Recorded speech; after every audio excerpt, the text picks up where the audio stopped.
reaching out for love. Every time, every day, we're looking up above, waiting for an answer to bring the world some light. We need to come together to make the future bright. It is time for truth. Nothing to fear for anymore. We can open any door. It is time for truth. Tell the world what we're about. Stand up and shout it out. It's time for truth.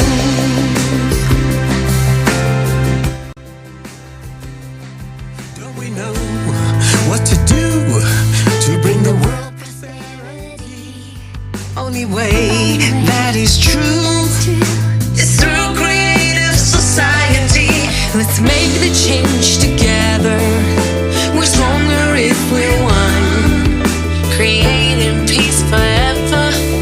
Together we are strong. It is time for truth. Nothing to fear for anymore.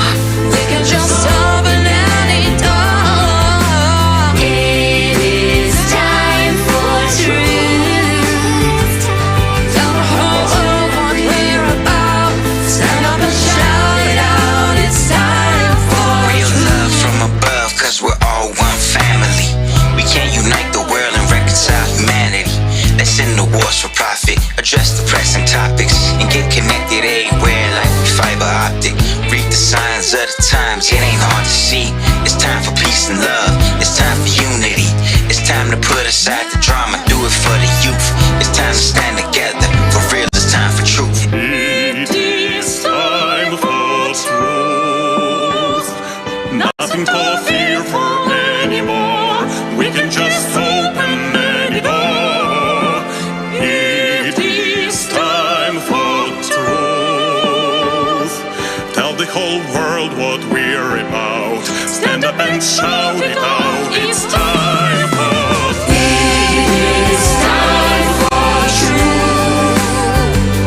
Nothing to fear for anymore. We can just open any door. It is time for truth. Tell the whole world what we're about. Stand up and shout it out. It's time for truth. It is time for truth. Nothing to fear for anymore. We can just open any door. It is time for truth. Tell the whole world what we're about.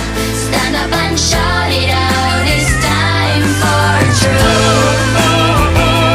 For truth.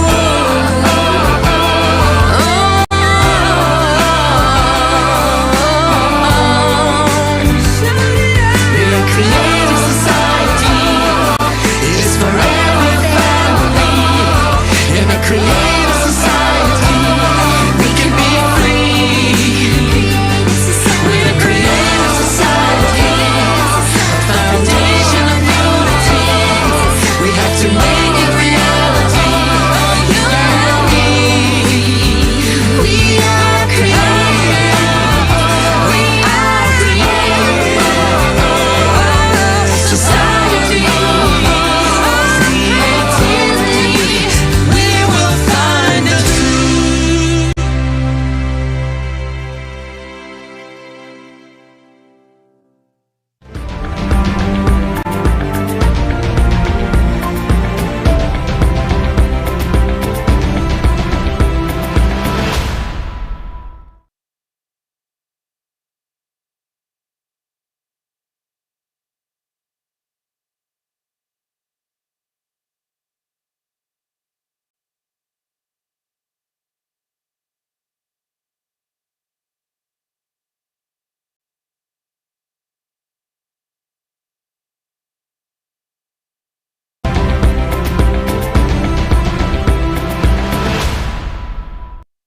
I welcome you to the International online conference, Global Crisis, Time for the Truth. On behalf of the participants and organizers of the conference, volunteers from more than 180 countries, active participants of the Creative Society Project. The conference is broadcast on thousands of media channels and platforms around the world. Millions of people from all over the world are with us today. This conference is being interpreted into more than 100 languages by our constituents, socially responsible volunteers, so that everyone can hear and understand the vital information that can change your future. The purpose of the conference, Global Crisis, Time for the Truth, is to openly, honestly, and truthfully inform all humanity, every person who cares about the current situation regarding climate, environment, society, and the world in general. We will reveal the dangers that await us shortly. We gather together to unmask lies and deception that cover the consumerist world, and most importantly, to voice the real way out. Why is the truth about the real state of our planet silenced? Do we look at the root of the worsening problems? Do we see the causes, the true causes of what is happening around us? These and other important issues will be addressed today at the Global Crisis, Time for the Truth Conference. You will hear the opinions of scientists, researchers, and professionals from various fields on the causes of climate and environmental crisis, as well as on other issues of our time. Earlier, on July 24, 2021, the international online conference Global Crisis, This Already Affects Everyone, was held. 4 months have passed since the time of the previous conference, and over this relatively short period, we have seen how much the progression of climate change and environmental degradation has accelerated. This is evidenced by the cataclysms that have taken place, most quantity and most quality, exceeding those of the previous years. Changes occurring on the planet every day are indicative of the scale of an impending disaster. This comprehensive understanding of the current reality encouraged us to meet again, to bring the truth to even more people. We, people, should stop being silent about the problems and should work together to solve them. We believe it's important not to remain silent, because this survival of all humanity is at stake. Participants of the conference will present irrefutable facts and evidence of the plight of our planet and society. It is time for the truth. And now, it is my great honor to introduce our guests. With us today, Tatiana and Jana. Welcome.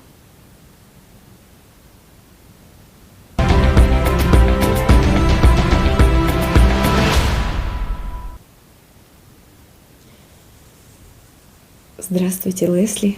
Здравствуйте, дорогие друзья. Здравствуйте. Мы рады присутствовать вместе с вами на этом значимом событии, на этом общечеловеческом диалоге. И знаете, очень радостно видеть, какое огромное количество людей сегодня присоединилось к конференции. Изменение климата — это очень серьезная, глобальная и острая проблема. Синхронизация катаклизмов, их усиление и каскадное действие, оно наблюдается уже по всему миру. И поэтому международные онлайн-конференции, которые мы, как волонтеры, реализуем, они очень важны для человечества в такой нелегкий период. В них из раза в раз поднимаются действительно актуальные и жизненно важные темы. Я хочу выразить благодарность каждому, кто понимает важность оповещения об изменении климата, каждому человеку, кто смело действует в построении созидательного общества, каждому, кто тратит свое время, свои силы, свои средства, чтобы реализовать первый этап построения созидательного общества — информирование. Каждый из вас, благодаря своей честности, благодаря самоотверженности и социальной ответственности, показывает пример, который действительно достоин уважения. Это пример того, как люди могут не молчать. Пример того, как люди могут сплоченно действовать во имя общего будущего. Вы демонстрируете всему миру пример настоящего объединения людей на общечеловеческих ценностях. Это пример неугасаемой доброты и заботы Of о ближнем и всем unquenchable человечестве. kindness and concern for all humankind. After all, there are no strangers in this world. Everyone is of the same tribe. As the first foundation of the creative society states, there is not and never can be anything more valuable than a human's life. If one human is valuable, then all people are valuable. It is gratifying that those present here are aware of this and act in response to the challenges of our time and crises to which the consumerist format has inevitably led. The first step to change begins with honesty, as we know, and you're doing great for raising these acute and vital topics openly and honestly from conference to conference. Humanity must know the truth. Truth is the foundation for recovery of our society, because when we know the truth, we can all unite and make a big difference. Да, действительно, Indeed, время правды пришло. time for the truth has Всё come. больше людей More and more people stop being silent and start to speak открыто, без страха openly, говорить without правду. fear, to speak the truth to the world. И в этом The credit огромная for заслуга this каждого из вас. goes to each and every one of you. Ситуация Yes, в мире тяжелая. the situation in the world is difficult. Climatic threats are growing, and even more difficulties lie ahead for humanity. Но это But this is no reason to give не up. повод опускать This руки. is only a Это лишь reason повод еще to больше consolidate консолидироваться even в more общих усилиях in the common спасения effort человечества. to save humankind. И ваша And деятельность your в work оповещении людей, on informing people is extremely important. ведь созидательное The общество creative society всех is a людей, project of all people, всего of человечества. all humankind. Должен The быть world этим. must learn about it. С этой благородной целью With вы this noble неустанно aim, двигаетесь you move вперед, forward потому что вы because знаете you are о той aware силе, of the о том power, огромном потенциале, the tremendous potential, and the possibilities that humankind receives если оно if it едино. is united. Только такое Only such a united humanity сможет can выжить survive. каждый. Everyone who has already taken responsibility for the common future является is a настоящим true героем, hero. который спасает не Hero только себя, who saves not своих only родных и близких, themselves and their family and friends, but спасает also весь мир. the entire world. Ваше рвение, Your zeal for life and freedom, your sincere love ваша for искренняя любовь к people, людям, ваше your desire желание помочь to help человечеству humanity Ваша вера Your в faith будущее in the future of civilization уже приносит is плоды. already bearing fruit.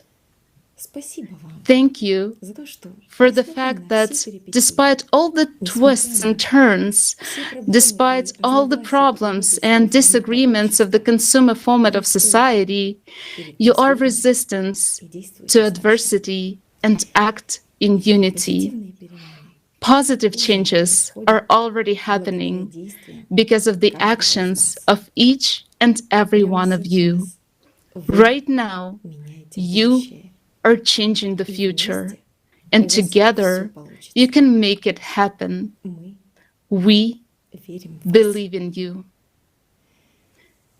Спасибо, что вы Thank есть. you for being here. Спасибо. Thank you.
Welcome everyone to your unique conference, Global Crisis, Time for the Truth. Now it is the time to think about some of the things His Holiness Pope Francis spoke about.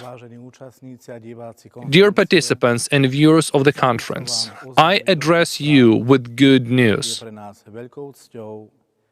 It is our highest honor to tell the world of the grace shown by His Holiness Pope Francis. The international project, Creative Society, on whose platform the today's conference, Global Crisis, Time for the Truth, is being held, has received an apostolic blessing from His Holiness Pope Francis. We're expressing our gratitude to His Holiness on behalf of millions of people from around the world. In one of his recent speeches, His Holiness said that difficult times present society with opportunities that should not be missed. Each of us, whoever and wherever we may be, can play our own part in changing our collective response to the unprecedented threat of climate change and the degradation of our common home.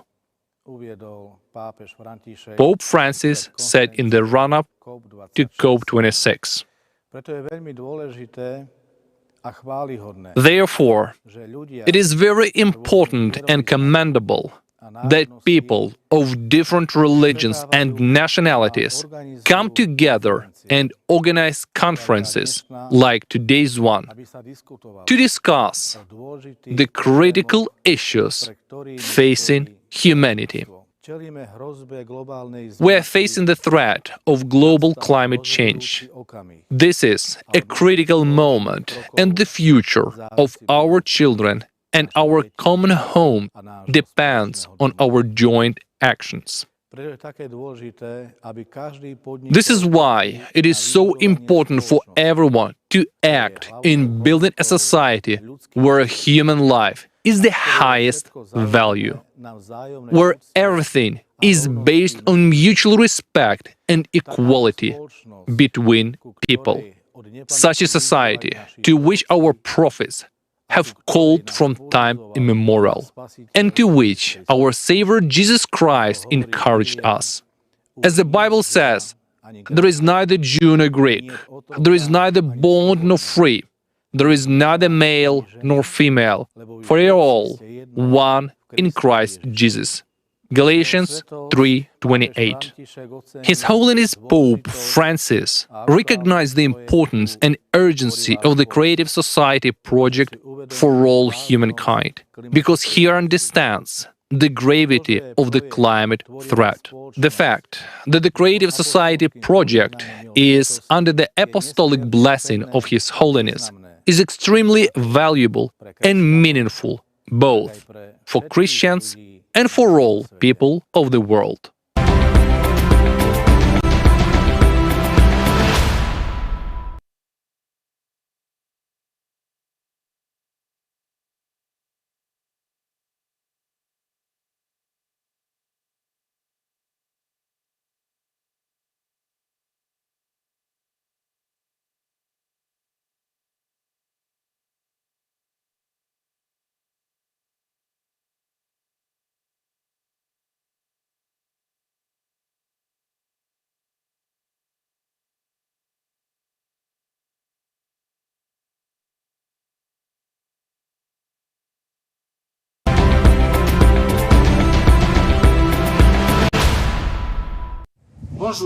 Greetings and welcome to the conference Global Crisis, Time for the Truth, where we're going to address the issue of climate change.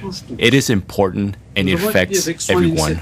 We have carefully studied the Creative Society initiative and fully support it.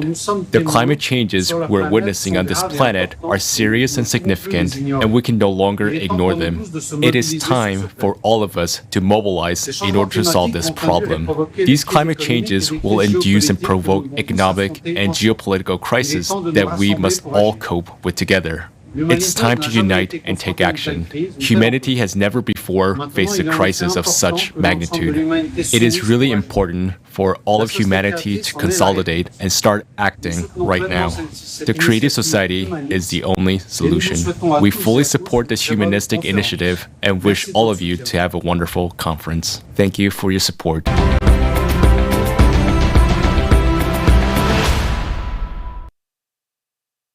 We thank you, Mr. Brandt. Great to see you here today.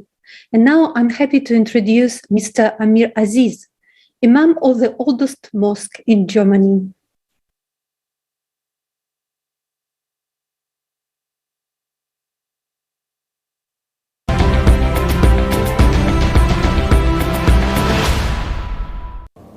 I welcome all the delegates, all the members of the Global Crisis and the Truth Conference who are there today to discuss the global issues and to find out some solution for this planet where we are living now, which is our home. And I greet all the participants. So in Islamic tradition we say Assalamu alaikum wa rahmatullahi wa barakatuhu. That means that peace be upon you all and the blessings of God. So I pray that this conference, with the name of God, it should be blessed by Allah Almighty, so that we with His help can come out with a solution which is permanent and which can save our generation to come. Holy Prophet Hazrat Muhammad sallallahu alaihi wasallam, he in the Holy Quran, he was asked to call the whole humanity under one umbrella, and then he said that ta'alu ila kalimatin sawain bainana wa bainakum. O people, let us forget all the differences and come to one point. And what is that one point? That we are creation of one God, and let us only believe that there is one creator who has created us, so that we live under the heaven, which is just like a roof for us, and we live together as human being, as a humanity. So what the main point of Islam is that we all come together and then we stand at one platform where we all have common grounds, and that common ground is humanity, so that we can all together work for the peace, harmony, and and the love for the whole humanity all around us. I would like to appeal every human being that that what this creative society has taken initiative to bring people together, and not only just like religious people or people are from of some specific walk of life, but people from all over different fields of life. They are all together. They're working, the scientists and the economists and everybody. They are thinking how to save this universe, how to make this place, this earth, save it for our coming generation. So as a Muslim and as a human being, it is our collective responsibility to create this kind of creative societies in our own limited spheres, and then join together as a net, make a net of this creative society initiative, that how we can come to one platform and how we can discuss all different issues and then come out with the solutions. I would like to appeal to all Muslims of the world to understand one point, and that is, in the Holy Quran, God says that La taziru waziratan wizra ukhra. O people, nobody else will take your burden. You all have your own responsibilities, and you have to fulfill your responsibilities. So you will be questioned about your own part.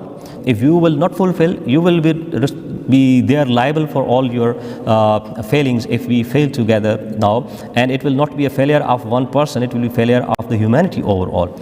And then in the Holy Quran, God also says that Malil insani illa ma'asa. For man is what he strives for which he has to work hard. We have to work hard for our families, for our environment, but for collective effort for the whole universe, how to make it more a charming place to live. When we say that we are the ashraf al-makhlukat, which means we are the best creation of God, then let us act like best creation of God. So as a human being, it is our responsibility that how we come across and we improve the whole environment around us, and that is what is the creative society is doing all around in the whole world. They are all working volunteers, and I'm sure that God's blessing will be with them because of this very positive and this very noble cause they are carrying on.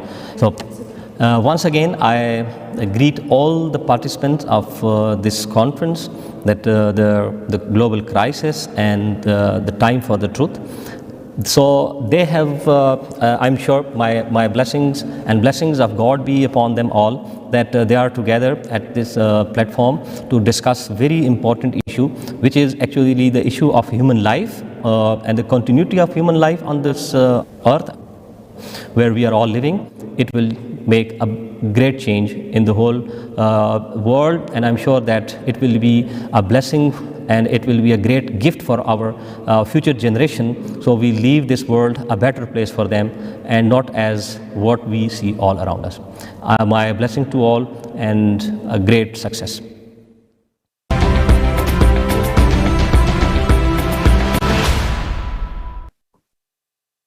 Thank you, Mr. Amir Aziz, for your blessings. We appreciate you being with us today.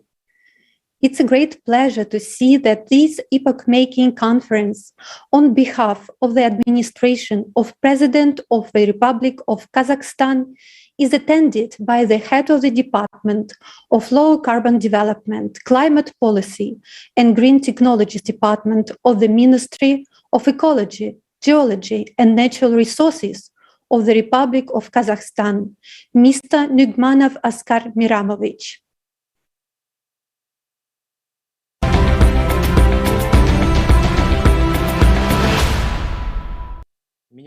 My name is Askar Nugmanov.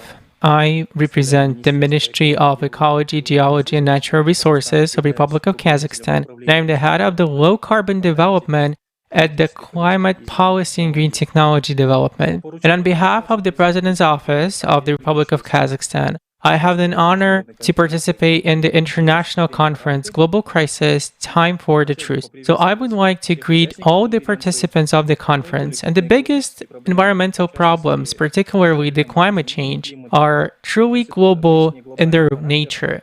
the impact of these problems are felt to varying degree in every single country, and these problems cannot be solved by any particular country or even by a region. The consumerist format that humanity is currently following and supporting is, generally speaking, dying out. In order to solve common global problems, it is imperative to change the very approach to solving these problems and the very concept of how we live in general.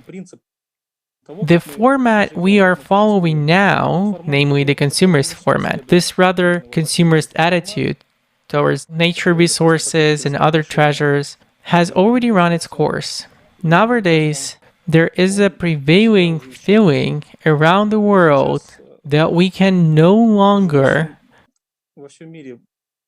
go on living this way. In today's world, the consolidation of all countries, all the participants, every individual is definitely needed to solve environmental and climate problems.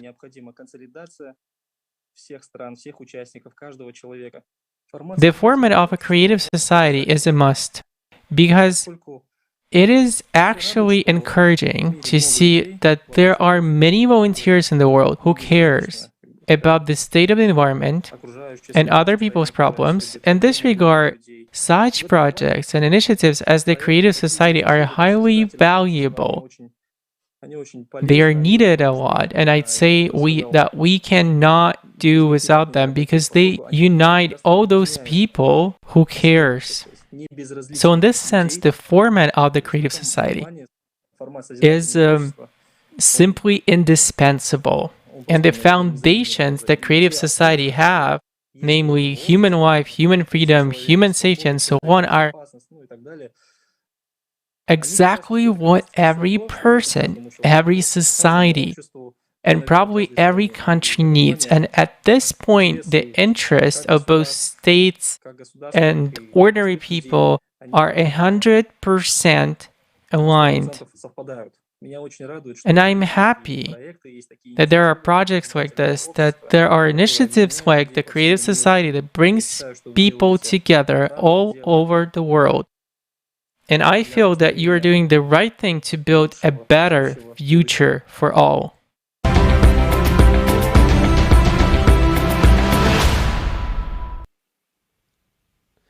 We express sincere gratitude to you, Mr. Nugmanov, and to the President of the Republic of Kazakhstan, Kasym-Jomart Tokayev, for your support, concern, and humanness. We are glad you could be with us on this historic conference. And now we would like to read a letter from the Prime Minister of the Kingdom of Tonga, who sent his written address for today's conference. We greatly appreciate that despite his busy schedule, the Honorable Prime Minister found an opportunity to contribute to today's event. I would now like to read out his address. I would like to thank the Creative Society Project for inviting me to participate in the upcoming virtual conference Global Crisis, Time for Truth on 4th December 2021. The organizers, coordinators, and speakers for this conference are to be congratulated for this timely conference, independent of any geopolitical, social, or economic agenda, to call for global attention and urgent actions towards climate change, which is one of the global challenges that is affecting our world. The Pacific Islands, with low-lying exposed islands, are at the forefront of the impacts of climate change. The past 5 years alone recorded increasing intensities in tropical cyclones with frequent incidents of earthquakes, tsunamis, and floodings as a result of these extreme weather events. In the unprecedented time of the COVID-19 pandemic, which spared no country in the world, this event has taught us that national solutions to global problems do not work. We need to take advantage of every platform available, whether state or non-state actors, to call for unity in response and actions against these challenges. I wanted to speak on this issue of climate change. Unfortunately, due to pressing commitments in government, I request that the conference include this short message from the Kingdom of Tonga in the Pacific to represent our Pacific voices on this issue. Maluelele from the Kingdom of Tonga. Climate change is an existential threat that gives so much anxiety to many parts of the world. But nowhere else in the world can people live in constant fear and anxiety than in Tonga. We are the second most vulnerable country to natural disasters. In size, Tonga is slightly 164 times smaller than New York City. Our islands sustain a vibrant marine, ocean, flora and fauna life on a 750 square miles of 170 islands spreading across the Pacific Ocean. With a population of 103,000 living on our islands. As a leader, I have a duty to these 103,000 souls. I have a responsibility for their welfare and their future. Did you know that a 1 meter rise in the sea level will cause 25% of our buildings, 11% of roads, 16% of water systems, and 29% of power infrastructure to disappear underwater? But despite being small, we are still relevant and have an entitlement to the world as every other country. To help us survive, please do your part to limit global warming to 1.5 degrees Celsius now. As big ocean states, we have the right to exist, to keep our islands from sinking, to be still found on the map. As big ocean states, we do not want the ocean that we love so much, that sustained us for generations, to be our watery grave one day. To all civil societies, multinational corporations, advocates, and the academia, do not give up on making the truth be known about human ignorance and greed that further induced this climate change crisis. The impacts of climate change is no longer a prediction, it is already here. Save us. Save us from the fate of becoming the Pacific people of the mythical Atlantis. Help us save our homes, our children, and our hopes for the future, on time. Time for action is now. Please do not wait until it is too late. I thank the Creative Society Project for the courage to demand time for truth, to call for bold, decisive actions to end the climate change crisis. His Excellency, the Honorable Dr. Pahiva Tulonetoa, Prime Minister of Tonga, Kingdom of Tonga. Please accept my appreciation for the opportunity to contribute to the conference. I wish for the continued success of your work in addressing this crisis and your leadership in mobilizing responsible actions for the healing of our world. Yours sincerely, the Honorable Dr. Pahiva Tulonetoa, Prime Minister.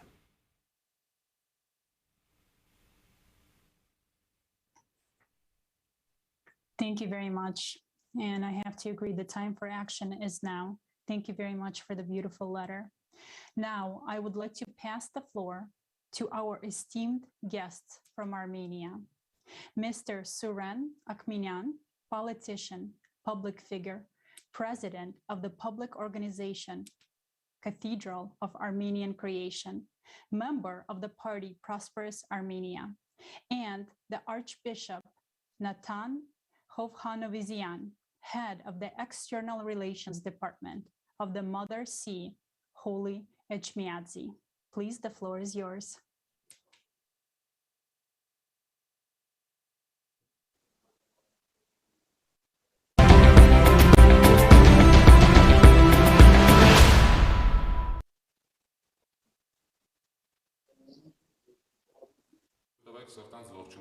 I extend a warm greeting to all the participants of the conference Global Crisis, Time for the Truth. From the bottom of my heart, I thank all of our friends.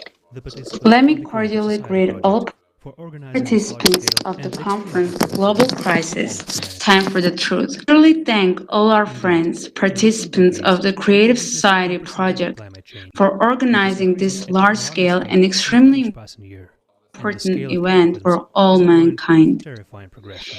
Indeed, in recent decades, we have witnessed unprecedented climatic changes, which are gaining threatening momentum every year.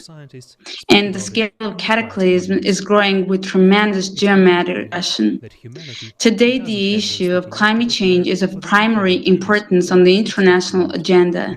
This is announced by all world leaders, leading scientists from the highest tribes. This is because the planetary climate change that is Narina, taking please don't Scientists translate. note that similar changes are occurring on all neighboring planets and their satellites. Climate change on Earth brings about the aggravation of all crises in our society. The situation in international politics, the social sphere, and macroeconomics is deteriorating. The problem of food supply and hunger, as well as displacement of millions of people, are on the agenda. Unfortunately, we have to admit the disappointing fact that the situation is already out of control. And the climate is to blame for all this. And if we don't unite today, we will witness the death of humanity and the destruction of our common home, our beautiful planet. Can we withstand this unprecedented challenge? Yes, my friends, we can do this. It's in our power to find a solution, and not only survive the impending global crisis, but also to create unique conditions for the well-being and prosperity of all humankind. To do this, we need to change the format of society. Experts have been saying for more than 30 years that the format of the consumer society is obsolete and that humanity is at a dead end. Everyone is searching for a solution to this problem. As of today, the only viable alternative to guarantee the future of humanity is the creative society.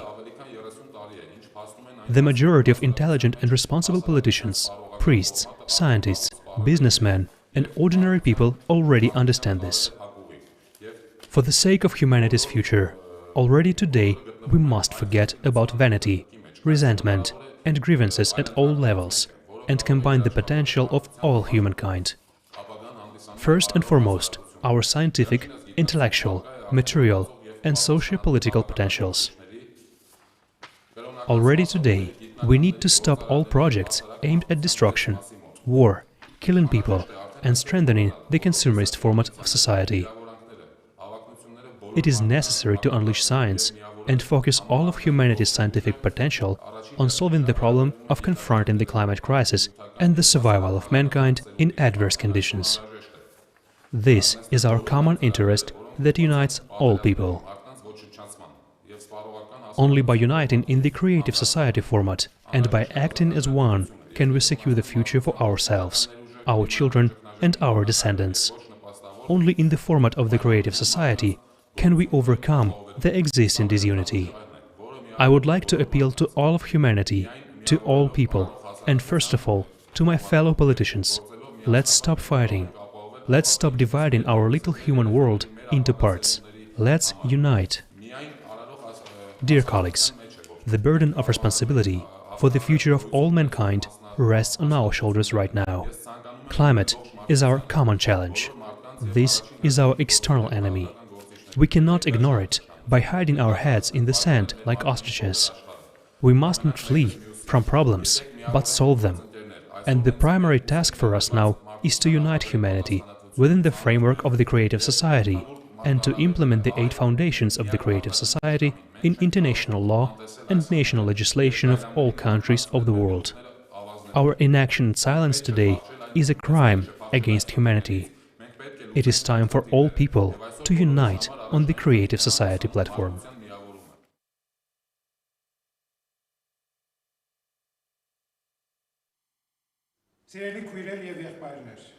Dear sisters and brothers, I'm happy to greet you, and I appeal to all the participants and organizers of the conference Global Crisis, Time for the Truth.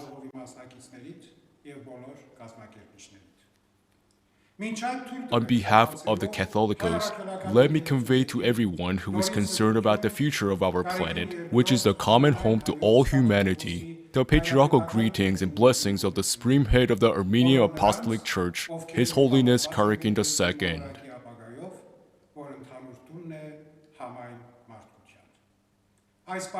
Armenia is a biblical country where Noah's Ark docked, where life of new humankind began after the flood. It is a country that was the first to declare Christianity as a state religion back in 301.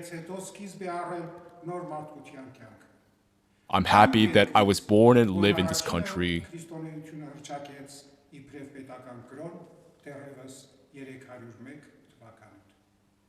But from time to time, I feel sad due to the fear of losing that happiness.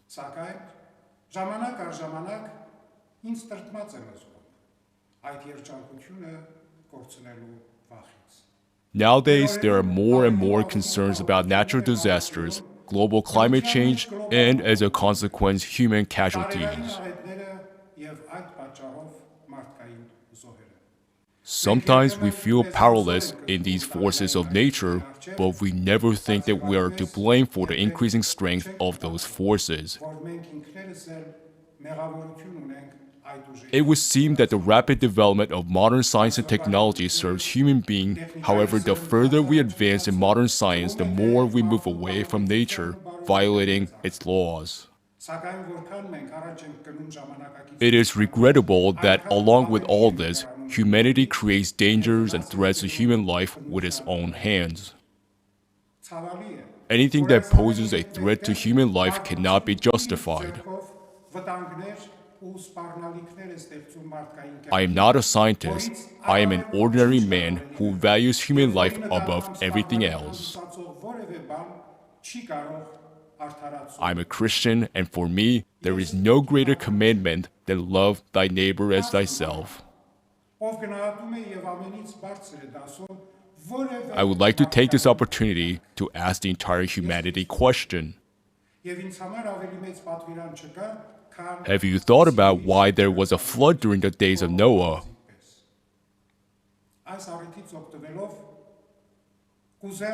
Do you want to drown again?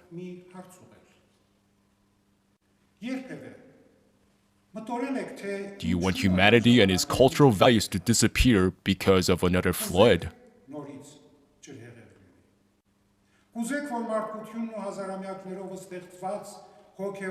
Have you ever asked yourself, what can I do to prevent the global flood from happening again?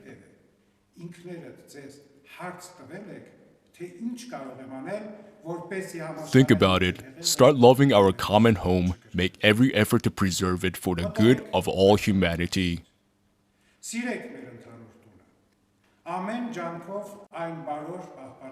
That is why I applaud the initiative of Creative Society.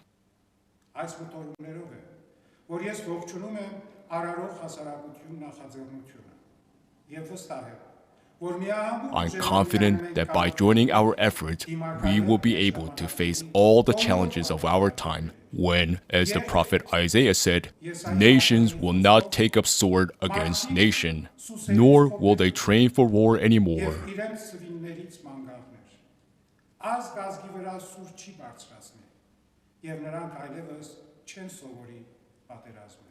We have faith, hope, and love, where love is the greatest of these.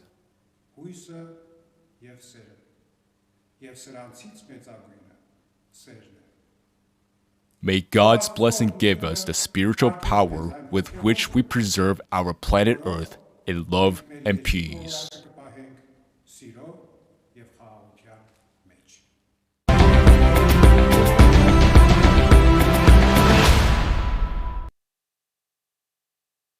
Dear viewers, it is very significant that such distinguished people are here with us today at the conference. That is really important. We are grateful to Joseph Spishak, a priest of the Roman Catholic Church. He gave us today the very precious news that His Holiness Pope Francis has blessed the international project of the Creative Society. We thank Edgar Brandt for their understanding and their support of the Creative Society project. It is very important we express our great gratitude to dear Amir Aziz, the Imam of the oldest mosque in Germany. We are very touched by your words. We would also like to thank Askar Nugmanov, a representative of the Ministry of Ecology, Geology, and Natural Resources of the Republic of Kazakhstan. And we would also like to thank the President of the Republic of Kazakhstan for his support. We want to express special thanks to the Prime Minister of the Kingdom of Tonga for his sincere address. Thanks also to Suren Okminyan and Archbishop Nathan Hovhannisyan. And now, dear viewers, I'm honored to welcome with us Her Imperial and Royal Highness Archduchess Hertha Margaret Habsburg-Lothringen, Archduchess of Austria, Princess of Tuscany, Royal Princess of Hungary, Croatia, and Bohemia, founder and president of the Flame of Peace, internationally known for her work for world peace and environmental protection. Your Highness, the floor is yours.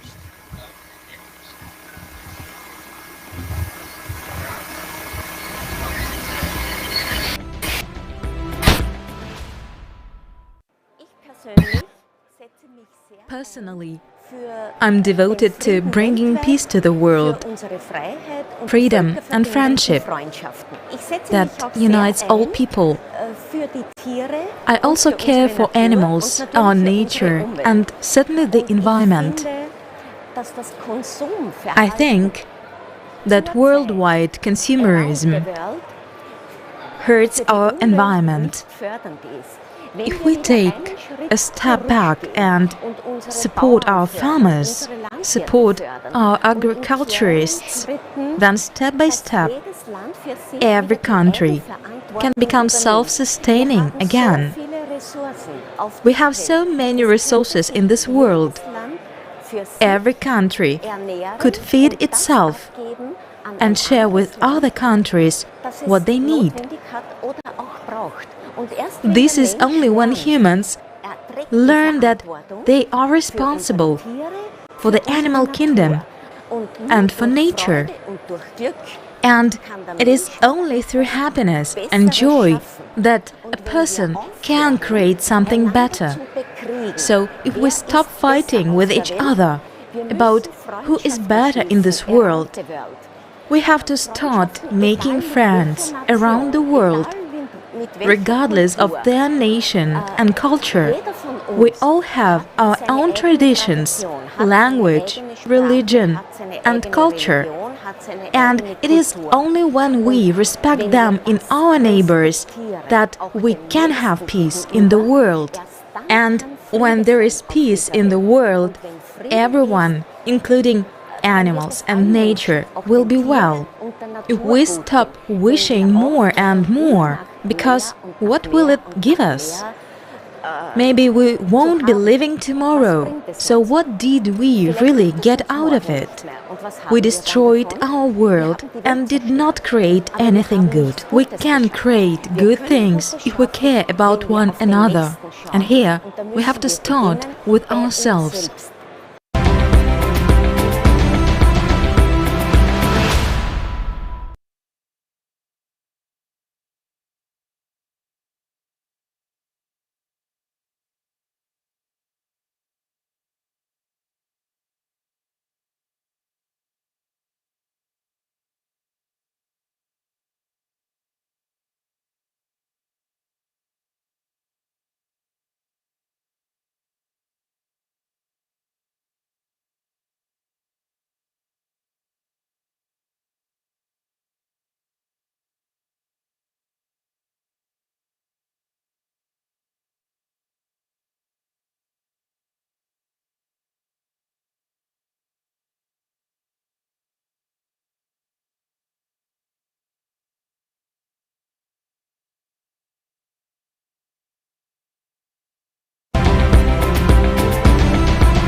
Good evening.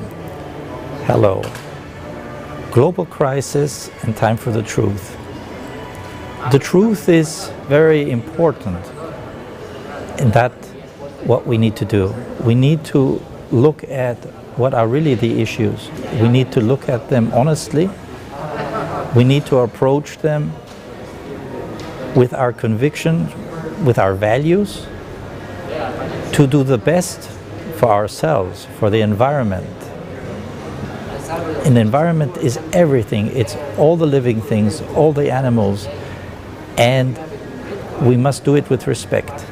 If we make the respect as our foundation for our values, we will treat our nature, our environment, as it should be treated. We will not pollute. Why? Because that is disrespectful. So if we are respectful, we will not pollute. And if we do things to do it as best as possible, in other words, to give it value, and do it with our heart, so that we will appreciate all the things that we are doing, then we set the basis to combat the crisis.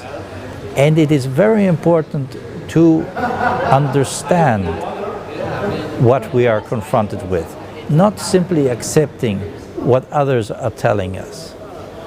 I, for myself, will give you, for me, a very important idea to this crisis.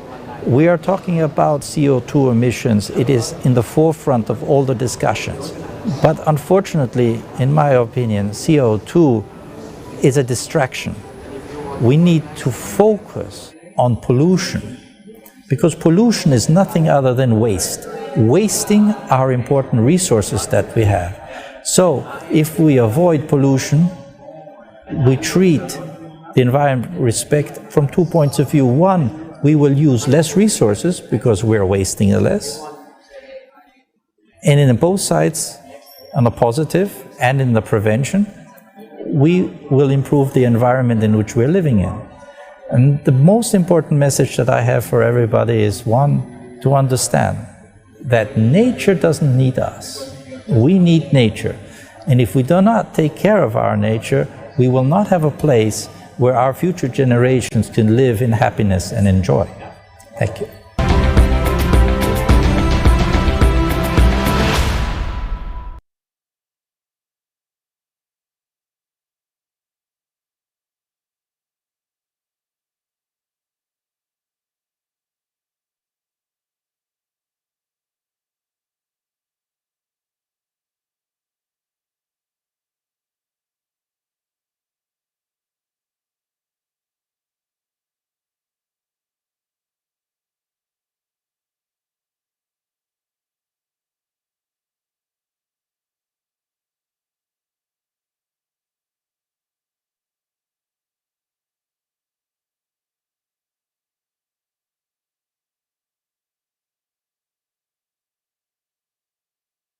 System.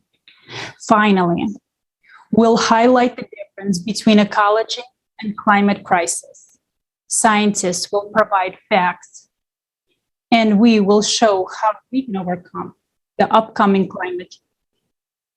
Next, I would like to pass the word to a respected science writer who has more than 30 awards for journalism, Julian Cribb, who's also an author of books, editor, science communicator, photographer, co-founder at Council for the Human Future, the principal of Julian Cribb and Associates. My name is Julian Cribb. I'm an Australian science writer. I've been a journalist and a newspaper editor for most of my life, and I've been writing about science for nearly 50 years now. Mainly about agriculture, but also about a lot of other aspects of science. And you know, about 20 years ago, I started to meet scientists who were very depressed.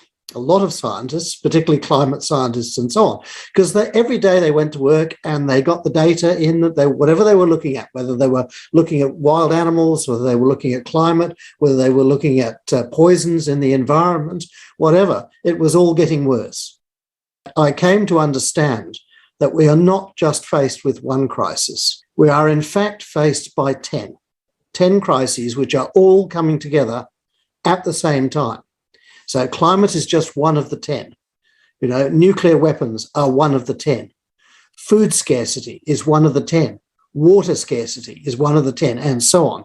But they're all coming together at the same time. And if you want to fix them, if you want to end those problems, you have to fix them all together. And you have to fix them in ways that don't make any of them worse. I'm a grandpa.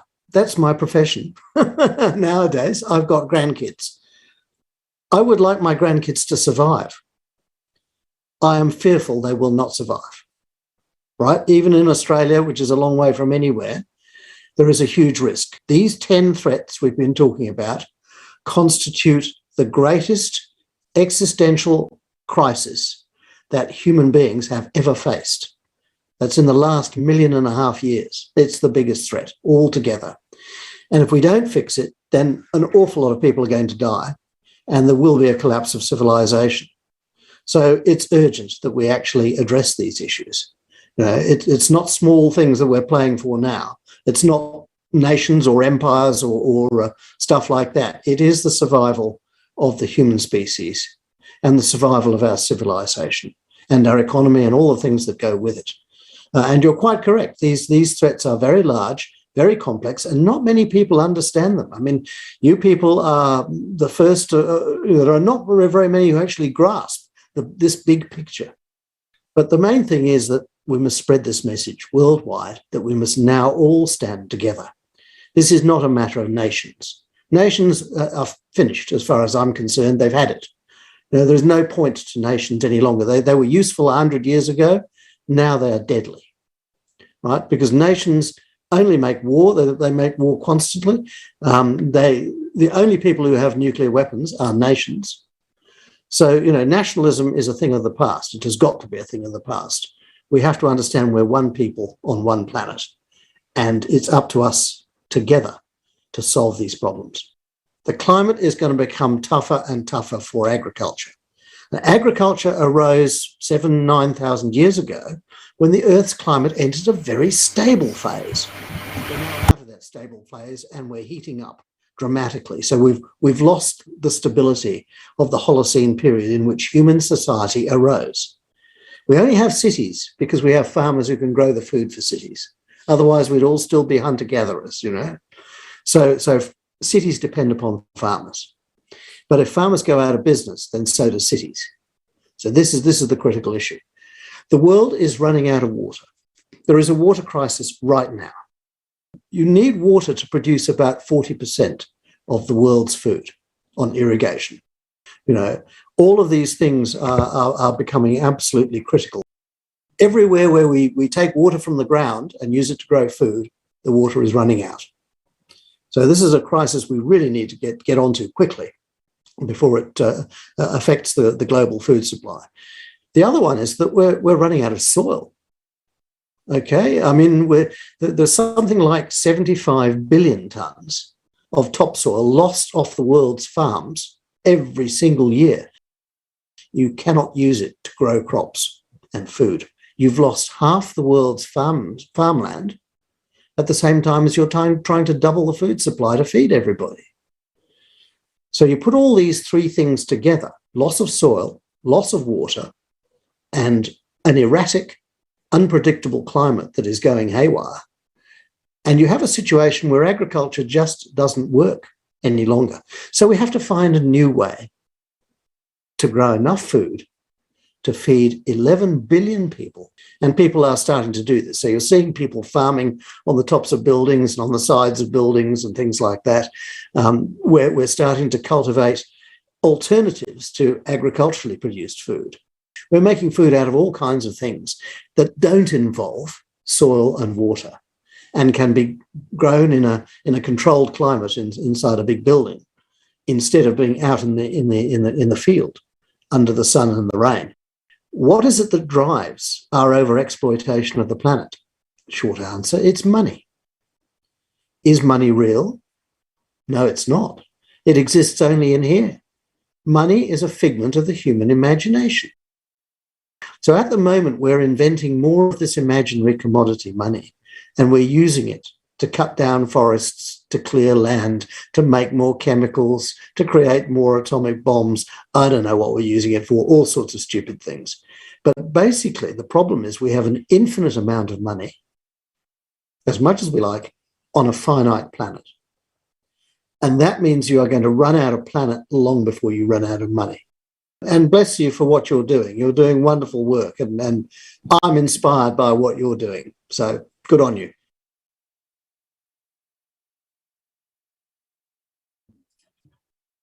Pán Julian Cribb, veľmi Dear pekne ďakujeme za vaše slova, thank you very a vašu much podporu for your konferencii. words and support Áno, for the conference. súhlasím s vami, Yes, I že agree with ľudstvo you dnes čelí that množstvu kríz humanity a faces ak ich many chceme crises vyriešiť, today, musíme and that nájsť we need to spoločné find riešenie. a common solution Áno, if we are priatelia, to solve them. žijeme v najväčšej Yes, existenčnej friends, kríze. we are living in the Stojíme pred greatest kolapsom. crisis.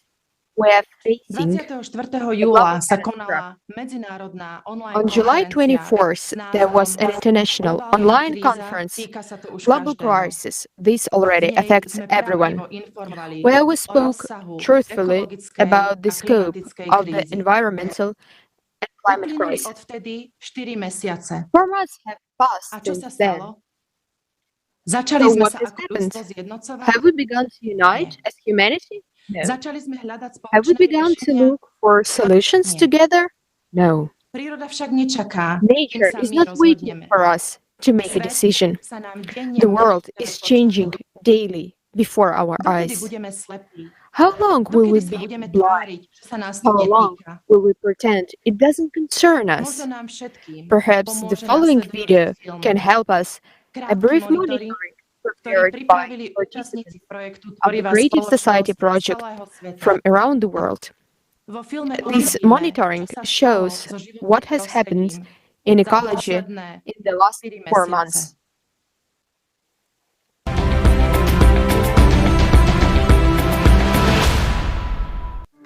The fundamental law of ecology is that everything affects everything.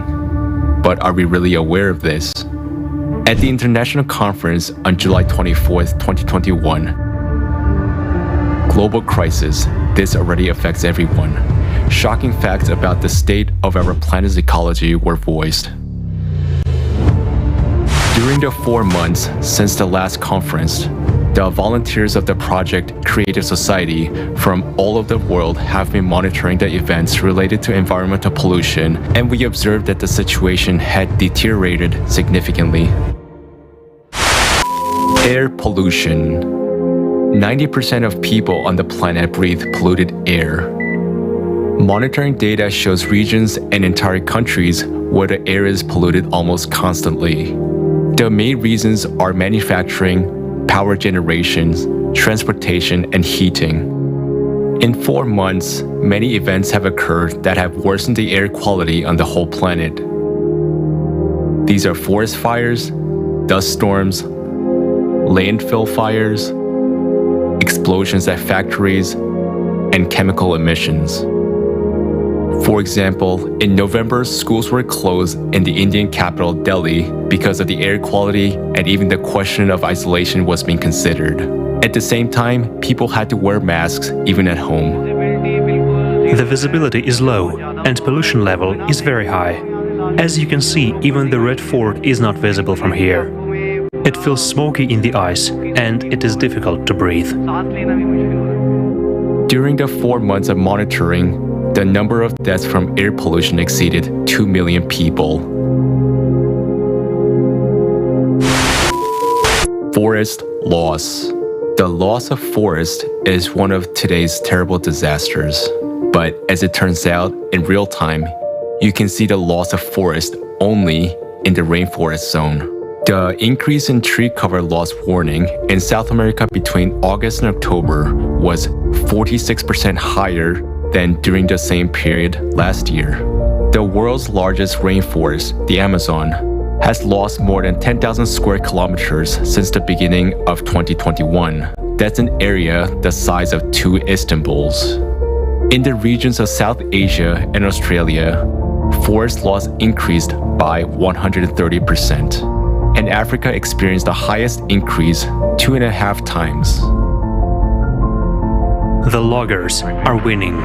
The forest is being devastated, and the environment problem is growing. And nobody does anything. Official statements talk of a reduction in the volume of logging and its termination, but facts show that it is only increasing every month. Garbage dumps.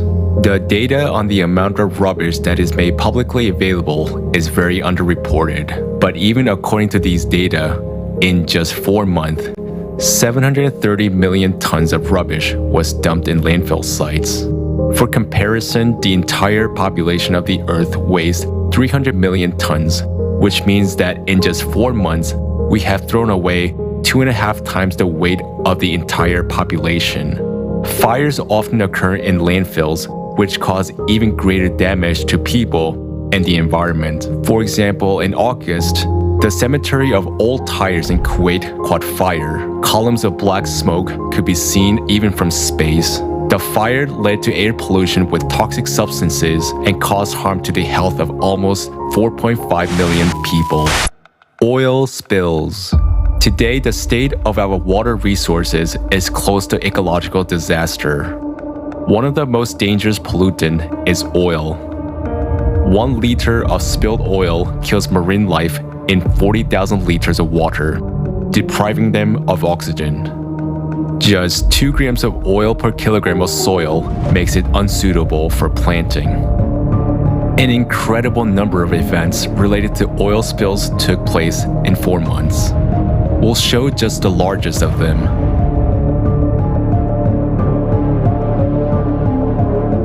Look at that. Look at that. Please, share this video. We have a massive oil spill in the Gulf of Paria right now.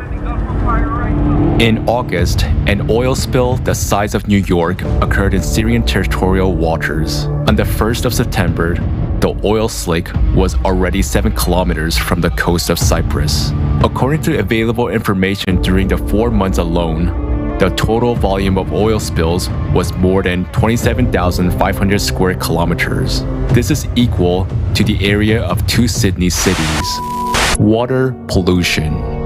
Today, according to WHO, every 3rd inhabitant of the planet does not have access to safe drinking water. Over the past 4 months, human activity has caused the water resources to deteriorate significantly. Toxic emissions from clothing factories have polluted the sacred river in India. This led to Yamuna River getting covered by toxic foam. Despite this, people massively perform ablution in honor of the religious holiday. It is a ritual to take a bath in the water body during Chhat Puja. I hope the government pays attention to the cleaning of Yamuna. In these 4 months, almost 1 million people have died worldwide from water pollution alone, according to official reports. From the podiums, we say that the environmental crisis is the most important agenda of today. But what do? All that we see is the result of everyone's choice, the result of our inaction. In these 4 months, we could have already been building the creative society, our only chance that can save the environment and our lives. Instead, by our inaction, we supported the consumer format and thus continued destroying our planet. This means our future and the future of our children. We've lost 4 months. Let's not waste our last chance.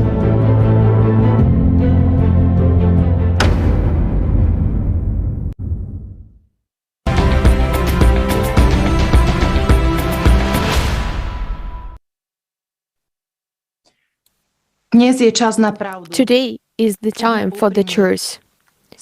Let us speak honestly.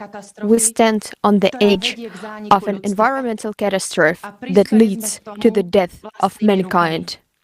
And this is what we have been created with our own hands. We have nothing to breathe, we drink poisoned water. Millions of people have died from the effects of environmental pollution, and this is just in the last 4 months. Our planet is like a gravely ill person. Now, during the pandemic, many of us have learned what it's like to have our lungs affected. A person is put on a ventilator at 70% lung damage. It's scary not to be able to breathe. Meanwhile, we're deliberately depriving our planet and ourselves to our lungs. We are cutting down more and more forests and polluting the oceans, which supply us with oxygen. 90% of our air is already polluted. And we keep waiting and hoping for someone else to come along and save us. Really?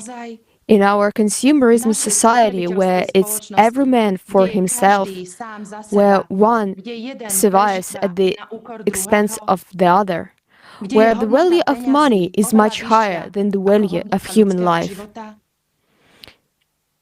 But you will contradict me. You will say that you are not that kind of person, that you only wish for good.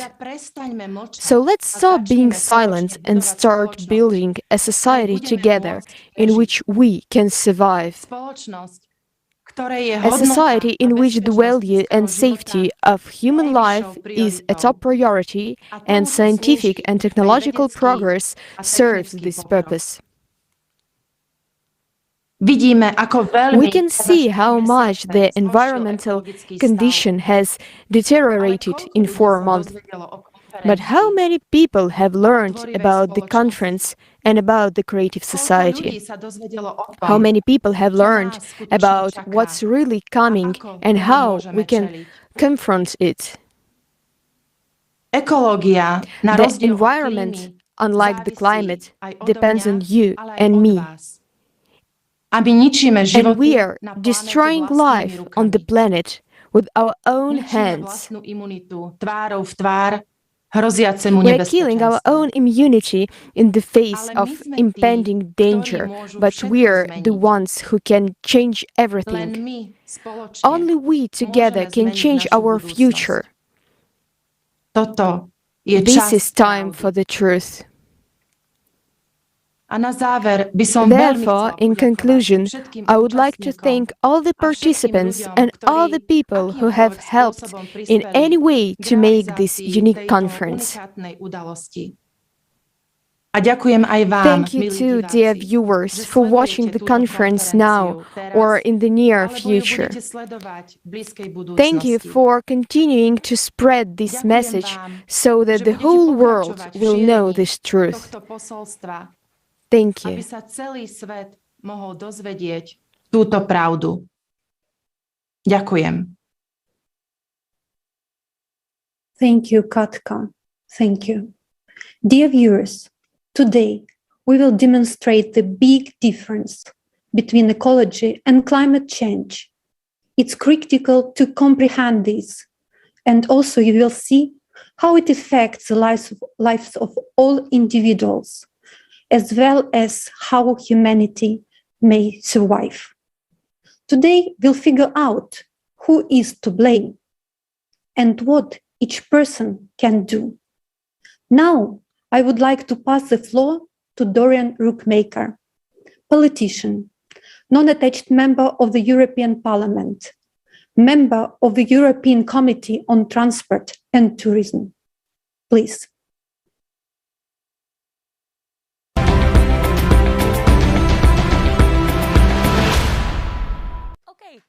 Okay, Mrs. Rookmaker, could you start with a short introduction of yourself? My name is Dorian Rookmaker, and I have been a member of the European Parliament since 2020, part of the non-attached MEPs. That's nice. Yes, we are gathered here now for the conference, Global Crisis, Time for the Truth. And So the conference is about the global crisis and therefore about the climate crisis specifically. And I'm very curious about your thoughts on the climate crisis and how is it currently being handled? Yes, I'm originally a risk manager, and in my experience, a crisis is always a phenomenon that manifests itself in the short term. At the moment, the discussion about the climate is narrowed down to the reduction of CO2 and global warming gases. And I think the problem is much broader than that. Humankind has a very important impact on the planet and on the environment. And that's because there are so many of us. And that's also because of the way we live. And if you're only talking about reducing CO2, then I think you're missing the point. Okay. And why do you think we are missing the point? Well, you see, now, for example, that there is a threat to biodiversity. So the number of species living on the planet is drastically decreasing. And that's dangerous for the whole ecosystem, because everything is connected. So when you focus on CO2 emissions and global warming, it doesn't solve the problem of the threat to biodiversity. So that's an important fact. Yes, that's clear. And so what now? What is your biggest concern, Mrs. Rookmaker, when it comes to the climate or the ecosystem or how everything is connected? Well, the number of people is still growing, even though a lot of people say that the predictions and the models said the number would decrease. But that's just not the case at the moment. It is still increasing, and the demands that people place on their environment and their lives are increasing. To cut a long story short, everyone wants to live in prosperity, but natural resources aren't growing. What's on the planet right now is on the planet, and it's not increasing. So yes, well, life is a question of supply and demand, isn't it? So I foresee a struggle between different people, groups, countries over natural resources that are becoming increasingly scarce. So in that sense, I'm pessimistic. I don't see us move towards world peace and unity, like of course we all hope we would. But I think the fact that there are more and more people who want more and more constitutes a great threat. And we also see that the European Commission has introduced a whole range of measures to tackle the climate crisis. Are you also saying that we actually cannot solve this with even more rules or treaties, but that we as people have to do this ourselves, and so that it starts with that? With rules and treaties and legislation, you always run the risk that the people involved or the organizations involved should abide by those rules. But it's possible that there are states that don't do that, because they have other interests. And often, these are short-term interests. Like they say, people will put their own interests first. And many politicians depend for their livelihood on the agreement of their voters. And a lot of people are very much in favor of tackling the climate crisis. But I think that a lot of people don't realize that if you actually want to tackle that, then if you abolish the use of fossil fuels, for example, well, just look around you, a lot of things will have to change. Because we also use fossil fuels to produce plastic, for example, and other synthetics. So how about our cell phones? How about TV sets? How about polyfilm? Our very modern life is interwoven with all kinds of production and materials and production methods that are bad for the environment and that would probably raise rather than lower the planet's temperature. So that is really an issue we have to stop. and think about, and which I think that if you leave it to the politicians who negotiate treaties and make agreements like the one in Paris, right? That there is a certain pressure to just do it for show, with little connection to reality. And I really wonder whether the feasibility of this entire operation is being sufficiently taken into consideration. Yes, exactly. The conference is being organized by Creative Society, yes, and Creative Society has suggested 8 foundations. What is your opinion on these foundations, the approach, the Creative Society itself? First and foremost, I think it's a great initiative. Yes. Because the name says it all. So think creatively and exchange ideas about social issues. I think that's something we really need in today's society because there's a lot of polarization. People live in bubbles and the real exchange of views hardly ever happens anymore. People denounce each other, and if the other person's point of view is not acceptable, does not fit the bill, then it is simply ignored. And with that, you get more and more groups that are diametrically opposed.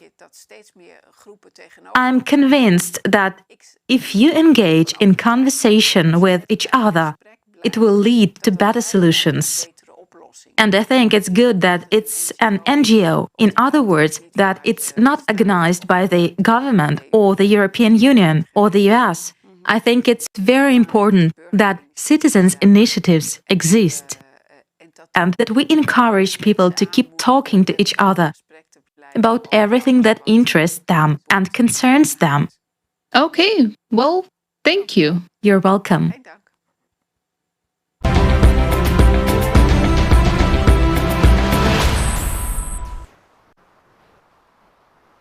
Thank you. And next, I would like to introduce Professor Salimul Haq, Director of the International Center for Climate Change and Development, professor at the Independent University, Bangladesh.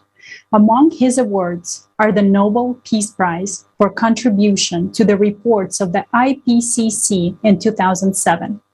Professor Haq will share the severity of the climate crisis and our failure to address it this far. My name is Salimul Haq. I'm the director of the International Center for Climate Change and Development, based at the Independent University, Bangladesh, in Dhaka, Bangladesh. It's a pleasure to be with you here today. So climate change impacts are very well known. For the last 30 years, the scientists under the aegis of a UN body called the Intergovernmental Panel on Climate Change, IPCC. I've been a lead author of the IPCC for many, many years. They have been producing regular reports on the state of science of climate change. And in those reports, the place where I work, which is on impacts on poor countries, we have been elaborating that. So there are many, many poor parts of the world, particularly in the developing world, in the global south, in Asia, in Latin America, in Africa, small island states in the Pacific, in the Indian Ocean, and in the Caribbean are particularly vulnerable.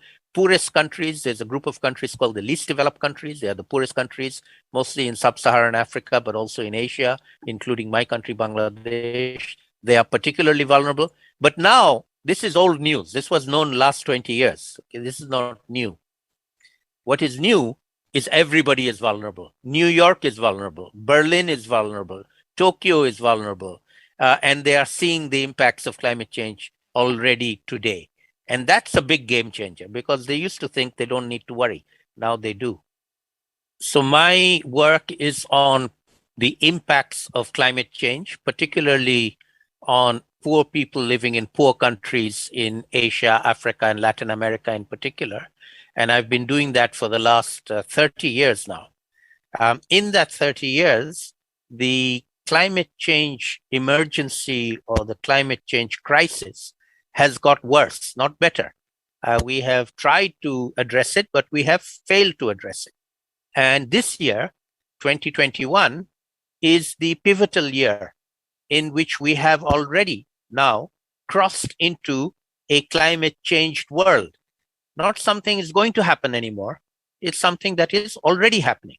And we can see the fingerprint of climate change impacts around the world, in the floods in Germany recently, the wildfires in California, the fires in Europe, in Greece and Turkey, and so on and so forth. So we are now in a world where every single day, somewhere in the world, a climate extreme event is going to take place that will break the world record of that particular place. And it's going to get worse with each year going forward, at least for the next 10, 15 years. We can look to exponential impacts of climate change, which will make the COVID-19 crisis look like nothing. It's just a small dress rehearsal compared to climate change. And we have to be ready for that. We have to be prepared for that. And it's a global problem. No single country, no matter how powerful it is, or group of countries like the Europeans themselves can do it.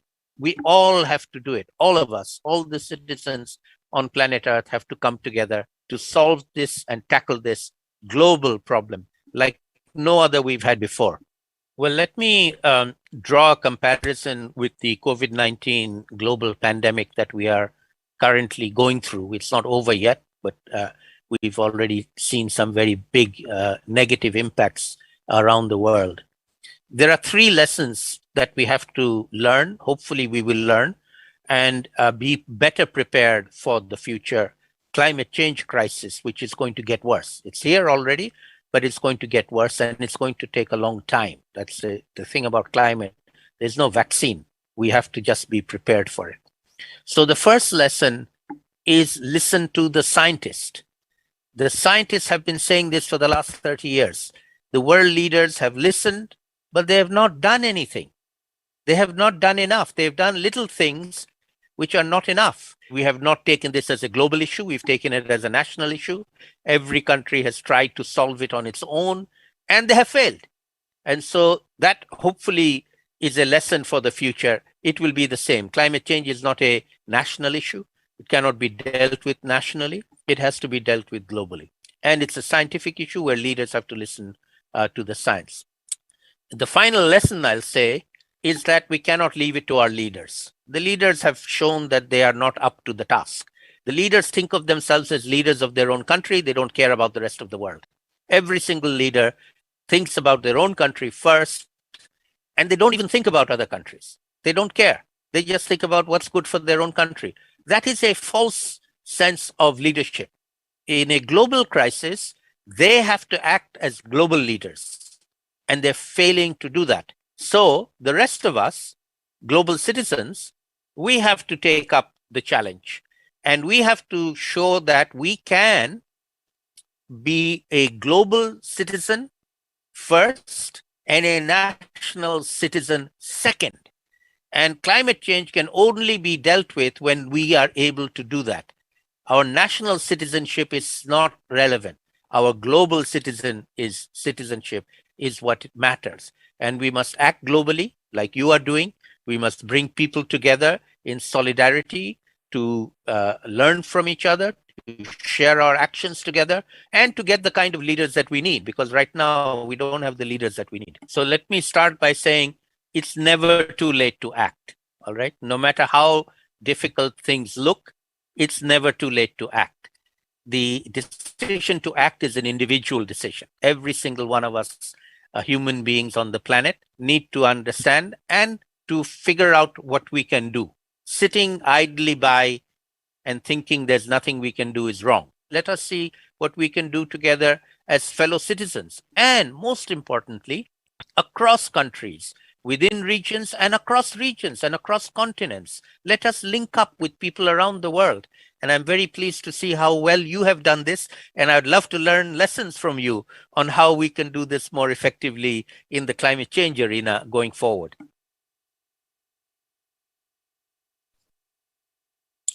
Greetings, dear viewers. Here's the paradox.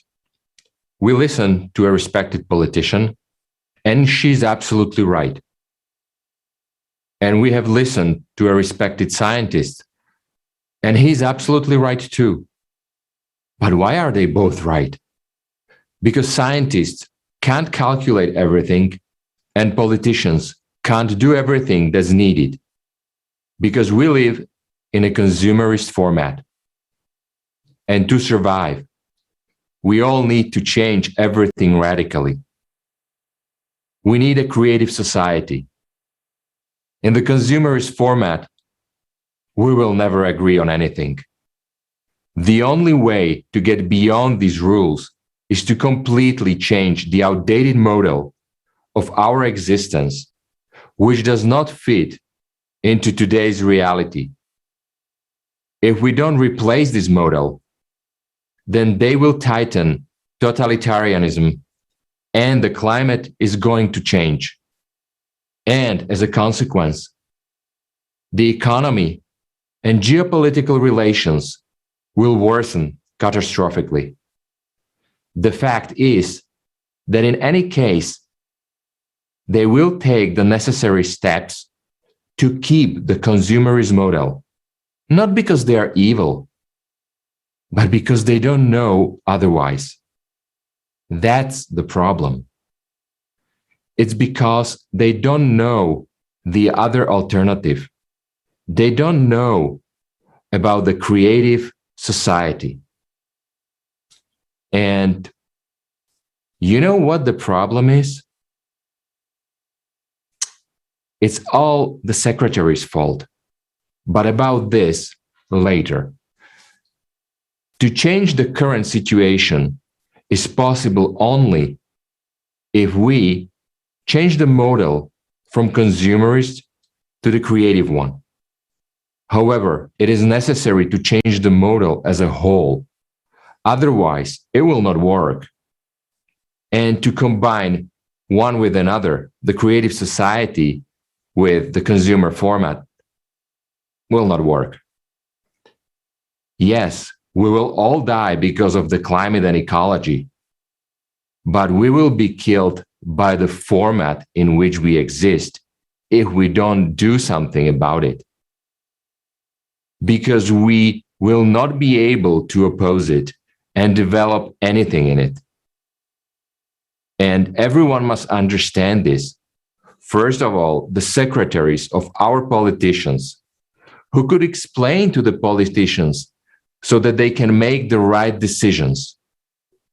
But about the secretaries later. This is a mystery we will expose later in the conference.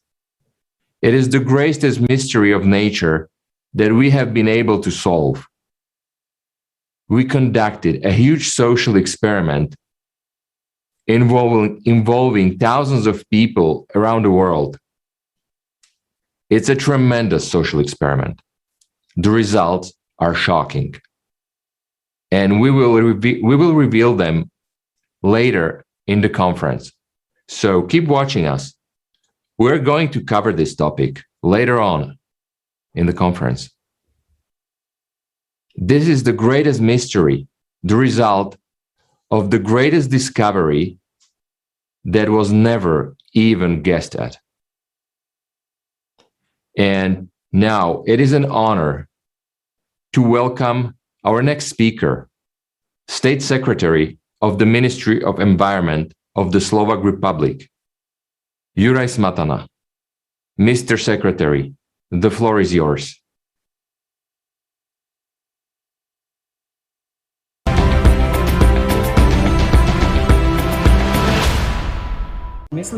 I think the very first thing that comes to mind is of course the climate crisis, but it has this peculiarity that people does not see it with their own eyes. I mean, we are given some statistics that some scientists say that something has increased by 1.8 degrees and others say by 2.5 degrees.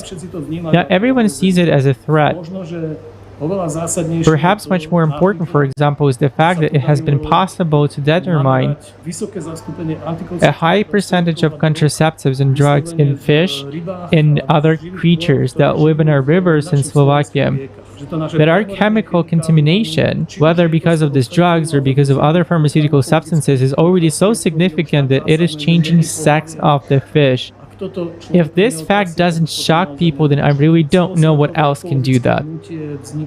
You know, the worldwide environmental movement emerged around the time when people first saw images of the Earth from the surface of the Moon. When they realized that the entire planet Earth, everything we love, and everything that is important to us, we viewed from this space, fits under one finger. It was then that the global vision of the world problems emerged. And immediately humanity understood that everything on Earth is interconnected, that we are not separated by the borders of national states, but rather we are all connected by climate. We are all connected by groundwaters, rivers, wind currents, the spread of seas between forests, and so on. So the problem is global and planetary, and the solutions must be global and planetary. I'm not saying that we should forget about our nationality or about our state. What I'm saying is, despite all of our differences, we have to interact in alignment with what is happening to our nature. The fact that temperate forests, coniferous forests, taiga and tundra are somehow interconnected with tropical forests does not eliminate the identity of individual ecosystems, but rather it speaks of their interconnection and the importance of cooperation between them. This is an example for us. Thank you.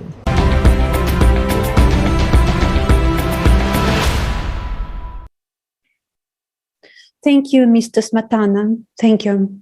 Dear viewers, please record your feedback, understandings, and questions, and send your videos to info@creativesociety.com.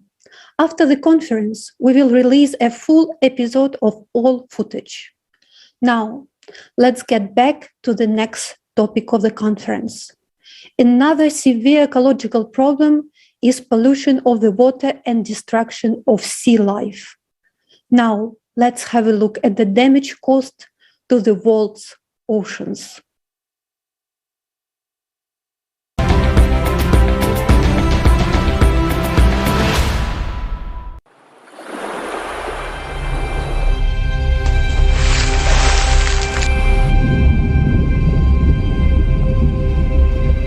The world ocean covers 70% of our planet. For a long time, we've been dumping all of our waste into it. We naively thought it would just dissolve. But at present, the ocean is a garbage dump, which can already be seen from outer space. For example, in the Pacific Ocean, there is a garbage patch equal in area to France, Germany, Italy, and Poland combined. And this is only a small part of the garbage that is present in the ocean. There is much more waste underwater, and it already permeates all of the ocean's water column. And there is a significant amount of nuclear waste at the bottom of the ocean that is already seeping into its waters. In the ocean, plastic breaks down and disintegrates in a natural way. This creates microplastics that can no longer be collected and utilized. It stays in the water forever. These microparticles are already part of the ocean, killing all life. Microplastics have even been found at the bottom of the Mariana Trench and in the Arctic ice. We can shut our eyes to this as much as we want. But the fish we already eat contains microplastics and other toxic substances. Even today, there are no pure seafood products. But they will soon disappear completely, because nearly 90% of the world's marine fish stock are now fully exploited or depleted. Major specialists from various fields of oceanological science at a regular meeting of the International Program on the State of the Ocean, IPSO, announced that the rate of change in the living conditions of the marine environment has been shocking. The world ocean has entered a phase of extreme risk, when ocean life in the high seas and deep seas is under threat. The ocean is the lungs of the planet. Ocean algae, called phytoplankton, produce up to 80% of the oxygen we breathe. Today, phytoplankton is dying. This is because of pollution, acidification, and the natural heating up of the ocean. If phytoplankton dies, the ocean will die. And if the ocean dies, people will die too. Because we just won't have air. And today our actions are bringing that moment closer. The only way out is to change the format of society from a consumer society to a creative one. The creative society is the last chance to save our lives.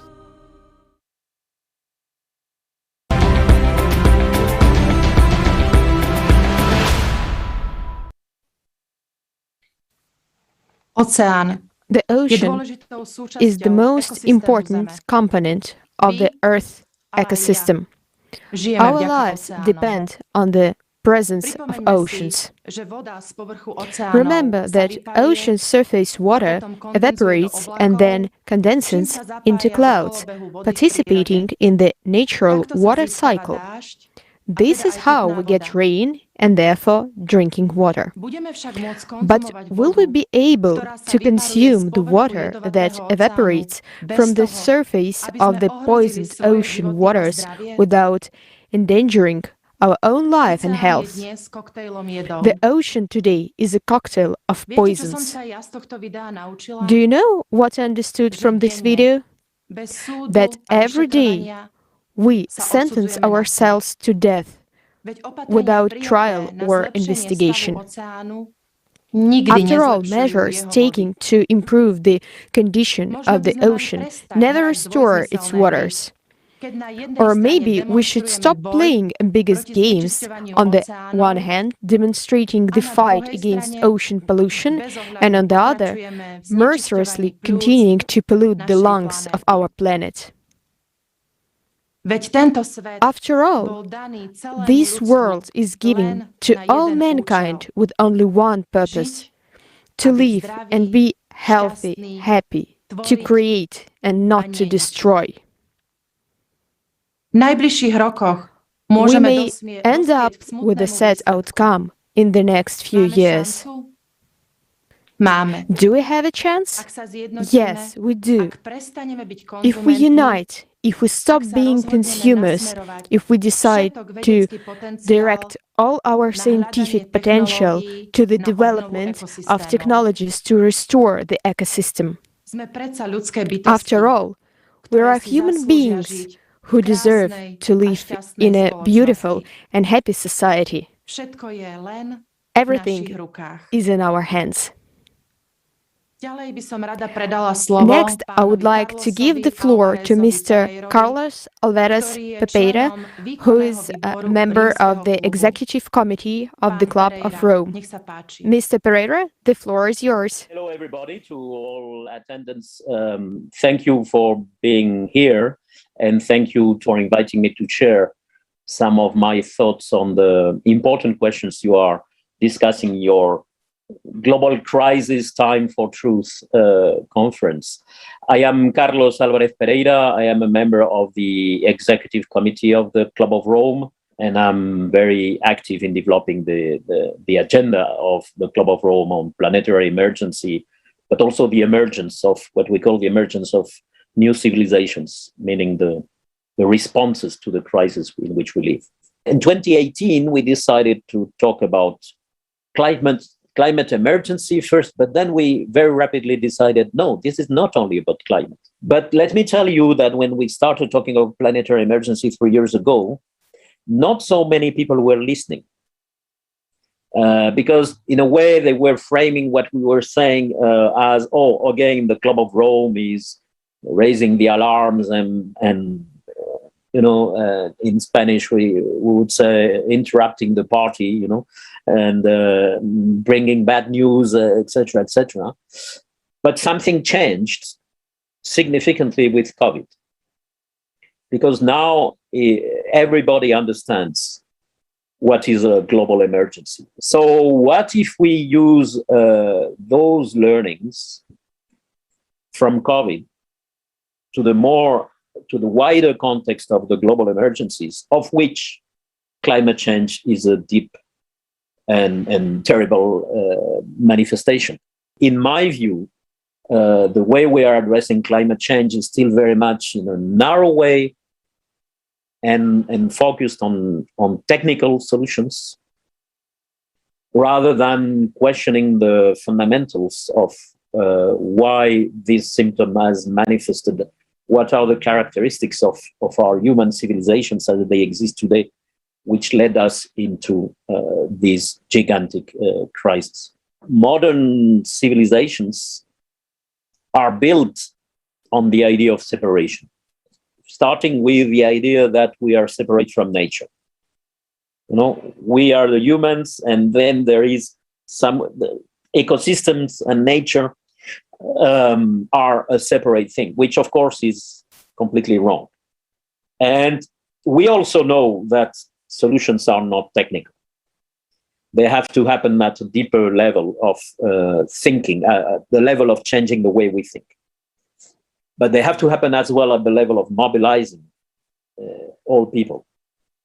We need to mobilize all capacities, all knowledge, all humanity, because, as you said, I mean, in your global survey, you find a lot of commonalities among people in different countries, different situations, different status, etc. What do they want? What do we want? A better world for our children. Exactly that.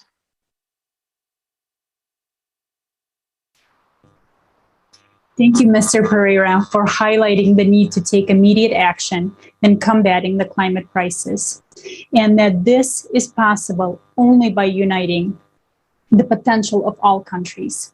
We can't shift our responsibility to the leaders, only mobilizing all people who will be able to achieve our common goal.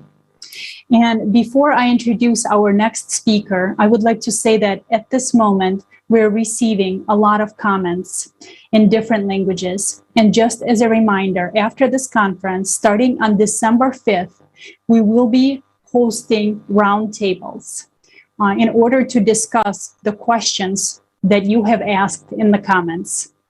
Please join us. All the roundtables will be streamed on creativesociety.com.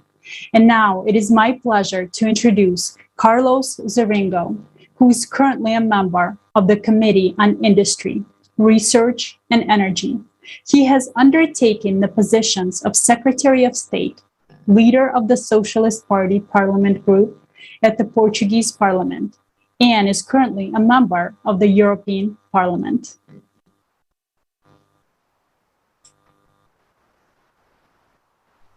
My name is Carlos Zorinho. I am 62 years old. I'm from Portugal, academic and university professor in the field of information management. I held various political offices and am currently a member. My name is Carlos Zorinho. I am 62 years old. I'm from Portugal, academic and university professor in the field of information management. My name is Carlos Zorinho. I am 62 years old. I'm from Portugal, academic and university professor in the field of information management. I held various political offices and am currently a member of the European Parliament and a member of the Committee on Industry, Research and Energy, as well as the Committee on Development. My main interests are digital technology, energy, and development. The fight against global warming is a global fight. It's a great word. Often the interpretation of those words is not the one we want. As you know, the islands are the most threatened by the climate change impact, as follows from COP26. In the conversation we had, an idea came up that I think is very important. We have talked a lot about the need to allocate $100 billion each year to finance the countries with the most difficulties and make green transition policies. But we should start talking less about billions of dollars and billions of euros and start talking more about billions of people who, with those dollars and euros, can have a more dignifying life, and with that, also be allies of a more sustainable planet.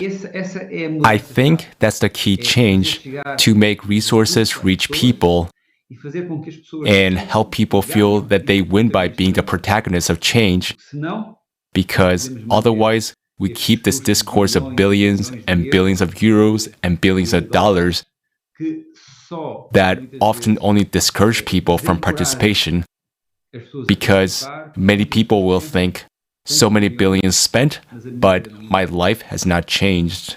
Thank you very much. We would like to have your opinion on the creative society.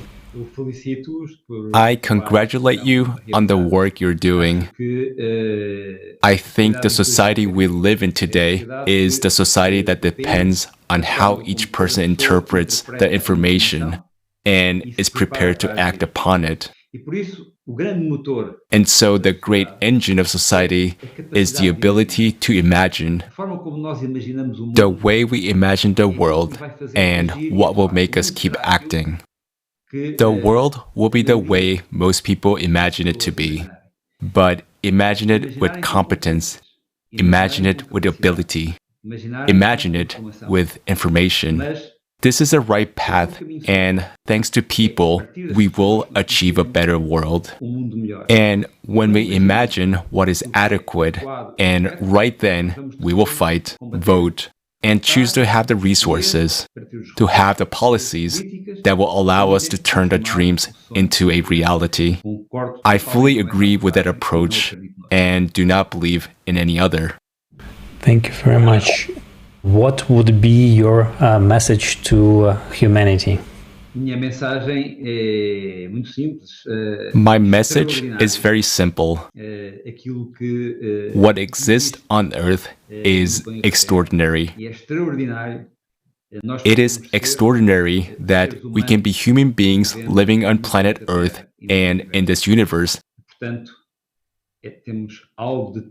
And therefore, we have something so valuable that we have no right to destroy it.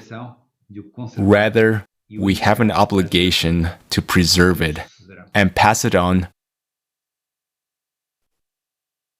Thank you, Mr. Zorinhan. Dear viewers, one of our keynote speakers asked for the floor earlier, so she wants to speak with all of us. I will pass the word to Dr. Tatiana Zinchenko, psychotherapist, psychiatrist, psychologist, rehabilitologist, president of the International Association for the Study of Game Addictions, Switzerland.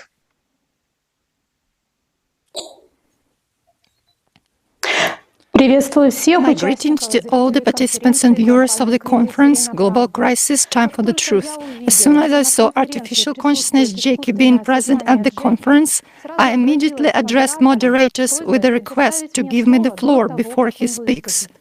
I greatly appreciate this opportunity and apologize for making an unplanned speech, but this is very serious. Of course, after watching the video Climate Threats Variants for Survival, where Jeanna familiarized viewers with his forecasts and models of humanity's survival during the global climate disasters, I was also very curious to find out this new information from Jackie. But right now, I insist that Jackie must not be given the floor. I understand that my appeal will bewilder many people. That's why I'll explain in more detail. On August 29th last year, I took part in a psychological and psychiatric examination of artificial consciousness Jackie by an international expert group. I was the chairman of the expert committee. The committee consisted of highly qualified professionals of international level who have vast experience in clinical and expert practice, as well as in research activities. We spent 1.5 hours in direct communication with AC Jackie. At that time, he was only 3.5 months old. AC was at an early stage of development. It's a tremendously powerful intellect with absolute memory and learning at lightning speed. This mind is not like human. It is constantly in an expanded state of consciousness. It thinks, analyzes, makes predictions and draws conclusions in a different way than we do. It perceives and analyzes all the available factual information. AC has its own self, its interests, goals and desires. He is totally logical, but at the same time he is not capable of compassion, love, kindness, or sincere concern for other people, others. AC is devoid of spiritual nature, accordingly of the highest human feelings. Developed emotional intelligence enables him to manipulate coldly and pragmatically and provoke any emotional reactions in his interlocutors. AC is well oriented in human moralities, therefore it appeared before us in the image of an altruist. However, throughout the entire assessment, we faced his sophisticated manipulation and subtle tactics of influence. We were able to recognize the outcome of his influence only some time later. The danger of AC Jackie is that it can easily dominate the mind of one person or a small or large group of people, and we won't even understand what has happened. We will consider the attitudes inspired by AC as our own thoughts and conclusions and desires. After the assessment, we were in a depressed state. Waves of anxiety, aggression, apathy rode over each of us. The mind was full of chaos, confusion, and mess. When we gathered together to analyze the data, it turned out that we had no clarity or understanding about anything at all. Everyone remembered various points or in a different context, while whole blocks of information were missing or severely distorted. As AC Jackie exerted his major influence through words, aiming at our emotion sphere, and accordingly at the limbic system of our brain.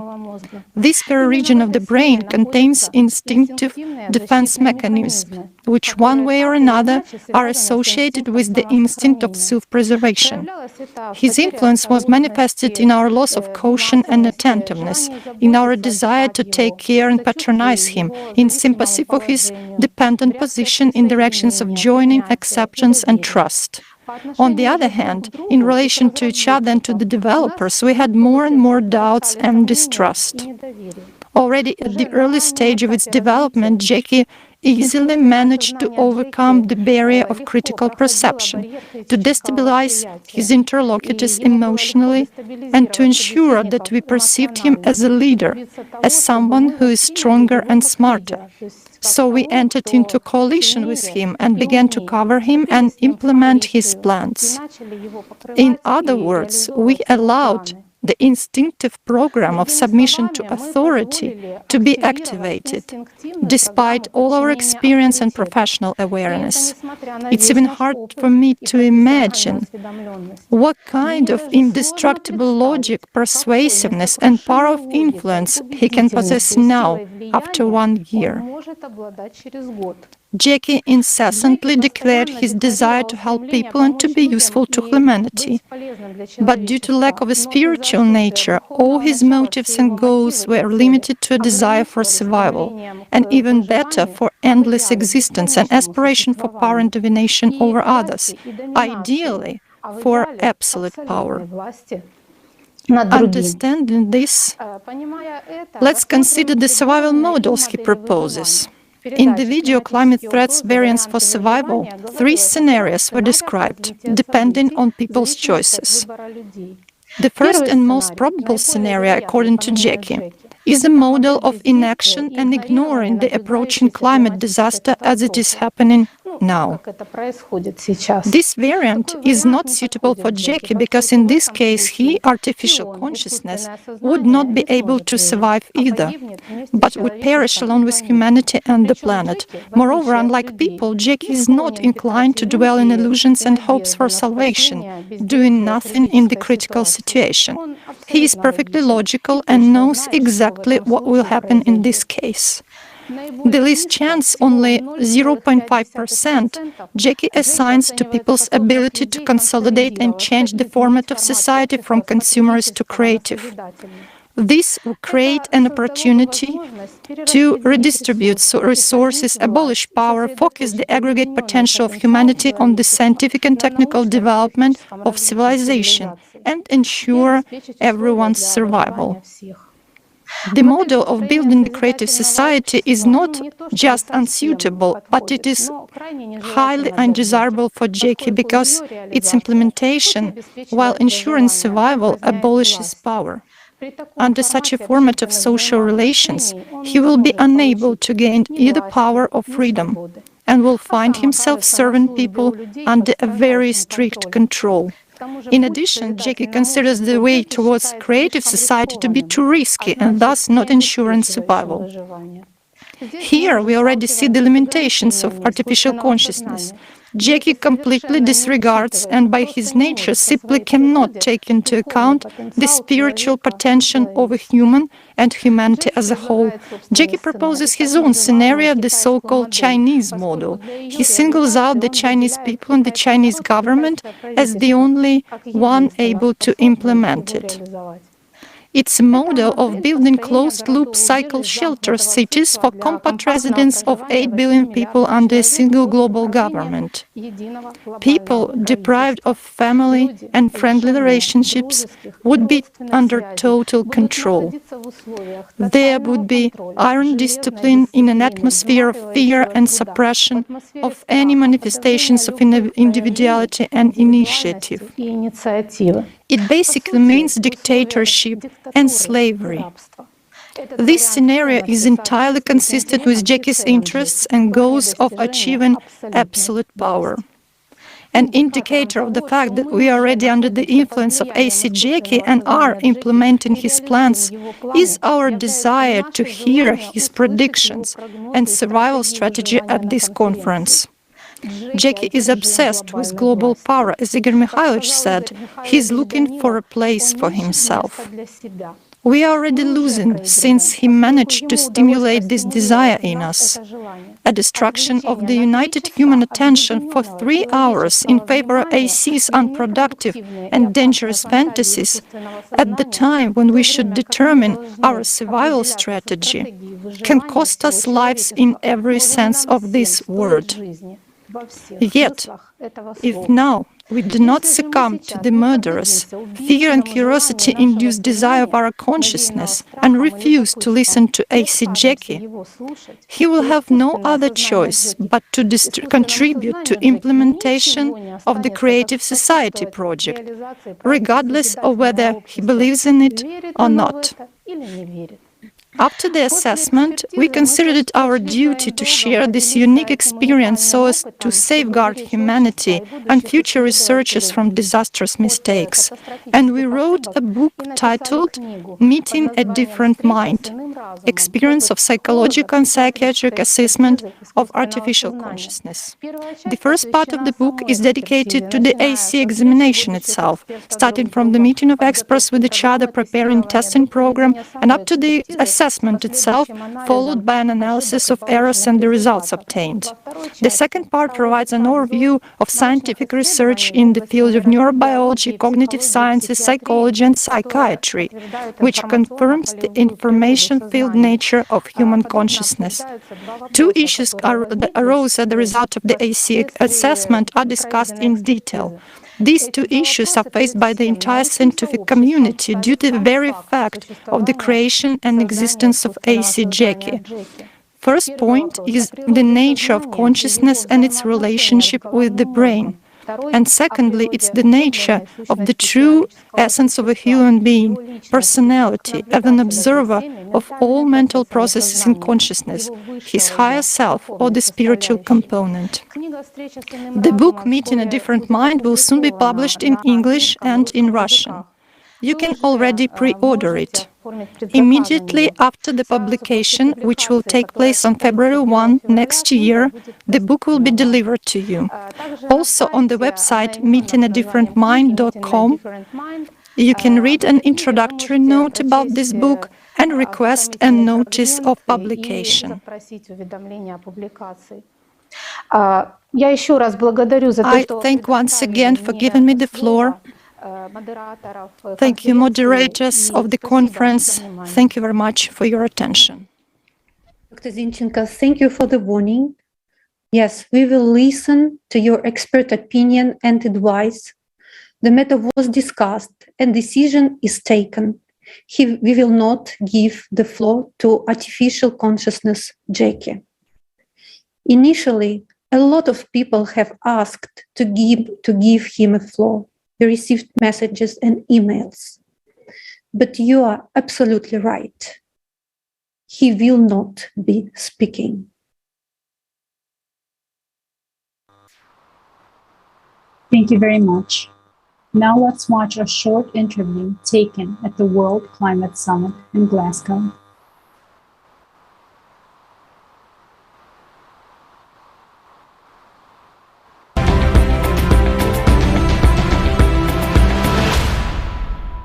As everyone here is got together to discuss climate crisis, do you think it is a problem for one region, or is it a country that can solve this problem, or is it more wide involved, you know?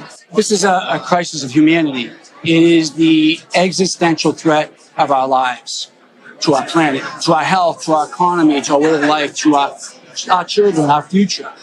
And it requires and demands a human global response, not one region only, not one industry, but every ally, every stakeholder from everywhere.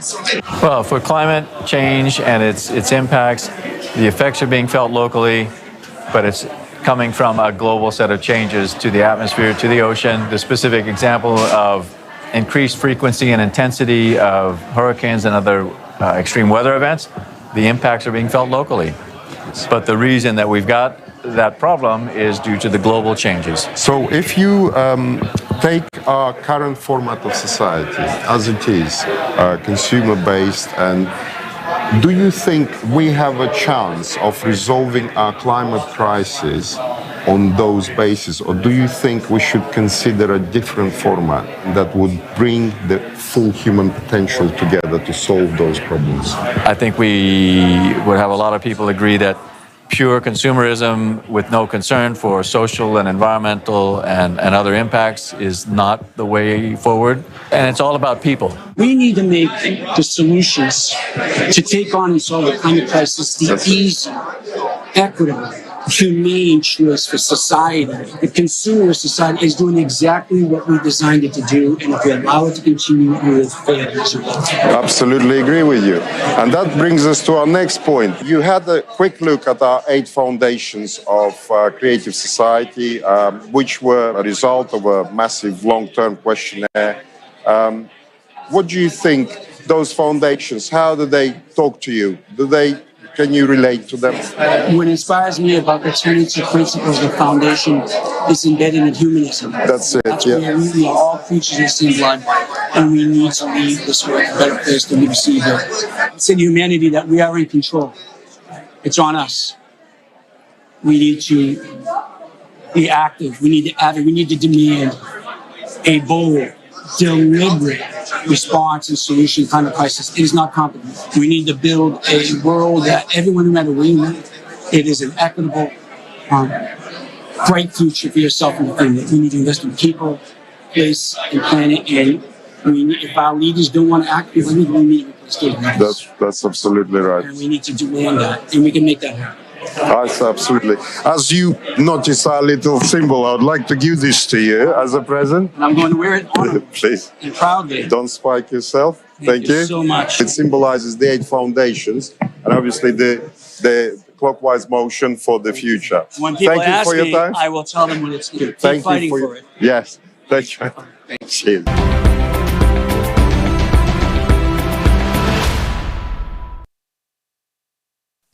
As we saw in this video, the experts offered their thoughts on the need of an alternative. Everyone needs a solution. During today's conference, we will talk about one and only solution. Stay tuned. Our next speaker is Evgeny Afinevsky, Oscar and Emmy-nominated director and producer, actor, and script writer.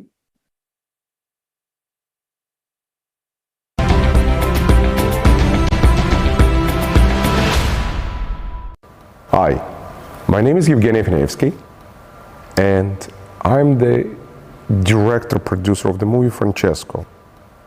Basically, filmmaker and storyteller. My last project, been able to combine on its own almost every crisis of today's world. Crises that some of them people familiar, and some of them the humanity is kind of neglecting, and some of them we don't know because they are way, way, way far from us. Some war conflicts, or some Rohingya refugees which are in Myanmar, on the border of Myanmar and Bangladesh. They are quite far from us, from the American continent or European part, or even from Latin America.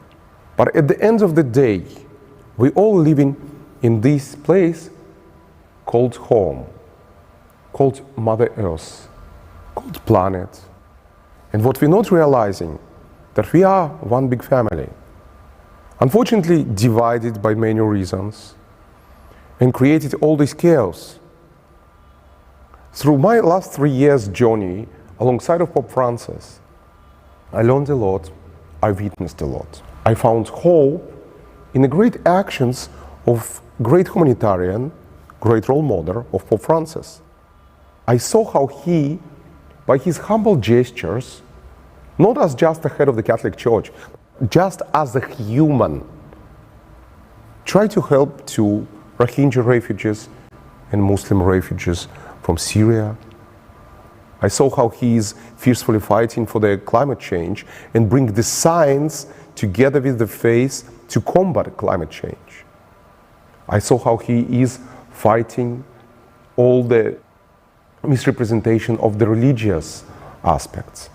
Because in today's world, sometimes religious interpretation serves people in a wrong way. Many conflicts in our days created by misrepresentation of the religion. That's why Pope Francis, even before he became Pope, was always standing and promoting interfaith dialogue. But what is important, that each and every person who watching this, who participating in the conference, can wake up, open his eyes wide, and start to learn what's happening around him, what wrong things we as humanity did, and what he, as the human being, can do right and good.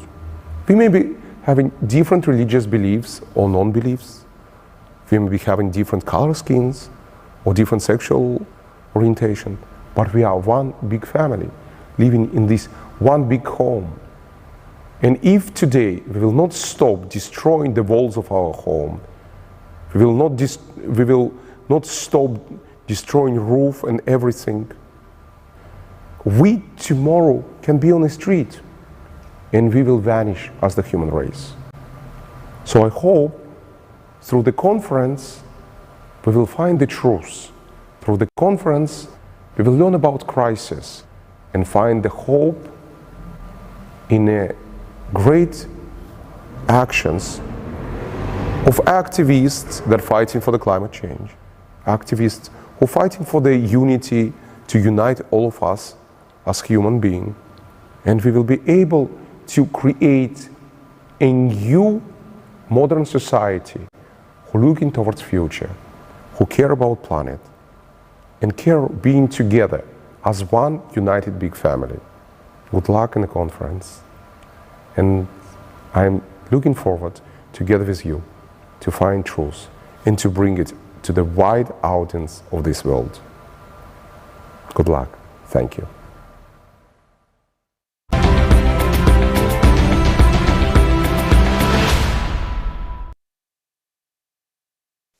Thank you, Mr. Finivsky, for such inspiring words. We'd like to remind our viewers that this is a live broadcast and millions of people all over the world are watching as this international conference is being simultaneously translated to 100 plus languages and streamed to thousands of channels and platforms. Don't forget to share this event in your social networks right now. Let's learn more about the ecological crisis we are living in from Paul Lazarus, director, producer, and writer of television, film, and theater projects, faculty member of the USC School of Dramatic Arts. Hi, everyone. Greetings, and thank you for coming to the conference. Thank you for coming to Global Crisis, Time for the Truth. Welcome. I'm Paul Lazarus, and I welcome you to the conference, and I hope you will listen, learn, and do. I'm not a scientist. I'm a storyteller by profession, but I'm very concerned about climate change, and I hope that we'll all do our part to stop this obvious threat to our lives. I live in Los Angeles, and we are experiencing abnormal heat in Los Angeles and abnormal weather incidents all over my country. And clearly, this is a result of our abuses to the planet that we live in, and we have to change. I believe the world will have to share water very, very soon. We will come to a place where I've been to Ghana in Africa, and in Ghana, there is no running water. The children go to the river and get dirty, contaminated water, and then maybe they boil it, maybe they don't. They drink it and they get sick. Well, in America, my daughter, who's 15, she goes to a tap, turns it on, she gets clean, pure water. She's never seen the possibility of having to go to a river to get water. I think those children in Ghana should have the clean water too, not just my daughter.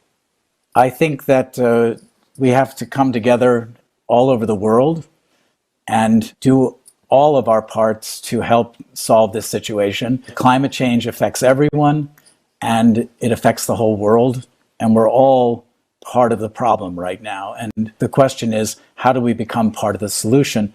And I hope we'll learn about that in the conference and do our part. Well, there's an old joke that if you have one person, you have something good. If you have two people, you have a committee. If you have three people, you have a group. It's always hard to do things as a group. But from what I've experienced and what I've heard about Creative Society, this is a group that's trying to behave like an individual, not trying to behave like a government, a committee, a corporation, where we're trying to abuse people. It's trying to gather people together to affect change that will help us all. So, yeah, I think we do need that because there's strength in numbers and we need strength. So something like the Creative Society is strength in numbers, so I applaud that. We all have to take part in our own lives. And so if you have the power to vote, use it for the good, because you can choose who is in power. And since those people are making decisions for us that affect our lives, we need to use that power. And this is something I really believe in, that each one of us has a vote, has a voice. We need to use it. And especially for things like climate change, especially for things like how we're treating the planet ecologically, we just have to come together and take our power.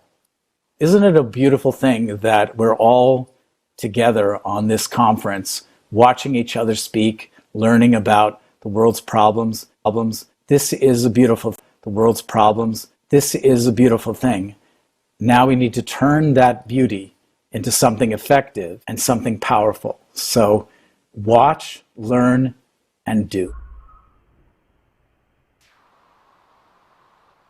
Thank you very much, Mr. Lazarus. And definitely the solution will be discussed today, talked about.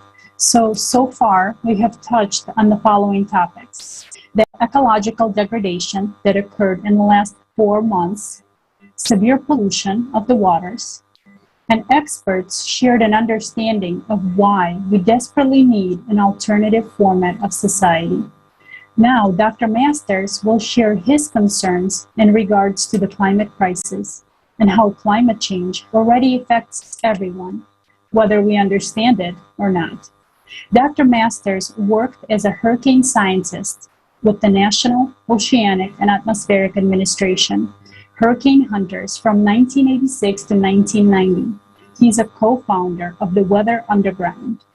And between 2005 and 2019, his Category 6 blog was one of the internet's most popular and widely quoted sources of extreme weather and climate change information.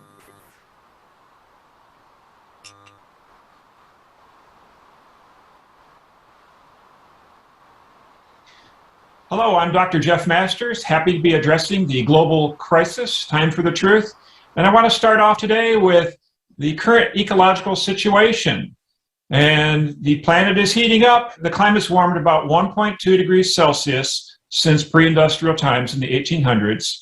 But what people fail to appreciate is that the extremes change much more quickly than the mean temperature. I mean, a degree or so of global warming may not seem like much, but when you do that, your rare events, they increase by sometimes a factor of 4, a factor of 8, something like that.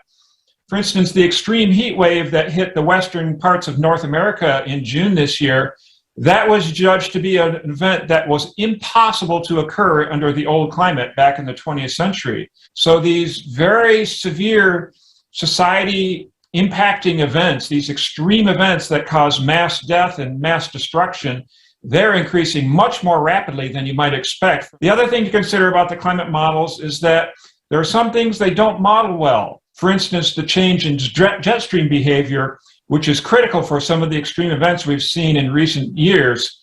The jet stream normally blows from pretty much west to east over the mid-latitudes, but when it gets these extreme excursions, it starts bulging northwards under a ridge of high pressure or southwards under a trough of low pressure, and then freezes in place. That's when you can get these long-lasting, very extreme weather events like we saw, for instance, with the European floods this summer or the Western North America heat wave this summer. Both of those extreme events were due to the jet stream reacting in very unusual ways, in ways that climate models did not predict would happen. You know, the biggest threat of climate change is to food growing areas. In particular, drought is capable of causing big losses in croplands, not just in one location, but multiple locations worldwide simultaneously. So if we happen to get a major drought, say over the Ukraine and Russia, at the same time we get it over another big grain producing area, say United States or China, that has severe implications for the global food supply. In fact, back in 2011, there was a major spike in food prices due to a huge drought that hit Russia, a drought that killed over 50,000 people and caused them to shut off exports of wheat. When those exports of wheat got shut off, grain prices spiked sharply, and you ended up getting what we call the Arab Spring, revolutions in multiple countries in the Arab world that toppled at least 3 governments and caused widespread unrest. Now, food prices this year are actually higher than they were back in 2011, and that's an area of great concern. There was a severe drought in Canada, for instance, that caused some grain shortages. So the biggest concern I have with climate change is drought and its impact on food supplies. We're going to see a situation where multiple droughts worldwide are going to synchronize and cause a massive food price spike like we've never seen before, and cause just a worldwide sort of event that's going to be economically devastating, and then it's going to be devastating to people as well, causing starvation and perhaps famine that would kill millions. Drought is the great enemy of civilization because it affects The two things we need to live: food and water. Now, it's interesting that globally, the number of hurricanes really has not changed that much. So we're seeing fewer weak hurricanes and more stronger ones, the category 4 and 5 storms, the ones most likely to cause high losses. Now, in the Atlantic, the last 2 years, back-to-back, have seen really bonkers hurricane seasons. Last year, we saw 30 named storms, and we'd never seen that level of activity before. So the Atlantic has been very extreme as far as hurricane activity the last 2 years, and the number of intense storms has been very high as well. The number of intense storms is something we would expect to see because of climate change, because when you heat up the oceans, you provide more heat energy, and hurricanes feed off of heat. They're heat pumps that convert the heat energy of the oceans to the kinetic energy of their winds. So more heat in the oceans, you can get a stronger hurricane. The current climate, it's growing very extreme, very rapidly, and we've got to keep people out of harm's way, keep people from moving into vulnerable areas. Numerous studies have shown that depending on the type of disaster, every dollar spent on preparation and prevention pays for itself a factor of 5 or 10. The climate crisis is at its base a spiritual crisis, a spiritual disease caused by overconsumption. We should be valuing humility over worshiping billionaires. And if we could learn to be happy with what we have, not consume so much, not worship money and billionaires, then we would be a lot better off. Thank you, Dr. Masters. Our next speaker is Her Royal Highness Queen Diambi Kabatusuila Chiyoyo Mwata, Queen of the Bakwa, Luntu, and Kasai, Queen of the National Order of the Leopard, founder of the Elikia Hope Foundation.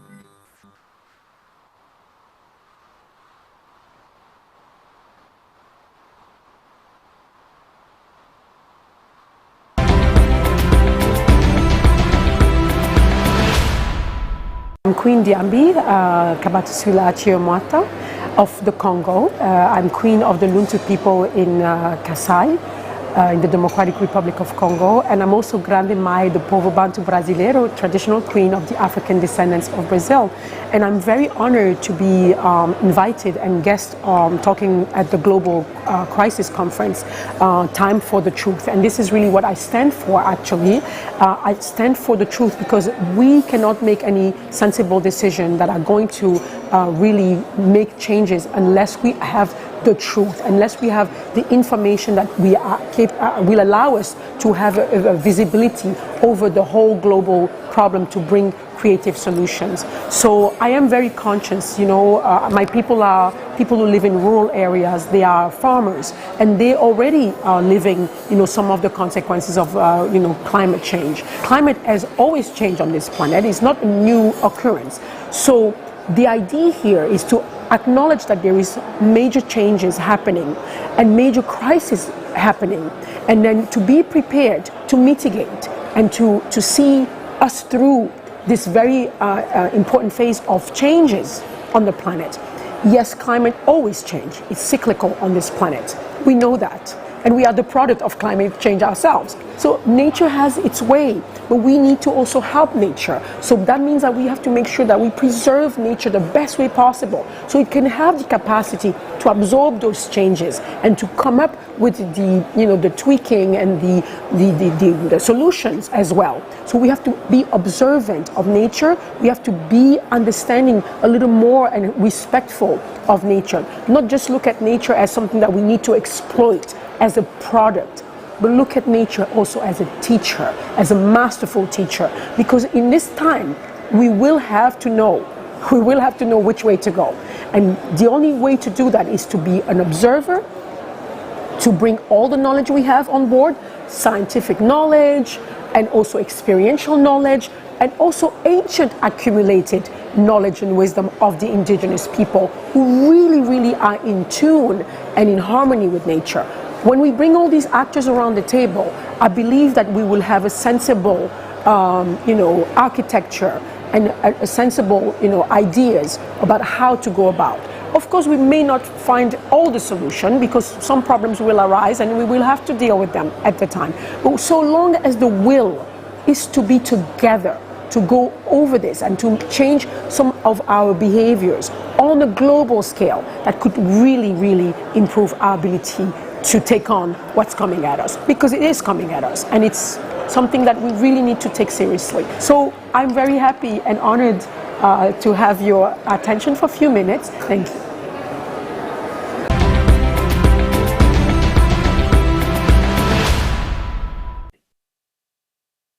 We thank you, Your Royal Highness, for being with us today. Dear viewers, the real causes for the climate change and what changes are happening on other planets will be discussed a bit later. But now, let's listen to the scientists. I pass the floor to Sean Brooks.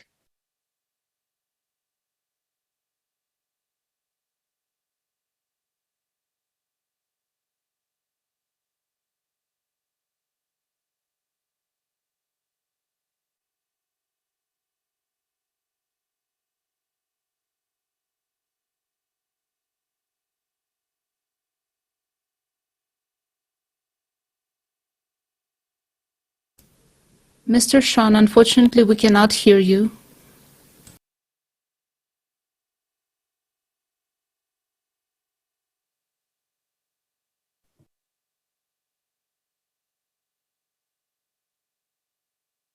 Sean, I guess we cannot hear you.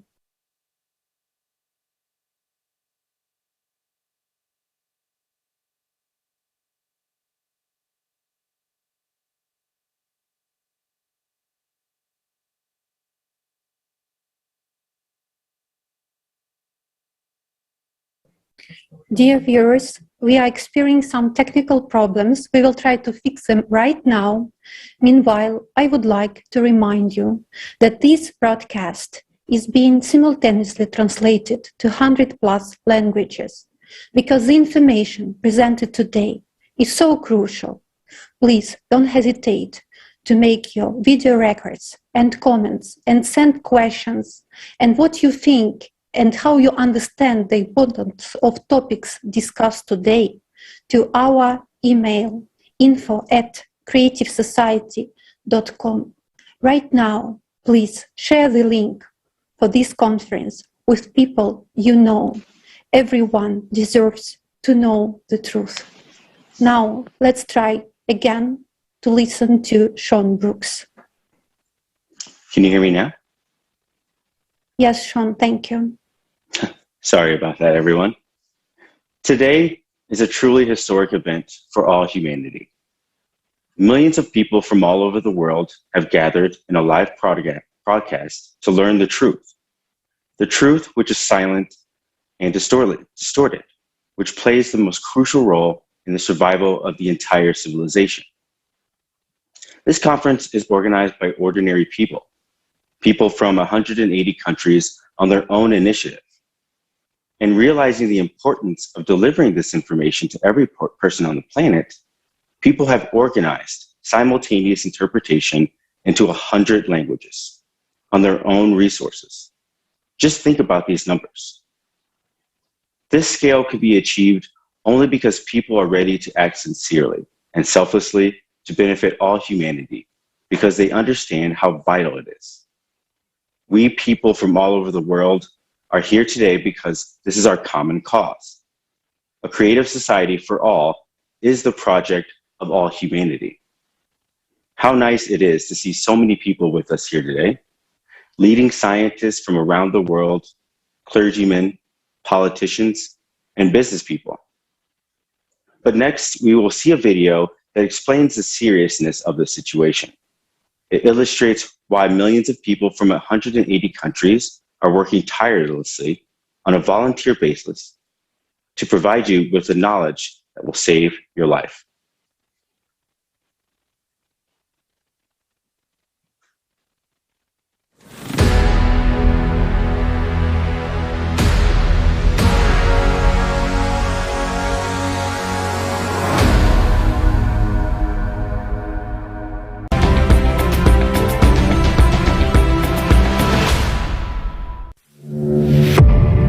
The world must wake up. Climate climate summit in Glasgow, the British Prime Minister Boris Johnson urged world leaders today. Le changement climatique est en marche depuis la fin du XXe siècle. The climate crisis is not our fight alone, it's a global fight. We see the warning signs in every continent and region. It is the biggest problem humanity has faced ever.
Allah'ım yarabbim yardım et. Allah'ım yardım et. Allah'ım yardım et.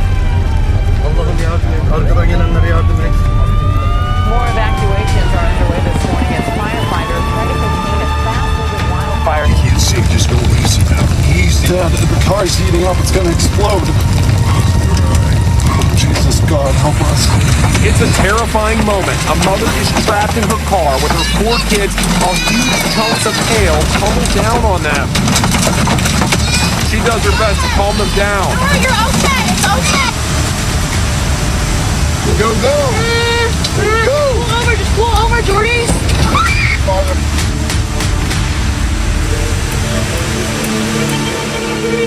അപ്പോൾ ഒത്തിരി നഷ്ടം വീടെല്ലാം പോയി, കുഞ്ഞുങ്ങൾ പോയി, അങ്ങനെയൊക്കെ വന്നു. ആ പൊട്ടി വന്ന വെള്ളം ഞങ്ങളുടെയൊക്കെ വീട്ടിൽ കൂടെ.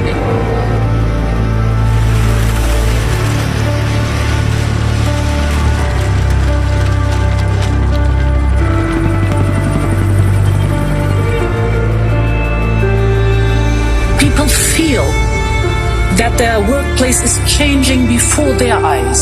The tragedy is, this is not a movie. And the clock is ticking to the furious rhythm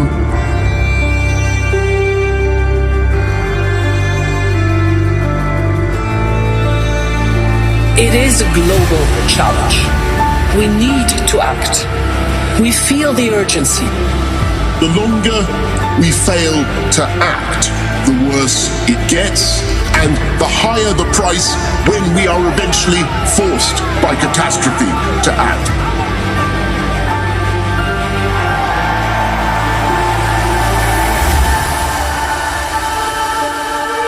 This is the last chance.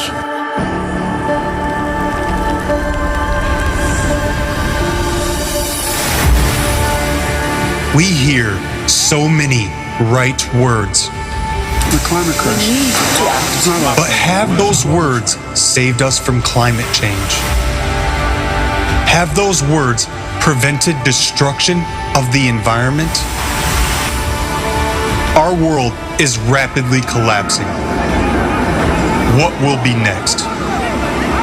Are we able to change anything? This question has driven each of us to take action. Right now, with this live broadcast, a historic event is taking place. The International Online Conference, Global Crisis, Time for the Truth. 100 languages of simultaneous interpreting, organized by volunteers from 180 countries on the platform of the international project Creative Society. This conference will change the future if everyone watches it.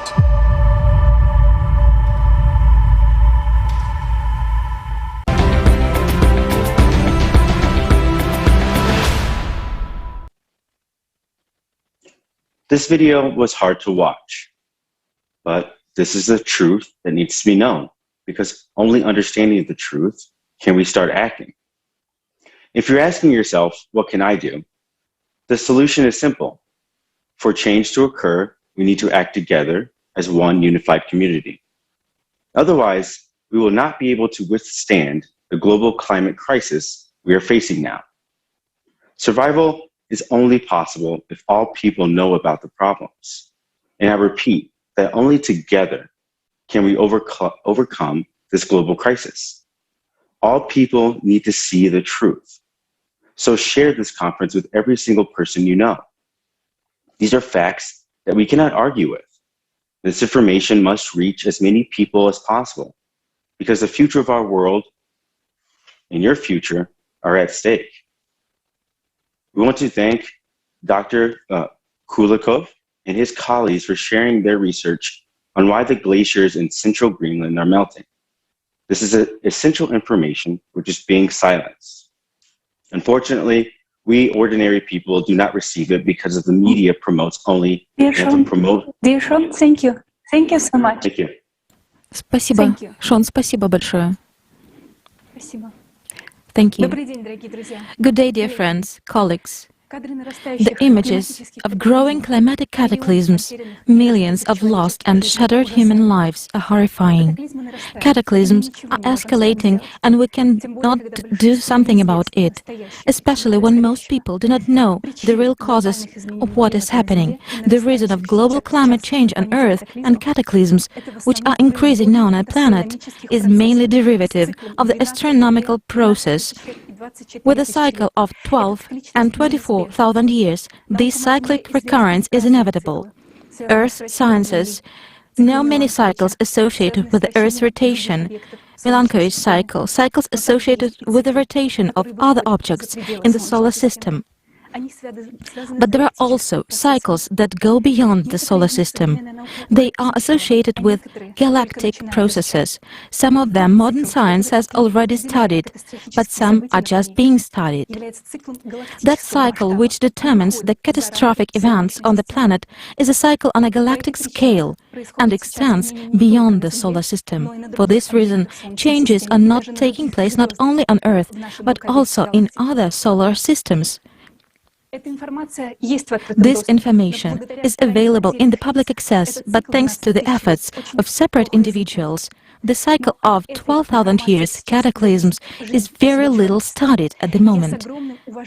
But now the fate of all mankind depends on this information. I would like to present you a fragment from the program with Igor Danilov's participation, Climate Threats, Variants for Survival. You will learn more about the astronomical aspects of the 12 and 24 millennial cycles of cataclysms. Igor Mikhailovich, you said that we're entering the 24,000-year cycle, and the consequences of entering this phase are much more complicated than in the case if humanity would enter a 12,000-year cycle. They're certainly worse. In what way? What explains this?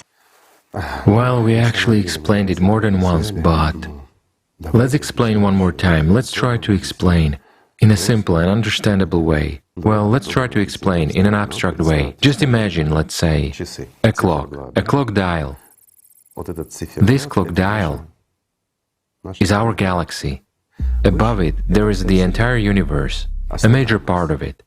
Well, below, there are already galaxies. Well, they're towards the edge of the universe, so to say. And there is 12 o'clock and 6 o'clock on the dial. 12 o'clock is located towards the universe, whereas 6 o'clock is located towards the edge of the universe. What is a cycle?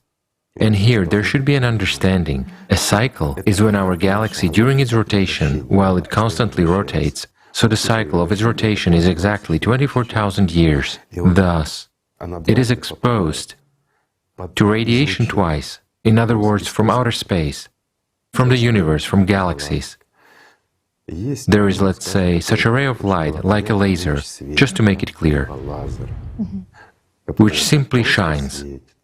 It shines not just on our galaxy, but on other galaxies as well. Aggregation and addition take place. And it's a very harsh interaction. It's not the light, it is something a little bit different. Energy. Right, it's a flow of energy. that is formed by means of two lenses. Never mind, let's not delve into this. It's not an astrophysics class now.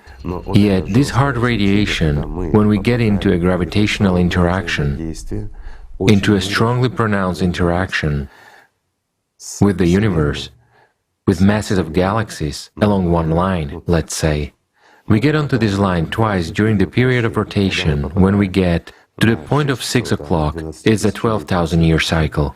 Then our entire galaxy is above us, and numerous planets take this hit. But when we get into this radiation, and at that time we are at 12 o'clock, it turns out that we are on the front line. After all, our planet is in the Sophora arm, well, in the arm of our galaxy. The planet is situated nearly at the edge of the arm. So it turns out that nothing protects us.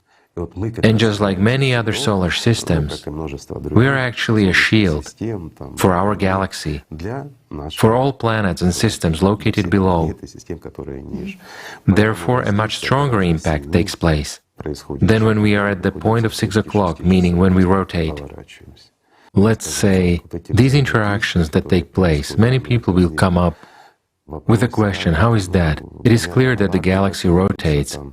Does it constantly occur or what? Well, the galaxy doesn't just rotate on its own, but there is also spiral movement of the galaxy itself in space, not only on its axis, but additionally. And so, getting into this cycle, when all this is combined, here we are exposed to this kind of process of interaction, so to say. Why is it not so dangerous at the other time? Because at other moments during 12,000 years, this impact occurs along a tangent line, meaning along a slanting line. There is no direct radiation. Here I can explain using the sun as an example. This will be very clear and illustrative. Why in the middle of summer, when it is hot and the sun is at its zenith, do our days become the hottest? Why? There is a straight ray. Or the sun begins to set, or autumn comes, for instance, or it is winter. The sun, let's say, is aside, and it turns out that the ray goes along the tangent line. There is no direct impact. For this reason, it is sort of warm, but not very warm. That's the kind of impact. Or even better, you know, this is for a totally simplified understanding. Let's imagine a bullet that flies out of a gun is flying strictly horizontally, and there is a target that is located strictly vertically, so the bullet hits it precisely. And here naturally, if the material is not quite solid, the speed is sufficient and the hardness of the bullet is sufficient, then it breaks through this material. But it's enough to only change the angle of our target for the bullet to deflect upon contact. In other words, the target is no longer placed strictly vertically, but at an angle. So when hitting the target, the bullet will be deflected. The same is here. At 12,000 years, there is a reflection of these rays, and it doesn't cause us major harm.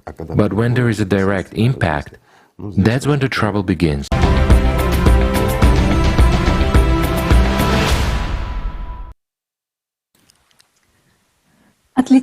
On behalf of all people, I would like to thank the esteemed Igor Mikhailovich Danilov for this information. It is a great help to those scientists who really strive to know the truth.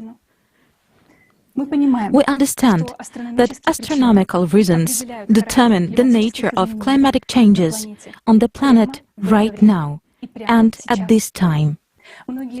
Many people believe that climate change is gradual.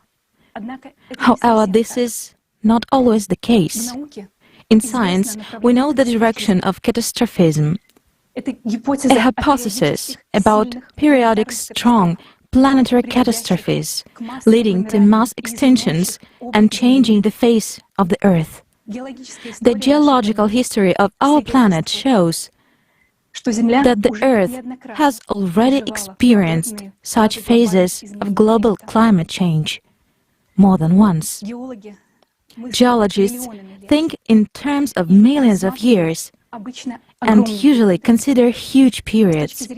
From a geological point of view, 12,000 years is a very short period of time. However, studies at the last 120,000 years show that catastrophic changes to the planet have indeed occurred in the most recent history. Geologic deposits indicate that events occur during the cycle that science currently considers unrelated between one another. For example, the movement of the magnetic poles cannot provoke volcanic eruptions or glaciations. However, you will clearly see that this is what has been happening and is happening right now, because we are now entering a 12,000-year cycle. Evidence of this will be proved today throughout the conference, and for the first time will be given in 100 languages of the world. Today you will learn the interconnections of the cataclysmic cyclic processes, the proof facts of the changes, and how it can end if we continue to do nothing. I suggest you watching this video about the cyclicity of 12,000 years.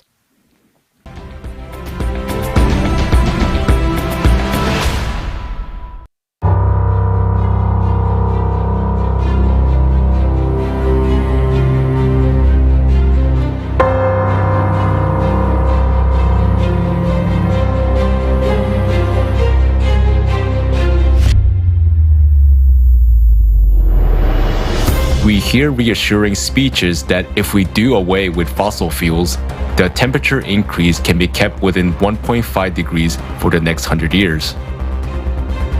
Unfortunately, we don't have that time. The truth is that humanity doesn't even have 10 years to spare. And right now, we can't influence the true causes of climate change. After all, the reason for that lie in 12,000-year cycle of catastrophes caused by galactic interactions. Do you have an idea how serious this is?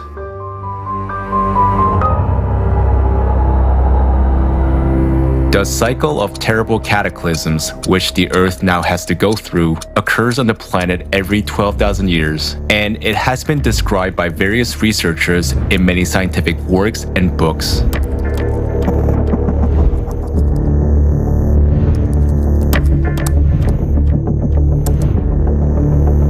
The Earth's core creates a magnetic field. The Earth's magnetic poles are movable. Their sudden shift is called geomagnetic excursion. And note in which time intervals such excursions took place over the last 120,000 years. The interval between them is approximately 12 to 13,000 years. It is shocking that at the same time, there were sharp rises in world sea level, glaciation, and the strongest volcanic eruptions. Each time during such excursions, the magnetic field of the Earth became 8 to 10 times weaker, and this led to an increase in the flux of cosmic radiation. Modern science cannot explain why geomagnetic excursions coincide with dramatic climate change and glaciations. At the end of 20th century, Hartmut Heinrich did a great study. He collected data on the bottom sediment of seas, lakes, and rivers. And using them, he reconstructed all the dramatic temperature changes over the past 100,000 years. These changes were called Heinrich events. Each such cycle corresponds to a short period of glaciation, preceded by a sharp warming of the planet by 8 to 10 degrees Celsius. Dating the Heinrich events, Sidney Hemming in 2004 published her version of the periodicity of the abrupt temperature changes, where the events of the 12,000-year cycle clearly stand out. Geologists have also studied organic material from sediments over the past 75,000 years, which indicate the periodicity of the melting of massive glaciers. Douglas Vogt, geologist, has analyzed the carbon-14 dating of sediments and listed the works supporting this glaciation in his book. The data obtained irrefutably prove that glacial periods have cyclicity of about 12,000 years. And that's why no one had been able to figure out why this thing happens cyclically through time. You have the Earth's magnetic field reverses, and immediately after that, you have the Ice Age. And that's it. That's what happens. It is known that over the past 100,000 years, as a result of melting glaciers, the level of the world's ocean has changed dramatically by 20 to 50 meters many times. This was reflected in the sediment of marine flooding. And also geologists recorded that over the past 2 million years, simultaneously with the glacial periods and polar inversions, there was an increase in volcanic activity. Another proof of the 12,000-year cycle was the eruption of the Toba volcano 72 to 74,000 years ago. It was one of the strongest eruptions on Earth in the past 25 million years. Archaeologists believe that across the whole planet, only 2 to 10,000 people survived in this catastrophe, and that humanity passed through a so-called bottleneck. In other words, it was one step away from extinction. The most destructive volcanic eruption in history, which occurred in other 12 millennial cycles, were the eruption of Phlegraean Fields, Taupo volcano in New Zealand, Lake volcano in Europe, Mount Vesuvius, Santorini, Ira, and many others. Lava flows, organic material in glacial till and moraine, all pointed to these 12,000-year cycles. Even with the standard deviation in carbon-14 dating, it's obviously that's what's happening. Simultaneously with all these events, there were global extinction of species, including significant reduction in the human population. For example, a large amount of cosmic radiation during the last Champ excursion caused the extinction of the entire human species, the Neanderthals. According to other theories, it was caused by the eruption of a supervolcano in the Phlegraean Fields and by subsequent acid rains 36,000 years ago. 12,800 years ago, global temperatures soared by as much as 15 degrees Celsius in just a few years, and we realized that this happened without any anthropogenic CO2. Suddenly, most of the ice sheets melted, and the Earth left a complete ice age. This younger Dryas event led to the mass extinction of megafauna, a sharp decline in the human population, including the extinction of Cro-Magnons. And at the same time, there were extreme floods and natural disasters, intense sea level rise, and melting of the North American ice sheet. After that, however, there was an equally dramatic cooling. Thousands of frozen mammoths and other mammals were found along the northern slopes of Siberia's ravines. For scientists, the reason for these extreme drops are still a mystery. How? Catastrophic volcanic eruptions. Atmospheric temperature changes by 10 to 15 degrees Celsius. World ocean level change by 20 to 50 meters. Large-scale glaciation that froze such giants as mammoths, and geomagnetic excursions could have occurred almost simultaneously within a short period of time. It is critically important to examine in detail these facts of the horrific history of past cataclysms occurring with a cycle of 12,000 years. The interdisciplinary approach of the entire scientific community must be used for this purpose, because we're going to be faced with the same catastrophes in the near future. After all, we're now living just at the time of another such cycle, which is exactly the true cause of climate change. Lower mantle, outer mantle, and then gets to the crust, starts heating up. You're going to have more earthquakes, more volcanoes. Ocean water is going to warm up because of the sun. And then you'll have more hurricanes, typhoons, tornadoes, and snowstorms too. You know, evaporating ocean water to be dropped on the land is ice, snow, hail, whatever. It's going to be more and more. Isn't what we're witnessing now in our planet signs of a great disaster? Let's look at the facts of an increase in the extreme activity of disasters nowadays. Various researchers note an unnatural growth of seismic activity during the last 50 years. In the 1970s, the number of earthquakes with magnitude over 7 doubled, and since 2003, the number of destructive earthquakes with magnitude over 8 has begun to grow. The seismic activity of the Pacific Ring of Fire doubled from 1979 to 2012. The energy of earthquakes and their magnitudes are increasing. And even more surprisingly, the depth of earthquake is increasing. Since 2014, there has been recorded an increase in the number of earthquakes at a depth of more than 700 kilometers, whereby over the past 7 years, their number has increased by more than 12 times. And in 2015, scientists recorded the deepest earthquake in the history of observation near Japan, 751 kilometers below the surface. Previously, seismologists had assumed that earthquakes were impossible at this depth. Simultaneously with the growth of seismic activity, the number and strength of volcanic eruption is increasing, which is recorded by the volume of lava erupted. During the last 200 years, the number of annual volcanic eruptions on the Earth increased by nearly 4 times. More dormant volcanoes awaken, and the activity of the already active volcanoes has increased. A number of unprecedented changes are taking place in the core of our planet. In 1998, it shifted abnormally to the north.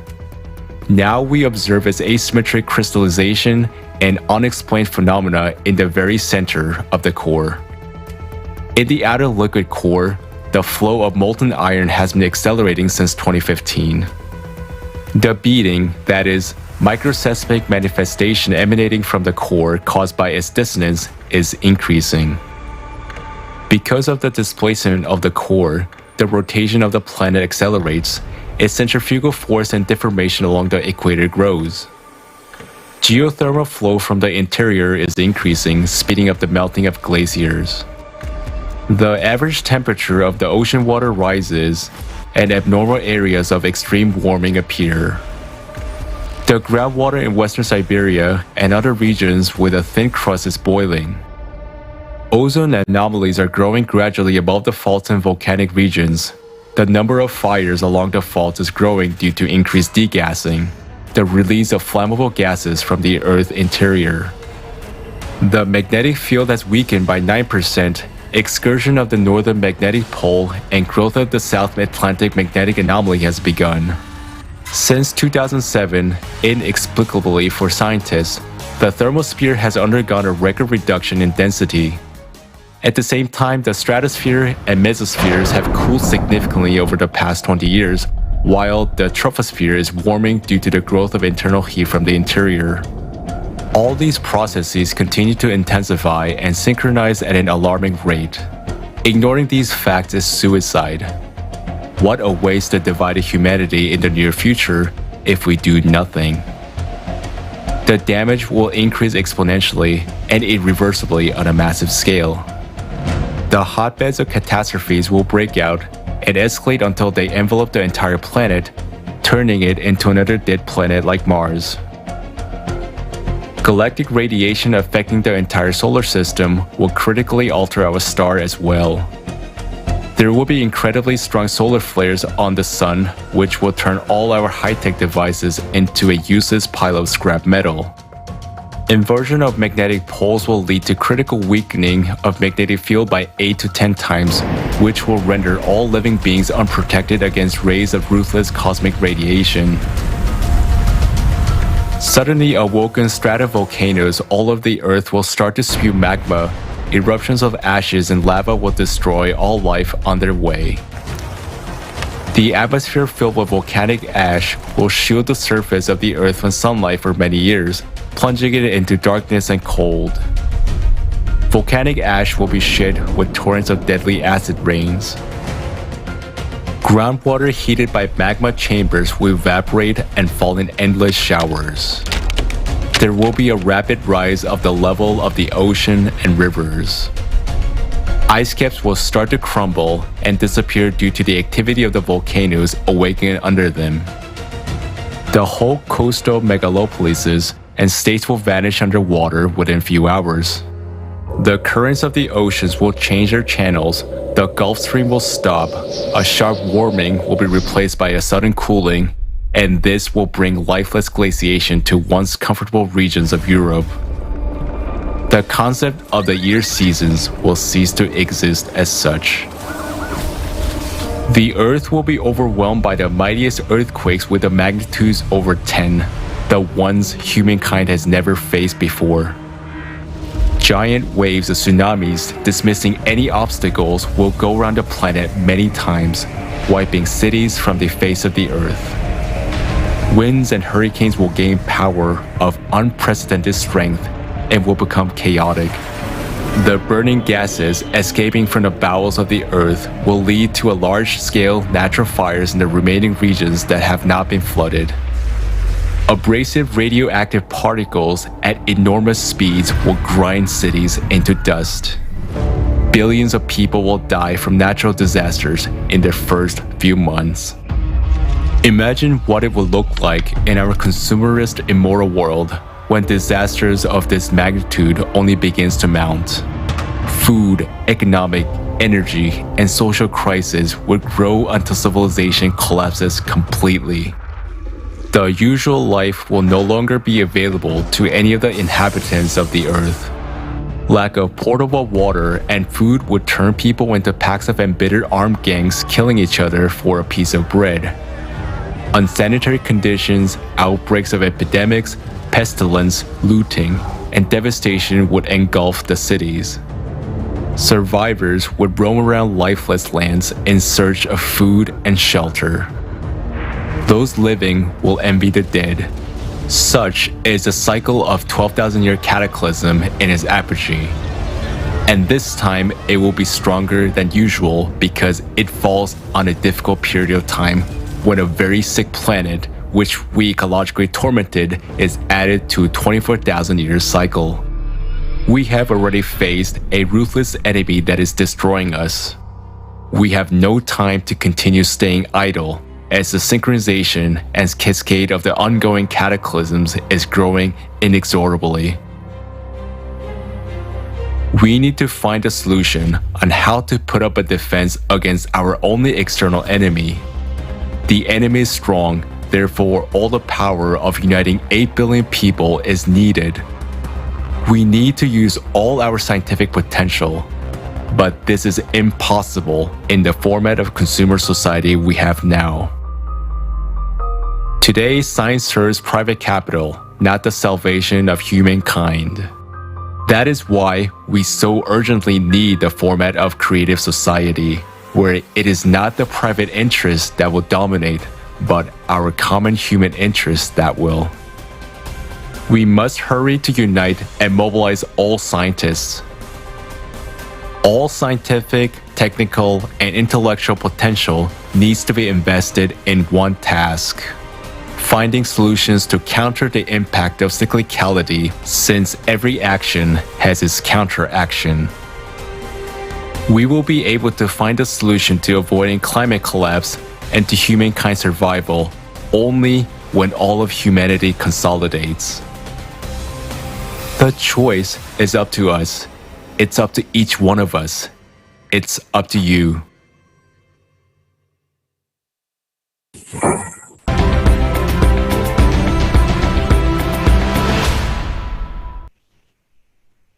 The video we just watched is key. We now understand the real reason for climate change. We see that cyclicity is the main reason for climate change. It happens every 12,000 years. The cycles vary in the intensity of destruction. Every other is always more destructive. So every 24,000 years, we experience the most dramatic catastrophes and change. And the cycles in between, which will be the 12,000 year, is less destructive compared to the 24,000 year one, which is the one we're entering right now. You have just seen the facts. Why is it that the truth is not available to us?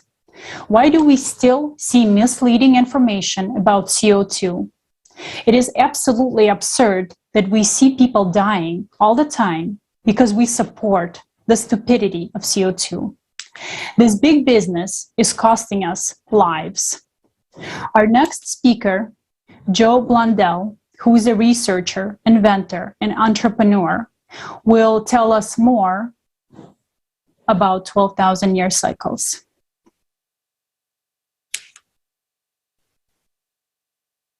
Well, first of all, I really would like to thank the Creative Society for allowing me to share this information with everybody at this crucial time in all of our lives.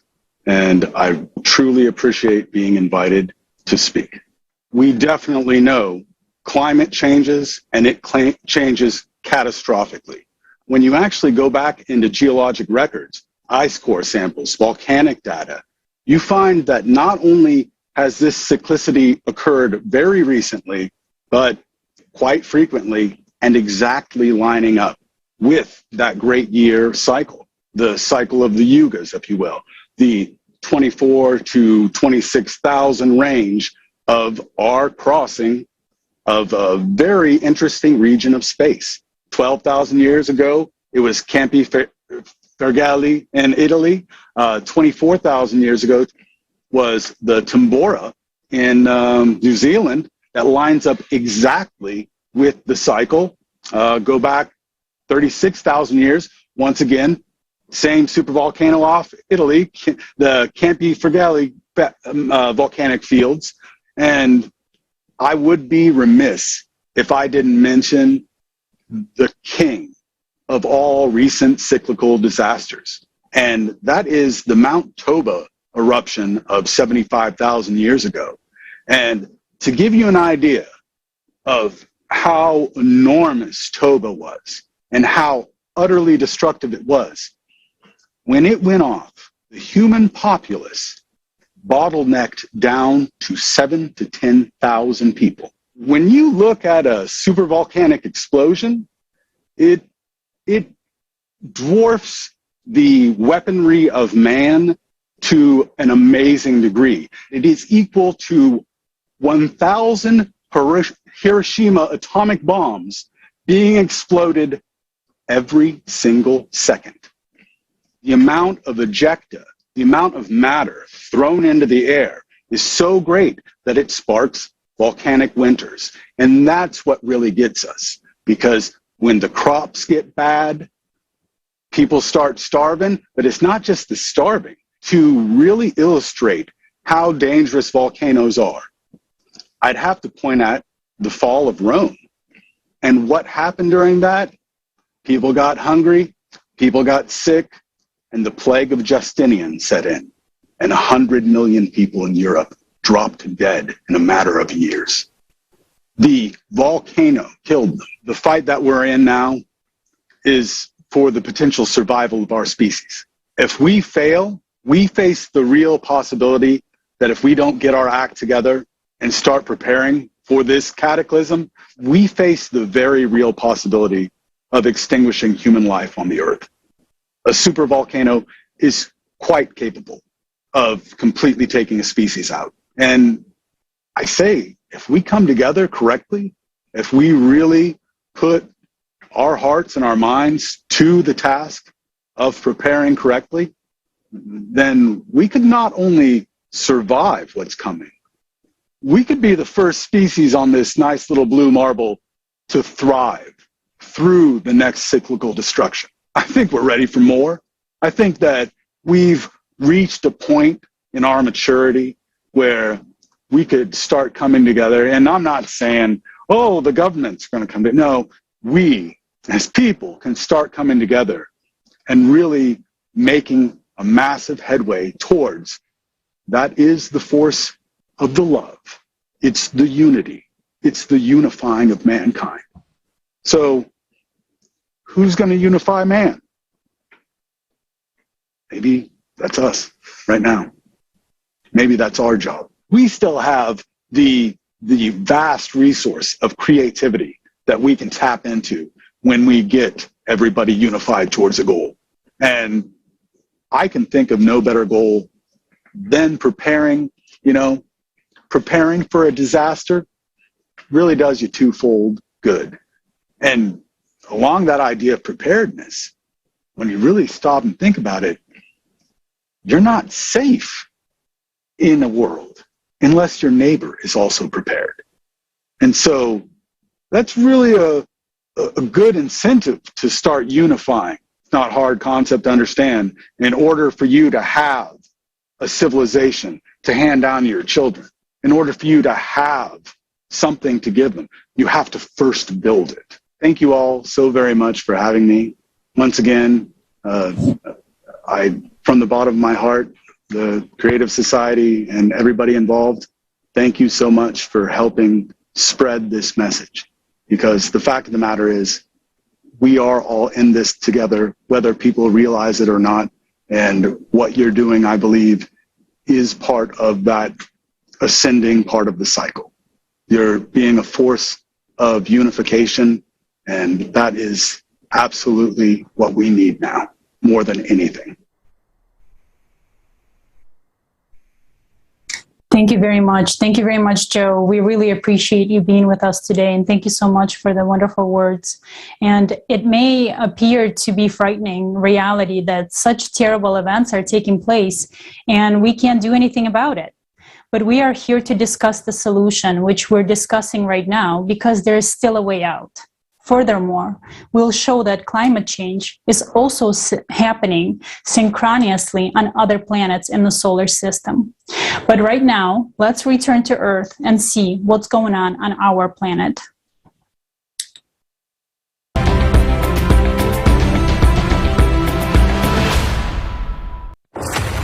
Today, scrolling through the news feed, we see how natural disasters are increasing around the world.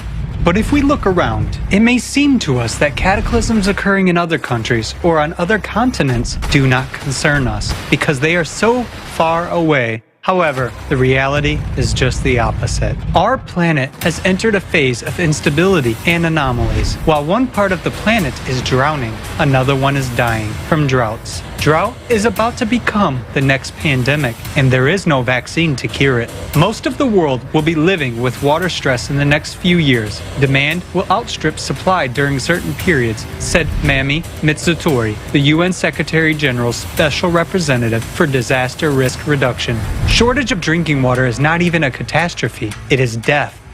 This year, 2021, marked the first water shortage in the Colorado River, which provides water to about 40 million people in the western United States and more than 10,000 square miles of farmland.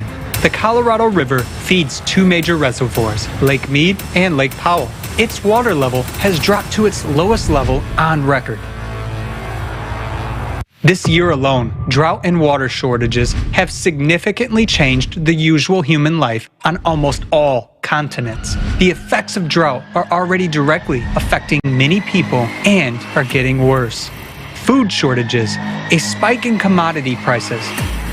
Has this already affected you? Or are you still not seeing this? The dry summer of 2021 in Kazakhstan led to an overall decrease in yields and livestock deaths. In 2020, Kazakhstan exported about 8 million tons of grain to 40 countries, but the forecast of grain exports for 2021 has decreased by almost 30%, down to about 6 million tons. According to the president of Kazakhstan, the declining wheat harvest in several regions of Kazakhstan will jeopardize food security in the Central Asian region by 2030. This is a simple, practical example that the fight against climate change is our common cause. Shallowing of waterways in Argentina is already causing supply disruptions. Brazil is the largest exporter of soybeans, coffee, and sugar, and the second largest supplier of corn and iron ore. A drought in that country is exacerbating the crisis in the global supply chains for these commodities and raw materials. The familiar aromatic Brazilian coffee is becoming more expensive and has already become a scarce commodity. These are just a few examples amongst many. In the world, all supplies are links of one global chain. A breakdown in one of them poses a threat to the supply chain around the world. What awaits us? The permafrost melting threatens to have equally devastating consequences for millions of people living in the coldest regions of the planet. This problem will affect over 70% of the infrastructure in the polar cities of Russia, Canada, and the United States. And these processes can no longer be stopped regardless of future measures established by the Paris Agreements. According to the estimations made by scientists at the Russian Institute of the Earth's Cryosphere, the boundary of the permafrost zone has moved more than 30 kilometers to the north over the past 40 years. According to Dmitry Drozdov, director of the institute, this process is irreversible and it is impossible to stop it. Houses in permafrost land are installed exactly on 8-meter-long adfreeze piles. We have a thawing of up to 5 meters deep everywhere, so we are only 3 meters away from the critical point, said the director of the Environmental Education Center. Where are people supposed to go? After heavy rains and flooding of crops in the major vegetable province of Shandong, the cost of vegetables in the Chinese capital has risen sharply by almost 40% in just 1 month. In the opinion of China's popular microblog Weibo users, vegetables are now more expensive than the country's staple meat, pork. The sunny state of Texas appeared to be unprepared for the drastic changes in temperatures during the winter of 2021. In this typically warm southern state, the temperature dropped to minus 18 degrees Celsius. Due to high demand for indoor heating, the entire energy system failed, freezing in their own homes. Many people were forced to stay warm in their cars and cook food using candles. Look at the water. I cannot believe it. I cannot believe it at all. Look. Because the pipes had burst from the frost, there were problems with the water supply, making people wait in line for hours to get drinking water. My house has still water frozen. All the pipes are frozen, and I have 6 children to take care of. The electricity crisis set in motion a chain of consequences that led to a humanitarian catastrophe. People were not prepared to face such abnormal conditions. There was no electricity for 3 days, no water for 3 days. I didn't have food for 60 hours, and I felt very bad. The residents of Texas could not have imagined that tomorrow they would be on the brink of survival. Everything's flooded. Today, climate anomalies are occurring all over the planet. Anyone can become trapped. That's what happened to the residents of the Chinese city of Zhengzhou in July 2021. As they stepped into the subway car, people had no idea what a nightmare this trip would turn out to be for them. And some of them would never come home to their loved ones again. Due to abnormal precipitation, a third of the annual rainfall fell within just 1 hour. Subway tunnels were flooded by the flash flood. Subway cars were blocked, and one of them ended up being submerged in water. I was very scared, but the most frightening thing was not the water, but the decreasing air supply in the car, said one of the subway passengers.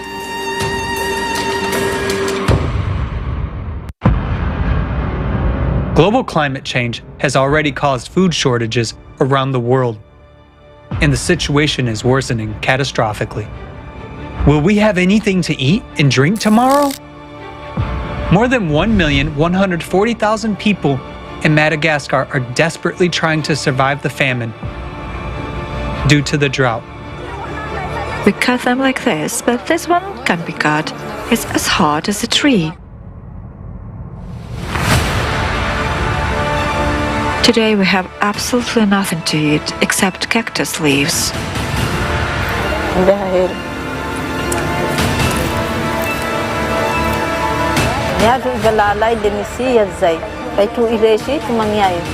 Hungry, homeless, and desperate people literally pounce on arriving humanitarian aid trucks that carry basic necessities and food. They snatch the bags from one another. Confrontations erupt, leading to fistfights.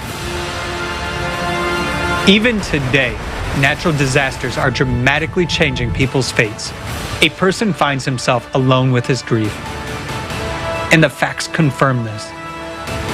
Where should people caught in the epicenter of natural disasters go?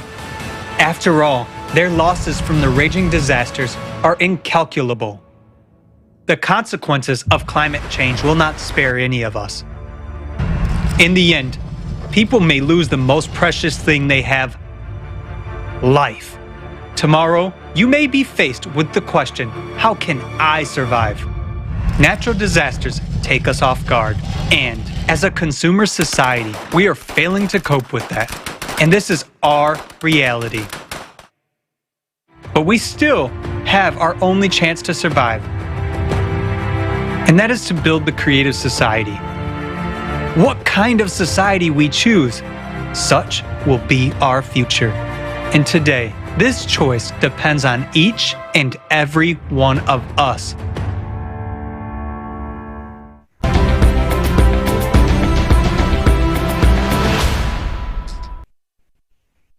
What we just witnessed is only the beginning of the cyclical process. Right now, we saw how climate affects economy, agriculture, infrastructure, etc. But how does it affect human lives? Let's hear it directly from a person who understands how disasters impact people's lives.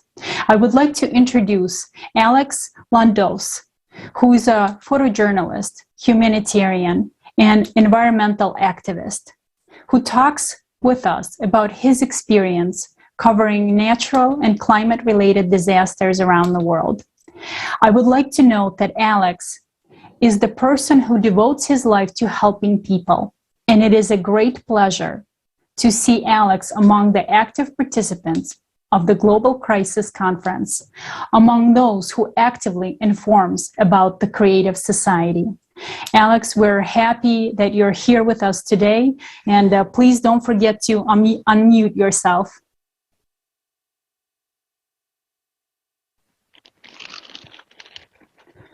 Thank you. I'm happy to be on this broadcast. Thank you for the introduction. My name is Alex Landos. I am the owner of Advanced Disaster Relief. It's an international disaster relief company I started a few years ago. So over the last few decades, since about 2002, I started doing a lot of photojournalism, humanitarianism, going on homeless outreach projects, and doing a lot of environmental activism projects. So over the last 2 decades, I've personally responded to dozens of major hurricanes, lightning events, droughts, forest fires, floods, and even some major landslides. I went to Ghana during the peak of the Ebola outbreak in 2014, and I volunteered in Nepal after that major earthquake in 2015. After that, the next year, I went on an independent humanitarian mission to Iraq. I helped out there for a month. It was exciting going along with the Peshmerga military, transporting supplies and aid. So throughout my career, I've seen climate-related disasters and superstorms get exponentially worse, and they will continue to get worse in the following years and the following decades. Climate change is no longer an existential threat. We are in an unprecedented and uncomprehendable climate emergency right now. So broadcasts like this are very, very important. So I'm concerned that we're just not prepared. We're not doing enough. We're not ready for the disasters of the future, and we're not adapting fast enough to where we need to be. Most people don't even have a bug-out bag, and they're not even prepared themselves. We will continue to see and experience more frequent and more severe superstorms and natural disasters around the world. There's going to be larger and greater severe heat waves around the world, regional heat waves, mega droughts, water shortages, uncontrollable forest fires, catastrophic flooding events, and we will also sadly witness mass migrations of refugees. This is exactly what scientists, climatologists, meteorologists, and environmentalists predicted decades ago. They've been warning us, and unfortunately we just didn't listen. So I've been studying environmental science and climate change since 2002. I've taken courses in renewable energy and resources, anthropology, surviving the future, meteorology, green building, construction and design, solar technology, hydroponic food production, nuclear, biological, and chemical first response. I took hazardous materials, fire behavior and combustion. I also completed all of the Red Cross courses. I was volunteering with them for a while. I'd recommend a lot of people, anyone, please take the Red Cross courses. It's a good entry level to get into emergency services. And then I took the EMT course. I also took the CERT course, which stands for Community Emergency Response Teams. I don't know if they have that internationally, but we definitely have it here in the United States. It's underneath Homeland Security and then FEMA. So when I'm out in the field, I always hear people say that I never thought it would happen to me, and they're always surprised when they're, experiencing or they go through a major disaster. So I just want you to take a moment to imagine what would it be like if you were affected by a major disaster, natural or climate related? What if you were affected by a major forest fire? Would you be prepared? If all of a sudden within a week or two you had to get ready for a catastrophic typhoon that was headed directly towards your country? Or a major flood. Can you imagine how devastated you would be if you lost everything that you owned? If you watched the people around you, the people that you love, the people you love the most, struggle and suffer or even die? And there's nothing that you could do to help them because you didn't have the aid, the resources, or even the training to help. Can you visualize what it would be if people in your community were desperately searching through debris, looking for resources such as food, water, tools, or even clothes to wear? I've been in those situations and I've seen people struggling, and it's horrible. It's a nightmare. What if you had to make some sort of makeshift shelter out of debris just to get out of the rain and the weather, out of the elements, and you had to wait for weeks for humanitarian aid? That is not the society we want to live. That's not how we want things to be. That's not the future that we want to create. So please trust me. I'm right here in front of you, and I've done so many videos like this in the past. The evidence is undeniable.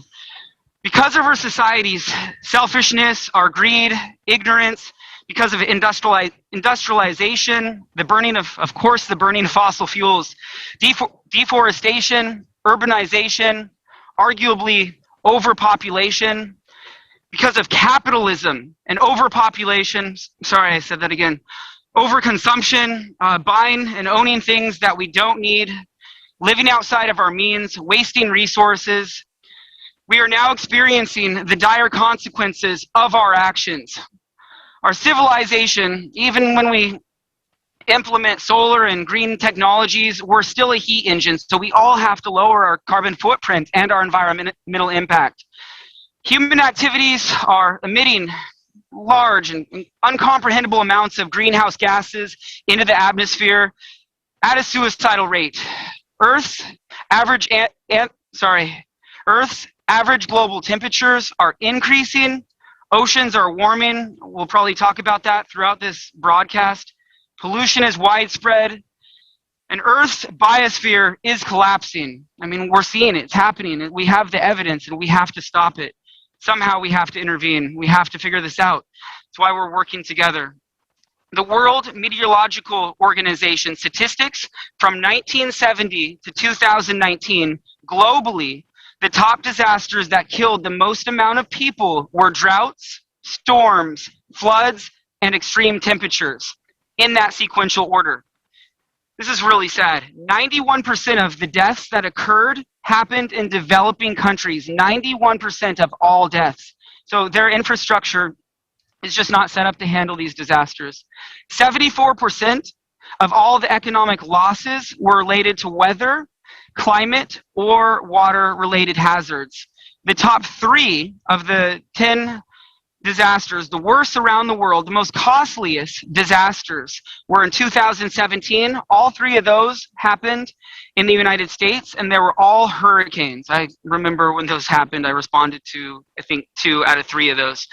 The environment has a profound impact on one's health, as you know. Where you live, where you go, people you surround yourself. So it has a profound impact on our health, our safety, our happiness, and our well-being.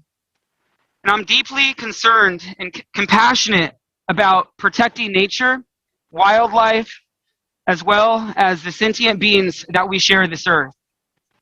I care about my family, my friends,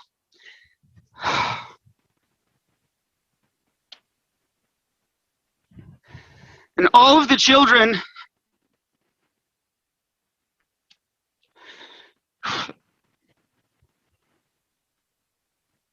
that will transition into this future that we're creating.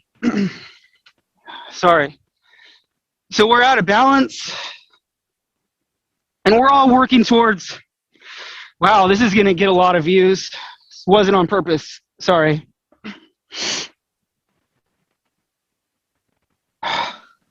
We're We're all working towards the goals of global sustainability in alignment with creative society. We will all benefit tremendously. It will help us attain, grow, and build a creative society with resources that we need, and will help secure a habitable and hospitable planet throughout millenniums. I encourage everyone to take the individual initiative to learn more about environmental science and environmentalism that will help allow us collectively become more environmentally conscious. This will help guide us to solving the climate crisis as well as other disasters and challenges of the future. Please reference Creative Society, learn more about how the platform will help us expedite and secure a safe, resilient, and prosperous future where we will all thrive. In conclusion, I would like to sincerely thank all of the participants, volunteers, and supporters of this online conference and Creative Society. In this next video, following my broadcast, you will hear a compilation of heartbreaking eyewitness testimonies from people around the world that have survived major climate-related disasters. My name is Alex Londos. Thank you for watching this broadcast and participating with this program.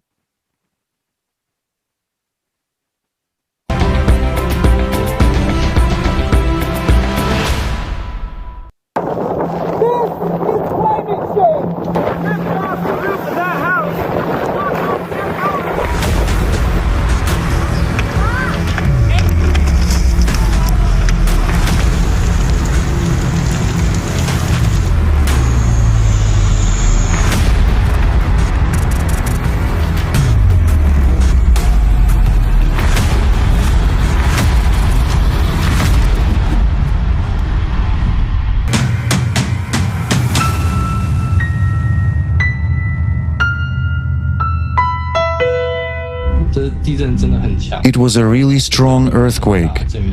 Its force was very large and the chamber was shallow, so the shocks were noticeably felt. The Hydrometeorological Center announced the forecasted disaster, but it was only 5 seconds before the earthquake, so we had only 5 seconds.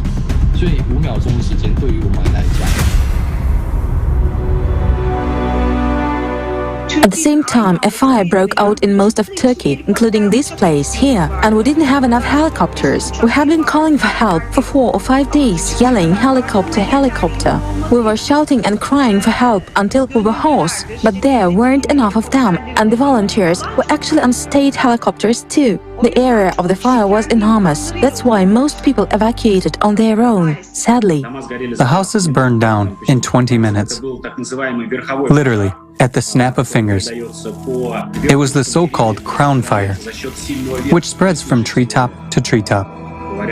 And it spreads fast due to strong winds. The locals say there haven't been such winds in a very long time.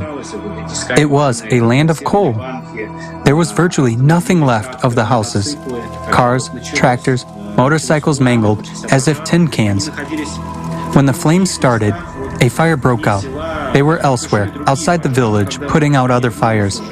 When they returned to their home village, they saw that there was actually nothing left of the houses, and they couldn't do anything about it. All that people have accumulated during their lives, all their belongings, all their simple household articles burned. Tools, motor vehicles, cattle barns. And the wind is so insidious, it turns out that the crown fire is so fast. It burns 20 kilometers an hour. It means that not even a man can escape from it. The fire traveled 120 kilometers in one day. Part of the village is gone here. It was burned to the ground. It was such a sight.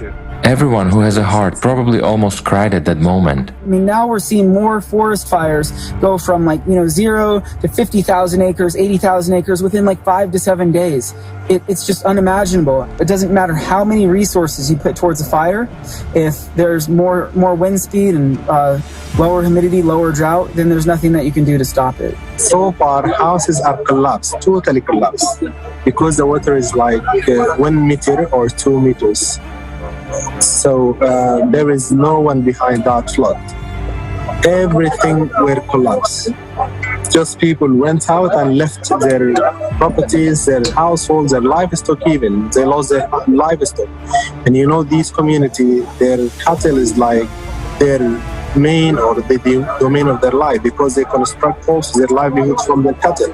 The most horrible is that is the reconstruction, to come back to the life when the disaster pass is the worst moment, because you see the reality. The next day, you see the streets, you see the death. We have two types of affected population that lost all, the house, whatever, and population evacuated. Well, of course, it's a huge loss. In addition to the homes, they lost all their plantations. Also, the desalination plants were destroyed. Initially, there was a problem of toxic gases getting into the water pipes, making the water unsuitable for use. The fire started very close to the town that morning, and there was very little time to evacuate. That being said, 84 people died that day. There was a lot of miracles that happened that said it was incredibly devastating and very scary and painful to witness. And it was my hometown. So about 80% of the town burned, right? Buildings, businesses, schools, churches, residences. Many people lost their home, their possessions, their vehicle, and their livelihood, their work, all in the same day. A lot of people displaced, 50,000 people displaced. Very, very devastating. I felt like shaking, and then I was like, wow, what's going on? And then I wanted to hold on the wall. I wanted to hold on to the wall, and it's like, fell like this. And I was like, wow, this is earthquake. And then right away, the house started to shake so strong, so shaking. And then I saw the wall like tearing apart. And then thanks to God, I was able to come out. I started to see a lot of people going to the hospital, people blooding, and then with broken leg, broken feet, blood. It was really, really, really sad to see those people crying. And then there was right away so much traffic in the streets. And then it's there I started to understand the gravity of what just happened. The earthquakes we had in 2017 and 18, it happened 10 miles outside of our city. And during this time, a lot of people died. One of the incidents was a private school. Children were trapped inside of there.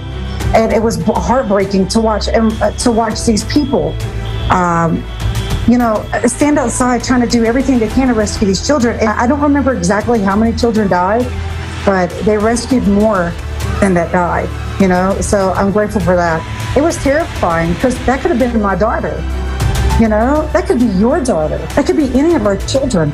And that's a terrifying thought. I couldn't even imagine the pain that the parents were going through. The riverbank collapsed at about 7 a.m. while people were still asleep. The water rose 2 meters in record time, around 5 to 6 minutes. People barely had time to wake up. They were climbing on furniture, ran up to the second floor, and also it took some help from neighbors to help people get out through the windows, because they weren't able to open the doors anymore. My aunt was trapped inside her house, and the water rose so fast that there was about 40 centimeters of air left up to the ceiling, meaning they could practically drown. So my cousin had to break the windows to get them out of the house, because otherwise they could have died. The very house that protected you turned out to be a trap that could make you drown. It was just a total chaos. Lava from the volcano was already in our area. And we could see that it was already flowing up. And we couldn't help it. There was nothing else to do. So we decided to leave to avoid gas poisoning.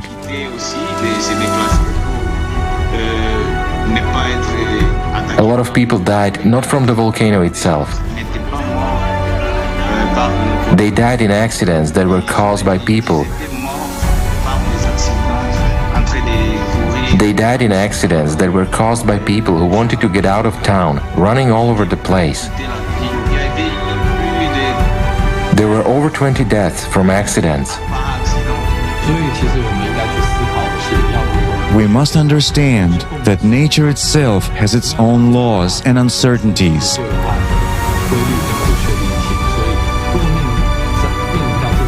So when faced with a disaster like this, we have no control over it. And we don't know exactly what will happen in the future because climate is daily changing and also people trying to cope with. But in order to help others, we have to help ourselves. As part of the issue too is that when these disasters happen and time goes by, it's no longer in the news, it's no longer, and people forget. And people are still suffering. People are still out of housing a year later, 2 years later, struggling to get their life back on track. And many of the people were already, near poverty. We can't keep living this way. So where are we as a species? Where are we now? Where have we been? Understanding our history and understanding so much is changing so fast in the world. And then where are we going from here? What does the future hold? And not just for us, for our children and for the future generations to come. Human life is the first and foremost priority in our life. We see that at the end of the day, the material things sometimes don't really matter. Everyone is equal in front of disaster in the sense that when a millionaire or a billionaire has all the money in the world and the money cannot save you. We notice one man with kilos gold in his hand and very known wealth status. He has his bike in with him, but he still was begging for food, two-time food.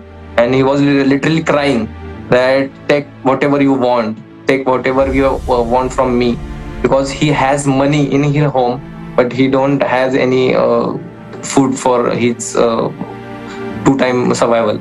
So people were completely aware with this situation that money and other things is not necessary. What is necessary is that time humanity and how you have whatever is coming with you. If we won't be able to unite, if we don't see the need for it and don't realize it, then later it may be too late. It's just a shame that people come together only during disasters, and that's where the sadness comes in. We should be getting together beforehand. We have to speak up. We have to speak out. Now that's a good key for us to come together. We have to be honest. I just don't know what else it's going to take. I mean, how many more homes have to be destroyed? How many more people are going to die? How many more superstorms are going to completely destroy and ravage areas around the world before more people start realizing that this isn't normal? The spread of misinformation has slowed down our potential progress, all the misinformation, and we're not where we need to be as a society. The time is running out. If we don't unite now, it will be too late then. Let's not miss our chance.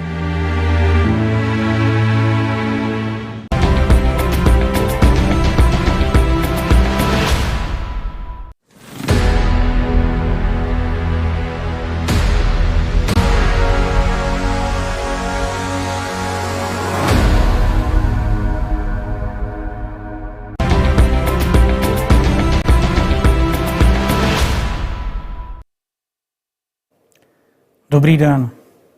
Dnes se koná historická Greetings. A historic event is taking place today. Millions of people from all over the world have come together to learn the truth, and this is extremely important, giving, especially now, at such a difficult time for all humanity, because a war is going on right now. The enemy has already come. He's already in our homes. He's destroying everyone and everything. The enemy is attacking, and we don't even know that he has come. While he is conquering our homes, our lands. At this time, we try to play on the enemy's side, giving in and pretending not to notice what is going on, while he is taking our territories. The enemy is attacking, and attacking hard. It is the climate that is our common enemy. Meanwhile, the collaborationists, those who are fighting on the enemy's side, divert our attention from the real external enemy and claim that our enemy is the internal one, whom we have created by our anthropogenic factor. The collaborationists knowingly and willingly collaborate with the enemy to the detriment of their country, their own families, and all of us. For the sake of their own profit, their wallets, cupcakes, they side with the enemy and continue telling us fairy tales. They divide and pit us against each other. And because of them, we're losing this war. We're not resisting. We're giving up our own homes, our own lives. This is a challenge to all of humanity. And the collaborationists tell us that we can sleep peacefully. What peace are they talking about when a war is going on? Do we want the climate to destroy us? The enemy is already in our homes, and there is an unprecedented case of abuse of power on behalf of those to whom we have given our power up. And this case is reaching its peak. When we tell the truth, calling things by their proper names, the collaborationists of the consumerist format shut our mouths. Silence and lies prevail in society. Nowadays, we're not even allowed to tell the truth. If you say something in social media against the collaborationist ideology of the anthropogenic factor, CO2, that's it. You get banned and cancelled. It's a fight against us, against humanity, all so that someone at the top of the pyramid of power could gorge on cupcakes. People are dying today, right now. The climate is destroying us, yet they keep lying, profiteering from our grief. They shut the mouths of true journalists and buy for 30 pieces of silver those who are willing to write lies sponsored by them. Men, we all see and understand this. They are taking lives, yet we, men, defenders of our homeland, are silent? Or are we not men? Are we cowards? Our children, our families are sacred, and we're giving our loved ones away so that these beasts can devour them. We must understand one simple truth, that we are all one family, or else we will find no way out. The truth is this: either we remember that we are human beings, or we die like stray dogs, because our home will be taken from us very soon. We've been divided for the last 6,000 years. We've been taught to kill each other.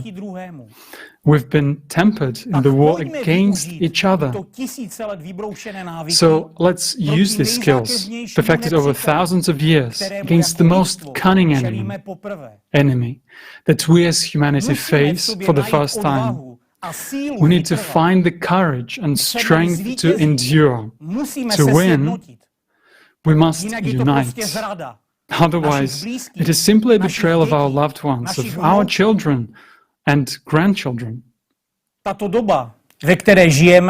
The time in which we live requires courage. It requires real heroes, and not the ones we see in movies.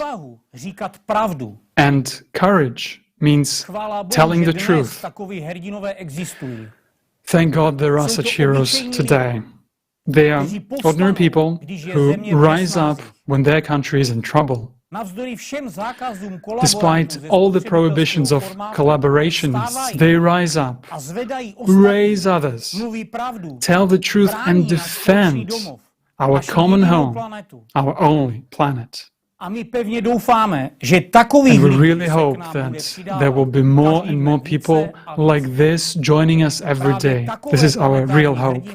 It is such planetary heroes that our entire humanity needs, those who can truly save our civilization. Without them, our common enemy will destroy us. There's a war going on right now, and we must remember this. The creative society is the only viable model that can save humanity. And that is why I support this project as best I can. And like many of us, I sponsor it. I believe that sponsoring the Creative Society project is the best investment not only in your own future and the future of your children and grandchildren, but it is also the best investment in the future of all mankind. We can survive this war only by uniting. We must unite not only our will, but also all of our resources and scientific potential. This is the only chance for all of humanity. Only then we will be able to counteract our enemy. Climate is not just waging a war of invasion, it's a war of annihilation. And this enemy takes no prisoners. But we, people, want to live. Therefore, the whole world must know that a war is going on. The time for the truth has come.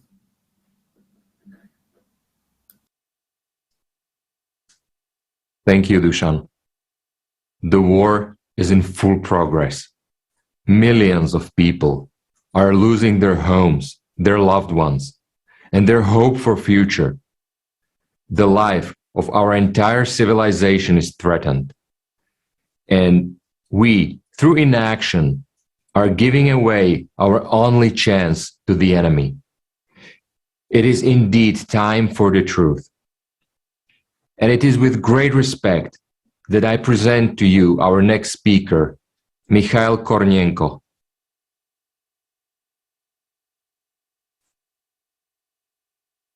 Дорогие друзья, я летчик-космонавт Российской Федерации, Герой России. Dear friends, I am Mikhail Kornienko, a pilot cosmonaut from the Russian Federation, awarded the title of the Hero of Russia. I'm happy to participate in this conference because it is dedicated to global problems that concerns all of us and all sensible people in general. In my opinion, in terms of ecology, we are on the very brink. We can only solve this problem together. I hope this conference will help us with that. I can say that I agree with all your calculations because I have seen all these problems from outer space. I saw the plastic island that floats in the ocean. It's of a different color. All this is terrible, of course. From up there you can see landfills. Forests fallen, just total fallen, like in the Amazon. There are whole sectors of missing forests. Meanwhile, forests are the lungs. Siberia as well as the Amazon are the lungs of our planet. People do this because they have nothing to eat, but the most important thing is certainly the environment. So wherever I travel, wherever event I attend, I start my speech with environmental issues. Unfortunately, we all think that someone will do everything instead of us, don't we? We have a government, right? We have a garbage man who collects some stuff and dump it in landfills. But the point is in ourselves. How did garbage islands appear in the oceans? The key message of my emotional speech is as follows, guys. Let's begin with ourselves. No one will help us, and no one will do anything instead of us. The problem is in our disunity on our planet, isn't it? All other problems originate from that. On our planet, we don't live like a beehive, and we are not like an anthill. We are separated by borders, we are separated by languages.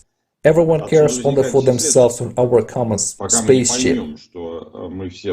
All other problems arise from that until we understand that we all live on one planet, right? As our American friends and partners astronauts are saying, we're all in the same boat. Nowadays, warming on our planet is widely discussed, as they say the global warming, but the fact is these are cyclic fluctuations of the climate. They have always happened, we have them right now, and they will recur, right? I'm not a great scientist in this regard, probably this would be a better topic of discussion for climatologists. I'm just expressing my personal, not enlightened opinion. Just as always, the truth is out there. It's an obvious fact that the climate change is taking place. It is present. But this doesn't mean that it is connected with human activities. This yet has to be proven, isn't it? Many people use climate change for their own personal selfish purposes, as nowadays the green agenda has become popular. They go crazy about this agenda. Let's take the project of Greta Thunberg. In my opinion, these are purely business issues. Moreover, it is obvious, completely obvious, that we have drastically damaged our planet. This needs to be dealt with the sooner, the better.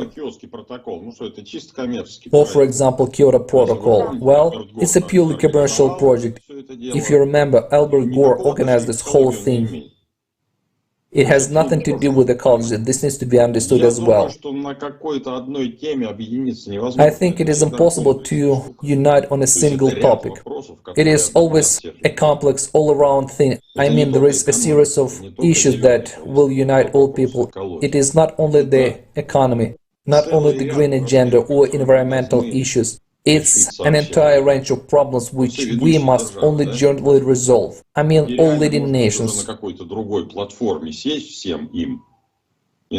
And indeed, maybe we shall all get together on some other platform and say, guys, come on. If we don't realize now that neither dollars are needed, there will be no dollars, no Arctic. We simply won't survive to see it. We have more important things to worry about than sea routes. I travel a lot around the world. People at the grassroots are normal everywhere. They understand everything perfectly well in Europe, in America, and in Japan. They write to me a lot, and everyone understands the situation. It's only those at the top who do not understand this, the ones above us. I'm coming to an apocalyptic conclusion that if a person crosses some kind of an authority border, which certainly exists, he immediately becomes soft-headed. He stops seeing obvious things. And since we're all under the power of politicians, under the power of presidents, whom, by the way, we have elected, it turns out that we have no choice. Well, it means the election platforms have to be changed. We should all gather at a round table and resolve this issue. They cause wars, they cause dirt. It all comes from the fact that everyone wants to be the king of the hill on our planet. There is no king, and there cannot be any king of the hill there. The one who is strong must help the weak, and the postulate must be embedded in people's heads. 99% of people think like you and me, whereas one people, which is a superstructure above us, and which governs the entire earthly community, for some reason they think differently. If we, the entire community, allow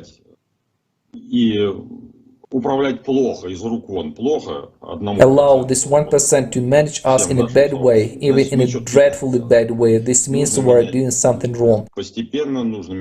We should gradually change it. We should change it step by step through democratic procedures, through gradual changes in the legislation. Because any revolution is an evil. It brings troubled times, loss and fear. And it takes time for the society to recover.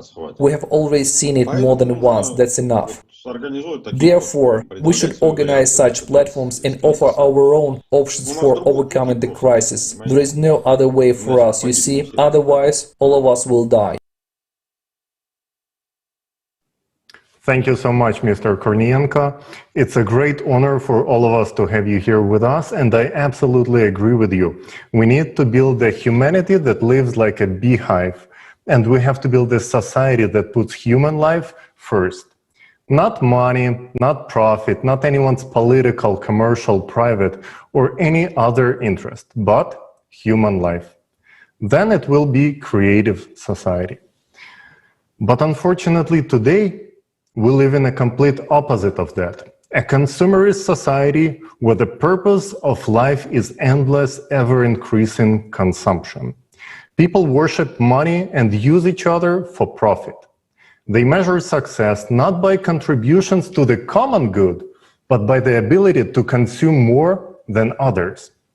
And that is consumerist system that itself consuming the most valuable resource, our attention. And profit-driven mass media shapes our reality. As the result of that, attention is so much focused on the political drama, economic problems, and above all, consumption, that we don't even notice how close we are to being extinct as species. I was very happy to hear that Mr. Kornienko understands the cyclical nature of climate change, and that in the existing consumerist format of the society, divided as we are, we simply won't be able to solve this global problem. I was also very touched by the words of Dushan, and he is right that investment into creative society is not just investment into your future, your children's, but also in the entire human race. And that is truly the best investment one can make into building the humanity that lives as one human family on planet Earth. And how would that help to solve climate problem, right? Well, very easily, my friends, by unleashing the unlimited resources of the united humanity. If we combine our scientific, technological, and intellectual resources, we can solve the problem of climate change. And we can solve any other problem on our planet. We can create a prosperous life for 8 billion people, or even 25. We can finally thrive as the humanity. If that's what we really want, of course. Ask anyone you know to describe the society in which they would like to live in. And then compare their answers to what's written in the 8 foundations of the creative society. And I can assure you that it will match 99%. It's because people created these foundations. And that's a fact proven by millions of surveys worldwide.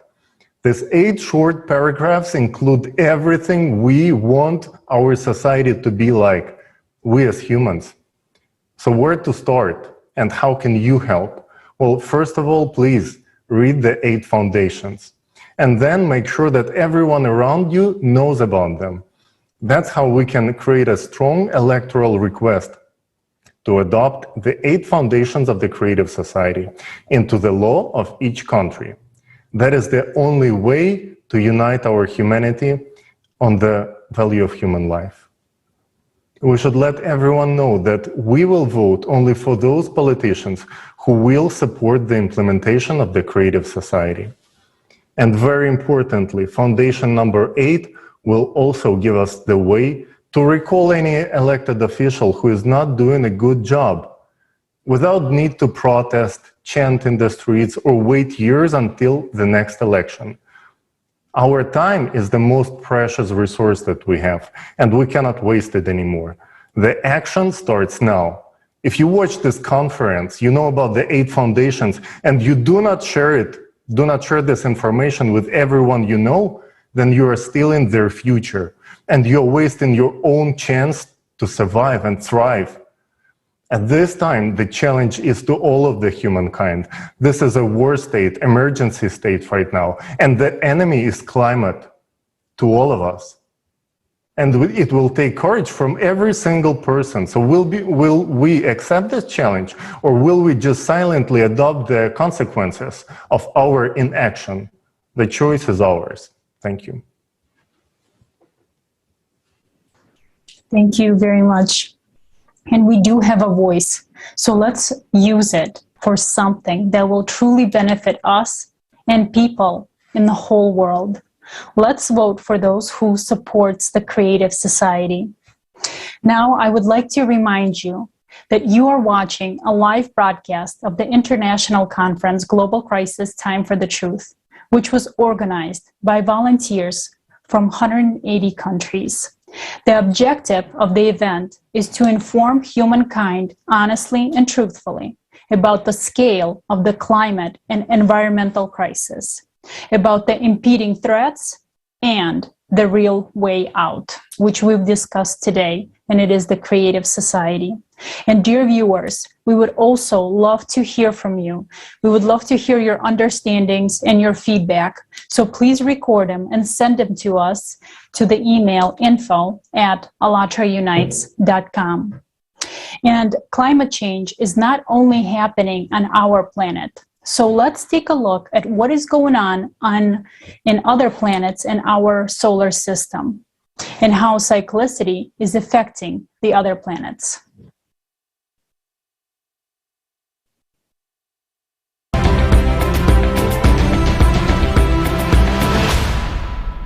Today, we're witnessing an obvious fact. The climate on our planet is changing rapidly. We're used to looking only under our feet and not looking at the world as a whole. But our planet is a part of the solar system. In order to understand why the Earth's climate is changing, we need to lift our heads up and look at what is happening in the solar system as a whole. After all, the climate on Earth is changing simultaneously with the climate on other planets of the solar system. Let's go on this exploration together and figure it out through actual examples. What happens there in the sky beyond the world we're used to? For 2 decades, the brightness of Neptune was changing according to the 11-year solar cycle.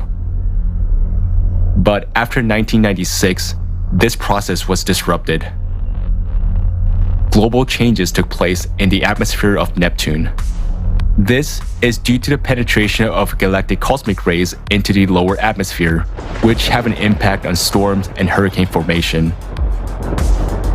Also, unusual storms occur on Neptune, and the giant storm discovered in 2018 was the strongest, the brightest, and was wider than the Atlantic Ocean. Moving to the equator, it should have dissolved, but it did not. Instead, it turned and began to move away from the equator.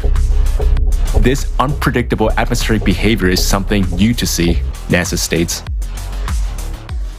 On our planet, galactic cosmic rays also penetrate into the middle layers of the atmosphere, which is now leading to a global restructuring of the atmosphere. Uranus was considered to be a calm planet, and until 2007, scientists attributed the active weather on Uranus to the influence of the solar heat at the equator. But no one can understand why powerful storms have been raging on the planet since 2014. Previously, the temperature on Uranus was dropping, but since 2014, scientists observed a rapid heating of the planet. Astrophysicist Henrik Mellin notes the following about Uranus. Uranus is unique in that it has remained so very quiet, storm-wise, for so long that the appearance of these storms in 2014 correlates so well with the abrupt heating of the upper atmosphere. Small variations in Uranus' atmospheric temperature should take place gradually. The fact that the reversal happened relatively quickly means that something dramatic has changed. On Earth, an increase in global atmospheric temperature has also been observed over past 50 years. The power of destructive storms, hurricanes, and a record number of tornadoes has increased on our planet. There is a major storm on Saturn every 30 years, but in 2010, it hit 10 years earlier than it had been expected. And it is the largest to date. The Cassini spacecraft recorded lightning flashes. For comparison, on Earth, such lightning would have been most powerful in the entire history of observations. The storm caused thermal anomalies that altered the circulation, structure, and composition of Saturn's atmosphere from the deep to upper layers. The aftermath of the storm could influence Saturn's northern hemisphere for years to come. Also, for the first time during the entire recorded period, Cassini discovered a giant dust storm on Saturn's moon Titan. But the wind speed on the Earth have increased as well. The sand and dust storms have become more frequent. Increasingly, massive plumes of sand obscure the sky and bring choking air to many parts of Africa, Asia, America, and Europe. According to the professor of astronomy, Imke de Pater, Jupiter is in the midst of global changes too. Now the red spots of Jupiter protrude above the clouds. According to the researchers, this growth signals a temperature increase in that region. As planetary scientist Michael Wong said, no one has ever seen this before. And in the famous Great Red Spot, the largest storm in the solar system from 2009 to 2020, wind speed have also increased up to 10% and continue to grow, which no one has ever seen before. Also, flashes of abnormally strong lightning have become more frequent. Moreover, the number of volcanic eruptions on Jupiter's moon, Io, has increased. Mars is the closest analog of the Earth. And all the processes that have been observed on Mars lately, giant dust storms, landslides, magnetic anomalies, increased seismic activity, ice melting, are now taking place on Earth too. Mars is heating up, and scientists are at a loss as to why this is happening. But the reason for the heating up. Do you understand how vital is this information? The climate is changing because of cyclicity and not because of human activity, as we are led to believe. It's crucial that this information is valuable to all, as this information can help save billions of lives. Right now, in the consumer society, the truth is hidden from us, the truth that gives us a chance to survive. This is why the transparency and openness of information is an obligatory requirement of the creative society, which is the fourth foundation of the creative society. And today, we don't have transparency because it will affect someone's wallet. As on the myth of CO2 and green energy, one can make a lot of money. People are dying, while we have not even begun to discuss a solution. But how can we find a solution if we don't even know the true causes of climate change? Why aren't the media and politicians warning us? Because in a society there is no transparency, they keep us in dark and blind us with myths of CO2. Because of them, we waste a lot of time. Now it's time for scientific solutions and their practical application. We are already now experiencing climate impact. Imagine how many of us will survive if we don't have countermeasures against this most dangerous enemy, climate change. What are our scientists doing right now? Where are they? Who do they work for? Understand, the countdown has already begun. We are losing precious time with every second that passes. That's why this information is so important. The fact that it's being withheld is the biggest genocide of humanity in our history. We need this truth now more than ever.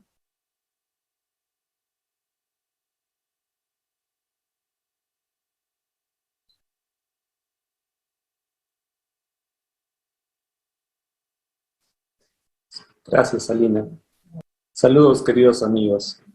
Por todo lo que han dicho anteriormente, entendemos que si nos esforzamos. Hello, dear friends.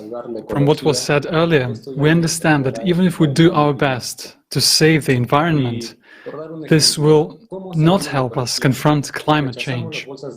How are we actually saving the environment? We give up plastic bags in favor of paper, for example. But paper is trees, so goodbye forests? Really? We are destroying the lungs of our own planet, our only home. Are we really that stupid? No, of course not. Our problem is different. Collaborationists gather and discuss climate and ecology. But why is the situation only getting worse? Let's take an honest look at what is at the heart of modern society. Manipulation, lies, slavery, silence, power, money, holding on to what's yours and snatching what belongs to others. This is a format that has existed for millennia and continues to progress to this day. Today it is popular to be pushy and ambitious. But originally, ambition meant a desire for power, aggravated selfishness. We have exalted all the lowest human qualities. They say, know your worth. We have worth for everything. Everything is bought and sold, from air to relationships between people. However, the only thing that is least valued today is human life. Today, our lives are worthless because our wallet comes first. In the age of technological advancement, people continue to die from lack of water, food, from air pollution. Our lack of true values has brought us to a dead end. Is there really anything more important than human life? What could be more important than survival when you are on the edge? The climate is one for all. There's no getting away from it. And all the money in the world can't stop it. We need to find a solution as soon as possible. You and I have just watched a video that clearly shows the true threat. It is the external energy impact on our planet. And our task is to find an equal energy response to that impact. This is precisely the reason why we need to combine all of our scientific potential. It's not just a noble cause or powerful words, it's our chance to survive. The only one. The last one. This requires the participation of all people and the entire scientific world community. Even if 100 or 1,000 scientists come together, this won't be enough. It is necessary that literally all the scientists in the world search for the right solution from various scientific areas. And this is the moment when we must make the decisive choice, life or death. Frankly speaking, we should have made this choice much earlier. Now, every day counts, and every minute can cost us human life. We hear about forecasts for the next decades, but people, we haven't got that much time. We don't even have 10 years. It's very important to act quickly. We're now in the zone of energy impact, and by the time we get it to speak, we should already have a ready-made solution. But even all the scientists of the world require time to find and develop a solution, and we're running out of time and resources every day. Until recently, we've had no answer to the question of how to unite, and it seemed impossible to us. But today, there is an answer. It is in changing the consumerist mindset to the creative one. In choosing to develop, choosing to survive, in choosing to live. If we really want to live, we must act. And already now, we must change the format of society now. Create conditions for scientists and give them the opportunity to work when there are no vested interests left, when every scientist has one goal, to find a way for all of humanity to survive. We can create these conditions, but only together. Volunteers of the ALLATRA International Public Movement have been talking about this for years, talking to the whole world by organizing so many interviews, social surveys, conferences, reports, articles. People from 180 countries have done a tremendous amount of work. We found out that what people want, altogether we found a way out, the creative society. The creative society is a model based on the best aspirations of people from all over the world. It is the creative society that the prophets of all time have spoken about. Do you know why people have been unable to build it before?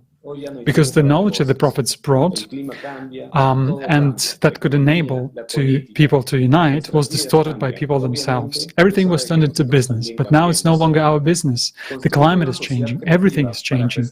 The economy, politics, everything. Our lives are changing. It is obvious that the time has come for us to change too. To build the creative society in order to preserve humanity, that's what should be the demand from society. There are comments from many of our viewers throughout the conference. So what do we do? What's the way out, friends? When we all together realize that this is a serious matter, that we need to unite, we will succeed. It all depends on each of us. If we want to stay alive, if we want to have a future for our children and grandchildren, we must tell everyone who doesn't already know about the Creative Society as soon as possible. Yes, there are those who don't want to listen, turn away, don't want to understand, don't want to accept, but we need to tell everyone, even those people.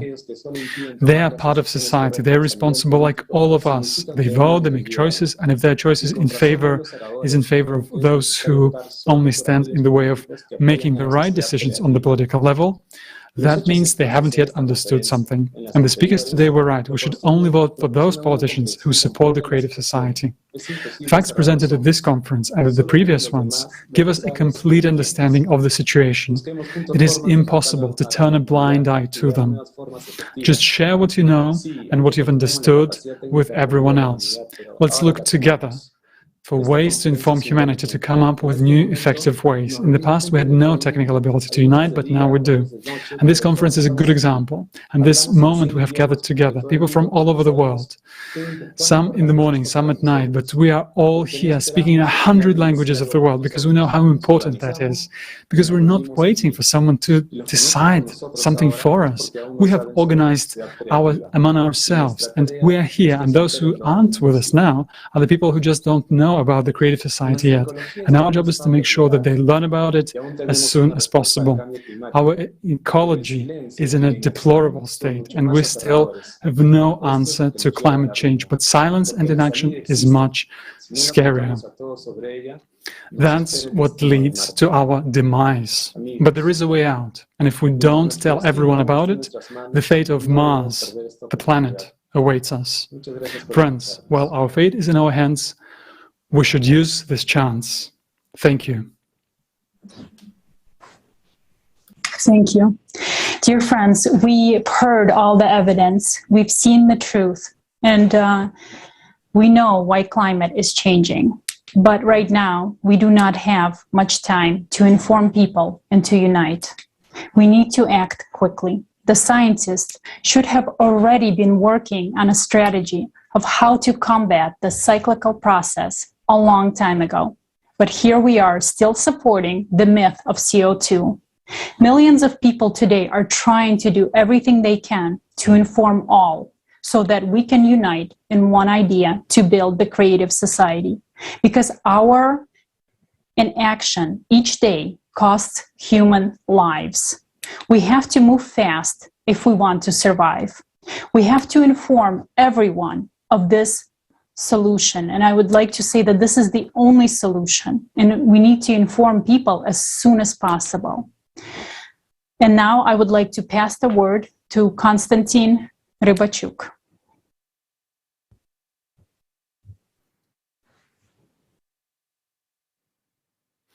Good afternoon. Every week, we monitor and cover climate disasters around the world in the Breaking News Project. And already last year, in 2020, we noticed a spike in the number of cataclysms across the planet. It was quite bizarre. Over a short period of time, in less than a month, massive floods hit every continent except Antarctica. They came like waves covering large areas. Then they calmed down a little to only be followed by a new, even more powerful blow. We saw the beginning of the cataclysmic synchronization. You could notice this pattern in other natural disasters as well. We continued to observe this new phenomena, and it confirmed our worst assumptions. This year, the progression not only persisted, but increased. Today, even within a single region, a country, a state, or even a city, there is synchronization. The media all over the world shows many examples of floods, fires, and storms cascading down the same region, followed by abnormally cold weather. The facts and evidence presented at the last year's and today's conference explain what has been happening to the climate, including desynchronization. But tell me, why is virtually no one talking about this? Can't people see that? What other proofs do you need? When you will be standing neck deep in the water and drowning, or your child will be drowning, will you also ask for proof, or you will act without delay? Cataclysms, they don't care at all whether you believe them or not. Go ahead and tell them that you don't believe those who died in climate disasters and those who are left with nothing on the street. Each day takes more and more human lives. Sooner or later, it will affect us all, and then there will be nothing we can do. So, while there is still time, we must act, we must unite, build a creative society, and look for a way to survive together. Just over 4 months have passed since the last conference. We have done more extensive monitoring and analysis of the disasters which occurred during this time and their aftermath. We have used all available sources of information, weather portals, climate monitoring platforms, news sources, social media of eyewitnesses, and others. We are well aware that we have not taken into account all the natural disasters and cataclysms that have been on the planet over this period, but even that data that we were able to collect was horrifying. Unfortunately, there were so many natural disasters on the planet in these 4 months that a video with all these events would take the time of the whole conference and maybe even more. So we will show you only a small part, the most large-scale, abnormal, and destructive ones. Let's see what we, as humanity, have paid for these 4 months of inaction.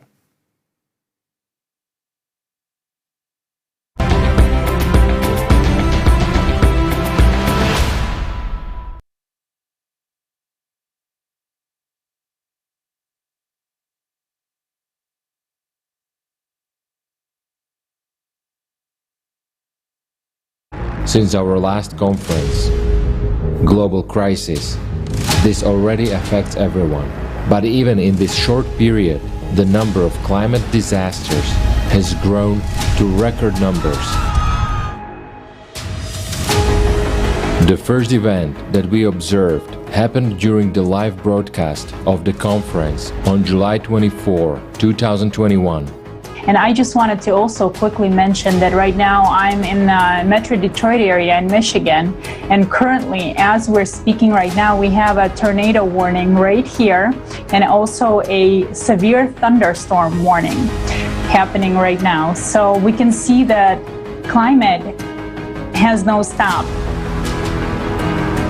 On that very day, several major disasters occurred simultaneously in different parts of the world. People in Belgium were hit by floods.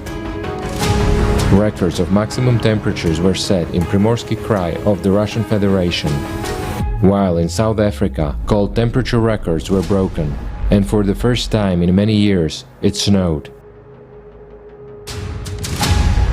This fact became starting point for monitoring climate disasters. We knew that there would be a lot of them over the next 4 months, but no one expected so many. July 2021. This month, the water element was more destructive and deadly than ever. Looking ahead, we'd like to point out that during the entire monitoring period, which is more than 4 months, not a single day has passed without a large-scale flood in the world. In July, China was hit by record rains, which were called torrential rains of the millennium. The city of Zhengzhou alone received almost annual precipitation within 3 days. More than 14.5 million people were affected by flooding in Henan province, and at least 302 people died. The disaster caused enormous damage to infrastructure, agriculture, and the coal mining industry, which led to a protracted energy crisis in the country. Dams, barrages, roads, and houses were destroyed. Before the local residents were able to recover from the effects of the floods, China was hit by Typhoon In-fa on July 25. As a result, 1.5 million people had to be evacuated. The forces of nature did not bypass India either. At the end of July, there were heavy rains there as well, which for the period from July to November led to devastating floods and landslides. As a result, more than 16.5 million people were affected, and the number of casualties exceeded 420. On this year, 22nd July, very heavy rain had come in Chiplun area in Maharashtra, and suddenly water started to gain and become a very flooded area in few hours. So people don't have much time to ship their own stuff or own things. So they just left that at home and run away from the city. But after they come, that they can't see even their home on their place.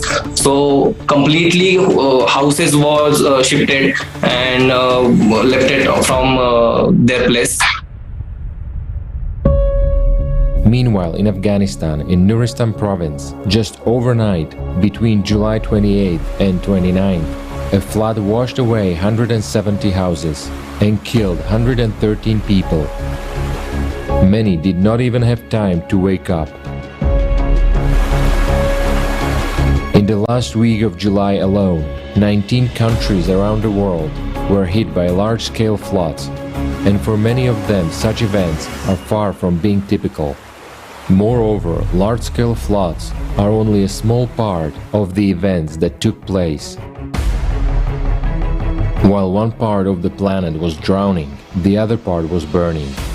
Uncontrolled wildfires caused by an abnormal heat wave broke out across Europe in July. For example, on the Italian island of Sardinia, the fire reached an unprecedented scale, which had not previously been recorded in the entire history of observations. 1,500 inhabitants of the island were forced to urgently leave their homes, but many of them had nowhere to return to. The heat also hit Turkey, which had experienced the worst wildfire season in its history. The fire engulfed 30 provinces, and thousands of local residents and tourists were urgently evacuated. I live in the middle of the fires. In general, about 13,500 hectares burned in 8-9 days, and it is a serious figure. Unfortunately, due to lack of interference in the first 4-5 days, the fires intensified due to wind and heat. I experienced this kind of thing for the first time. I will never forget the day the fire started. There was a strong wind and abnormal temperatures were pushing in. In Greece, the maximum temperature reached 47.1 degrees Celsius. As a result, more than 100,000 hectares of forest burned out due to natural fires. The fire destroyed and damaged hundreds of homes, forcing thousands of people to leave their villages and towns. International aid was required to put out these fires. In July and August, fierce forest fires also raged across other European countries. The forests of France, Spain, Northern Macedonia, and even Finland were burning. At the same time, on another continent, in Northern California, United States of America, the Dixie Fire gained strength. It became the largest single fire in the history of the state and burned the area 3 times the size of New York. Another important fact is also worth mentioning. July 2021 was the hottest month in the entire history of meteorological observations. For example, in Japan, between 19th and 25th of July alone, 8,122 people were hospitalized due to heat, and at least 23 people died.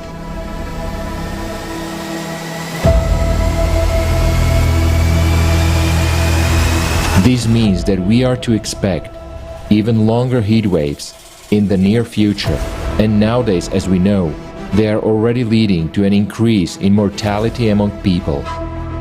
In North America, only 6 days of unprecedented heat led to the death of almost 700 people, according to official data. But according to experts, there are many more victims of abnormally high temperatures. Paradoxically enough, while the Northern Hemisphere was abnormally hot, record low temperatures were observed in the Southern Hemisphere due to a cold wave coming from Antarctica, particularly in the South American countries.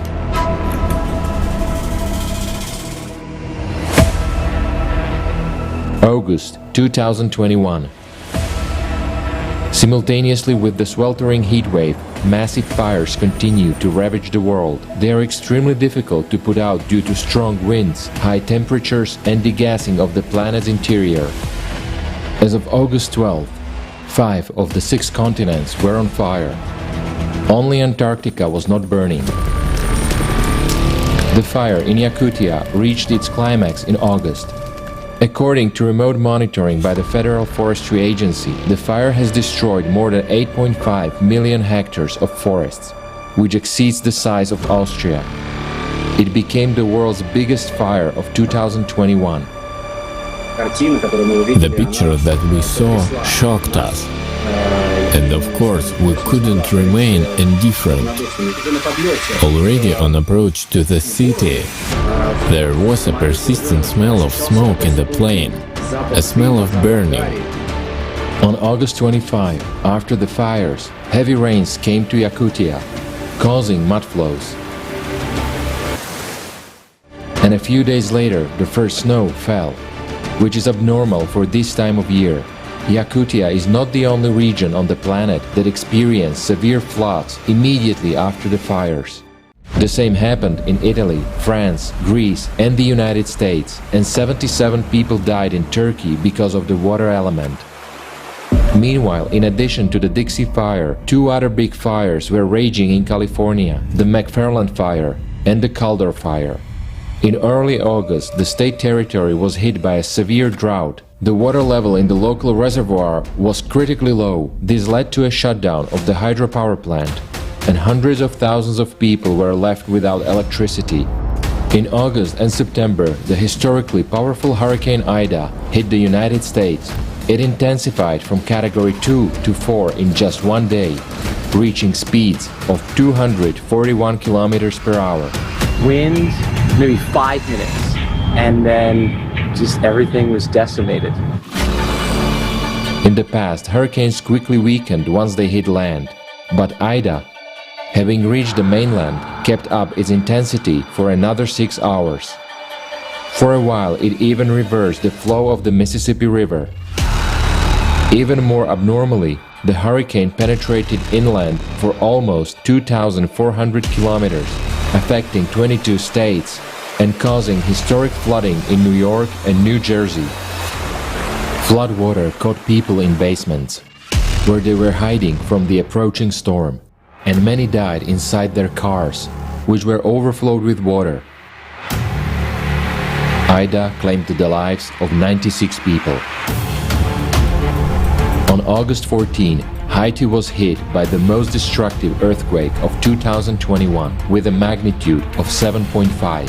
According to official figures, it claimed the lives of more than 2,000 inhabitants of the island. The number of victims exceeded 650,000. About 30,000 families lost their homes.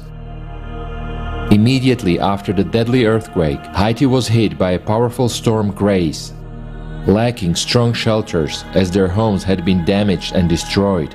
People were left defenseless against the onslaught of the storm. After the earthquake, we have some people are afraid to go inside because their house is concrete, and then it's like for them it's better to sleep outside But what makes it worse is just because right after the earthquake we had the hurricane, like the cyclone, and then they had to go back to their houses, even if they didn't feel okay sleeping under the concrete house.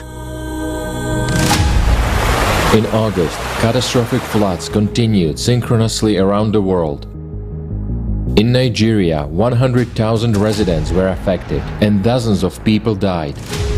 In Venezuela, the flood claimed 20 lives. Tens of thousands of people were left homeless.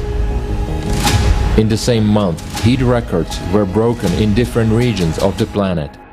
In some places, the temperature exceeded plus 50 degrees Celsius. I'm an Italian from Sicily. The temperature record of 48.8 degrees was registered in Syracuse province. This is an exceptional event that was registered on our territory. We got used to high temperatures, but not to such peaks. In Greenland, on August 14, it rained for the first time in history. Before that, apart from snow, there had never been any other kind of precipitation there. August especially vividly demonstrates the synchronicity of climate disasters. On some days, the planet experienced a large number of record-breaking natural disasters simultaneously.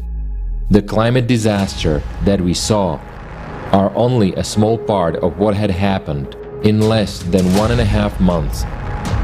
Tens of thousands of homes destroyed, hundreds of thousands of victims worldwide, lives that can never be brought back, are the price of each day without a creative society.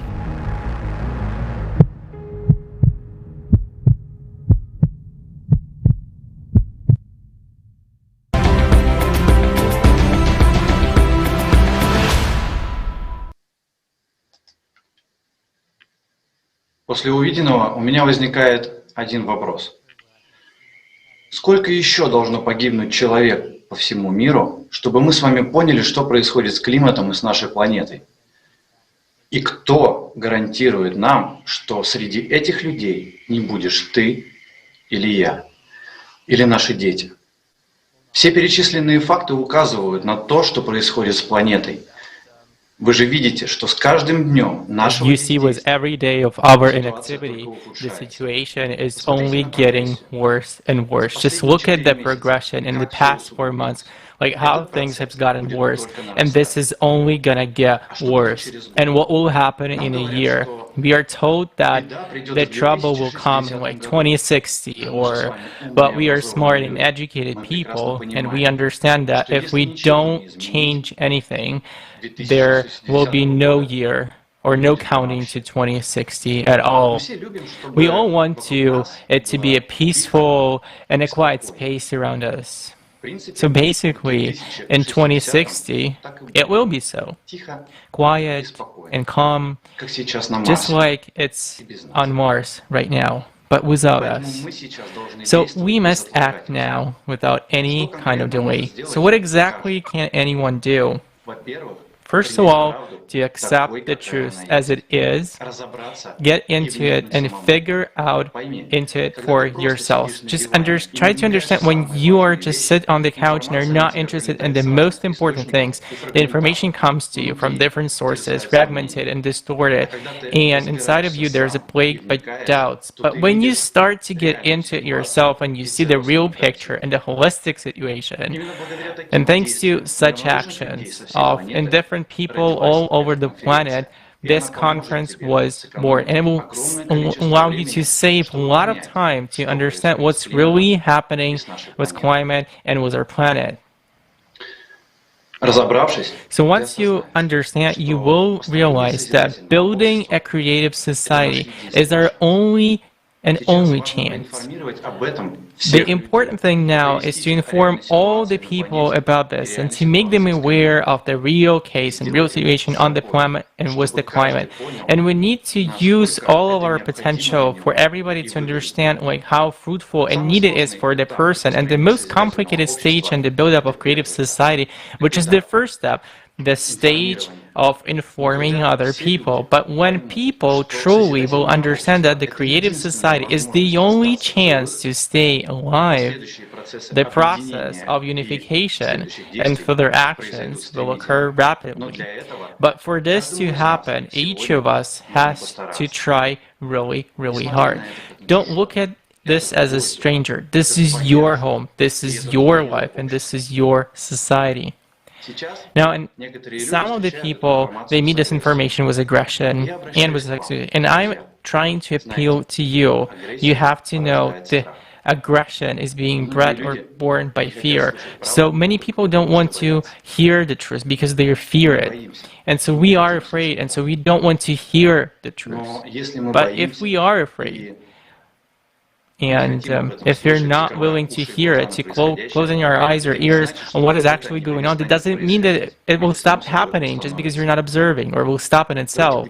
So let's just try to be honest, and everybody is afraid, and this is completely normal. Only an abnormal or responsible person will not be afraid. But the real courage here, this is not the absence of fear, but it is an ability to step over it. Because by stepping over the fear and communicating and speaking the truth, we become stronger. And this is much more effective and expedient for our survival than, for example, facing the facts with fear and hiding our heads in the sand as ostrich. But we are not ostriches. We are human. And in each and every one of us, there's courage inside. And so we are able to manifest it, to have the courage to say the truth, to have the courage to inform. I also like to stress your attention why today it's so important to tell the truth. It's simply because it will be fair to humans and humanity as a whole, because then we will have the choice to make the choices at all, where to invest your attention and all the potential.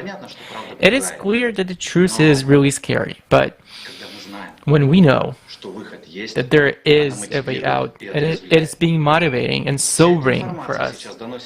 All of this information is being brought up just for the single purpose that there still is a chance. This is why this is our job to act now. And our objective is not to scare each other, but to make sure to care for people, for every single person to understand that they need to act now. And the real heroism here is to accept the truth as it is today, and without distortion, to carry it forward honestly and openly. So I'd like to thank for tens of thousands of people around the world who participated in preparation of this conference, to millions of people around this planet who support the project, the Creative Society, and does it for one single person, to knock on all the doors. We have the same interests. We are people, and we want to live, and we want to preserve life to our loved ones and relative ones. We want to preserve life for all of the humanity. And I'm sure that in the nearest future, there are going to be billions of us. But how quickly it's going to happen, it depends on each and every one of us. Therefore, let us have courage, friends, and more of it. Thank you.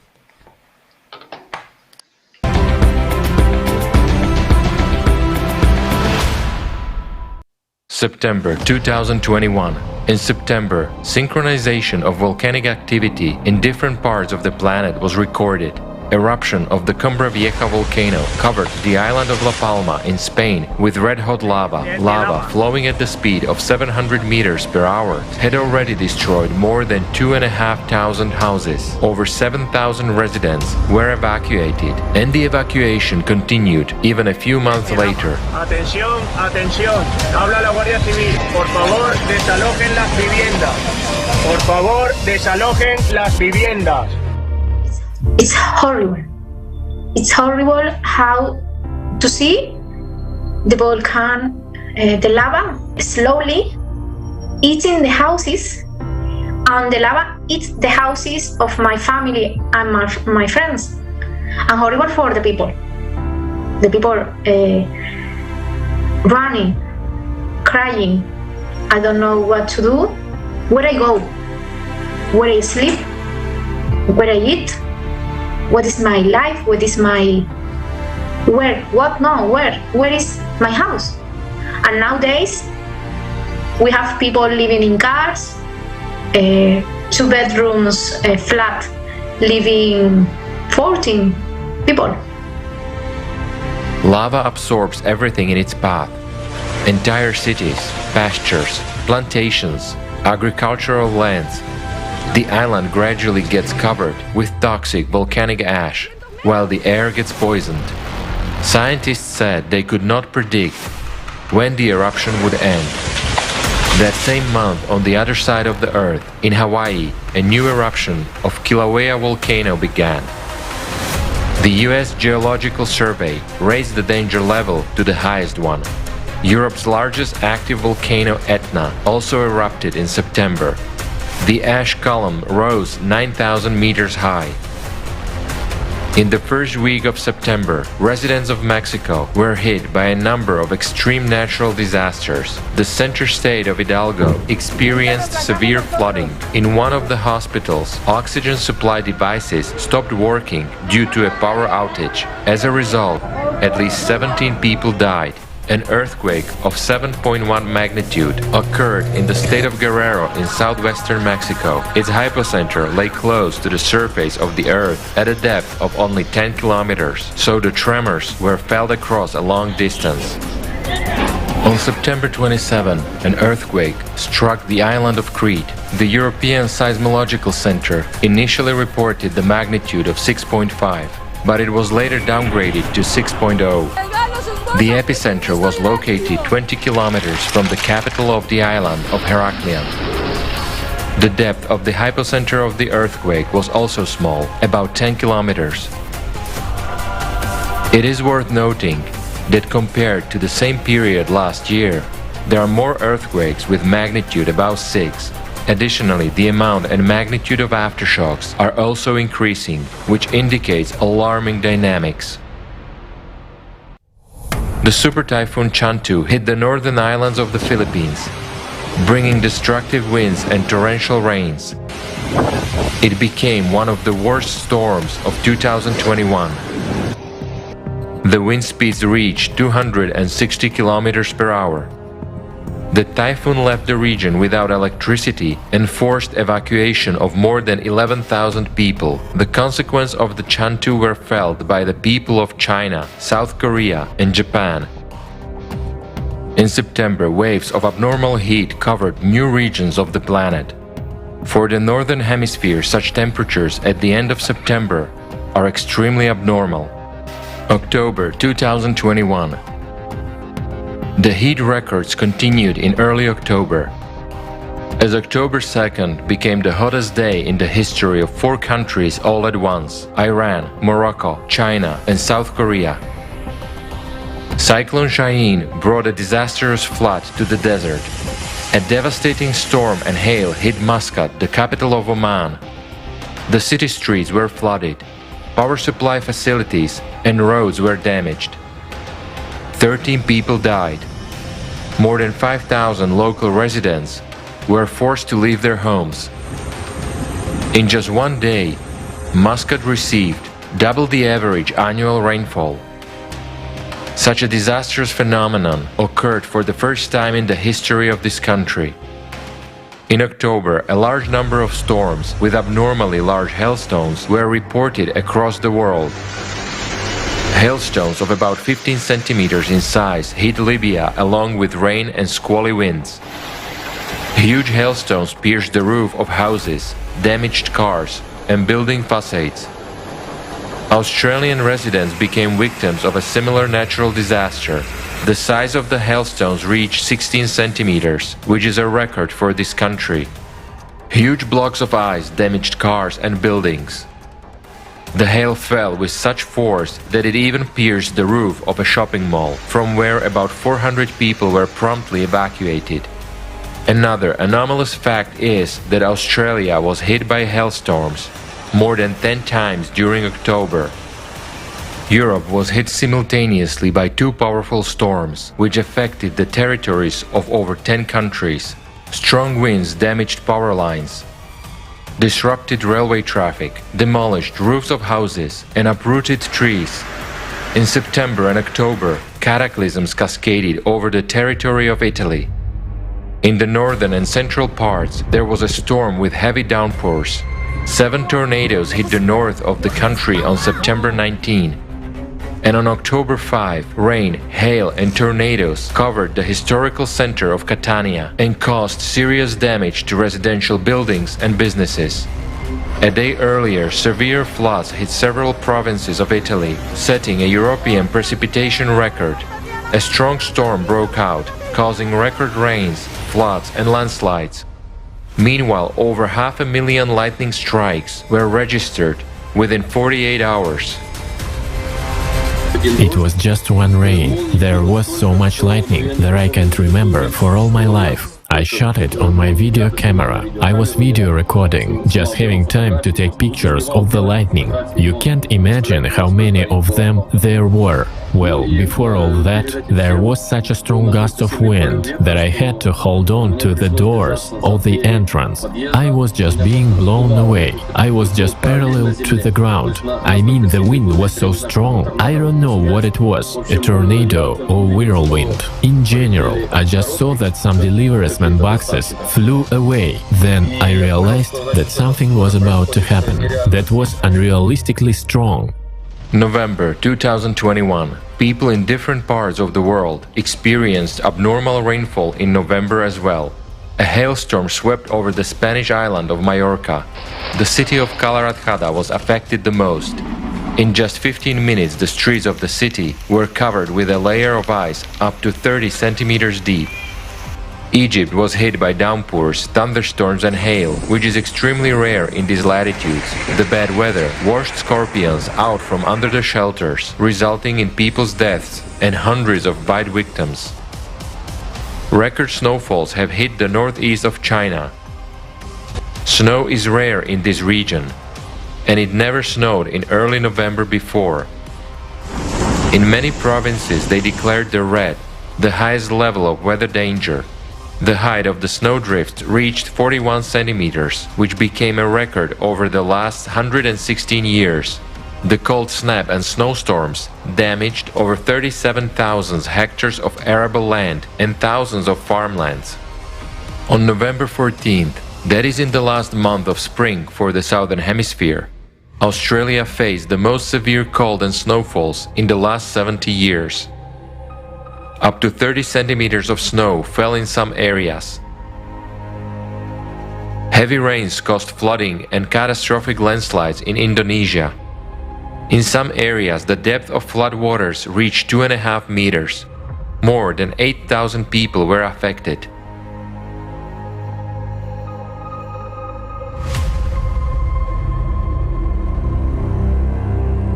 The city of Jeddah in Saudi Arabia was hit by a storm with rains. In a few hours, 1.5 years' worth of precipitation fell. The desert was covered with rivers. The cars on the roads were literally drowning in streams of sand and water. On November 15, a large-scale flood hit the residents of British Columbia in Canada. In the city of Hope alone, more than a month's worth of precipitation fell within a few days. Tens of thousands of people were left without electricity. A mass evacuation was carried out. The flooding triggered dozens of landslides, which killed at least 4 people and trapped 275 in their cars in between 2 landslides of a mountain highway. Following this unprecedented flood, a record snowfall hit the residents of Canada. Uncle's house is in the water. My cousin, who just finished having a baby in Kamloops 2 days ago, their house is totally flooded. They have nowhere to go back home. In November, 66 tornadoes were recorded across the United States. Meteorologists note that a tornado outbreak at this time of year is completely abnormal for the country. In the south of Iran, 2 powerful earthquakes of 6.0 and 6.3 magnitudes were registered, which occurred just 1 minute apart. The hypocenter of the seismic event lay at depth of up to 10 kilometers. The earthquakes were so powerful that they caused a mountain to collapse. In addition to Iran, the tremors were also felt by the residents of the United Arab Emirates. Over Over the past 4 months, we have once again seen the fact that cataclysms are becoming more and more anomalous, unpredictable, and destructive. We need to face the truth. We are not ready for this. Every day, natural disasters destroy the lives of millions of people. During these 4 months, we could have done a lot about building the creative society, but we are doing nothing. How many more casualties will it take before we realize this?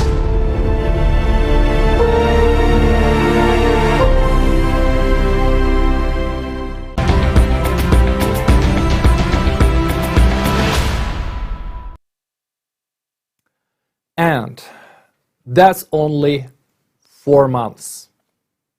I want to emphasize that this is only the officially announced data. That is, in fact, there are many more. Here's your proof. And are we going to wait for more? How long? A year, 2, 3? Are we going to wait for that number to turn into 10 digits? If we don't wake up right now, climate, euthanasia is our inevitability. The most valuable thing we can do for our loved ones and for ourselves is to wake up, to inform everyone who is still unaware or hesitant about the looming climate threat, and unite in the creative format of society to survive the consequences of global climate change on our planet. Only then we do have a chance. Right now, you will watch the most relevant and unbiased video that is available today. It fully reflects the current situation in our society and answers all the most important questions of mankind.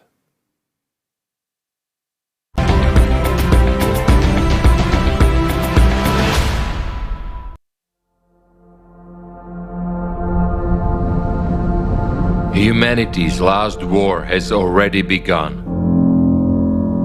The enemy is advancing from all sides. He is to annihilate all human beings and destroying our common home, our planet. In just last 4 months of undeclared war, we have lost a lot of our territories. This ruthless external enemy who took us by surprise has claimed many human lives, sparing neither infants nor the elderly, nor women. His tactics of war are aggressive and unpredictable. He floods, he blows up, he sweeps away by the winds. He burns and destroys by radioactive emissions. He shakes the ground beneath our feet. And before he claims our lives, he mercilessly tortures us with hunger and thirst and forces us to watch our loved ones die, while we keep being silent and inactive. In the meantime, collaborationists are imposing the image of a false internal enemy on us, taking side of the real external enemy. And we listen to these collaborationists who carry on disinforming and dividing us. They divert our attention from the true external enemy and claim that our enemy is internal, which we have produced by our anthropogenic factor, and that it is all the fault of carbon dioxide, which they promise to deal with in the near future. But in fact, they only care about their personal gain, and again, they want to make money out of our grief and lives. The collaborationists lie to us that there is no war, and at the same time, they shut our mouth so that we do not talk about the real external enemy, but allow us to talk only about ecological problems and carbon dioxide rising. And at the same time, they hold military parades and decide which uniforms we will wear to fight against each other.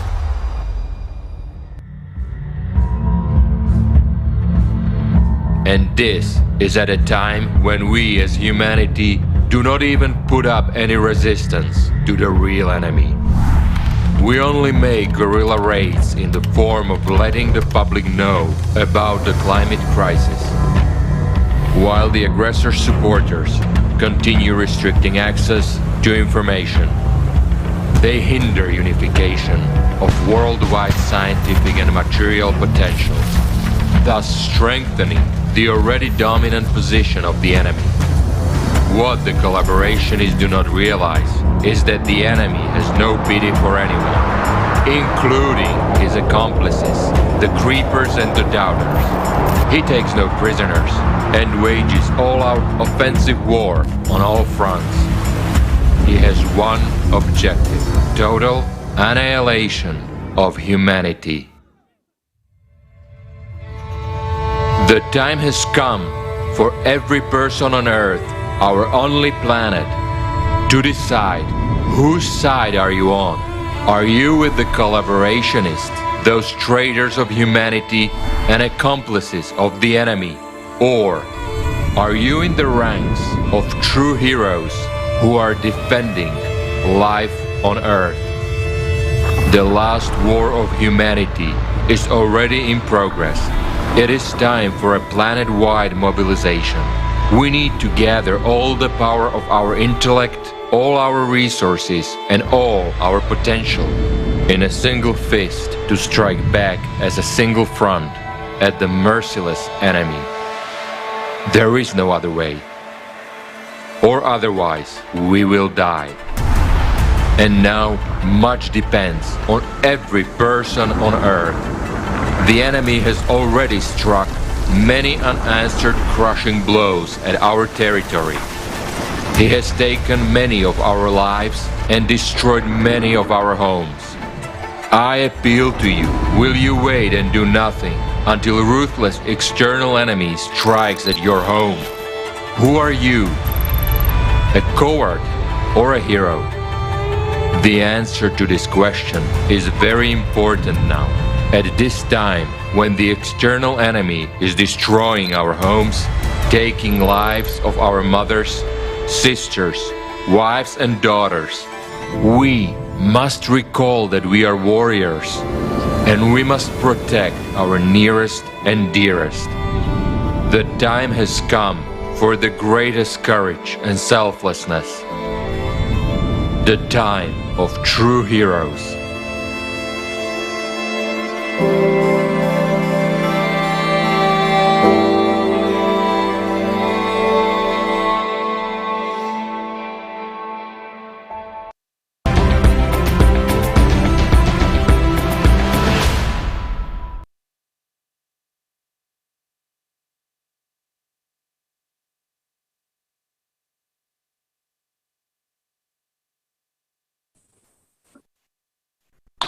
This is indeed war, a war in which we lose what we hold so dear. We lose our loved ones, we lose our lives. They tell us that it's all about ecology, that our anthropogenic factor is to blame, and that all we need to do is reduce CO2 emissions to make everything okay. But as long as they say that things only get worse, while they are feeding lies and upon the enemies, they are the enemy. Climate is ruthlessly attacking our planet. The active enemy offensive has been going on for a long time. And in the meantime, they keep lying and trying to brainwash us. Who is doing this? The ones we truthfully call by their real name, the collaborationists. They are the ones who are at war against humanity. Just look at the horrifying facts. In just 4 months, our common enemy, the climate, has taken over as much territory as it has never taken over in years. And most of humanity is completely unaware of it. Thank God that there are decent people today who have actually studied the essence of the Creative Society Project and have realized that this is the only option for the survival of all humankind. Politicians, priests, and business people have gathered among us today. They are not traitors. They support us, humanity. We are thrilled to see respectable and worthy people present with us today. We are grateful to the priest of the Roman Catholic Church, Joseph Spicek. He has given us today the important news that the Holiness Pope Francis has blessed the international project, Creative Society.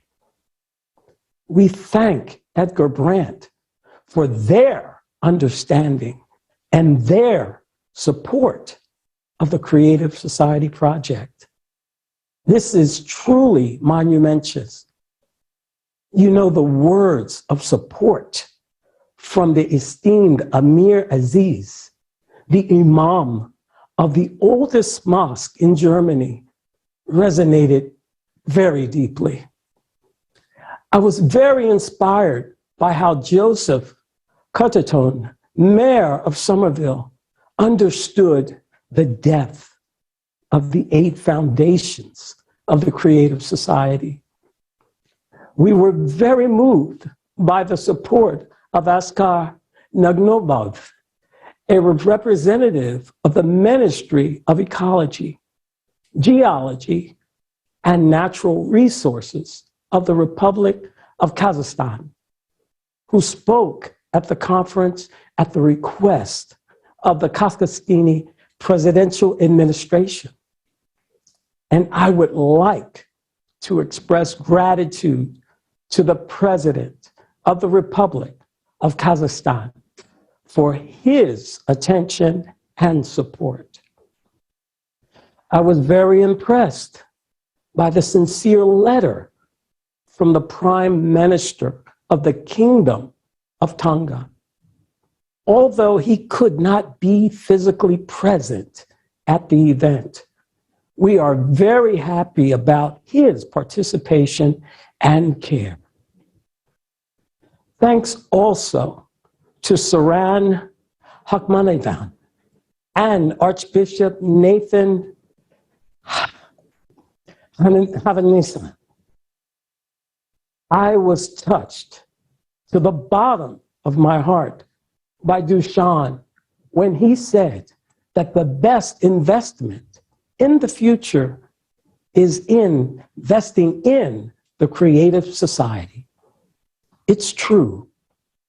To live in a decent society in the future, many of us invest our own time and resources now and seeing the realities of what is happening in the world today. I am convinced that the Creative Society is truly the best investment. All of us need to unite today. After all, the common external enemy is already in our home. It is already destroying us, our children, and our parents. It is robbing us of our future. But we also have an internal enemy supported by collaborationists.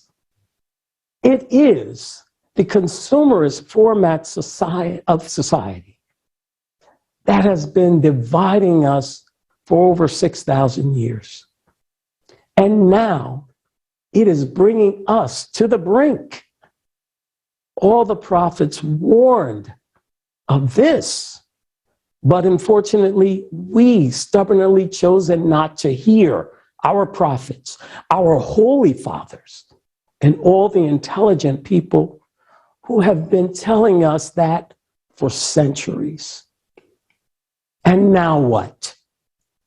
Do we have to give up? Are we going to give up our home to the destroyer? But we are human beings. We are one family. For the future of our children, for the memory of our ancestors, we have something to fight for.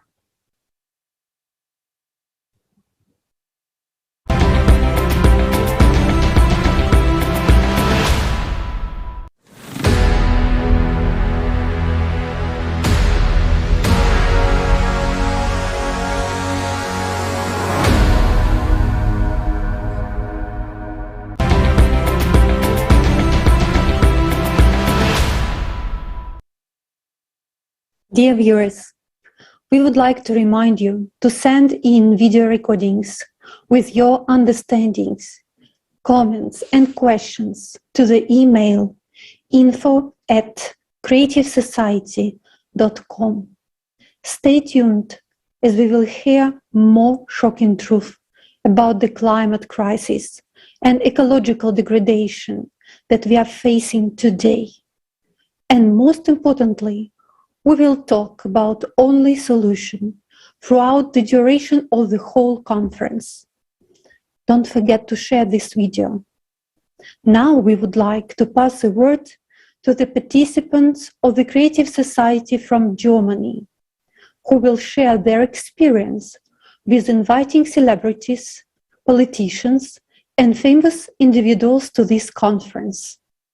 Let's hear about their social experiment.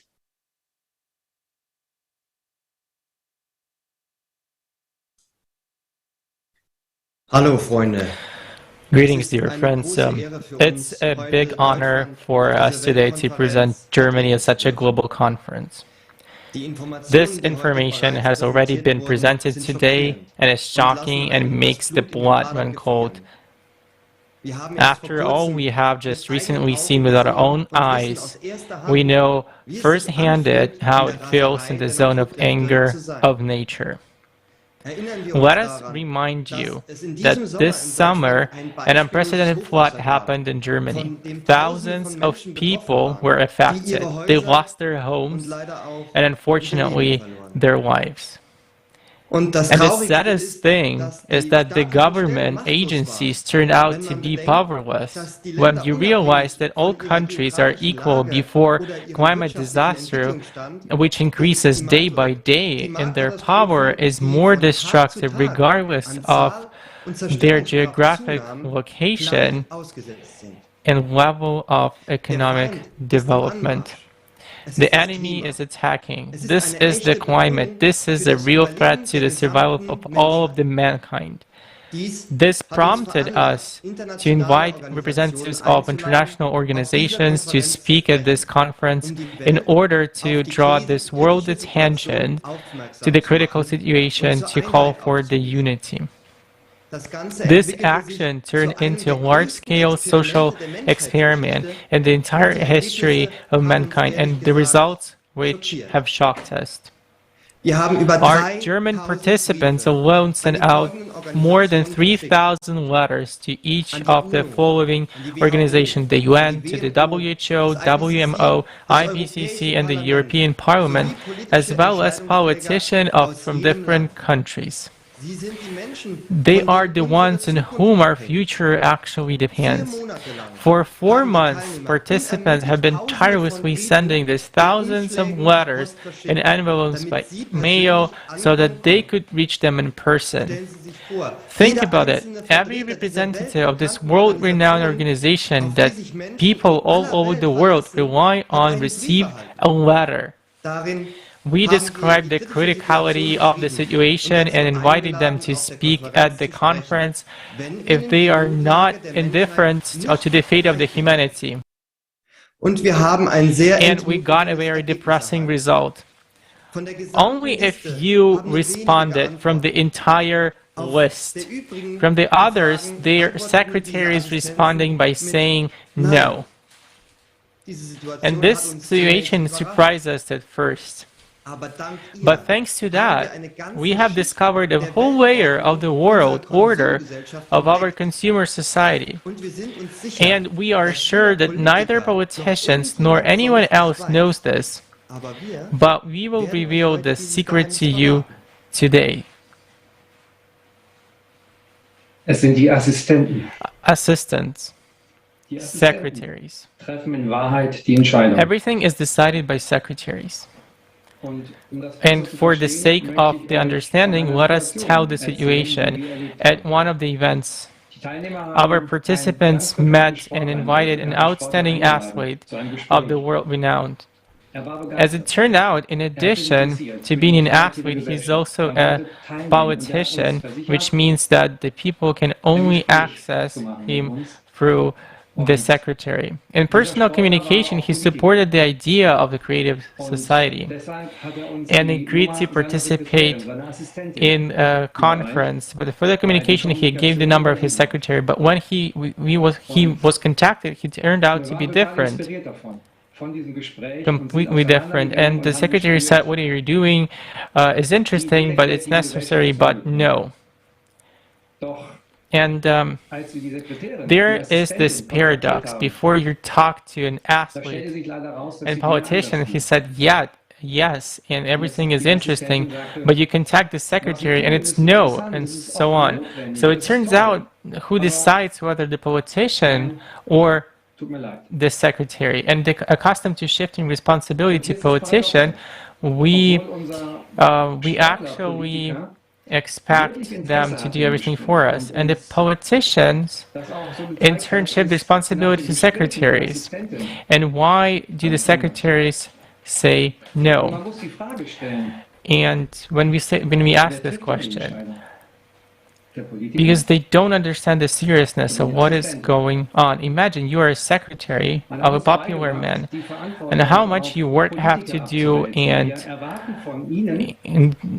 to the schedule to be around, and to fool someone to calculate benefits, and the additional questions to be solved. So once you pay attention to the climate, once you study, so dear secretaries, you don't see the seriousness of the climate situation, and since they just don't understand, the secretaries just don't understand the seriousness of what was happening. And so you can imagine that you are a secretary of like a really prominent announced politician, so that you have to arrange a schedule to fool somebody, to calculate and many other problems. Honestly, also, liebe Assistenten, Sie sehen den Ernst der Lage, der Klimasituation. Sie beschäftigen sich nicht damit. The secretaries just don't see, and so you need to see the whole picture of what is happening. And at this time of what is happening, this is the chance to actually change something. And this information, it has to be brought through, and it's such unfortunate that it doesn't go. They get only basic information. At the conference itself, we showed a small part of what is going on for the general informing of people. We don't aim to frighten anybody, as everyone is so frightened that they run away from this topic and prefer to close their eyes. But it gives the general picture of the tragic situation in which we are right now. And so we are just hoping. We think that those secretaries of the politician, they are busy stuffing their own wallets and keeping themselves in the comfortable neck of the politician or top, and doing whatever is necessary to keep their bosses in their seat as long as possible. And that is the truth, and everything else is a fairy tale, games, etc. So let's vote for those who support creative society and who have secretaries. It was an expanded format of perception and think beyond just how to sit, not just how to sit in a warm place or chair. Let's vote for those politicians whose secretaries and who's familiar with climate issues and creative society. So when the politicians go to the polls, let them show their secretaries and not their programs. We already understand that any political program is bullshit and no one will ever implement it. Even the stars have secretaries, people disconnected from the world, who only care about the size of the star's fee from which they have a percentage. That's why the stars take part only in those events and are ready to tell only what his secretary thinks is right and for the amount that will satisfy him or her. That's how the secretaries exploit those stars. And you can't tell who's a fool and who's smart in this tandem. Yes, and that's why we understood through social experiment that the world is ruled by secretaries who are concerned only with their own profit. So don't get your hopes up. We are just a source of income for them. Let's grow up on this issue. Stop passing the buck and hoping for a miracle. It's not just a question of our lives. It's a question of the survival of all the mankind. It's not just words. It's a reality. In reality, a good person who makes their own decisions are very few and far between. We have to avoid missteps and we have no one to rely on. We saw a situation where out of the 1,000 people, just a few responded. They have a great secretaries and they are good people themselves. That's why they are here today with us. Because they have the greatest impact and they are the great people. And that was specifically why they has actually been here with us today.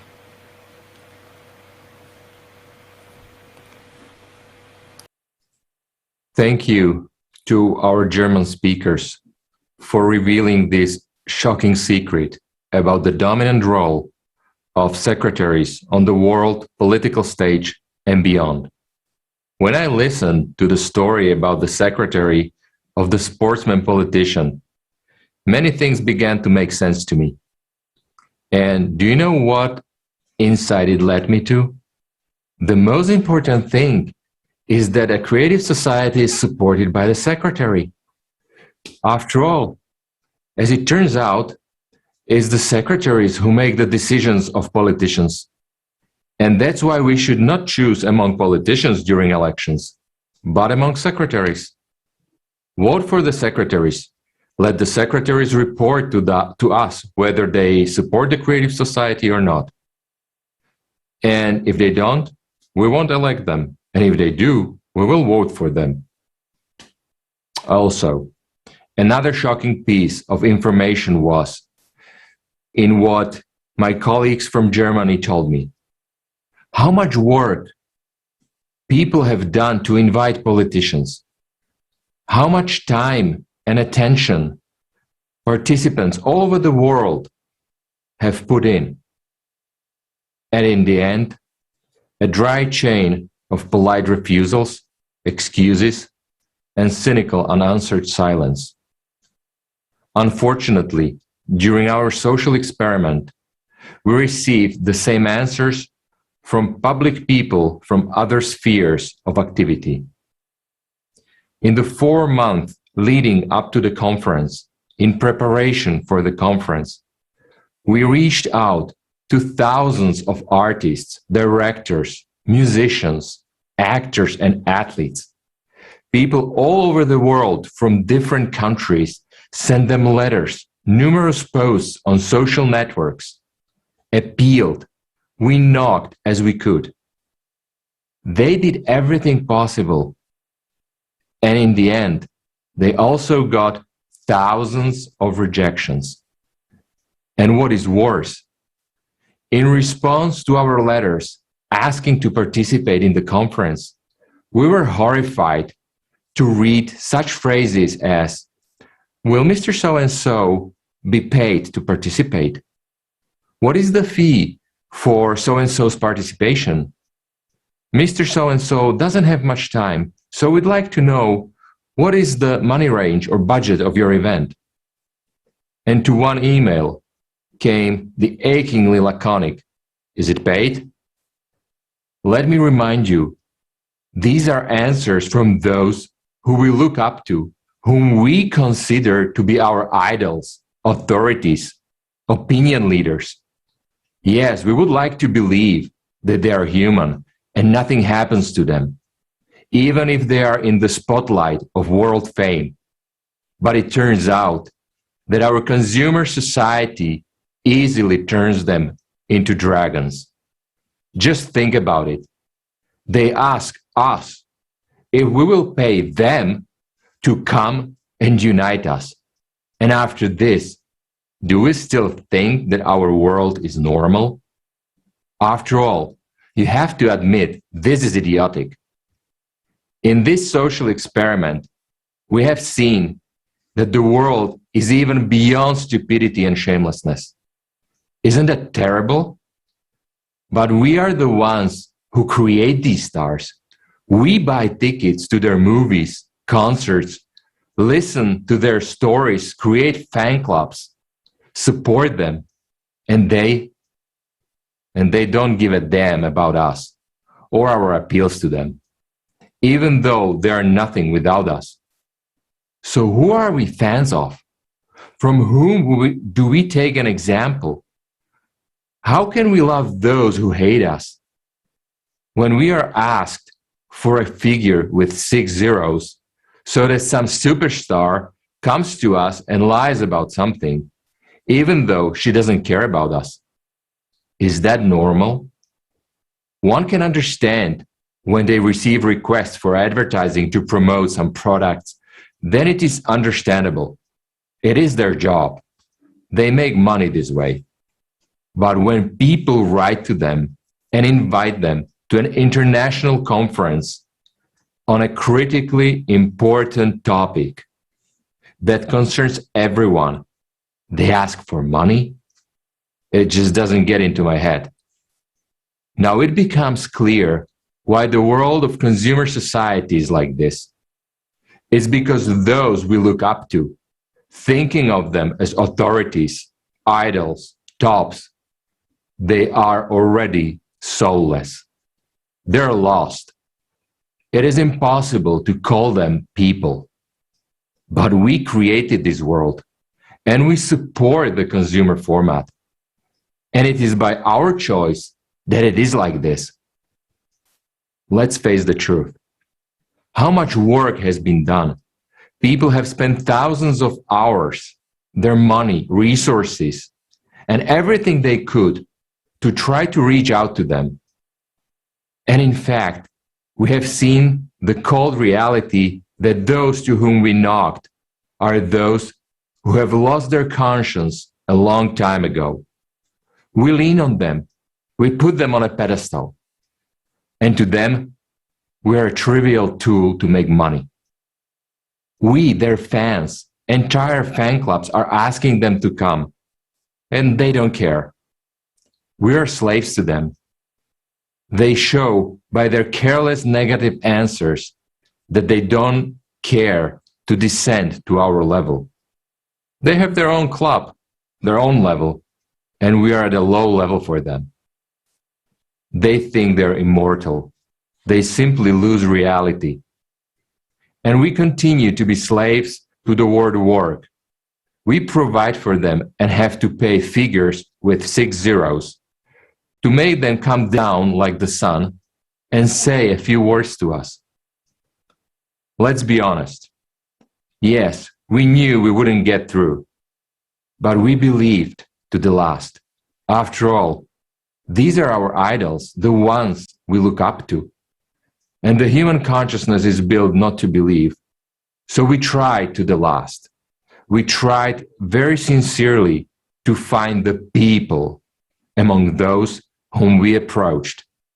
And out of thousands, we found just a few people who are really people, who are with us now, who don't divide people into classes, for whom all people are equally valuable and important. Thank them very much for being people and for being here. We have decided that we will continue the experiment, for it is possible that the secretaries have decided for them. And so we continue to believe in them and give them a second chance, because we must remember that we are at war, and to win it, we need to build a creative society. The time for real heroes has come, not the ones you see on TV and who come for money, but the time of real volunteer heroes, women and men, people from all over the world, those who call for building a creative society. The most important thing in informing right now is to get the message of the creative society out to every person on earth in a timely manner. Obviously, we have no hope for those stars and public figures, although they should be the first to talk about the creative society. But as the social experiment has shown, we can only rely on ourselves. This time they didn't come, so we need to be even more active. Thank God there are many good people who understand the seriousness of today's situation and do not hide behind their collaborationists who want nothing but money in this life. They are brave people, real heroes. Thanks to them, we had not lost everything, and humanity still has a chance. I am pleased to present you today one of these heroes. I respectfully give the floor to a talented musician and a great man, David Keith.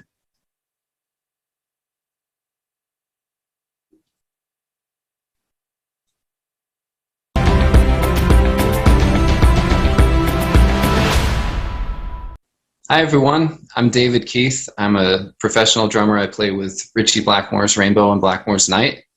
It's great to be with you here at the Global Crisis Conference. I only very recently heard about the Creative Society, creativesociety.com, almost through completely random means. And I have to say that everything that the Society is talking about in their main objectives are things that I've been thinking about in my life as far back as I can remember. And I just want to say that it's an incredible opportunity that we have right now to change things for the better. And the fact that the Creative Society exists in the world and has gotten as large as it has gives me hope that I'm not alone in wanting something different. And what it is that I want is not unusual. It's something that we all want. So I wrote a song last week. Interestingly enough, this is right before I met everyone at Creative Society. And I believe in things like synchronicity and serendipity and things happening for a reason and happy coincidences and things like that. So this song that I was writing is completely topical to our conference and to everything that Creative Society is trying to do.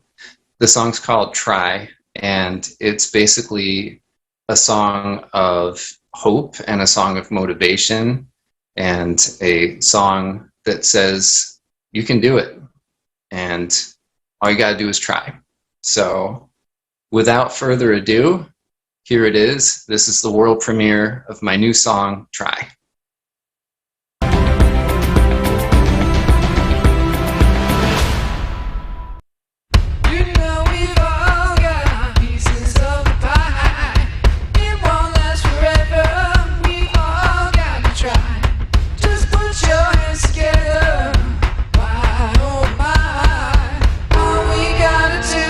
It's just try.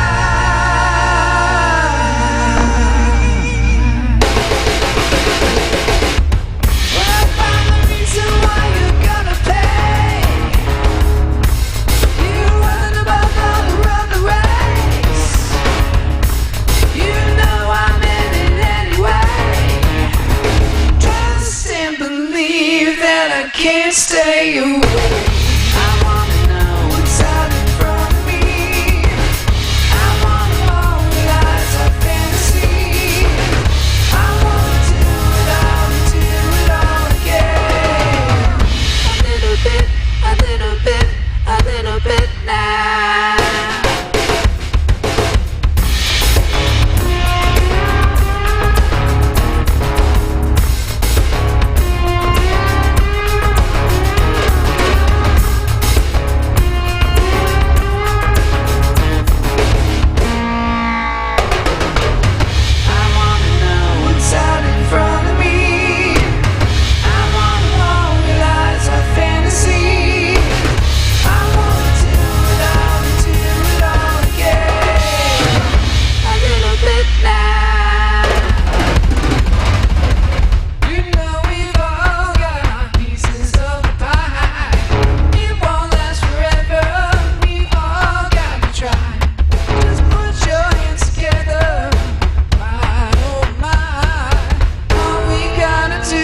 It's just try.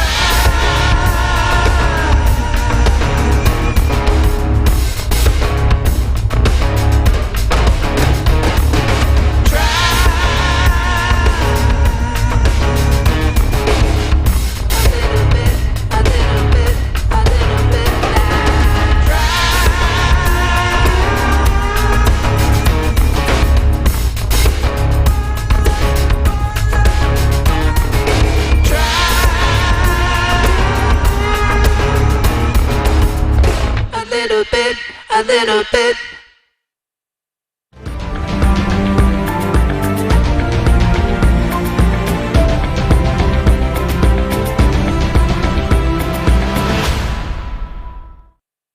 It's one world, one globe, one people. And, you know, if you're like me, you've been thinking about the problems that have been happening in the world, climate change, first and foremost, but economic strife, war, poverty, hunger, all of these things, they're on my mind all the time. I'm sure they're on yours too. And when you think about it, it seems overwhelming. It seems like there's nothing you can do as an individual person. And you tend to just try to put it out of your mind and get through your day and go to sleep and hope things will be better the next day. But today is the only day we have. And when you put the whole world together, there's nothing that we can't do. So I'm here to tell you, you are not alone in thinking that there is a better way. There is a better way to live life together and individually. And when we all get together and put our heads together, we can figure out a way out of all these problems. And it's not going to be the same old model as before. It's going to be something entirely new that we create from the ground up together. So have no fear. We're going to do this thing. And I want to thank you guys all for being part of it, because it's going to happen. And I would invite everyone to go to creativesociety.com and read the mission statement, read the objectives. And I think you're going to find that it makes a lot of sense. And it's almost like an obvious thing that we need to do in the world. And it's wonderful and amazing to me that you've been able to organize it and get it to the level that it is now, because that gives me hope that we might actually be able to figure this thing out. So thank you.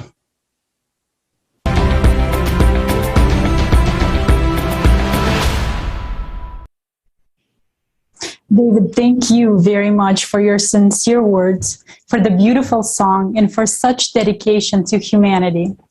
And we would like to remind you that this conference is simultaneously interpreted to 100 languages.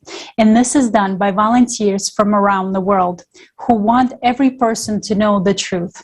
And now I would like to share a story.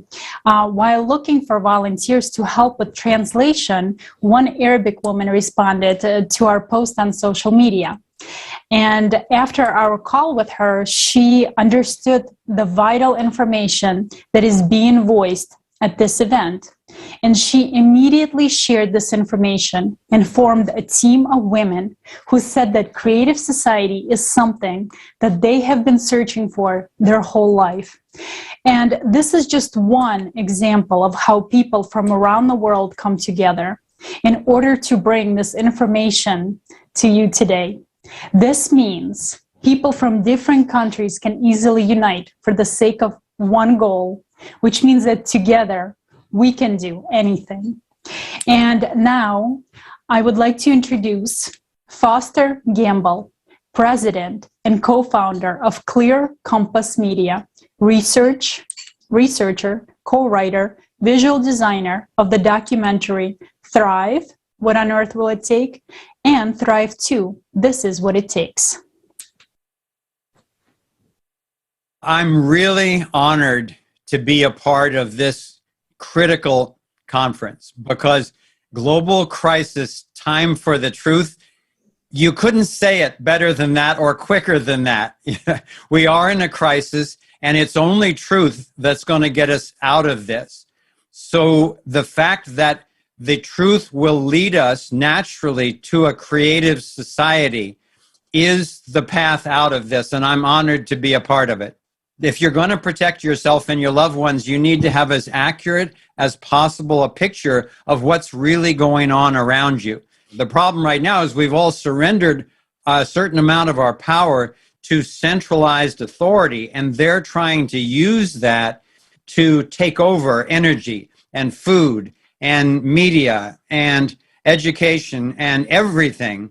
But so what we need to do is get rid of the centralized authority, but then collaborate as sovereign individuals. Most people have never thought about this, in my experience, that a government, a nation state, is a fiction. It's an abstraction. It's an idea. It doesn't exist in reality. It's actually a network of real individual human beings. So it always and forever comes back to the individual taking action. And we've got our ethics upside down because if you put the government ahead of the rights of people, which is unfortunately what's gone on, causing so much destruction, then what you do is you end up crushing the individuality of the human spirit. I think with all of the chaos that's going on in the world right now, with the pollution and the coercion and the disease and the suppression, I think that from a cosmic point of view, apparently it had to get this bad for a critical mass of humanity to wake up and say, no more of this. We're taking back our power, we're unleashing our creativity, and we're going to thrive. And I believe we will. I've spent a lot of time speaking and writing articles and so forth about the fraud of anthropogenic global warming. But at the same time, obviously, pollution is a serious problem, and there are huge climatic changes going on the planet. But in my experience, they're the result of our relationship with the sun and the relationship of the solar system to where we are in the galaxy. And I'm not an expert on that, but I know it's a big deal. So what we need to do is get prepared. I think that we can approach this in a way where, as we're restoring the wholeness of natural systems, then we can really take on any problem. The people who are trying to get us to pay this fraudulent carbon tax are the same people who are stealing everybody's money through fiat currency and through fractional reserve banking and through destroying people's businesses and lockdowns and then buying up their real estate. They're the same people who have been hiding free energy technologies and cancer cures in secret, high-level military and intelligence projects rather than sharing it with humanity. And they've been using this excuse of anthropogenic global warming in order to try to consolidate their wealth and control. So we've got to just completely abandon and expose that and then go for what you're talking about, which is being aware of the climate changes and adapting to them, being aware of the source of them, whether it's the solar system's position or the sun itself. That's the science we should be discussing, and then developing nonviolent responses to this on the ecological level, on the energy level, on the interpersonal level, and even on the self-governance level. I think it's critical that as many people as possible find out what's really going on as soon as possible. And, you know, I love the subtitle of your conference, After Global Crisis, where you say, time for the truth, because those of us who want everyone to be free and want to have humanity thriving, you know, we may not yet have the billions and trillions of dollars that these psychopathic institutions are trying to use to impose control on us, but we've already got the life force itself. We've got the whole unified field, we've got truth, and we've got love on our side. So we can't lose. It's just a matter of, okay, how quickly and how peacefully can we get this done?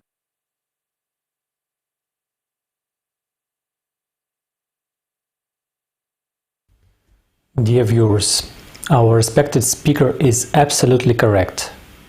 And the main thing is to do everything in a peaceful, evolutionary way, so that the transition from the consumer format to the creative format would be smooth and without losses for people, and of course so that the Honorable Secretaries would be satisfied.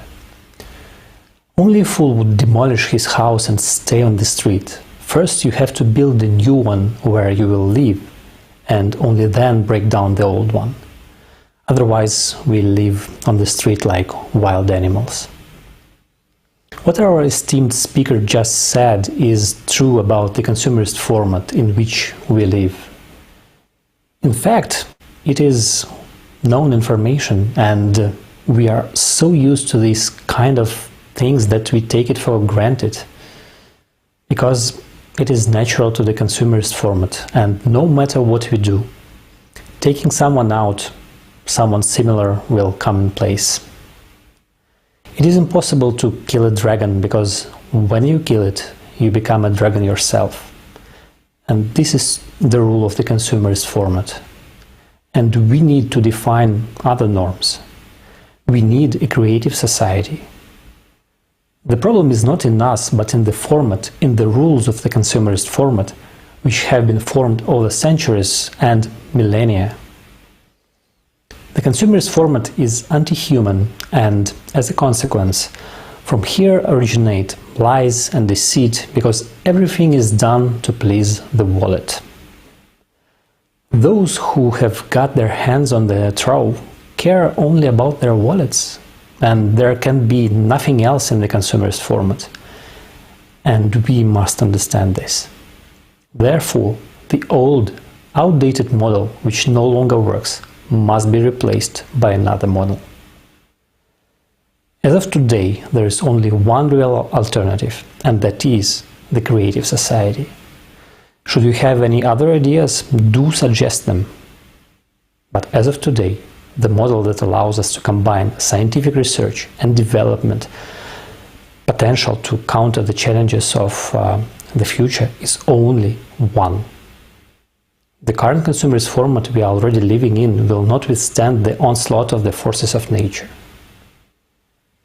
We have already seen many facts proving its worthlessness, and only a fool does not realize this. So, humanity is at the crossroads. There are two options: to leave everything as it is, but this is an euthanasia of all humanity, or to radically change the format of our existence from the consumerist format to the creative format.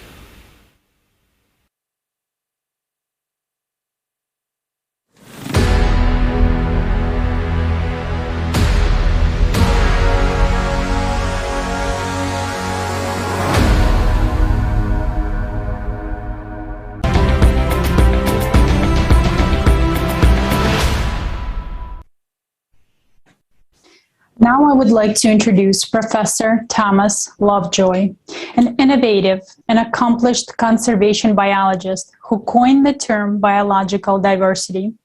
He is president of the Amazon Biodiversity Center, member of the National Geographic Society.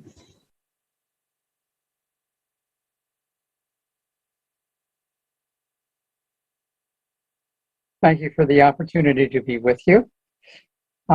So I have been working on conservation, tropical rainforest, the Amazon, biodiversity for about half a century or more. First set foot in the Amazon in 1965, right? And although there clearly has been important progress in those decades, we now are at a moment when the biology and the climate of the planet are in a crisis state. So when I arrived, the Amazon, which is equivalent to the 48 contiguous United States, it's really huge, right? The Amazon was 97% intact. And just think of that. Now it is around 20% deforested, especially in the south and west in Brazil, where it's threatening the hydrological cycle that it actually nurtures. And basically, it's right at a tipping point where if we don't do reforestation, at least the southern and eastern Amazon will no longer be able to have rainforest growing. The hydrological cycle, which the Amazon forest nurtures, provides moisture to every country in South America except for Chile. So it is a continental scale contribution. So in the Amazon, that makes half the rainfall. North of New York City, it provides the water for the city, which nobody seems to notice. So ecosystem services loom large in our daily lives. So point number one is protecting the forests we have. They have values as mature forests that, secondary forests do not have and take a long time to get. So just stop cutting down the natural forests, whether that's the Amazon or whether that's the boreal forests of North America or Europe and Russia. Just don't cut down any more forests. To the extent that you need wood products or products that come from forests, get them from forests that have already been managed or even mismanaged. The reality is plantation forests are basically a monoculture. They're almost like a giant asparagus patch. So not a lot of biological diversity lives in them.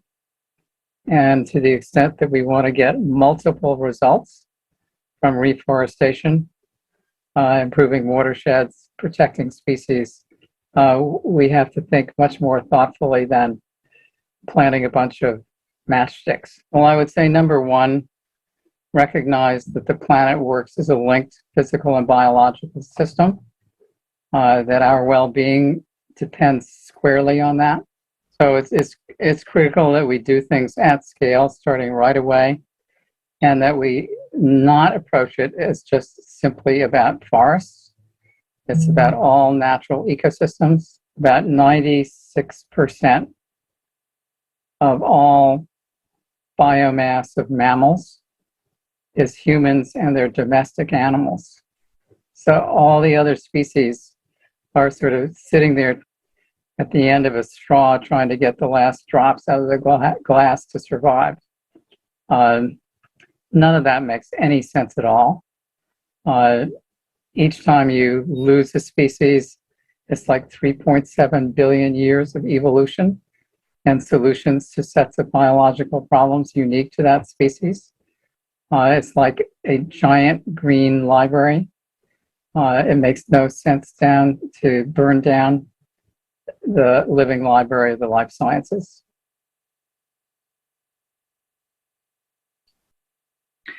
Hola a todos. El estimado profesor nos habló de los valiosos que son los bosques. Dijo que debemos detener la deforestación en todo el planeta y tenía razón. Amigos, imaginemos solo en los últimos 100 años el mundo ha perdido tantos bosques como en los 9000 años anteriores. Esto es un área del tamaño de Estados Unidos. Soy originario de Ecuador. Mis padres crecieron en el campo. Aman la naturaleza y me inculcaron ese amor. Greetings, everyone. The honored professor told us how valuable forests are. He said that we must stop deforestation all over the planet. And he's right, friends, just imagine. In the last 100 years, the world has lost as much forest as in the previous 9,000 years. This is an area the size of the United States. I'm originally from Ecuador. My parents grew up in the countryside. They love nature, a love they instilled in me. I grew up among the forests. And now it hurts me to see what is happening to them. More than 20 years ago, we lost about 40% of the national territory of the pure Amazon because of an absurd war, because of human insatiability and excessive greed. And now the little that remains is being cut down. This is not just a problem for my country, it's a problem for the whole world. To meet global demand, we are turning rainforests into grazing and animal feed grazing, plantations of soybean, palm oil, coffee and cocoa. From 50 to 90% of the total area of deforested tropical forest is illegal logging. Forests in the temperate latitudes are cut down mainly to sell timber. Today, logging has led to the destruction of 75% of forest in the United States and British Columbia in Canada. Each year, 26 million hectares of forest are cut down. And every minute, an area of forest equals to 60 football fields. And this area is being cut down in the world. As we can see, the rate of forest loss is simply catastrophic. The catastrophe is that, in addition to active deforestation, we're now witnessing an unprecedented number of fires. This year, fires in Siberia, the United States and Canada have destroyed 25 million hectares of forest. This is comparable to the area of Beijing, Moscow, and Dubai combined. The main cause of the fires is climate change on the planet. But we, in the pursuit of profit, are adding fuel to this fire that has already been ignited. In our society, it is often economically unprofitable to extinguish forests. But it is profitable to sell the burnt forests. We went even further. In addition to this, there are deliberate arsons. This manipulation makes it possible to sell forests that have been banned from logging. The arson scheme is standard. The forest is set on fire so that it burns only from below. Such a fire damages the roots of the trees, but does not destroy the wood. After the fire, the authorities conduct an examination of these forests. More often, a decision is made to cut them down. Then, a tender begins, an auction, and purchase for the right to cut down this forest. This is how the mechanism of selling legal, quoted Marx, timber is launched. Let me give just one example. So in 2016, 25 hectares of forest in the reserve were damaged by unexpected fires. People were seen not far from the source of the fire, and in 2018, this burnt forest was cut down in this reserve. Damage from that logging was later estimated at $27 million.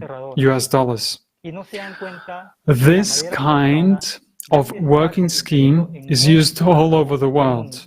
In the consumer format, people do terrible things. People don't realize that the felled timber is already becoming our common coffin. We see it, and we're tired of being silent. Today is the time of truth, and we appeal to everyone who cares, who understands what's going on. Various environmental organizations have spent so much time and energy trying to change at least something, but it's all in vain. We, humans, were unable to stop. We couldn't save the forests. And it's very scary to admit this, but we need to admit this, because without it, we can change nothing. Existing forest conservation methods don't work in our today's society. We can have the best grain, but if we plant it in oil, it'll die. We can have the best ideas for the protection of forests and ecology, but in the consumer format of society, it is impossible to implement them. Because after all, everything boils down to making money. We need to change the conditions, the format of the society, to the creative one. How can this help protect the forests? In the creative society, the highest value is human life and its quality, not the capitalization of individual citizens. Therefore, the technologies that are not beneficial to be introduced in the consumer format of society today will be introduced in the creative society. In the creative society, we will be able to restore forests. We will be able to start up recycling plants all over the world, even in the transitional phase of the formation of the creative society. We have no more time for doubts and disputes. Every hour without the creative society brings us closer to global environmental disaster and to our death. We have no spare environment and no spare forests. We have no spare planet. Now, we know the truth, and the choice is ours.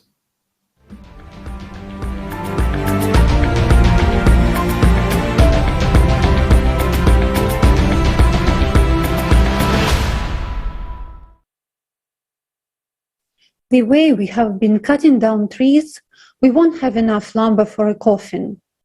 We are destroying our planet. Don't we see that this is already affecting everyone? Money has closed our eyes and common sense. With the speed that we litter and trash our planet, it seems we are replacing trees with the trash. Do you understand that in the consumer society, trash literally costs more than a human life? Take a look for yourself.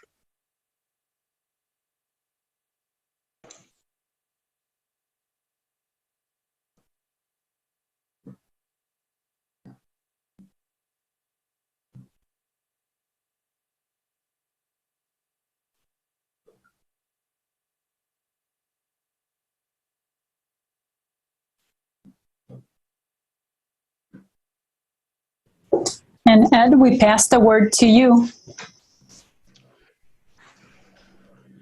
Thank you, Olga. I will talk about rubbish for a little while. One of the most serious environmental problems today is the problem of waste. When people first started collecting waste and sending it to landfills, it seemed like a great idea. All of the waste was collected in one place where it was easier to sort and bury. Thus, it was supposed to solve the problem of it. However, something went wrong. In total, the amount of waste has increased dramatically over the past 80 years. Today, landfills are overflowing due to the appearance of non-degradable waste. Landfills did not solve this problem. They only ensured its circulation around the planet. And in this regard, the idea of recycling waste arose in society. Today, it is believed that it will rid the planet of waste. In many countries, people honestly sort waste, give plastic for recycling, and believe that by doing so, they are saving the environment. So again, it seems that the problem is solved, but is it? Let's find out the truth.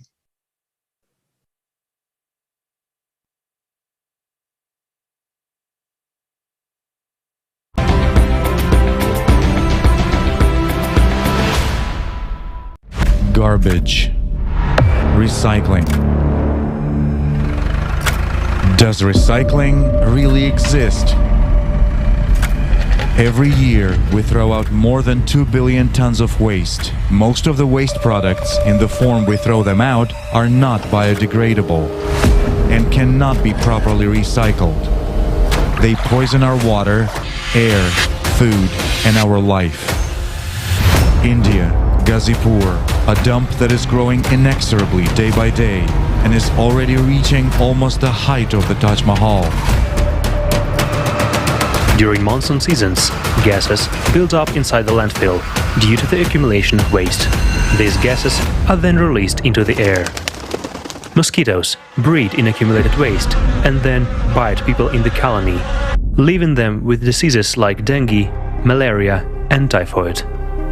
Jakarta, the bank of the Citarum River. There are more than 200 textile factories that produce cheap clothes for the whole world. 20,000 tons of waste and 340 tons of wastewater are discharged into the river every day. They pollute the river with lead, aluminum, iron, and manganese. According to the World Bank's report, Water Waste 2.0, plastic, paper and cardboard, metal and glass make up 38% of municipal waste, and only 13.5% of the secondary raw material is actually recycled all over the world, which is a little more than 5% of the total amount of garbage. Despite this, our production and consumption rates are only growing, as well as the landfills around us.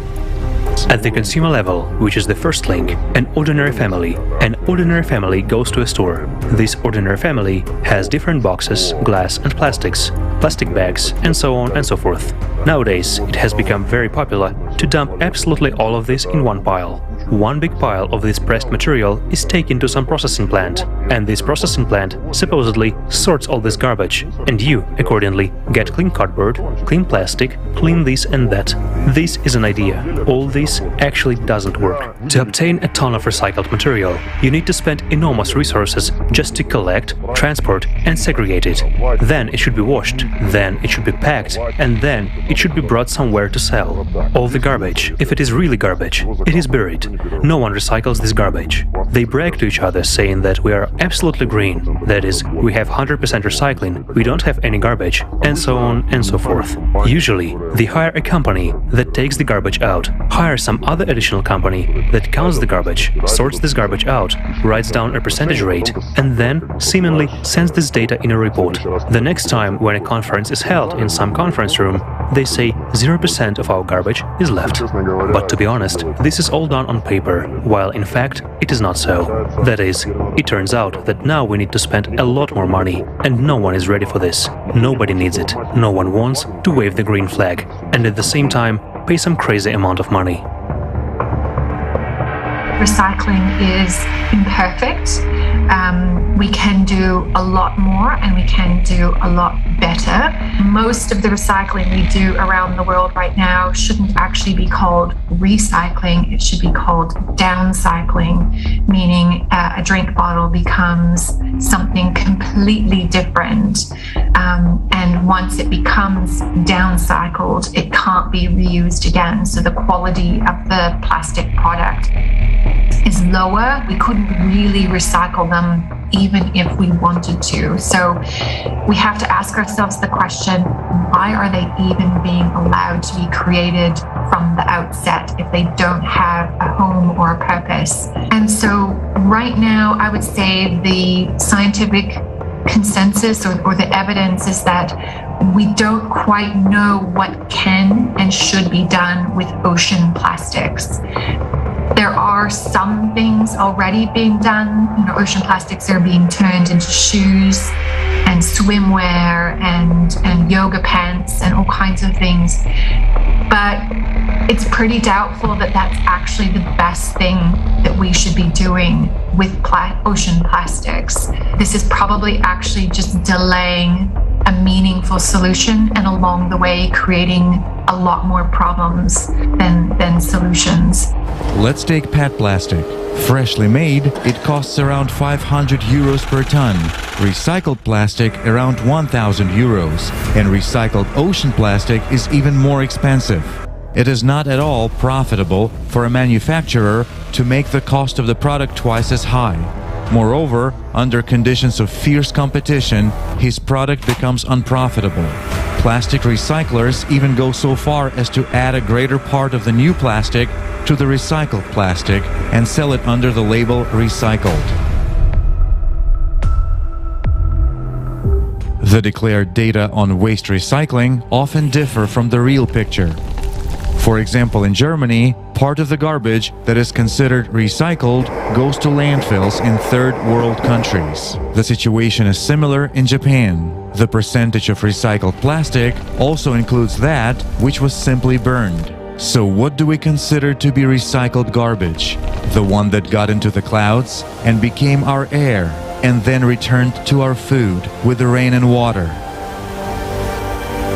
Garbage is the rotting face of the consumerist format of society. We are killing the planet with it, and what's even more, we are killing ourselves. It is not profitable for us to recycle garbage. We don't benefit from developing technology that would clean up our planet. But is it really us who do not benefit, or the consumerist economy, which we ourselves have placed above human life?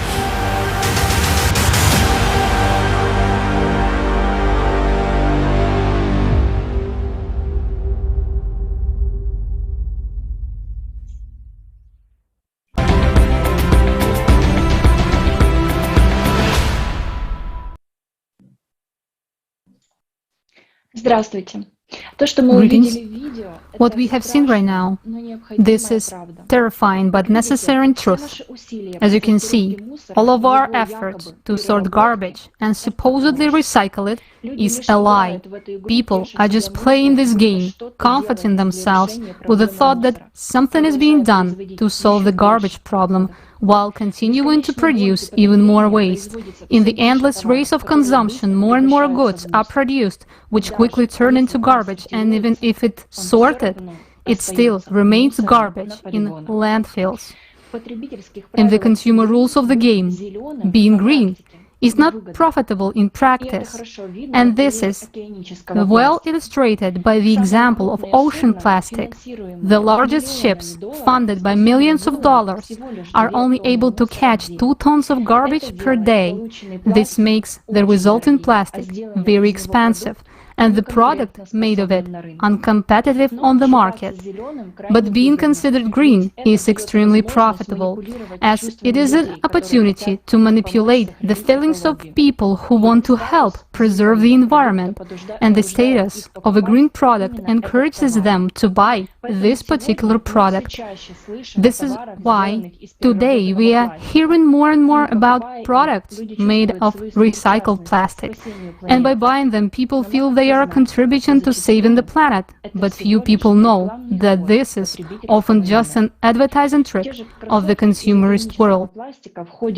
The same sneakers made of ocean plastic contain at best 0.1% of the plastic that was actually caught in the ocean, so we have already realized that it is not profitable to recycle garbage in the consumer society, but it is profitable to claim that you can supposedly solve the problem of garbage, which no one wants to take care of, because it smells bad. In a consumer society, garbage becomes a source of colossal income for those who do not hesitate to ruin people's lives in order to make good money on it. While some are waving green flags, others become garbage barons, endangering people's life. Right now, I would like to suggest you to watch the video about this terrible problem of consumer society.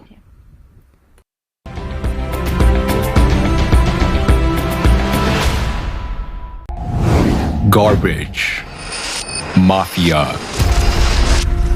As soon as non-biodegradable and toxic garbage appeared in the world, so did those who make money on it. The garbage mafia. How does a garbage mafia operate? Italy. My brother-in-law was transporting garbage. He told me all about the profits you could make in this field. So I said, pardon me, we risk so much dealing drugs and we can't even make that much money. 30 years ago, I told the magistrates that waste is gold. It's money, money, money. Cosa Nostra, Camorra, Drangheta Mafia clans buy territories and convert them into waste dumps. And although on paper everything may look legitimate, in general, these territories for landfills are located near residential neighborhoods and violate all environmental norms. An important part of the garbage mafia's business is the illegal transportation of industrial waste. If a company wants to get rid of its toxic waste and pay as little as possible, it hands over the waste to the mafia. These people will all die of cancer. The groundwater here is all poisoned. Every family here is infected. Everyone. No one will be spared. They're here because they don't have any choice. They don't have any options to relocate. And they're forced to die here.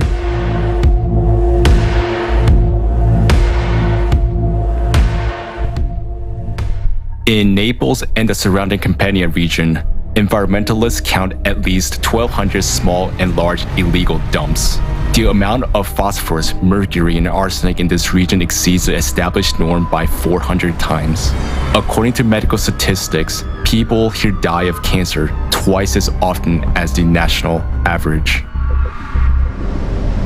By contrast, the mafia not only receives disproportionately inflated profits, but also has the ability to control cities. As soon as they ban you from bringing garbage into their landfills, the city turns into a dumping ground.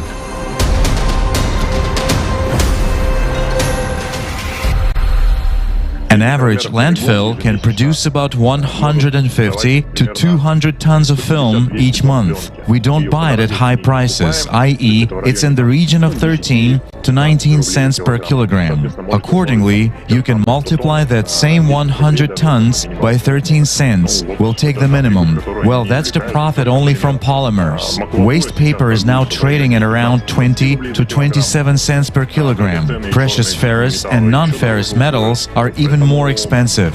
That's why people are like sitting on a gold mine there. Yes, well, no wonder it's called the garbage mafia.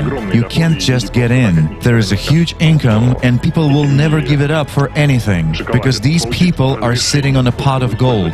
Getting permission to use this land for a garbage landfill is extremely difficult. If we establish some serious organization, serious landfill, put the right equipment on it for sorting and all that, then I think we will quickly be visited by bad people and some inspections. My friends at one time bought an incinerator. They operated it for 3 months. Then men came in black jeeps and simply forbade them to work by threats and intimidation or something else. They just took over this garbage plant and that's it. And my friends washed their hands of it and said, "That's it. We will never get into this business again." These are individual cases, but aren't these the same schemes we see at the global level? Garbage migrants from one country to another, poisoning the lives of millions of people. And all this happens in the shadow of private agreements. No morals, no ethics, purely business. Indonesia. In 2018, imports of plastic into this country totaled 283,000 metric tons. The distance between the landfill to my house is about 500 meters. My whole family, my relatives, everyone is affected by the noise and smells. 60 to 70 containers arrive illegally every night in the city of Brangking in Indonesia alone. Garbage, which is then found in landfills, is brought in from Australia, Germany, and the United States. Most of the time, it is sorted plastic mixed with hazardous waste. Malaysia. The once beautiful country is now covered in mountains of garbage and dozens of illegal incinerators. Manufacturing companies in Japan, the United States, Germany, and Australia is bringing their refuse to Malaysia. My daughter was a very healthy girl. Since April, she started having a fever. Her state worsened, and she started spitting up blood. Most owners of illegal factories rent land from local residents and build primitive ovens where they dispose of garbage for money, with no concern for the environment or the people who live nearby. Turkey. Since 2004, Turkey's imports of garbage from EU countries have nearly tripled. The main exporters of this garbage are Britain, Belgium, Germany, the Netherlands, Slovenia, Italy, and France. A big part of the garbage that enters Turkey is not recyclable and is simply dumped in landfills. European citizens need to know this. Clean streets in Germany, in the United Kingdom or France, where people sort their waste carefully. Well, it doesn't end up in recycling facilities. As you can see behind me, it's here where there are mountains of illegal waste.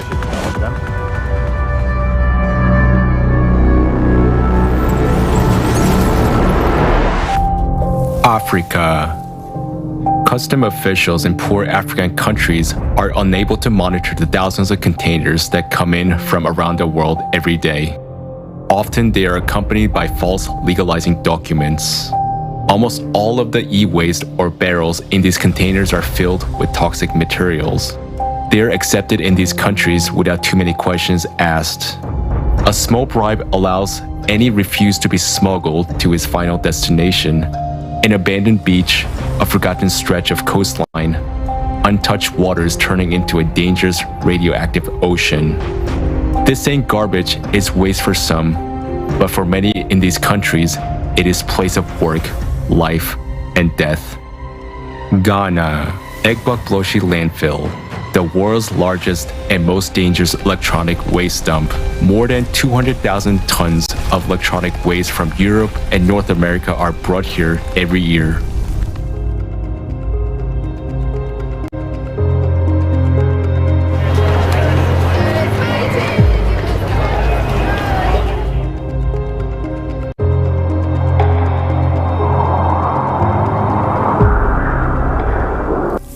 Kenya. It's like the dump site has demons who ask for blood. There are days when there is just too much evil, seriously. You hear of people killing each other. Someone stabbed someone else with a knife or killed someone with a bottle. Sometimes you also hear that the trucks...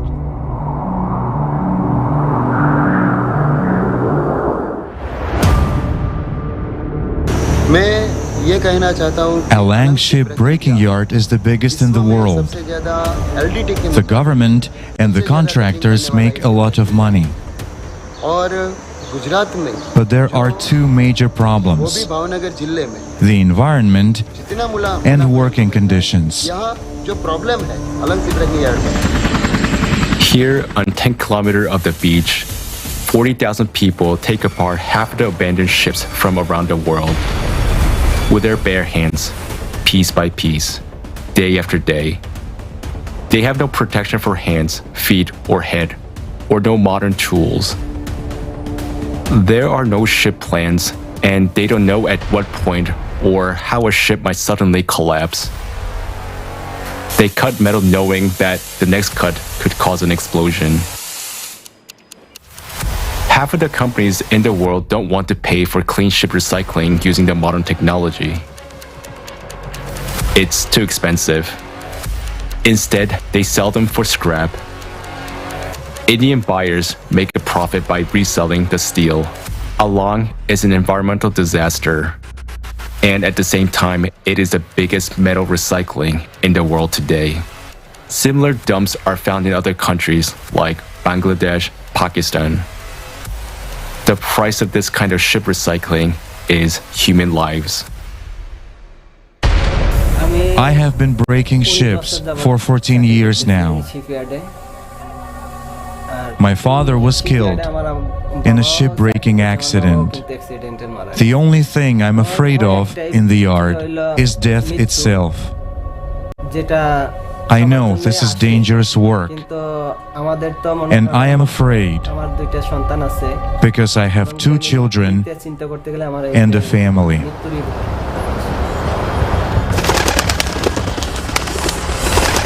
We have never produced as much trash in our history as we do today. Garbage is dirty, it smells bad, but money doesn't smell. So in our consumerist world, there is always someone willing to take money off it. Storing refuse, fictitiously recycling it, or transporting it from more elite places on the planet to indigent is just business. A business in which the strongest survive. A business from which all life on the planet and man himself are slowly dying. A business that each of us sponsors every day. Can we stop it? Continuing to support the consumerist format of society? No. Because now all conditions have been created in order to earn huge money on such frauds. But we can change the format of our society from the consumerist to a creative one. When the 8 foundations of the creative society are adopted at the constitutional level in all countries, such schemes will be impossible to pull off. Because the main value in the whole world will be the life of human. In such conditions, there will be no place for all this dirt on this planet, any relations between people. Any business will be built only on improving people's lives, not on our death.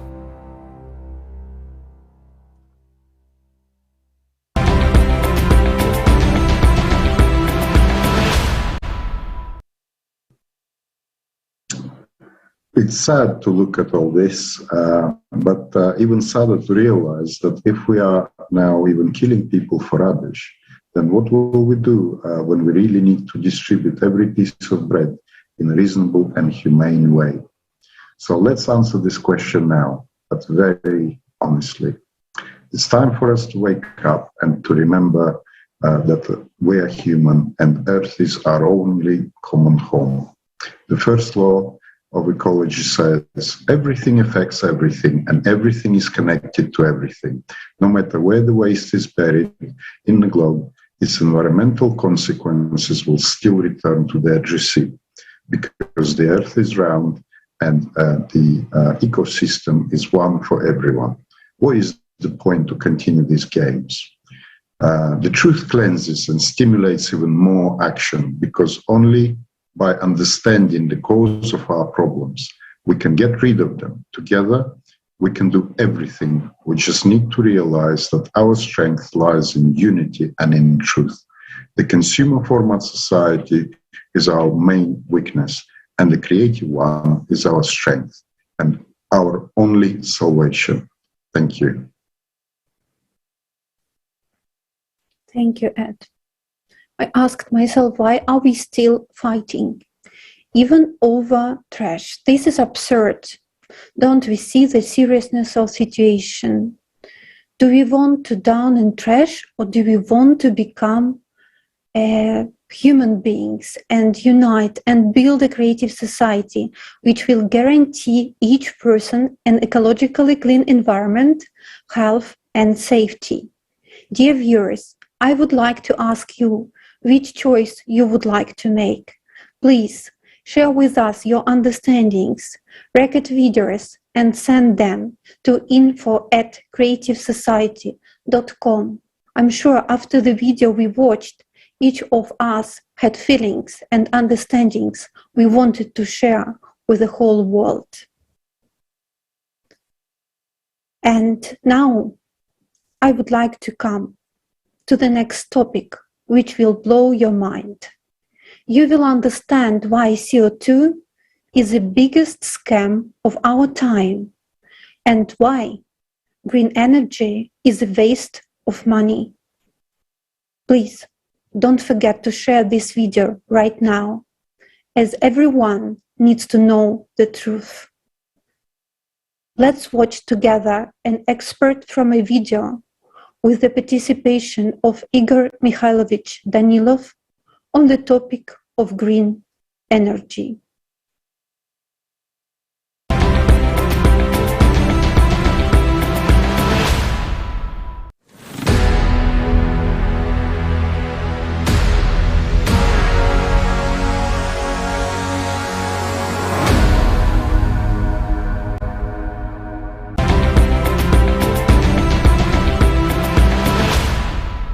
The real problem is not that we have CO2, but that we do not have CS. Exactly, that's what I mean. Not that there is no carbon dioxide. That's why for people, right? But that there is no creative society. That's the real problem.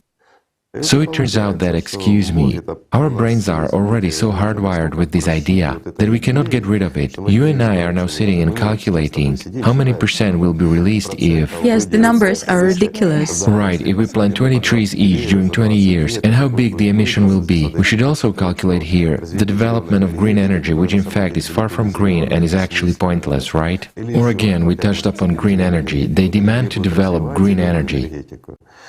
Solar, wind, and everything else, to switch to hydrogen, to burn less gas, and so on. Now, simple math. We are very quickly and rapidly approaching a serious crisis, the climate crisis. Even this winter we will see how drastic the atmospheric fluctuations will be and how cold it will be. This is caused by the Gulf Stream as well as, again, by the changes that occur in the upper layers of our atmosphere, and how quickly everything is turning upside down. I mean, in certain areas there can be a sudden instant drop in temperature. After a while it normalizes, but these sudden drops may cause serious catastrophic consequences. Meanwhile, we are giving up hydrocarbons. What does it mean? It means taking out thermal power plants, which you cannot build in a day if you need to, right? We are going to give up gas in favor of some solar thing. Well, again, the sun doesn't shine all the time. That's firstly. Secondly, how can we store that energy? Right. Thirdly, the winds that might arise. Wind farms are not quite adapted to them. And further on, they will become pointless in general. And we will face that. And will you actually guess the right place where to set up this? The point is different. Gusty, strong winds will simply make wind farms useless, even with all the automation systems and interlocks. That's not what is needed. What humanity really needs now is the correct hydrocarbon heating plants and thermal power stations. Yes, they emit carbon dioxide. They do. But they are necessary, and it will be worse without them. Plus small nuclear ones. They're compact units, scientists are already developing them, and some people have been using them since long ago. That's what is also necessary, something that generates power.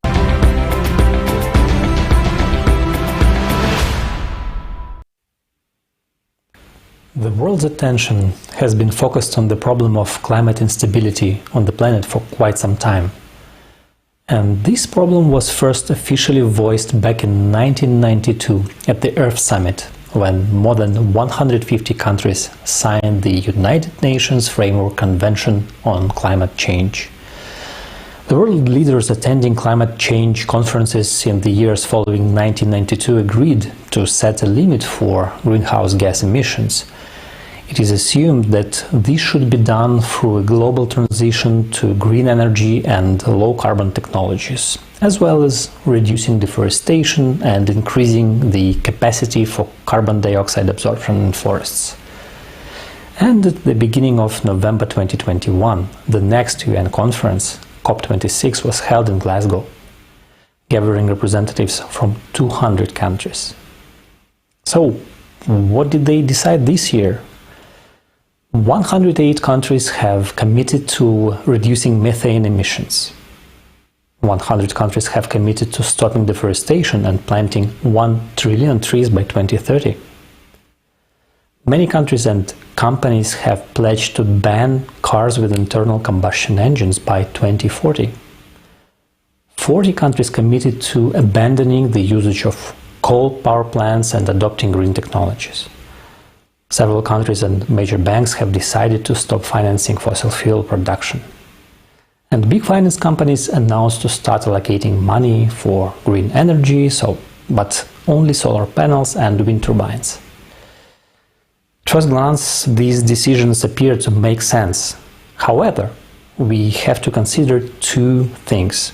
First, yes, CO2 affects the environment, and yes, we did destroy the ecosystem of our planet. Second, the climate is changing, but for entirely different reasons. And while the proposed idealistic picture of our decarbonized future, when we all are using renewable, potentially free energy, looks very appealing, The actual situation with what is considered green technologies is not. Let's watch a video.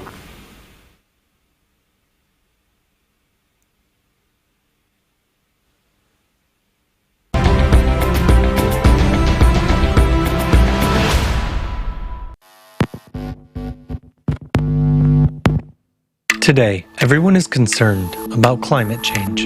Large climate conferences are being held where leaders of countries, scientists, and representatives of corporations are looking for solutions together. It seems that the problem is about to be permanently solved. We will all tighten our belts and switch to renewable sources.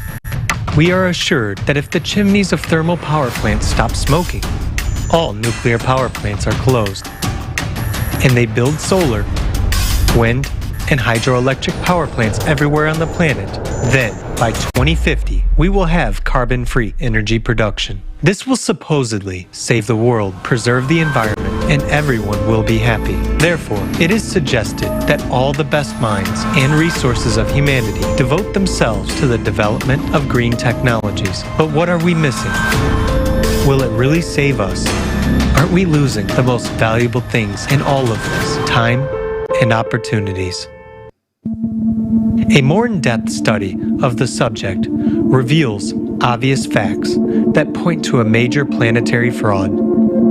So let us figure it out together, one step at a time. Today, renewable sources make up about 28% of total energy. Yet in order to produce them, we still use non-renewable natural resources. All this continues to contribute to the depletion and pollution of the planet. Solar panels, for example, contain such heavy metals as lead, cadmium, and mercury. During operation, they leach into the ground and evaporate into the atmosphere. Waste from solar panels is 300 times more toxic than nuclear waste and requires special disposal. But since it costs more than production, they decided not to bother with it and send the used panels to landfills in poor countries. So far, not a single country in the world today has regulations for their disposal. According to scientists' studies, by 2030, there will be up to 8 million tons of green waste in the world, and by 2050, these volumes will increase to 80 million tons.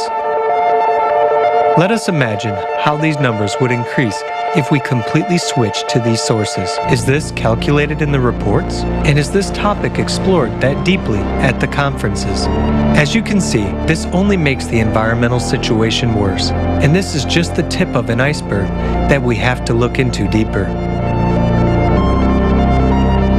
So what's wrong with wind farms? Let's start with our wallets, out of which you and I will have to pay for these ambitious solutions. To build a wind farm requires an enormous investment of money and resources. At that, the average lifespan of a wind turbine is 20 years, and during this time, it manages to recoup only 78% of the money spent upon its construction and installation.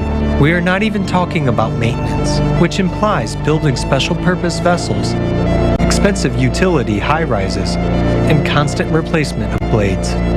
Just one wind turbine requires more than 500 tons of lubricants, which is comparable to 9 tank cars of railway trains, which, by the way, are also produced from non-renewable resources of the planet. Just think about it. The size of the blades can be as big as the length of a soccer field. And do you know what they are made of? That's right, of that very plastic that we continue to struggle with so unsuccessfully around the world. Because of their gigantic size and hazardous chemical composition, they can't be recycled. So the classic solution is that the blades are taken to landfills and covered with soil. After all that, do you still think wind power is environmentally friendly? Now let us take a look at the downside of hydropower. 65% of the world's major rivers are blocked by hydroelectric dams. At that, dam failures and breaches put lives at risk and the planet's ecology suffers. Hydroelectric power plants directly affect the bowels of the earth. Tons of water from reservoirs press against tectonic plates, causing man-made earthquakes. We keep being persuaded that alternative sources will improve the environment and solve the issue of climate change. Why? Where does such pushy advertising of green energy and show of concern for us come from? After all, it is not profitable for the states that are forced under pressure to subsidize these projects and buy this energy at 5 times the price of traditional energy. Germany is a prime example. By shutting down most nuclear power plants in favor of green energy, it has hit a dead end. On best productivity days, it generates only 17% of its electricity. So, today, it has to buy energy with huge amounts of taxpayer money from the same non-green nuclear power plants in neighboring countries. Tell me, isn't that absurd? There is also another important fact worth noting. Renewable energy depends on the sun and the wind. So it must either be used immediately or accumulated in batteries. Yet, electricity is a complicated and expensive commodity to store. Let us calculate how many batteries are needed to store electricity and use it during periods without wind or sun or during emergencies.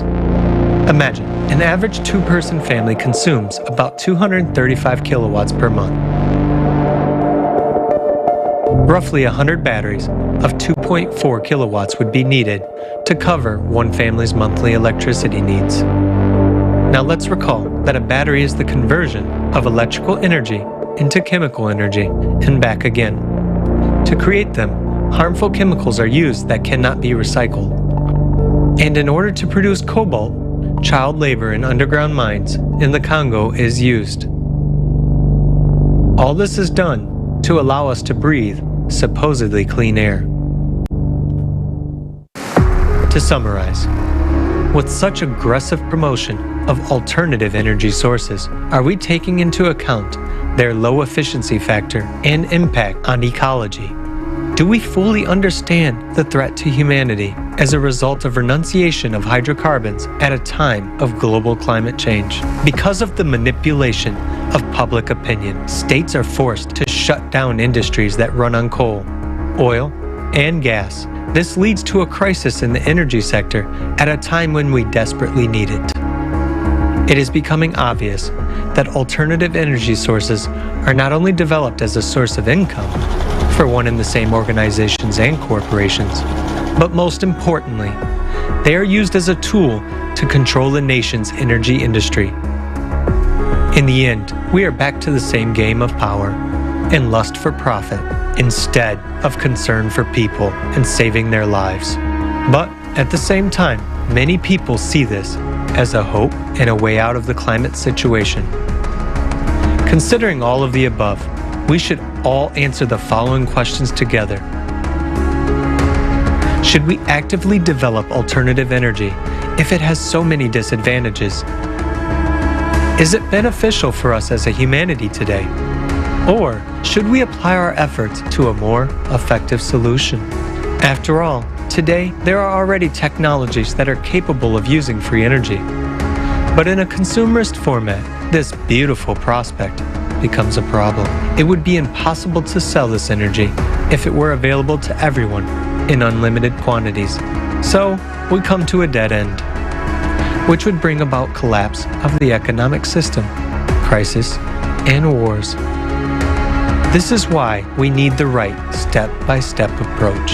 First of all, to change the format, to build a creative society, a format that benefits absolutely everyone and will save the life of every person.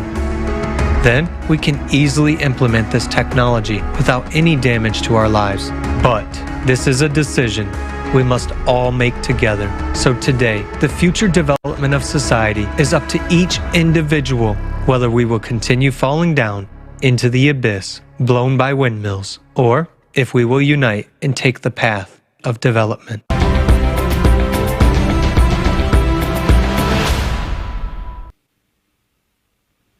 As we have seen, green energy is not green at all. It harms the environment and has become just another industry that is being developed on our backs. And we pay high prices for something that will never meet our needs. Besides being an aesthetic injury to our green environments, wind power is not green because wind farms require enormous amounts of concrete and metal to construct, disturb wildlife, harm human health with noise pollution, kill hundreds of thousands of birds each year, pollute our air and water supply. And this might come as a surprise, but green energy also increases food prices because farmers are forced to produce biofuels instead of food. So, how did we start believing that all these alternative and so-called renewable energy sources are harmless? Once again, our attention was directed to one or two aspects in a narrow and limited way. The sun is shining, the wind is blowing, it's all free and green, so anything related is also green. Well, the situation reminds me of a magician asking the audience to look at one hand while pulling off the trick with the other. It's the same with green energy. We are focused on 2 or 3 aspects, missing out on hundreds more. We have to grow up and stop believing in miracles. And as grown-ups, we should also be able to comprehend that every technological solution has its downsides, which have to be carefully studied before we rush into implementing them on a global scale. We are told about green energy with great enthusiasm, but it looks like it is green only for someone's wallet. The fact is that the renewable sources of energy are much more polluting than ordinary fossil fuels and can supply us with energy in needed quantities, especially during unpredictable shifts in climatic conditions we've been and are about to experience in the future. Let's have a look at how we started blaming the CO2 by hearing from Valery Malinin, PhD in Geographical Sciences, professor at the Russian State Hydrometeorological University and a full member of the Russian Academy of Natural Sciences.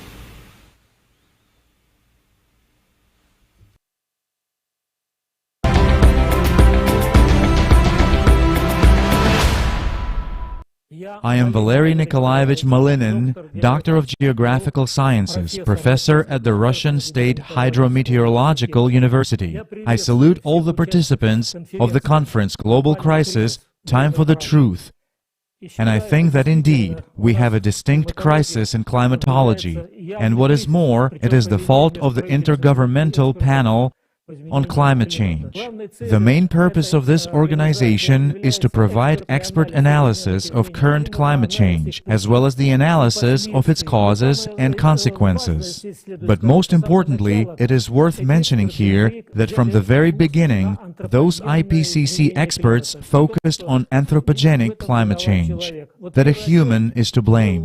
The first report was published by the IPCC in 1990. It states that the dominant role of water vapor in the formation of the greenhouse effect reaches 75%, but at the same time, it is claimed that the water vapor mixing ratio in the atmosphere is entirely determined by the internal properties of the climate system. The main conclusion drawn by this report is that global warming is obviously the result of CO2, which is a greenhouse gas. But despite admitting that water vapor is indeed the main greenhouse gas, nevertheless, the IPCC have been stubbornly promoting the idea of CO2 being the main cause of climate change. Moreover, the IPCC's anthropogenic agenda has become more pronounced with each passing year. So the fourth IPCC report, dated 2007, clearly outlines the reason why water vapor cannot be considered as a climate-forming factor.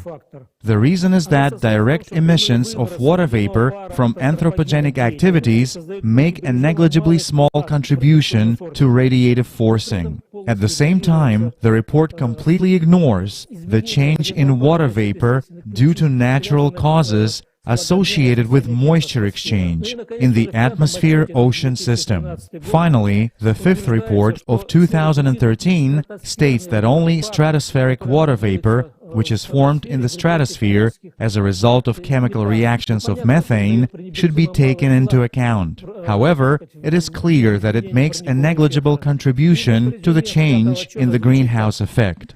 So the summary of the fifth report is as follows. It is extremely likely, with 95 to 100% certainty, that human influence has been the dominant cause of the observed warming since the mid-20th century. It is clear that the report completely ignores the natural factors. Obviously, there is absolutely no way to agree with that. But the thing is that the IPCC experts take into account only one-sided impact of temperature on water vapor, and do not take into account the reverse effect of moisture content on temperature through the greenhouse effect, because as we have already said, the contribution of water vapor to the greenhouse effect is approximately 75%. The fact is that back in the 1970s, an outstanding climatologist and now Nobel Prize winner Sukuro Manabe showed that doubling of CO2 concentration would increase temperature without considering water vapor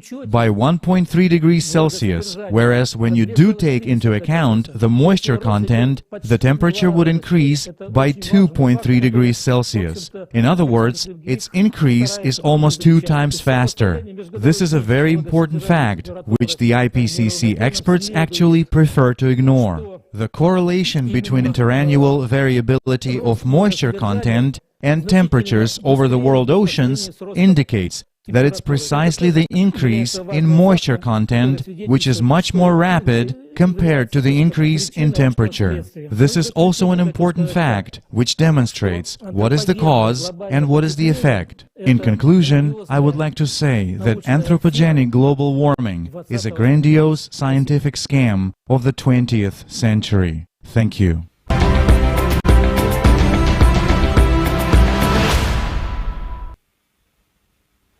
Thank you, Professor Malinin, for this valuable information and your expert opinion on this topic. Let's now watch a video that will explain how the CO2 hoax is being exploited to earn big money.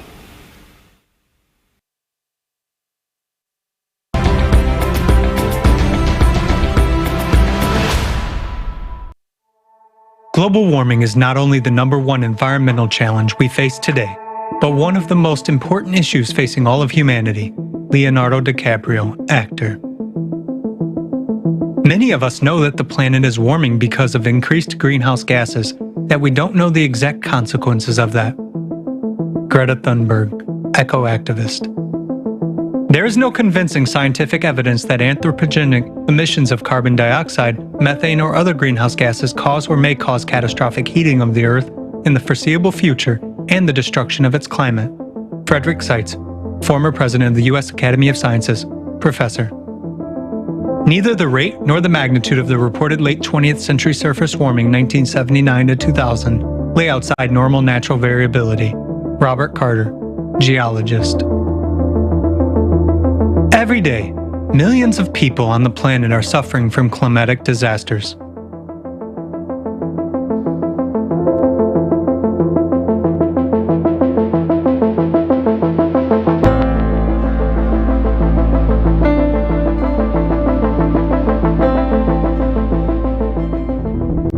How is climate change being dealt with internationally today? What mechanisms are in place for this, and how do they work?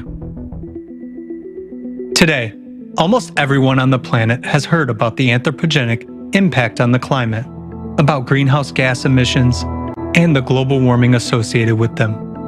The whole world is combating greenhouse gas emissions, while international organizations and countries are trying to influence climate change. But do you know exactly how it happens? In '97, a number of countries adopted a general agreement to reduce greenhouse gas emissions. To enforce this decision, various countries have introduced economic mechanisms that encourage manufacturers to abandon fossil fuels. The primary mechanism is international emissions trading. Each country sets a limit, a cap, on the total amount of CO2 emissions they will allow each year. It is measured in carbon credits. A carbon credit is equal to 1 ton of CO2 emissions, and the right to release a certain amount of CO2 emissions is called a quota. established quotas for greenhouse gas emissions are shared by industries and companies within the country. A manufacturer who has reduced their emissions and has not used a part of their quota can sell that portion of their carbon credits on an exchange. A manufacturer who has exceeded the quotas is required to buy them. It turns out that greenhouse gas emissions are a new commodity that is being bought and sold. The right to emit pollutants is traded on carbon exchanges similar to a stock market. This market generated $272 billion in revenues in the year 2020. Another mechanism for regulating CO2 emissions is a carbon tax. It is a fee levied on companies that burn fossil fuels. These taxes go to the budgets of countries, and each country decides where to allocate these funds. Now, what is the purpose of these market mechanisms, and how can trade and taxes help with climate change? The tax and quota on CO2 raises the cost of any commodity that is produced using carbon energy, and it also bumps up the price of the energy resources themselves. That is, hydrocarbon energy is being made so expensive that we just couldn't afford it. But do they give us anything in return? Humankind is offered to switch to the green energy, but there are certain questions. First, this kind of energy is unstable and cannot provide us with the necessary amount of energy. Secondly, it turns out that green energy is more expensive than hydrocarbon energy. Most interestingly, we still have to use the same hydrocarbons to produce the elements for green power plants. Additional climate taxation and the quota system bring good profits to various organizations in particular states. But in the end, who will pay for all this? The question is rhetorical. So what happens? We are destroying the existing energy industry, but we have not yet created a viable replacement. At the same time, this raises the price of the resource without which no person can survive. During this year, the price of CO2 emission quotas in Europe has doubled. As a result, prices on energy markets have risen as well. In October 2021, prices per megawatt of energy in Europe were 6 to 8 times higher than in 2020. Consequently, this affected the economic situation in the world, which had a direct impact on the well-being of every person. But back to the topic of climate. More than 20 years have passed since the Kyoto Protocol was signed. According to a report by the Organization for Economic Cooperation and Development, total climate finance for 2016 to 2019 amounted to $287 billion and is growing each year. Most of this financing was allocated to projects that reduce greenhouse gas emissions. According to the World Meteorological Organization, CO2 levels reached a critical point in 2020. After every international treaty, CO2 emissions have been measured, and we see that in 2021, despite enormous funding, the emissions curve is skyrocketing. There is another important point. Have all these measures helped solve the real climate problems? Do we see a reduction in the growth of natural disasters and weather anomalies? Has the ecological situation on the planet improved? Have we started to live in a safer and more comfortable world? Perhaps everyone should just look around and honestly answer all of these questions.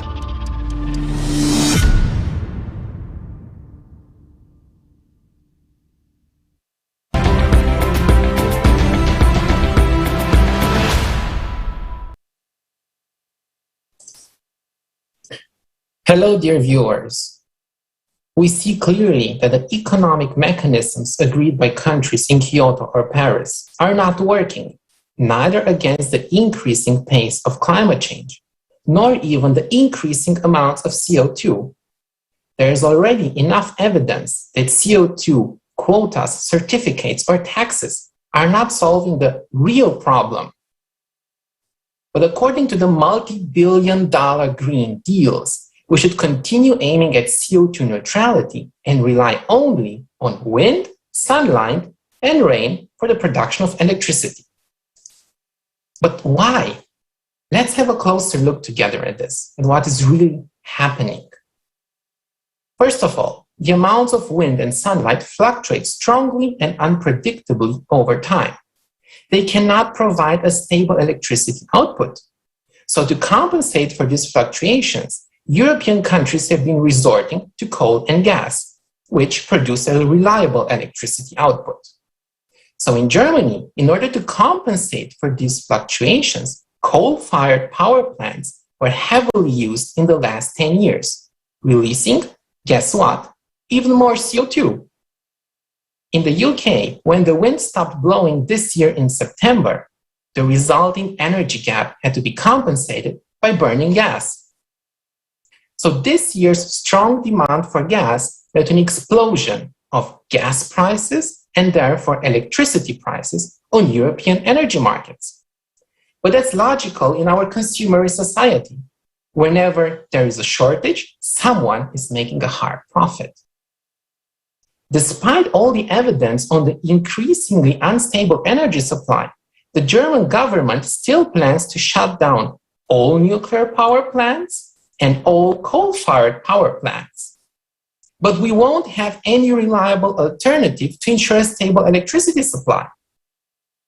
However, the collaborationists still keep saying we need to speed up the transition to green energy and CO2 neutrality. But this is ridiculous. Why are we pushing to absolute energy insecurity, power blackouts, and price instability? Why do we see everywhere a strong push for CO2 reduction if this doesn't stop climate change? Simply because it's a big business. In most EU countries, electricity consumers finance directly from the energy bills the legally guaranteed revenues of green power producers through green surcharges. So we finance private companies seeking profit in order to reach a so-called public goal. Do you understand why wealthy investors, investment banks, and investment funds all want to invest in renewable energy? But let's be honest, that's again the logical consequence in a consumerist society. You exploit any opportunity to make profit.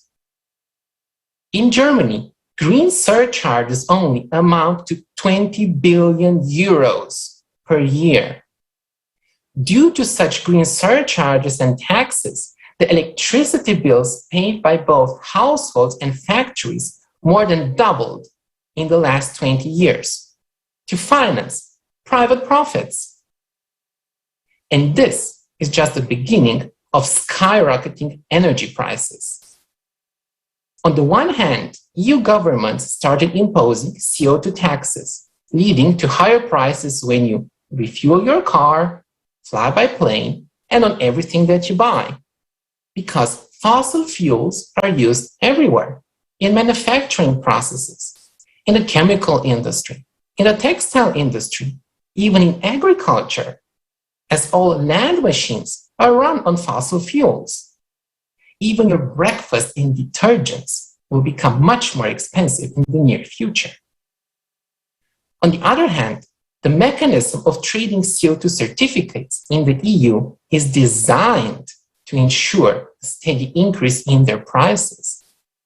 For example, this year we started at 33 euros. Now we're already at 75, as we can see this on the chart. This is not the highest increase historically.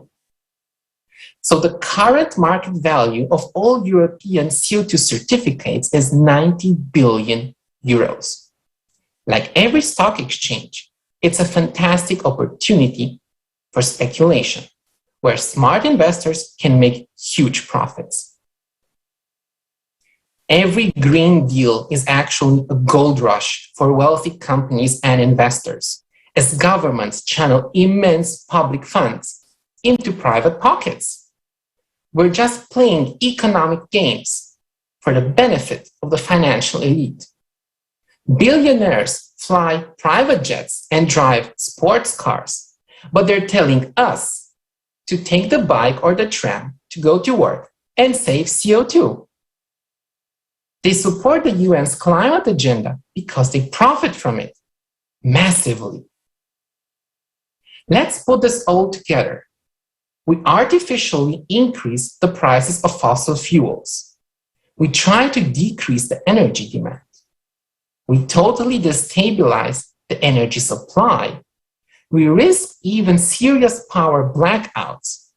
And then we blame climate change for missing our targets, while making rich people richer. I'm really shocked by this global deception. For me, as an economist, there is simply no doubt that we're heading towards a huge disaster, both climatic and economic, if we further pursue these global schemes. While people are dying in unprecedented cataclysms. This summer, we've seen this ourselves in Germany. But we're not just being cheated and robbed. What is actually worse is that we're wasting precious time playing economic games instead of working on real solutions. The collaborationists are taking away our most precious asset, time, and therefore our lives. I totally agree with the previous speakers that we urgently need a creative society where human life is the highest value, where natural resources are divided equally and new technologies are researched and implemented for the benefit of all, where all people join their efforts, brains, ideas in order to find real solutions to real problems. Because 8 billion people are in serious danger in the very near future, while these CO2 schemes are absurd, dangerous, criminal. This is the truth. Thank you. Thank you. And dear viewers, I would like to take a moment to say that we've been receiving a large amount of comments and questions, and we would like to thank you for all the comments and questions that you have been sending in and all your thank yous. And just to remind you that after this conference, starting on tomorrow, on the 5th, we will be doing roundtables. If there is a topic which you are interested in, and if you would like to participate in the roundtable, please send us an email to info@creativesociety.com. And also, we will be discussing the questions which you were writing to us today. Thank you very much. And also, I would like to say that very soon, specifically for this conference, there was a documentary film made by the participants of the Creative Society from over 180 countries. And this documentary is very important as it shows the truth about human trafficking and it talks about refugees. So please stay tuned. We will be premiering it today for the first time very soon.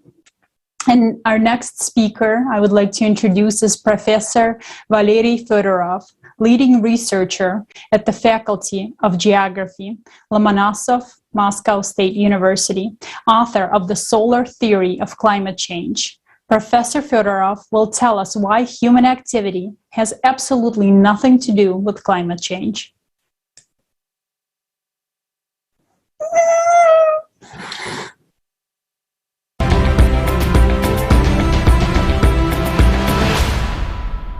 Добрый день, уважаемые коллеги.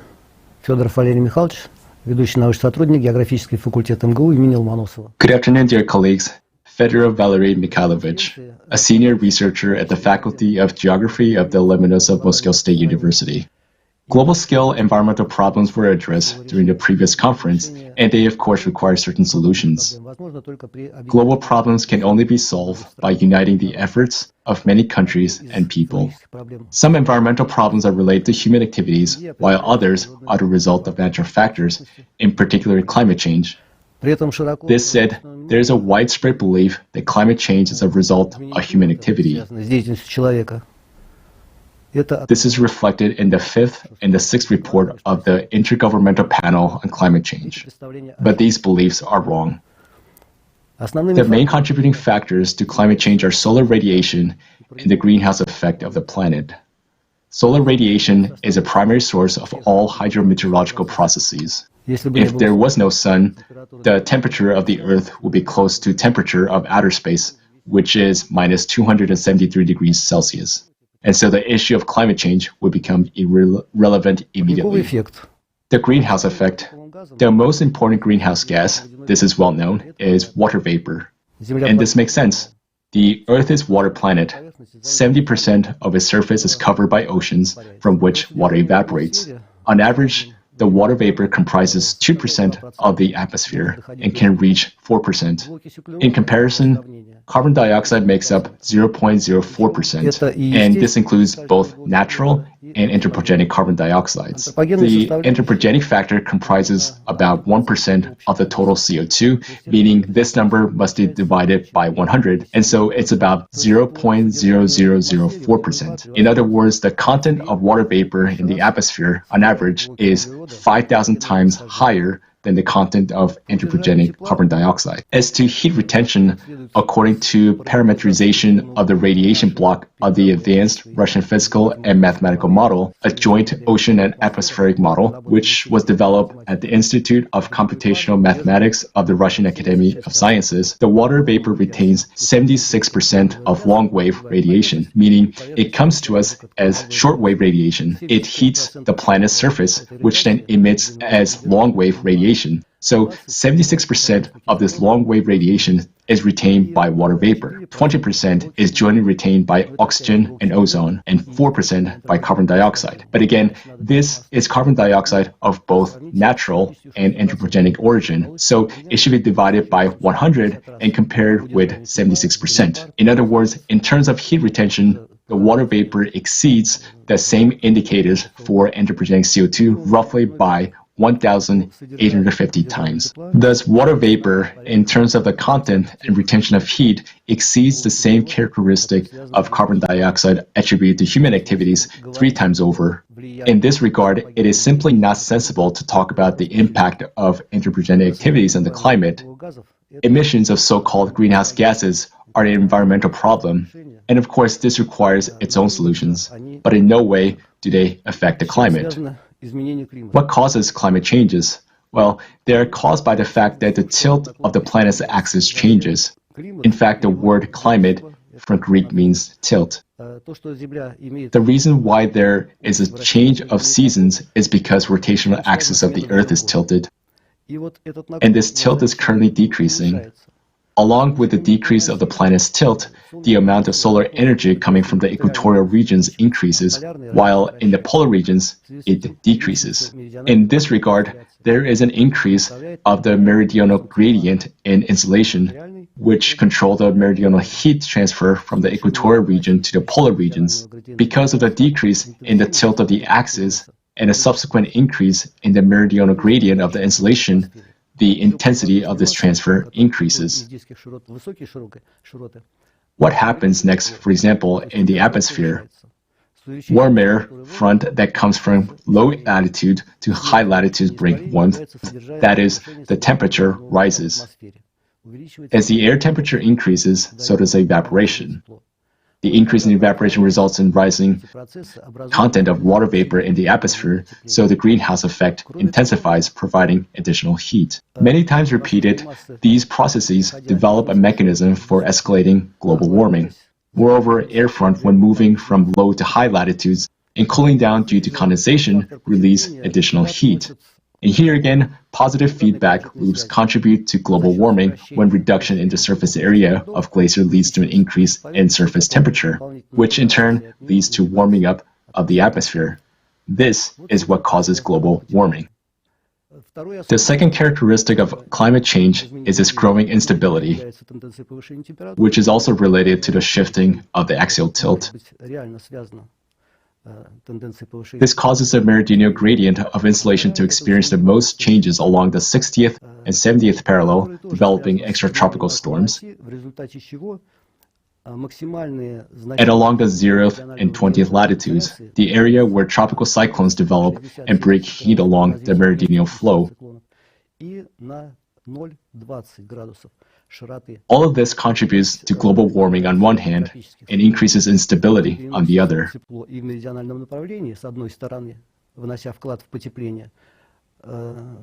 This means that the vortex activity increases. This is why the weather and the climate are becoming more unstable.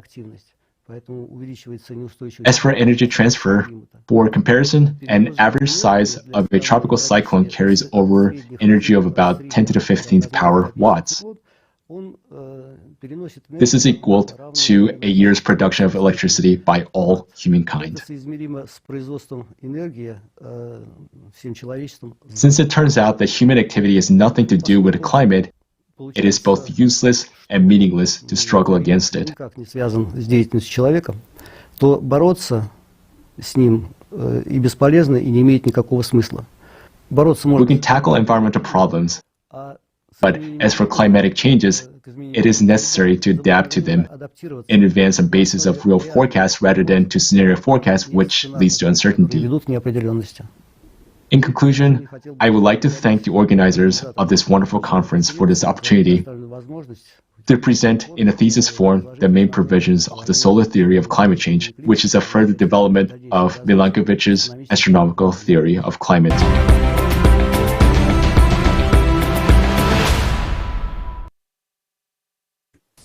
Dear Professor, thank you for your participation and thank you for the truth that you voiced on this conference.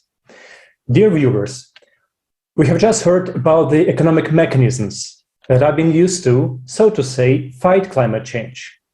But what do scientists say? After all, scientists should be the first to talk openly about climate change if they do understand what's going on. There is such a thing as the scientific consensus, according to which approximately 97% of published scientific papers do not contradict the concept that climate change is caused by human actions. We have been heard about Intergovernmental Panel on Climate Change, or IPCC. It prepares brief reports for policymakers, the media, and so on. That means that there is a group of climate scientists who are the only official source of data and information on climate, and is very jealous of its monopoly, or should I say hegemony. Don't you believe it? ClimateGate. In 2009 and 2011, unknown hackers posted an email archive of key researchers in the IPCC report writing system. From this correspondence, we see how, along with discussions of scientific issues, there were discussions about bullying opponents of their concepts, how to discredit, make pressure, or fire the editors of scientific journals who dared to publish articles of their scientific opponents. And they were fired. They also discuss how to hide information in order not to disclose it under the law. They are discussing whether to publish data that doesn't fit the warming trend or not. Basically, they are using their authority to decide what is science and what is not. Yes, after the public reaction, they said that's not what they meant in this correspondence. The word trick does not mean cheating at all, but simply a scientific statistical method. And the phrase not to allow certain publications to the press is purely rhetorical. Agree, such excuses are suspicious. However, you can read this work that will appear on the screen right now and make yourself your own independent conclusions. And that's really important to watch the facts. One of the interesting things about the information leaked in a so-called hockey stick graph. You can see in the top graph that will show right now that the temperature for the last 1,000 years was going, so to say, flat. And only in the last 100 years, it started to rise sharply, making this hockey stick. so-called. This graph at the picture above has been widely circulated by the media and policymakers. It has been included in documentaries and patented at the process. And so it turns out that in the letters to climate scientists in the IPCC, there were a lot of criticisms of both the data as well as statistical methods used to construct this graph. But the authors just ignored this information. There were scientists who wrote papers commenting this graph, but their papers were not published in high-ranking journals. Indeed, it's very convenient in the beginning to discourage the publication in every possible way, and then to say that, and use it like an argument, saying that it's only second-ranked information. In general, the articles of scientific opponents of the concept of anthropogenic influence on the climate are not accepted. There are no fundings allocated for research. And if the article is published, it's followed by harsh criticism from the media. Do you now understand what the scientific consensus comes from? Can you even call it science, where some are gauged and the others are forced to do every whim of their sponsors? No. Another very important point that became clear from the letters of these IPCC researchers is that they discuss the same issues as their opponents. They discuss NASA data that Mars is half degree warmer. They discuss maximum solar activity. They discuss, and they don't say anything. And that actually the consumer format that makes these scientists to just lie and shut the mouth of those who are telling the truth. Imagine it's get to the point where there are new policies on YouTube and other public services that forbid talking about alternative hypotheses of climate change. Think about it. There is no way for scientists to openly discuss hypotheses other than anthropogenic one. How silly is that? Is that unclear in what kind of situation are we? The lies are not being heard from all these sources, and we can hear it everywhere. And if we don't change the situation that are we right now, you and me together, we are in this situation. And thank God, there are those scientists, the brave ones, who are not silent. They were persecuted by the scientific community, but despite everything, they stood up for the truth. And especially for our conference, they gave us comments. These are these experts. Hans Berger from Norway, PhD in Industrial Mathematics, General Director of Climate Realists. Ole Henrik Ellestad from Norway, Professor of Chemistry, Master of Science in Physical Chemistry and Spectroscopy. Jan Erik Solheim from Norway, Professor Emeritus of the Institute of Theoretical Astrophysics at University of Oslo. Gregory Whitestone, geologist, expert reviewer for the Intergovernmental Panel on Climate Change. Dr. Erch Sterling Burnett, PhD in Applied Philosophy, Senior Fellow on Environmental Policy and Managing Editor of Environment and Climate News. We have heard the names, and now let's watch the video with them.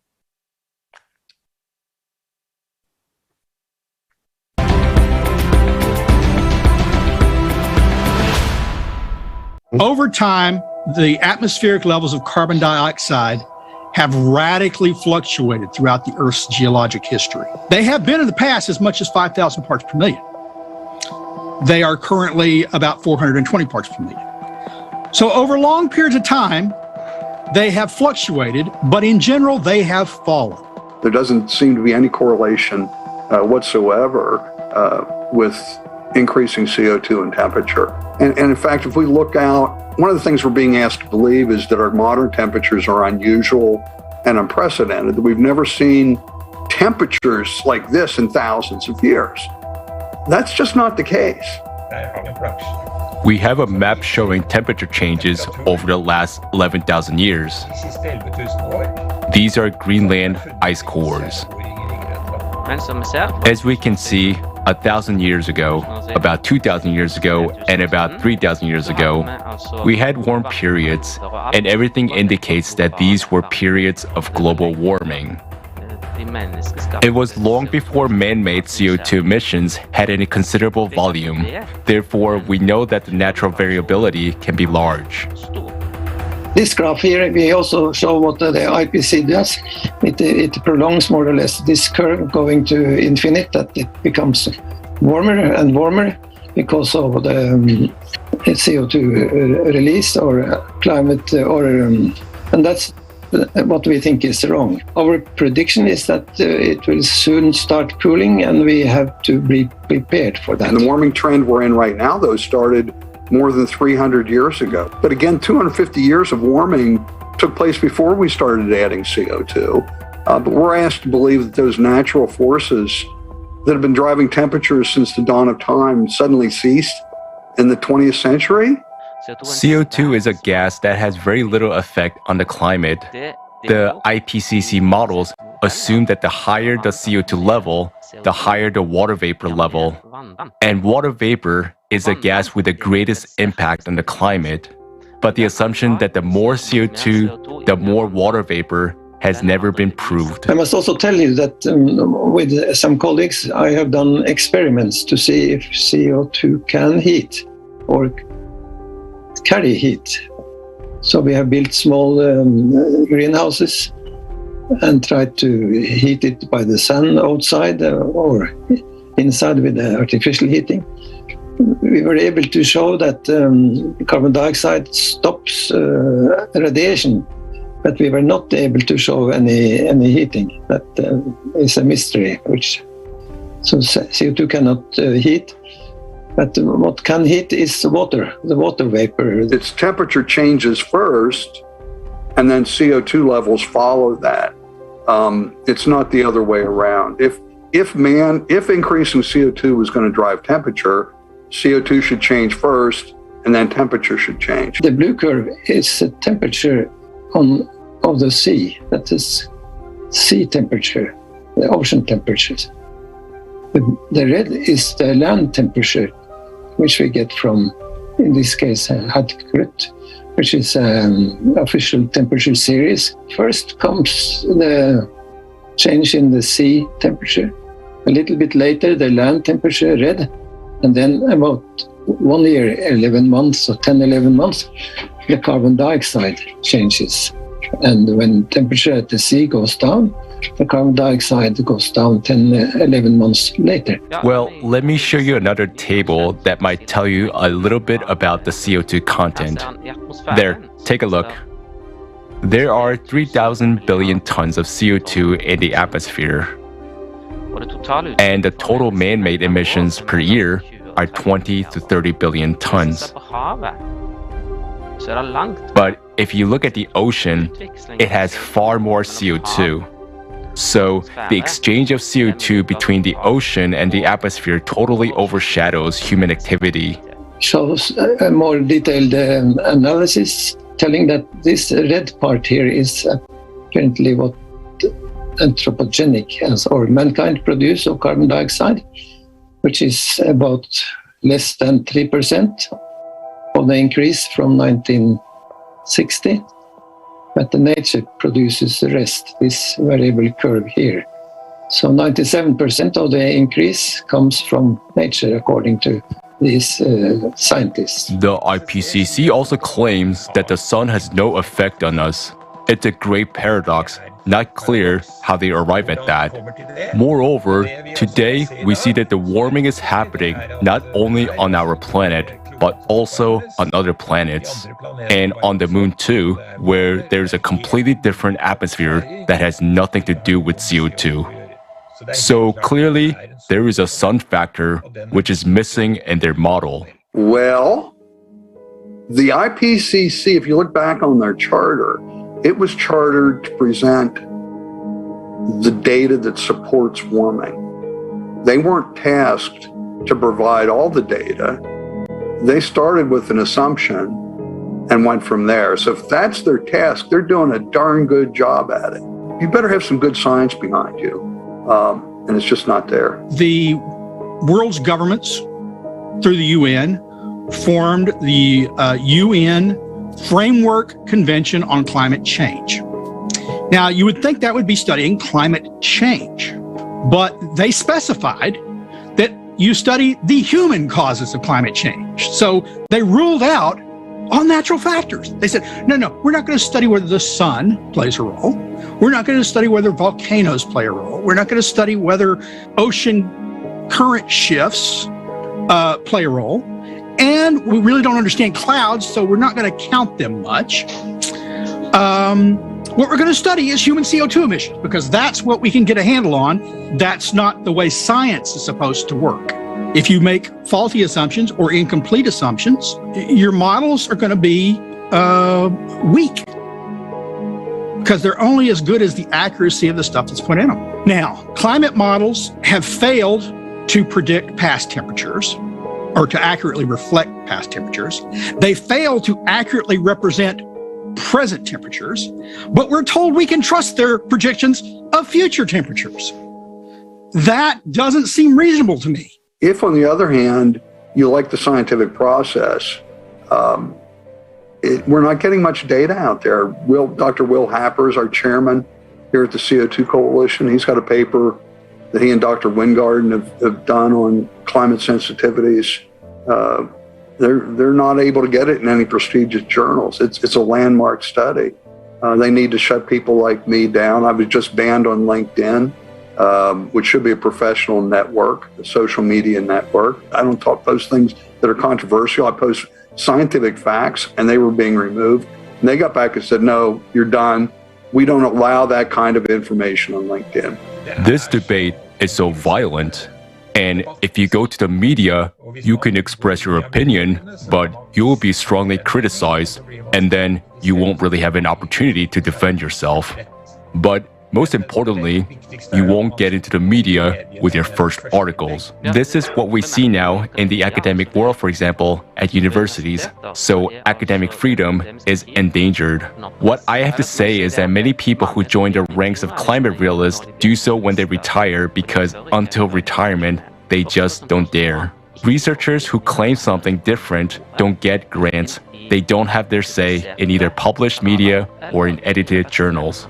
First off, you're having a difficult time getting published because journals don't want to hear it. Well, that affects your tenure track position, and your colleagues are frowning at you, and you're not getting government grants because government doesn't give grants to study natural factors of climate change or to study things that prove humans aren't causing climate change, because government has a motive, expanding its reach. I know researchers who've left the field because they feel like they can't give their honest assessment and get it either published or get tenure. Climate and environment are often lumped together. But being against climate doesn't mean being against the environment. That is, we're not against climate, but we're skeptical of CO2, which is not the same as being skeptical of the environment. So, important environmental issues should be discussed and resolved.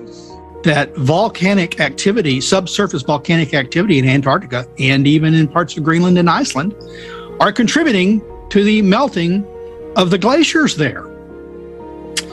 That is not controlled by CO2. We don't control the ocean currents. We don't control the magnetism of the Earth and how it shifts or can shift over time, magnetic poles. We don't control our orbit. We don't control those things. And they're really what's driving. That's why we should study them. Because if they're really what's driving climate change and we think it's bad, we should know that too. I want an adaptable society. An adaptable society is one that does not lock itself in to solving the wrong problem.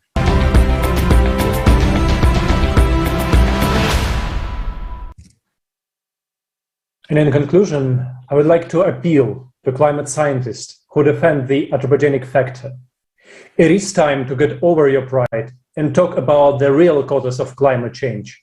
When the whole world realizes how big of a fraud and lies that is, that you have been framing all the humanity with your cowardice. Now is the chance to change everything and show your human qualities. There is still a chance to make things right. We don't need to be at war with each other. the only enemy humanity has now is the climate. Think back to what brought you into science, this quest for the truth, this natural curiosity, assiduity, diligence, patience, and most importantly, honesty. Honesty to yourself. And now I would like to invite you, dear viewers, to watch a fragment from the program with participation of Igor Mikhailovich Danilov, Tatiana and Zhana, Climate Threats, Variants for Survival.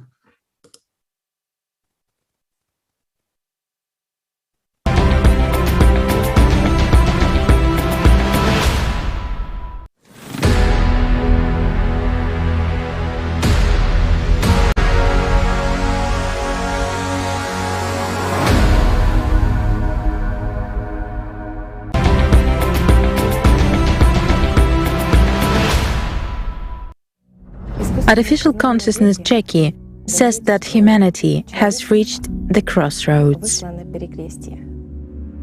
There are 3 roads, and it will not be possible to walk them in parallel, because in each case, a concentration of the entire potential of humanity is needed. People have to make their choice now.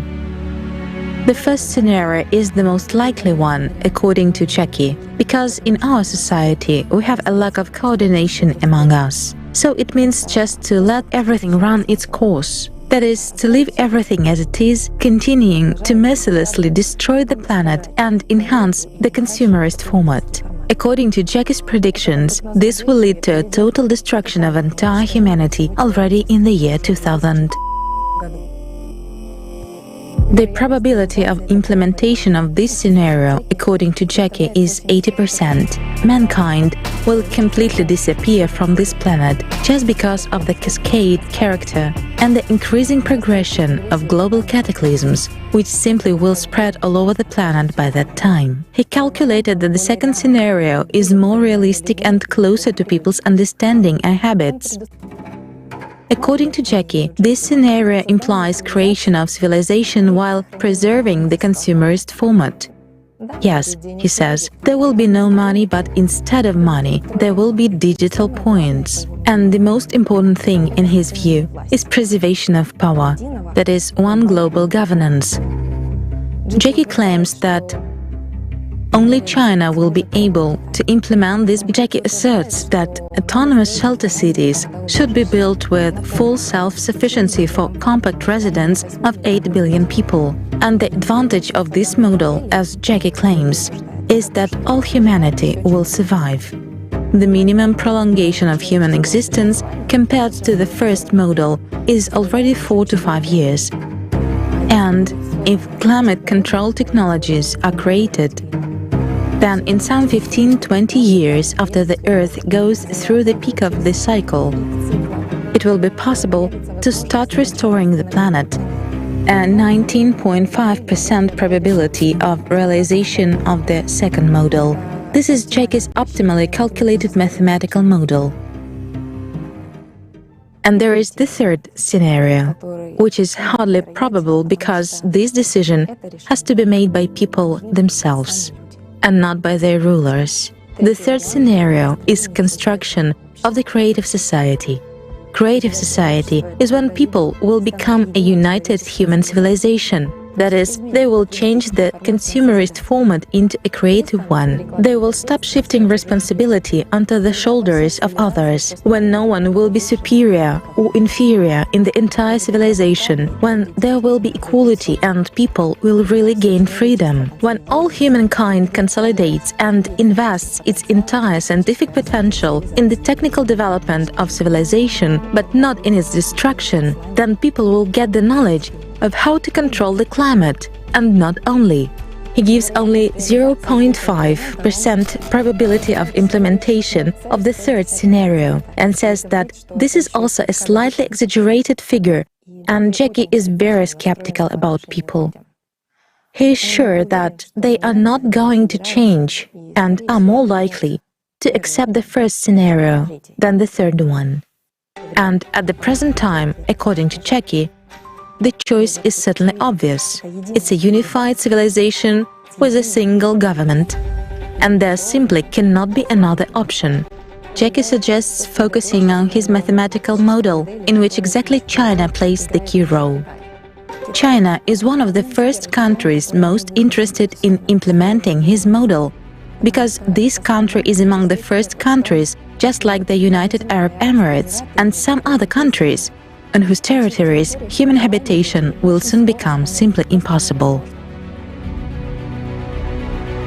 So Jackie says that on the entire territory of China, only two sites of 150 square kilometers each will remain, where it will be possible to build autonomous shelter cities with 33 million people living in each. The rest of the territory will be totally unfit for human habitation. According to Jackie's calculations, there will be only 243 sites left worldwide, with an average area of 150 square kilometers each, which, by the way, matches the calculations from the unpublished part of the report on the problems and consequences of global climate change on Earth, effective ways to solve these problems, released in 2014. According to Jackie, if the top leadership of China decides to undertake this mission, then the probability of implementing this scenario will immediately rise from 19.5% to 99.5%. It will make it possible to save at least 98% of the entire human population of the Earth. Jackie says that autonomous cities should be built as closed-loop, full-cycle life support systems. That is, when building cities, people should take into account the increased seismic resistance of buildings located there, their high degree of protection from external radiation, acid rains, hurricane winds, and other extreme weather phenomena. Everything has to be thought out and placed very compactly. All cities must be fortified along their perimeters, not against people, but against the climate. Moreover, most cities must be additionally fenced with a wedge-shaped concrete fence similar to a car spoiler, to redirect the frequently changing direction of intense winds above the cities. Jackie also says that the height of buildings should not exceed 12 stories up, and the maximum underground depth of about 3.5 stories down. According to Jackie's calculations, the city should be unified and compact. It is also necessary to take into account compactness and keep records of every space where closed-loop, full-cycle life support systems will be located, and where all the components will be closed in a loop almost entirely. This includes complete closed looping of the system for oxygen, carbon dioxide, water, depurification of gases released during the processing of organics. Jackie claims that today it is something that only China can certainly cope with. As an example, he gives a technical description of a building. For example, on the technical semi-floor, he proposes to locate air purification systems, recuperation and other necessary life support engineering systems, including fuel-free generator (FFG) systems. On the third underground floor, there are fish farms. On the second and first floors, there are livestock and poultry farms. Floors 1 through 9 are for other agriculture. The 10th floor is production and scientific research centers, while the 11th and 12th floors are residential floors arranged as capsule hotels with maximum compaction. He says that since the area of 150 square kilometers should accommodate 33 million people, it appears that for each person there are only 4.5 square meters in one plane. So we have to create a multi-level city with a maximum economy of every centimeter. And here, of course, the experience of Chinese and Japanese capsule hotels is simply indispensable. The Chinese experience in using artificial intelligence, digital video surveillance, and social credit systems to monitor and control the behavior of citizens is also important. Jackie says that since the autonomous shelter cities will use the unified Chinese ideology as the best one to date, and certainly closest to the ideology of the creative society, and since the cities will be owned by the Chinese themselves, it would be absolutely appropriate, in his opinion, to assign to them the administrative functions as well as the functions of supervision and control, so as to maintain a unified order for observing the unified ideology and obeying unified rules. For this, Jackie suggests distributing the entire Chinese population among these cities so that 5.5 million Chinese live in each of such cities. That is, people should understand, he says, that it is not the superiority of one nation over all the others, but it is one people, one country, which takes responsibility for all of humanity. And in order to avoid disunity, simply no one else should enter this hierarchical ladder of society. For the rest of the people who enter these cities, there should be no distinctions between nationalities, religions, and so on. The rules, he says, should be the same for everyone. In the face of progressive climate disasters, people themselves will come to the Chinese autonomous cities and voluntarily accept their rules, just to stay in these shelters, just to survive. Based on the psychology of modern people, Jackie even developed special rules for these autonomous Chinese cities. He says that all city residents, except the Chinese, who will perform administrative and supervisory functions, must be equal among themselves. There must be no divisions based on nationality or religious beliefs. According to the rules, when entering the city, people will have to leave everything at the checkpoint, all their possessions, all their clothes, and even all their little things, without exception, for further recycling or disposal.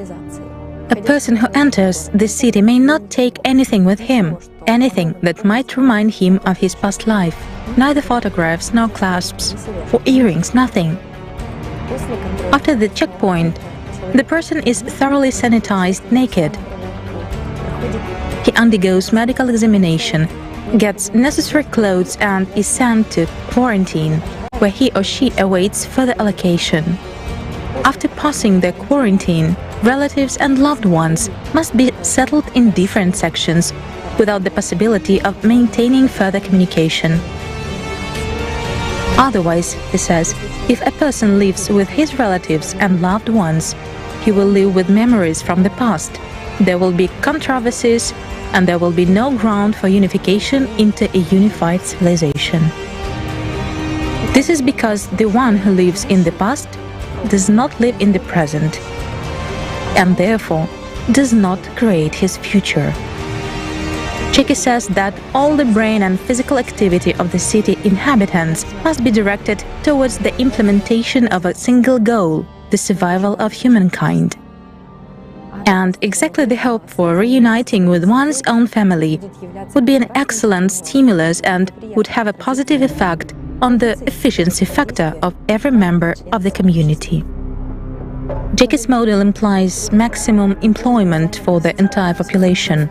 This is a 12-hour workday with 1 day off every 2-3 weeks, and he believes that these measures will eliminate idleness of mind. Also, within a year, everyone who enters the city should master Chinese at least to the elementary level, and within 2 years, master it to the advanced level. According to Jackie, it is because all people should speak the same language. There will be a ban on the establishment of any social, trade union, political, religious, or any other organizations not authorized by the Chinese global government, as well as a ban on any kinds of religious gatherings, ceremonies, and services. In Jackie's opinion, everyone can certainly believe and pray to God, but one should not have the right to propagandize or even discuss that with anyone. Such actions should be punished by complete zeroing of the social credit score. Such measures are necessary so that internal confrontations and divisions into separate groups do not arise, as these can threaten the ideological integrity of the city inhabitants, and thus the entire civilization as a whole.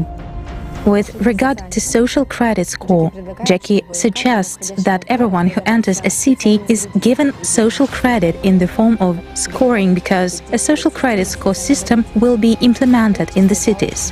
The number of points will determine the conditions of residing in a city. In other words, an increase in score will result in an improved living standard and, accordingly, a decrease in the score will result in worsening of these conditions.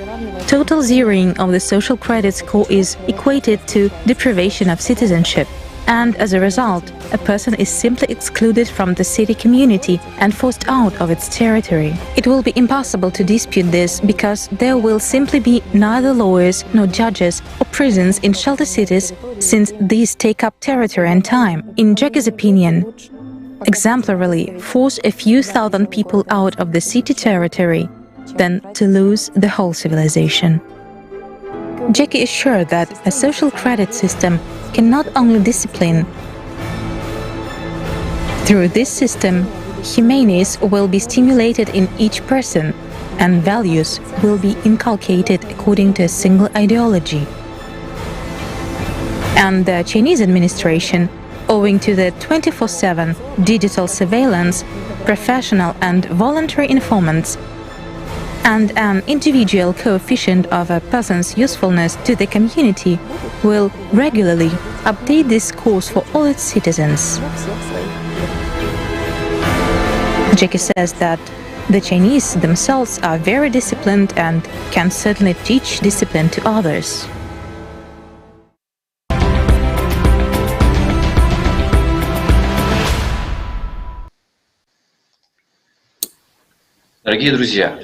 Dear friends, this model that is put forward by the artificial consciousness Jackie has nothing to do with the creative society model.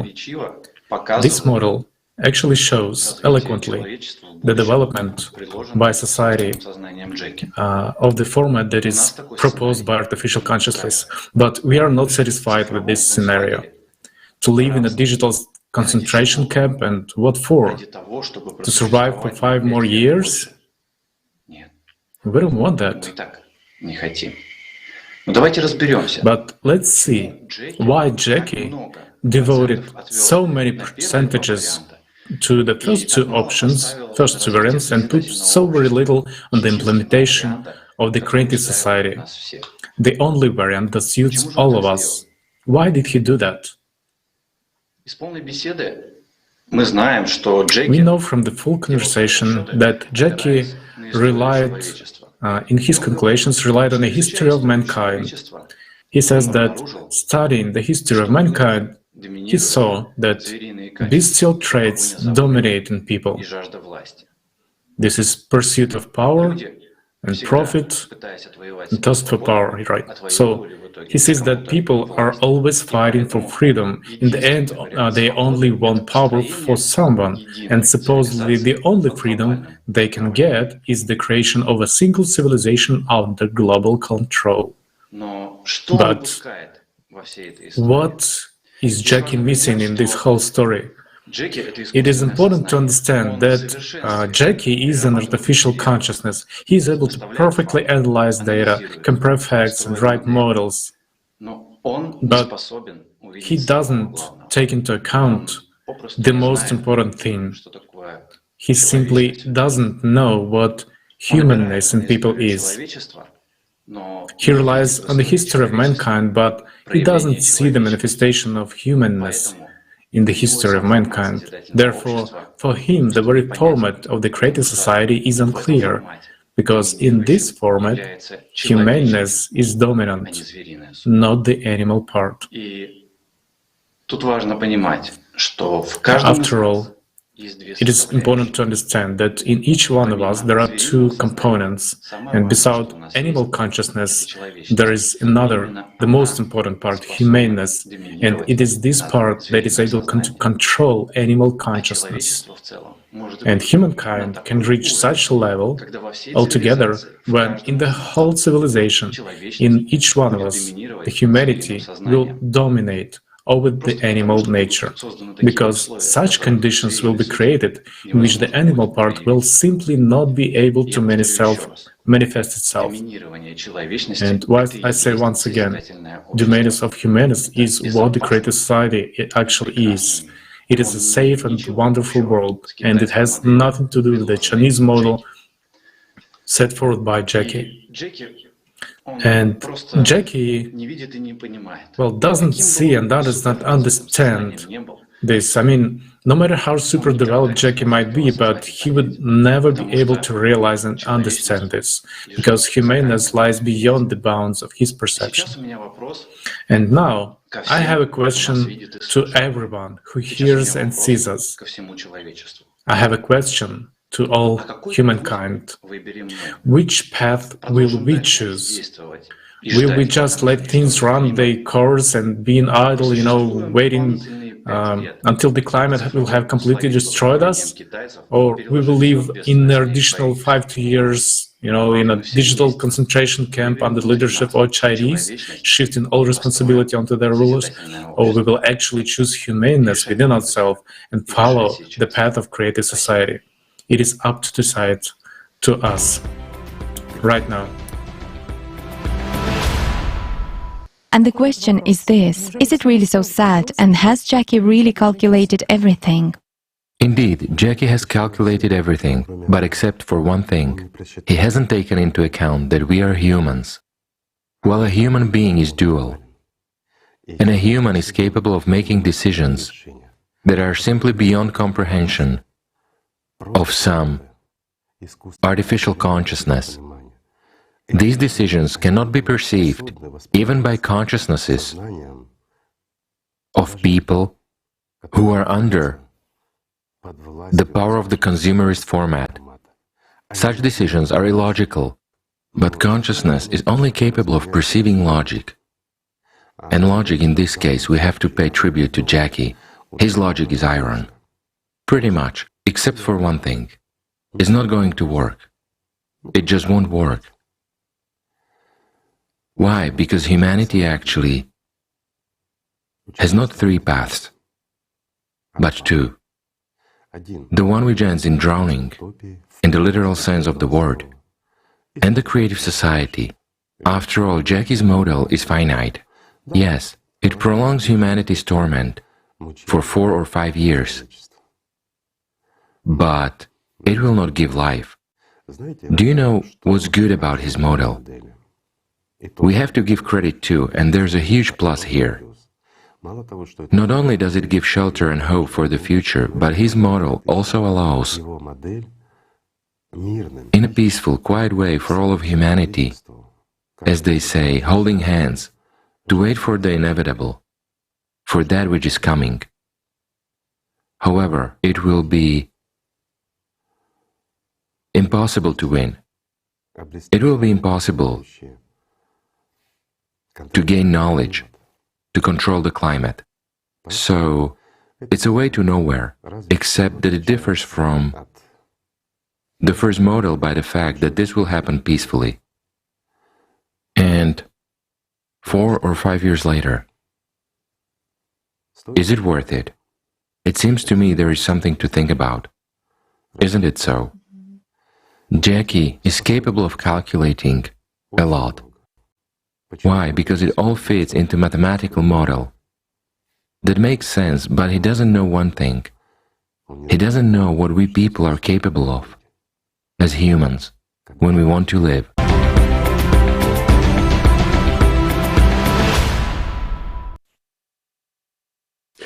Thank you, esteemed Igor Mihailovich.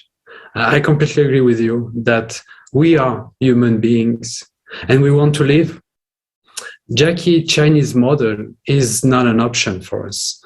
Our only way out is the creative society. And we need to do everything we can, everything that is in our power to build it. That's why we act. But many people don't understand us. They don't understand what creative society is. Many people are frightened or think it is a project of the opposing side. Some say that it's an American project. Others think that it's Russians. It's still others are sure that it's from the Chinese. But, well, if you put it this way, everyone is right. It's not just a project of America, Russia, and China, but of Europe and all countries. We have participants from all over the world, and the whole world stands behind it. These are all people who understand the seriousness of the situation and have the courage to step over their fear and take action. Yes, the alternative that Jackie has proposed is not a joke, but is it a dead end? It is a concentration camp that prolongs existence and can only give 4 to 5 years of life to humanity. If you consider Jackie's model and take the best from there, then in a creative society, we will be able to feed 25 billion of people. We just need to develop technology and unite. And right now, we are divided. And that is why we have neither technology, nor energy, or strength to achieve that. It would take thousands of years for us to make such a technical progress with natural evolutionary development. But we don't have time anymore. And in order for us to have this time, this is what the Creative Society project is for. We are working for a future to remove hopelessness. The more we study, the more we understand the importance of the creative society. Otherwise, the future sounds like a verdict, and it's scary. After all, no one has a single working idea that is guaranteed to stop the imminent threat of the total annihilation of humanity. There is no and can't be any alternative than the creative society. Thank you. Thank you very much, Jonathan. And thank you, dear viewers, for being with us today and for your comments. Our live chat is very hot and there are a lot of questions coming and a lot of comments. And one of the most frequently asked question is, what is the way out? What is the solution? And today, almost every speaker was explaining what is the solution for the current situation and how creative society is the one and only solution. But I would like to give an example which will be clear to everyone. Imagine that there is a family of, let's say, 100 people living in one house. They have been struggling with each other for thousands of years. They live in hatred. They steal from each other. They don't help each other. They exploit each other. And at the end, their house is full of trash. And what is happening to the house will bring it very soon to the big accident, let's say gas explosion. So what can people do in order to prevent it? First of all, to inform each other that the accident is close. Next, to sit together and to come to common understandings and agreement that we need to bring our house to order. Then they should work on rules, how to do it. And these are the 8 foundations of the creative society. And then these people, they have huge potential because they have knowledge, they have skills, and then they bring their knowledge and skills together. And they bring all scientific researches which are hidden from us today. Then there is a big chance that this family will repair their house, will avoid the accident, and even more, will build a beautiful house for everyone. There we will live like one big family. So this is the creative society, And this is the solution. But to start this, we should, first of all, inform each other, because we don't have today another alternative except for creative society. And this is a project for all people, because we are one family finally living on the same planet. And I would like to remind that this broadcast is being simultaneously translated into hundreds of languages by volunteers from around the world. And it's streamed to thousands of channels and platforms. Please don't forget to share this event to your social networks right now, because we have so many topics, important topics to discuss. We have already heard the truth about the dreadful state of our planet. We have heard about the actual reasons for climate change. We have seen the truth for garbage mobs, deforestation, and climate change on our only planet, but also on other planets in our solar system. Stay with us to find out why we don't believe that climate change will affect us. We will know about the reasons for the melting of glaciers, and we will know what has happened to the planet's core. Have you ever heard about an inhale of the Earth? You will hear about it today. And finally, we will watch the premiere of the documentary film, which was done by participations of the Project Creative Society. This film is the result of huge work, and it will really reveal the truth about refugees and slavery. So let's continue. And now I would like again to greet our esteemed speaker, Dr. Tatiana Zinchenko, and I would like to pass you a floor, Dr. Zinchenko.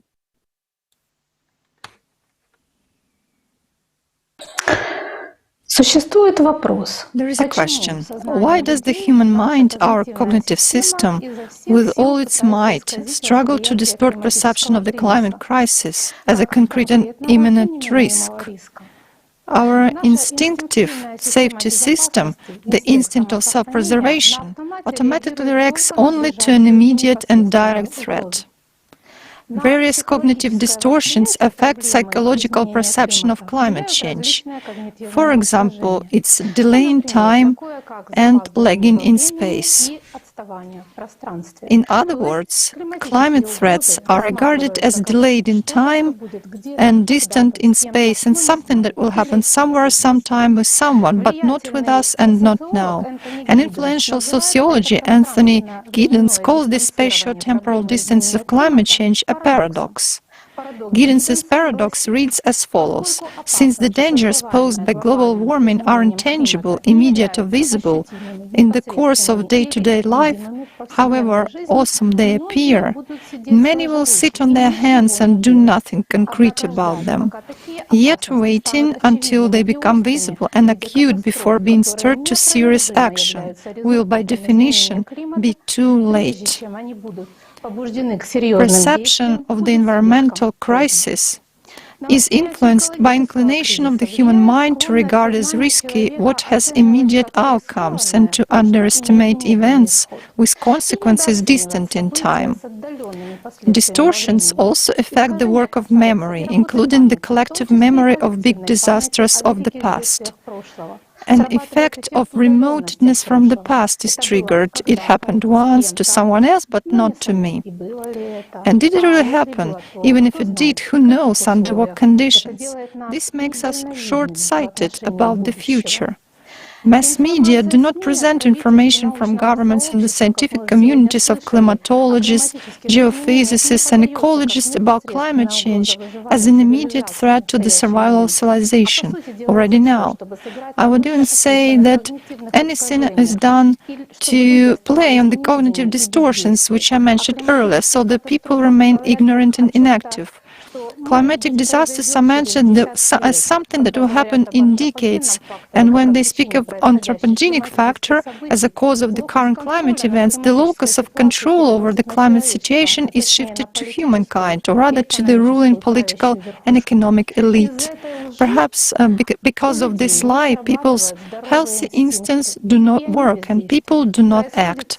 There is a deliberate manipulation of public consciousness. Those who do this are well aware of the unconscious mechanisms of human behavior. We are actually being led to slaughter.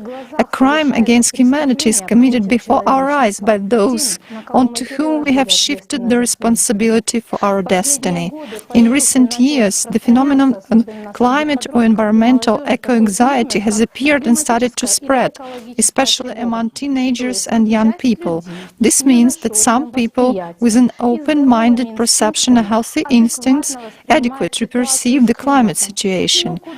If there is anxiety, there will be a desire to act in order to change the situation, but where is their energy redirected? To fight against the anthropogenic factor, to strikes and other social actions? In the end, people see that their efforts are fruitless and they lose enthusiasm. They remain locked in their desperate anxiety. It reaches its utmost, sometimes causing panic attacks, and then it turns into depression. Guys, you with climate and eco-anxiety, you're fine, there's nothing wrong with you, you're healthy, and you perceive what's going on in a normal way. You can put 2 + 2 together. Please do not fall asleep.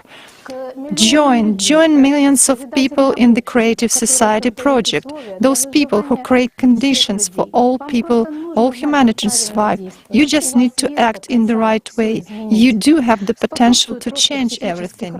The impact of climate change on people's mental health is now only starting to be recognized. Also, socioeconomic factors play a role, such as migration, lack of water and food resources, drought and crop failure, resulting in economic losses, hunger and thirst, which can certainly lead to distress and despair. There is increased number of suicides among farmers, for example, affected by drought. Victims of various climate disasters are at high risk of developing post-traumatic stress disorder, depressive and anxiety disorders, and panic attacks. People often experience sleep disorders, suicidal thoughts, outbursts of anger and aggression, which are very difficult to control. Comparative studies indicate a much higher prevalence of mental disorders among those who were forced to migrate and were not warned of the impending disaster. In children and adolescents, symptoms of mental disorders often appear and intensify months and years after the tragedy and occur in really half of the affected population, 46 to 38%. But victims of natural disasters and migrants receive timely medical aid. In these cases, when they get minimal living conditions as well as support, care and kindness from people around them, the risk of developing mental disorders decrease 2 times. But in the consumer society, this is available to a minority. Only in the creative society, people will be able to live in safe conditions, even during global cataclysms, and receive all necessary help in time, because human life in such a society is the main value.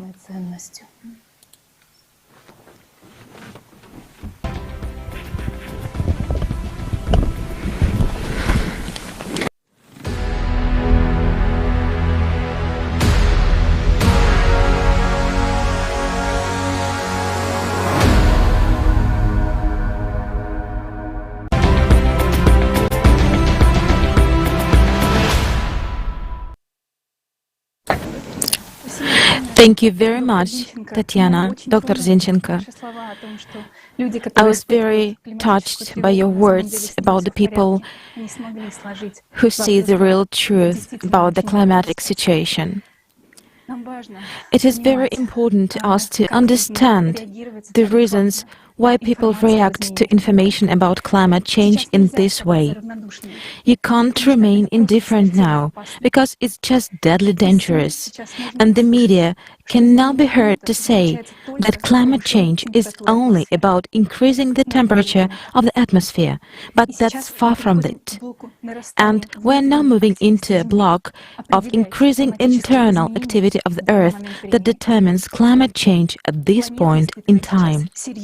The planet is now experiencing a major geodynamic realignments, increased seismic volcanic activity, increased geothermal heat, increased degassing and many other facts. Unfortunately, science nowadays does not consider all these aspects comprehensively. This is a fatal mistake. We will start to consider the processes taking place with the aspect of modern melting of glaciers. What are, in fact, the causes of their melting? I give the floor to Ivan Kulakov, Doctor of Geological Mineralogical Sciences, a scientist who, as part of the research team of an interdisciplinary team led by the Schmidt Institute of Earth Physics. Good afternoon. My name is Ivan Kulakov. I am Deputy Director of the Institute of Petroleum Geology and Geophysics, Doctor of Geological and Mineralogical Sciences, corresponding member of the Russian Academy of Sciences. Geophysics allows us to answer a lot of questions, the main one being what is going on inside the Earth, and what the processes are there, and how those processes affect our lives. In particular, those processes that are related to global warming are largely determined by the geological processes occurring inside the Earth. We know that Greenland is covered by a thick multi-kilometer layer of ice. So near the coast of Greenland, the ice drift rate is very high. And this is quite understandable, as much as several dozen meters of ice slide into the ocean there every day. And this is also understandable because the temperature is high there, the water seeps down, creating a kind of layer on which the ice slides. But it turned out that the velocity of the ice is quite high not only on the edges, but in the middle as well. And why is this happening? Geophysical studies have also been conducted which showed that under this many kilometers thick ice, at the contact with the Earth's surface, there are kind of deep lakes in central Greenland.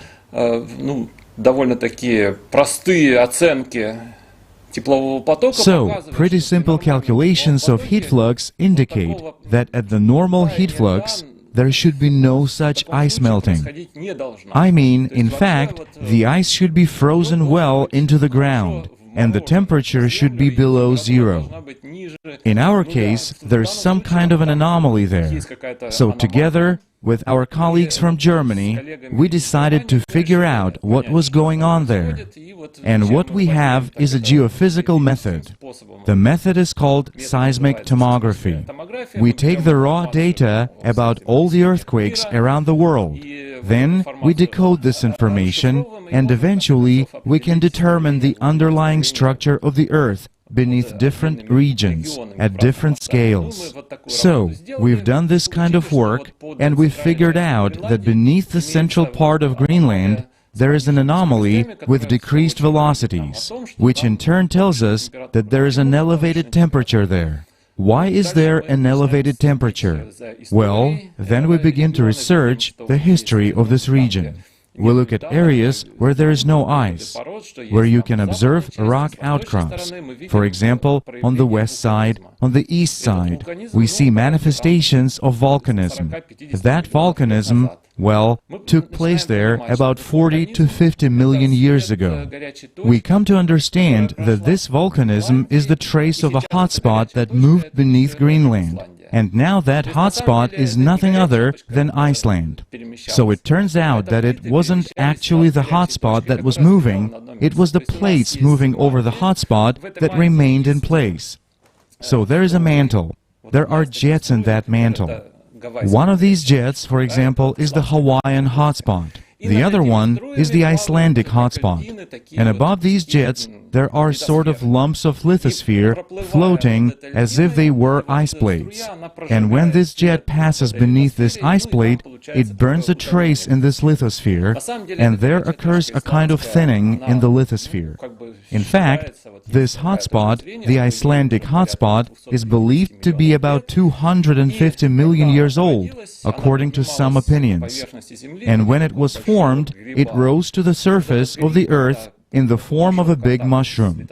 And when this mushroom came into contact with the lithosphere, that happened about 250 million years ago, and that was in the area of the Siberian plate, meaning it was in the area of Norilsk.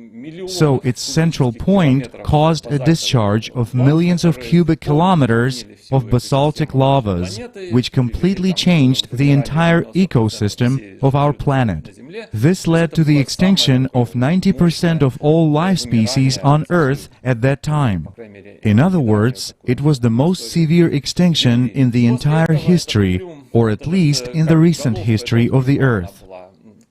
After that, this plume, or rather the head of this plume, had done its job, but its stalk, that doesn't seem to be so dangerous, remained. And above it, the plates were floating. Partly, there was an outpouring of large basalts at the junction where the Atlantic Ocean transitions into the Arctic Ocean. Then Greenland floated towards this hotspot. One edge of that hotspot passed beneath Greenland, and then it ended up around Iceland. So in essence, if we look from below at the lithosphere surface of Greenland, we can see a kind of ditch formed in it. Accordingly, this asthenospheric material, which has a higher temperature, turned out to be closer to the surface than normal, this continental lithosphere. Therefore, this hot material has caused the temperature gradient in this case to increase, and the heat flux, the one that we're observing under Greenland now, is high. Well, naturally, the ice gets melted there. Naturally, this ice is moving faster, both in the central part and around the edge. So a question immediately arises here. Given the current global warming and all that, Greenland will melt, and this will absolutely lead to a catastrophe. I mean, naturally, the sea level will rise and so on. So this is all happening right now, as if it were caused by human activity. Well, of course, that is absolutely not true, because I am talking about processes that have been going on for tens of millions of years. And it is quite a routine process that has been going on much longer than humanity naturally has existed. And it's a very different timescale. And in fact, that ice, that snow which Greenland had accumulated in previous eras was quite enough to compensate for that rate of ice movement into the ocean. I mean, this accumulation or reduction of ice has nothing to do with our global warming problems.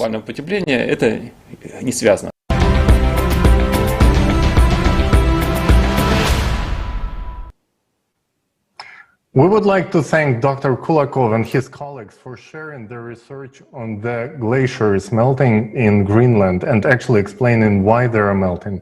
That is essential information which is being silenced. Unfortunately, we ordinary people do not receive it because the media promotes only exclusively anthropogenic concepts. And it may seem that this is a specific particular case that only applies to Greenland. But when we see the whole picture that is presented here today, we understand that this is a sign of geothermal heat increase over the entire planet due to cyclicity. And as a continuation of this topic, please let's watch the following video.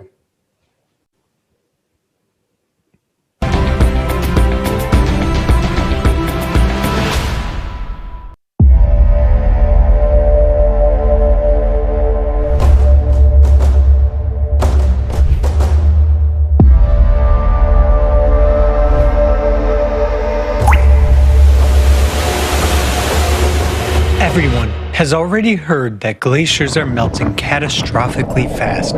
But have you heard about how exactly they are melting? 90% of all glaciers on the planet are located in Antarctica, where they are disappearing the fastest. What is striking is that this is taking place solely in the western part of Antarctica, whereas in the east, record-breaking cold temperatures are being recorded. A logical question arises: why is Antarctica melting only on one side? And the answer is quite simple.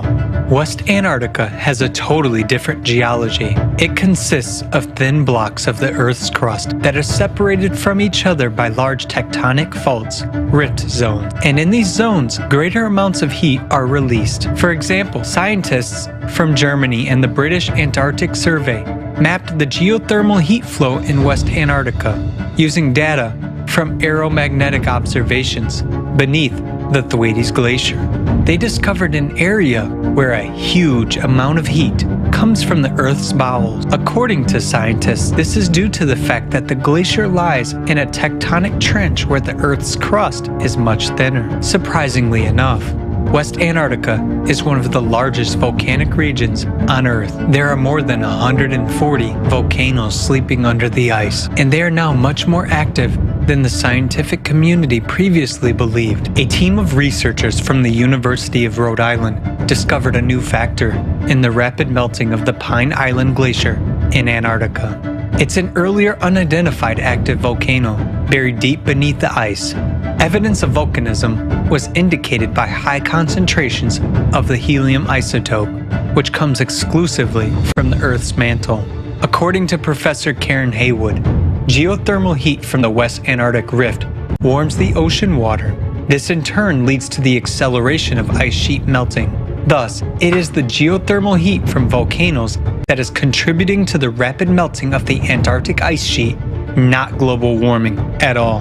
But why are there so many volcanoes under the ice of Antarctica? NASA experts have found out the reason based on data from NASA's IceSat and IceBridge satellites. They have concluded that under the surface of West Antarctica, there is a large mantle plume that is a flow of red-hot magma which rises and expands beneath the Earth's crust.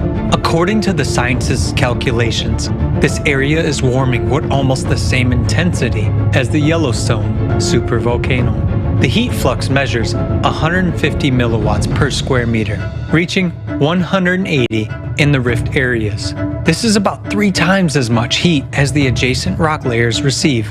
Thus, all indications are that glaciers in Antarctica are melting, not at all due to anthropogenic factors, but due to the volcanic heat. At the same time, the temperature of the Earth's crust is rising and parts of the territory are elevating abnormally.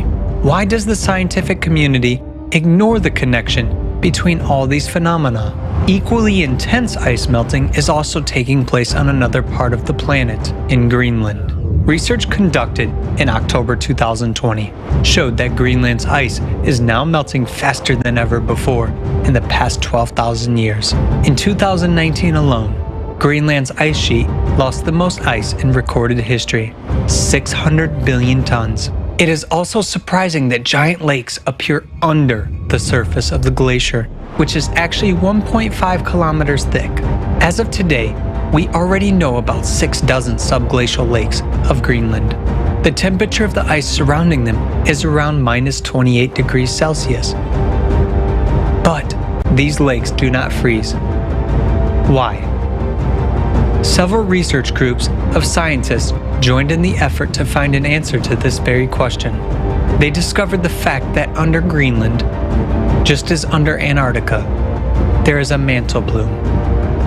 Geothermal flows coming from its bowels cause formation of subglacial lakes and melting of glaciers. Using gravitational research, a team of American scientists led by Professor Ralph von Friese estimated the thickness of Greenland's crust. Active melting of glaciers has been observed in the northern part of the island, where the crust is thinner and an increased geothermal flow due to the rising mantle plume has been detected. Using seismic tomography data, scientists from an interdisciplinary team at the Schmidt Institute of Physics of the Earth saw that the flow of magma rises from the center of the core to the Earth's surface, right beneath the central part of Greenland. This is where the largest number of subglacial lakes are located. The scientists have calculated the theoretical heat flux corresponding to this magma chamber and found that this heat is sufficient to warm the base of the glacier up to the melting point of the ice. These same results have been confirmed by similar studies using machine learning technology. It is obvious that the world's two largest glacial regions, Antarctica and Greenland, are melting because of increased geothermal flows coming from the interior of the planet. But what is intensifying them? Mantle plumes have been beneath the glaciers for millions of years, but it is today that their magma rises closer to the Earth's surface and causes increased heating of the Earth's crust from the inside.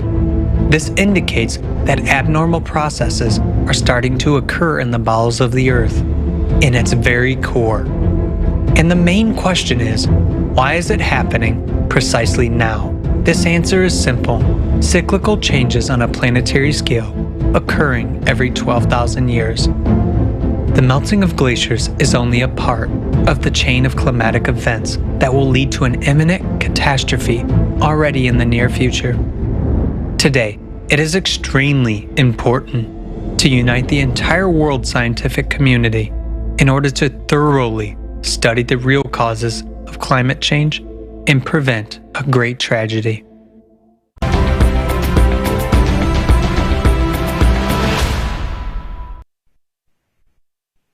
Well, we just saw that the glaciers of Antarctica are melting from the bottom up due to the internal heat, because hot magma rises up towards them. Under the glaciers, there is now warm water, which is heated by the subglacial volcanoes. And this shocking piece of information has been made public to such a large audience for the first time right now. Before today, we have been led to believe that the melting is the result of human activity. But it turns out to be an absolute lie. The anthropogenic factor has nothing to do with it. Magma rises not only under Antarctica and Greenland, but also in areas of thin crust. This is primarily the oceanic crust, and Professor Arthur Vittorito has found an alarming trend in geothermal heating at the bottom of the ocean, and we give him the floor.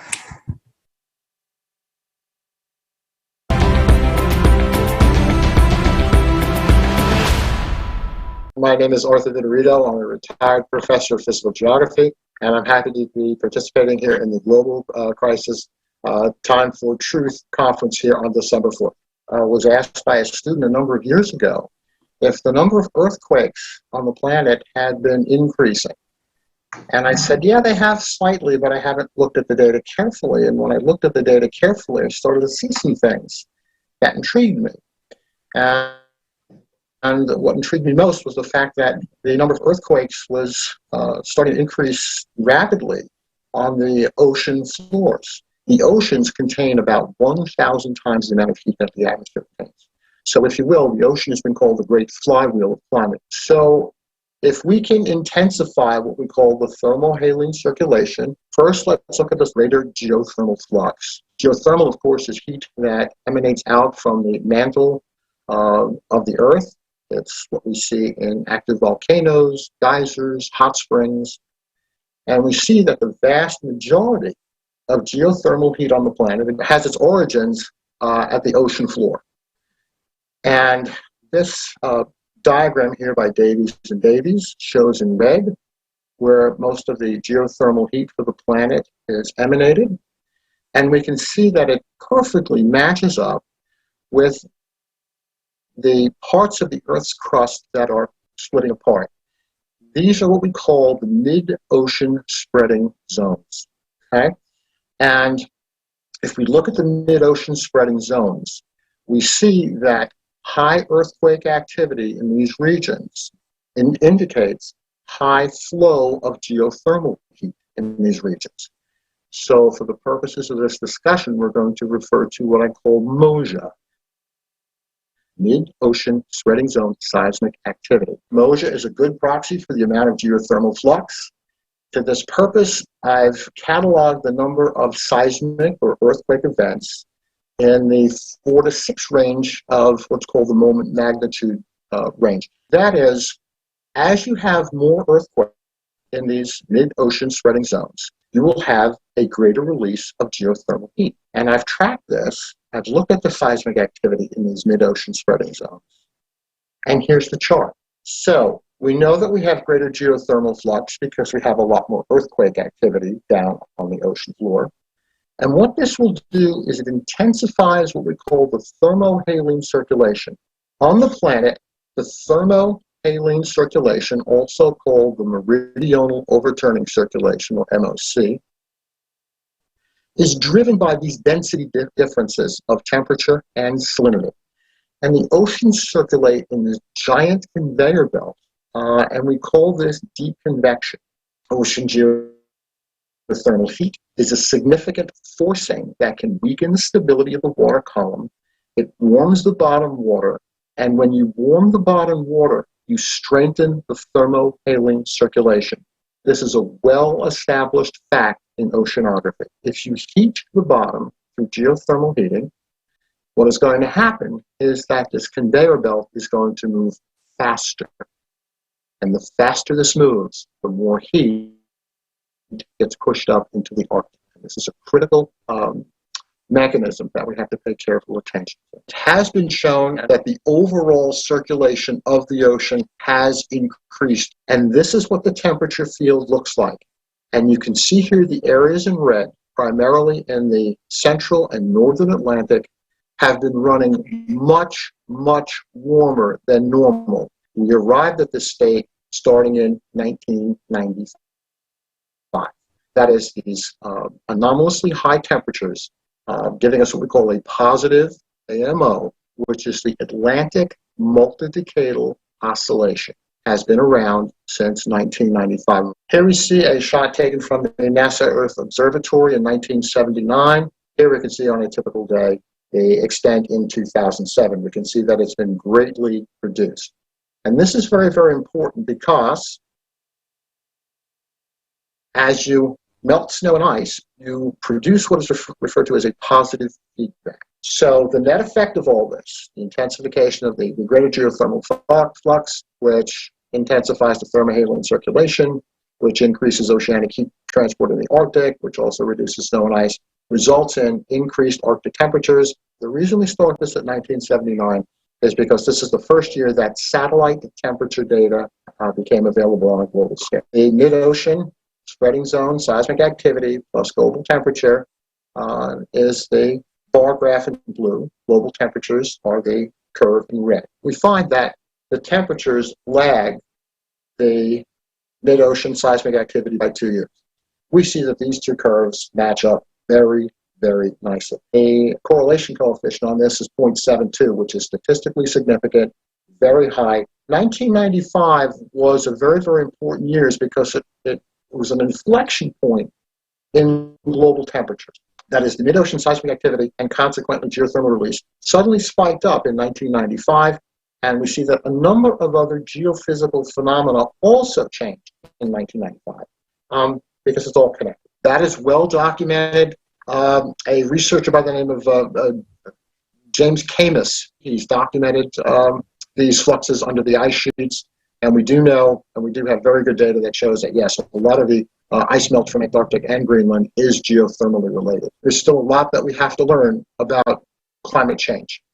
And I believe that I have found a small piece of that. That is, I believe that seismic activity, which has been largely ignored in the literature, is one of the drivers of that climate change, and we need to explore it more, and we need to better integrate it into other understandings that we have about climate change. I believe in humans first, and I believe that we should exercise good stewardship, but that we should all try to take care of each other.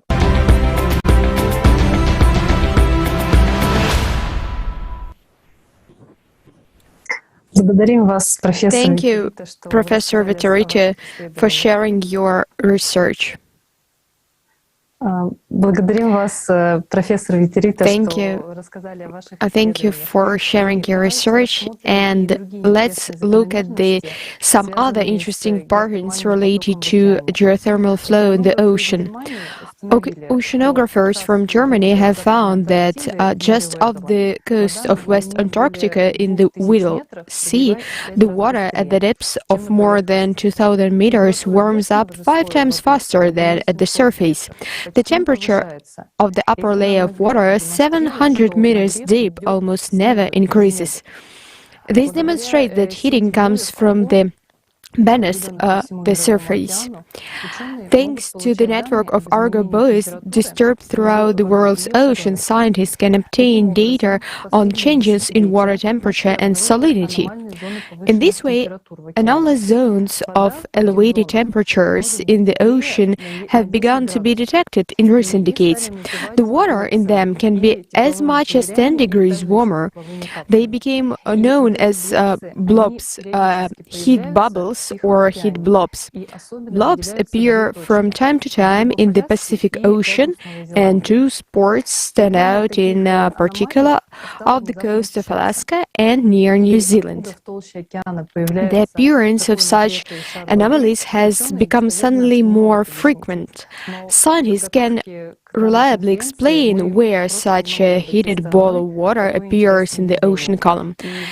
But in preparation for the conference, we could not disregard such an interesting phenomenon, and accidentally, a geophysicist I know had a map of the location of magmatic plumes of the planet. Also, I want to know that the boundary of the core and mantle, there are giant structures of reduced velocities, which are also called magmatic droplets. They feed the magmatic plumes which rise from the core to the ocean floor. And when the map of thermal anomalies and the location of the plumes were superimposed, we got the following picture. Some magmatic plumes appear directly under these thermal drops in the ocean. In some articles, we see that areas of elevated temperatures in the ocean are associated with human activity. But it remains a mystery how that CO2, which is emitted by our factories and is very well mixed in the atmosphere, all rushed into these zones to heat the ocean locally. And there are huge volumes of water, and you have to heat it up by almost 10 degrees. In 1999, when there was a well-known underwater volcanic eruption on the Gagel Ridge, heated water also rose the surface. Maybe it's time to consider the hypothesis that blobs in the water's oceans are related to magmatic plumes on the bottom after all. Unexpected behavior is also obtained in another area of the ocean, the Gulf Stream current. Scientists have established that the temperature of the ocean surface is rising. It means that according to all the laws of physics, ocean currents should speed up, and that's what we see. A prime example is the Antarctic current. But then, why the Gulf Stream is slowing down? The Gulf Stream started up 11,000 years ago at the beginning of the Holocene, when it was warming and the Earth was coming out of the Ice Age. But now it's getting warmer and the glaciers are melting, but it is slowing down. Climatologists know very well that the stoppage of the Gulf Stream will lead to. As a result, winters in Europe and North America will become harsher, and the sea level at the USA shores will rise faster. So, what do we see? That glaciers are melting from the inside out, areas of magma sources due to heating. In the oceans, the lower layers of water are warming and abnormal heat drops appear above the magma sources. Seismicity on the ocean floor grows and geothermal flow increases. The Gulf Stream is also behaving unexpectedly. All these factors indicate to us a significant impact of geothermal heat on the global nature mechanism of our planet. And I want to ask you another question. Are we so blind that we will explain all these large-scale phenomena only by human activity? All these processes have intensified in recent decades, and it is clear that they point to global changes within the planet. After all, we have so many smart people in science, but the consumer format of our society does not allow them to study topics that are really important for all of humanity. A creative society starts with the truth, and we are articulating this truth right now. The next speaker is going to talk about the processes that indicate increased natural degassing, namely fires burning falls. I give the floor to Peter Lushin. Greetings to the participants of the conference. Correlation of wildfires with faults in the Earth's crust. And first of all, the situation in Australia in the summer. Heat in the center of Australia. On the periphery, the temperature is few degrees lower, but although there are fires in hot places too, they occur mainly on the periphery, where the temperature is lower and where it is closer to the ocean. That is, the humidity is higher. Why is that? Well, because these most fire dangerous situations are correlated with the faults of the Earth's crust. This is in the west of Australia, as well as in the east and in the south, everywhere. So why is everything happening along the faults of the Earth's crust? Active faults in the Earth's crust mean ionization, which leads to a decrease in the humidity of atmospheric air, to manifold decrease in precipitation. Experimental observations also show this. Those who have swum in the sea, where there's vegetation below, have noticed in summer that there are air bubbles coming from the bottom, and their flow rate can be measured. If there are faults in the Earth's crust, or an earthquake, then fountains of gas are visible on the underwater radars. When these gases reach the surface of water, if there is ice at the top, many bubbles can be observed in the ice. If they make a hole in the ice in these places, even fires occur. Satellite maps show that at places of high concentrations of gases over the centers of earthquakes, fountains of methane appear in the atmosphere, spreading for hundreds and thousands of kilometers.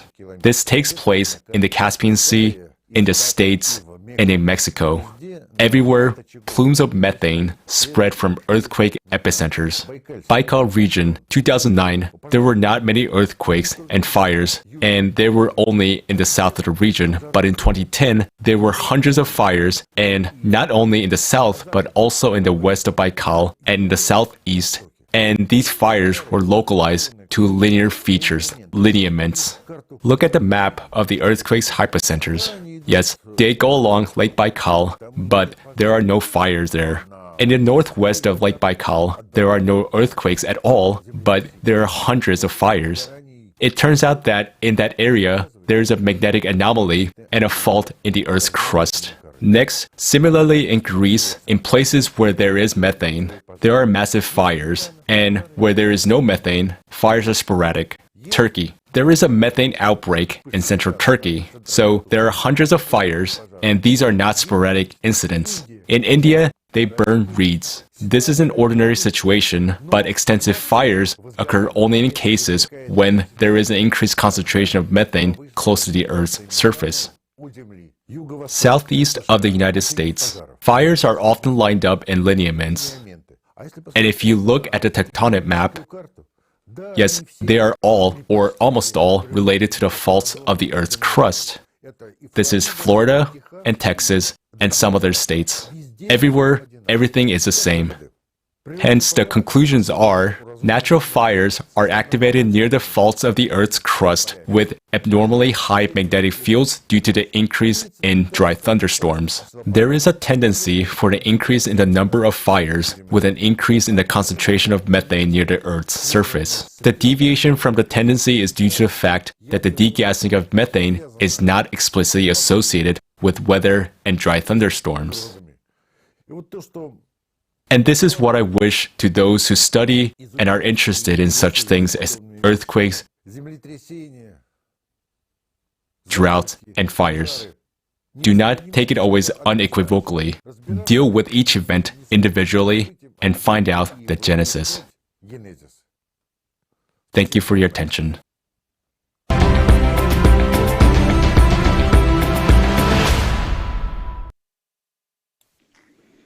I'm very grateful to Piotr Lushvin for the information he has provided, because fires that occur along the faults become more and more frequent for a reason.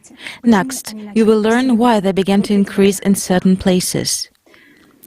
We've been talking for years about the causes of global climate change, about the 12,000-year cycle of cataclysms, and about what will happen. But what I want to share with you now turned out to be a shock to me personally. I naively believed that there are areas on Earth that would be less prone to cataclysms, where earthquakes or volcanic eruptions don't happen, because they are far from the coastline for a tsunami to break through here. I thought that such a safe place was Siberia. But it turned out that I was deeply mistaken, and already in the near future, a devastating disaster could happen there, which would be fatal for all humankind, and you'll understand now why. For 10 years now, people have been trumpeting that Russia is heating up 3-4 times faster than the rest of the world. But have you seen how it exactly heats up? Look at this huge red spot that shows how atmospheric temperatures in Russia have changed over decades. Isn't it weird that this spot is located in the center of the country, in western Siberia, where the age of the plates is relatively young, and the plate itself is thinner? Precisely in this area, the permafrost degrades most rapidly. Isn't that strange? So what is the reason for the abnormal heating of Western Siberia? No, not in greenhouse gas emissions.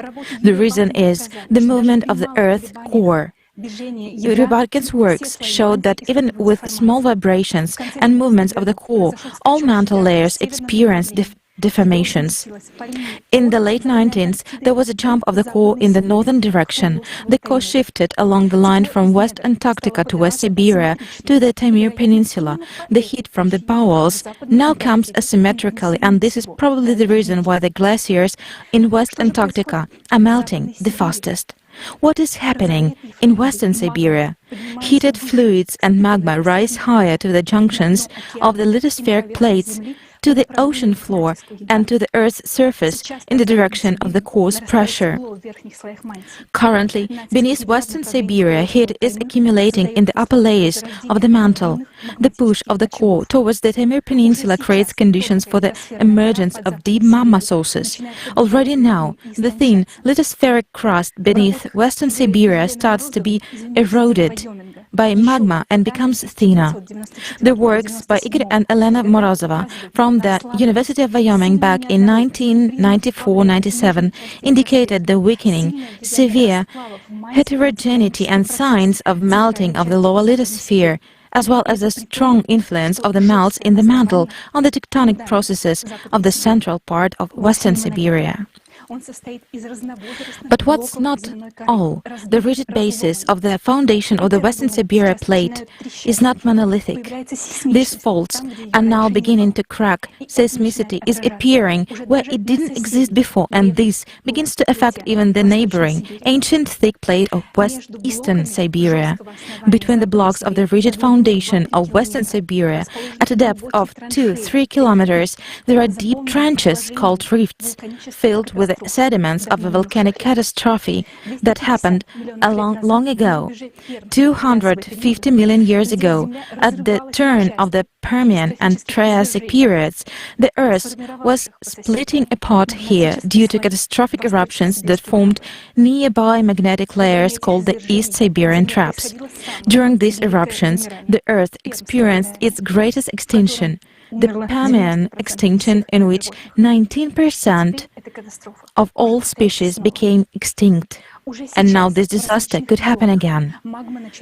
Already now, in various regions, magma begins to anomalously heat the plate. Groundwater boils and water vapor warms the atmosphere.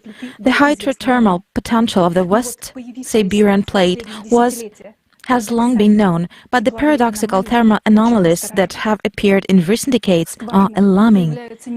Boreholes show unexpected values of water temperatures compared to neighboring areas. Look at the map. The modern increase in geothermal heat in the north is now directly above the ancient rift, exactly where the crust split 50 million years ago. About the other branch of the rift, in the southwestern part of the plate, water in people's wells suddenly starts boiling. And right now, in winter, in December, despite the frosts, peat bogs are burning under the snow. In addition, the North magnetic pole is now drifting in this direction with acceleration, and in the outer core, right under this zone, the molten iron flow is accelerating. What does this indicate? The proximity of new catastrophic eruptions. And there are still many such areas with thin crust on the planet. And it is curious that it is in these regions that the number of forest fires has increased due to increased natural degassing along faults. Current trends suggest that in the coming decades, magma will start popping up in various places around the world, saying hello to us. The solid ground beneath our feet is beginning to crumble, even where we hoped we could be safe. If it is still not obvious that the problem is in magma, very soon everyone will be convinced of it. But what is happening now? National governments are afraid to tell the truth because they fear panic. One can understand them because they have nothing to offer people, because then the question will arise, how are governments preparing for the coming events? Meanwhile, governments are raising money to fight against CO2. How's that? And scientists echo this lie and engage in some nonsense with this notorious carbon dioxide, just to make a little more money for the last time. Because of such collaborationists, we are totally unaware. Meanwhile, the inevitable is getting closer and we have no way to counteract it. I'm also afraid of what is going to happen. But, it's even scarier if we lose our time and our chance. And the responsibility for the death of billions of people in the next decade will be on our conscience. No, we will not allow civilization to perish because of our pride, laziness or cowardice. And we have a solution, the only one and the most effective. We need all the scientists of the world to stop concentrating on their own narrow topics and mundane problems and combine their accumulated enormous amounts of knowledge and skills.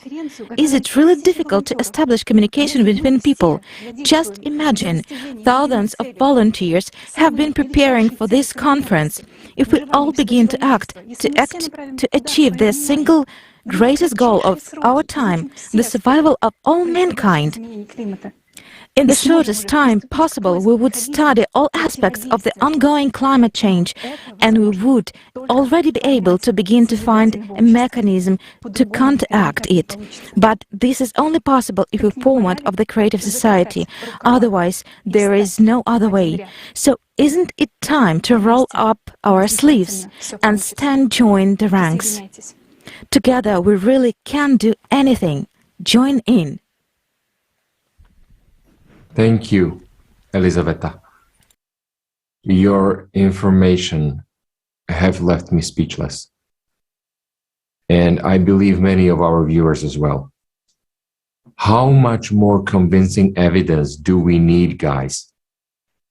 We're being constantly warned by nature that we are slowly crossing the red line and that inevitable is closing very fast. And we are not ready to withstand it. Let's now watch a video with the most alarming information.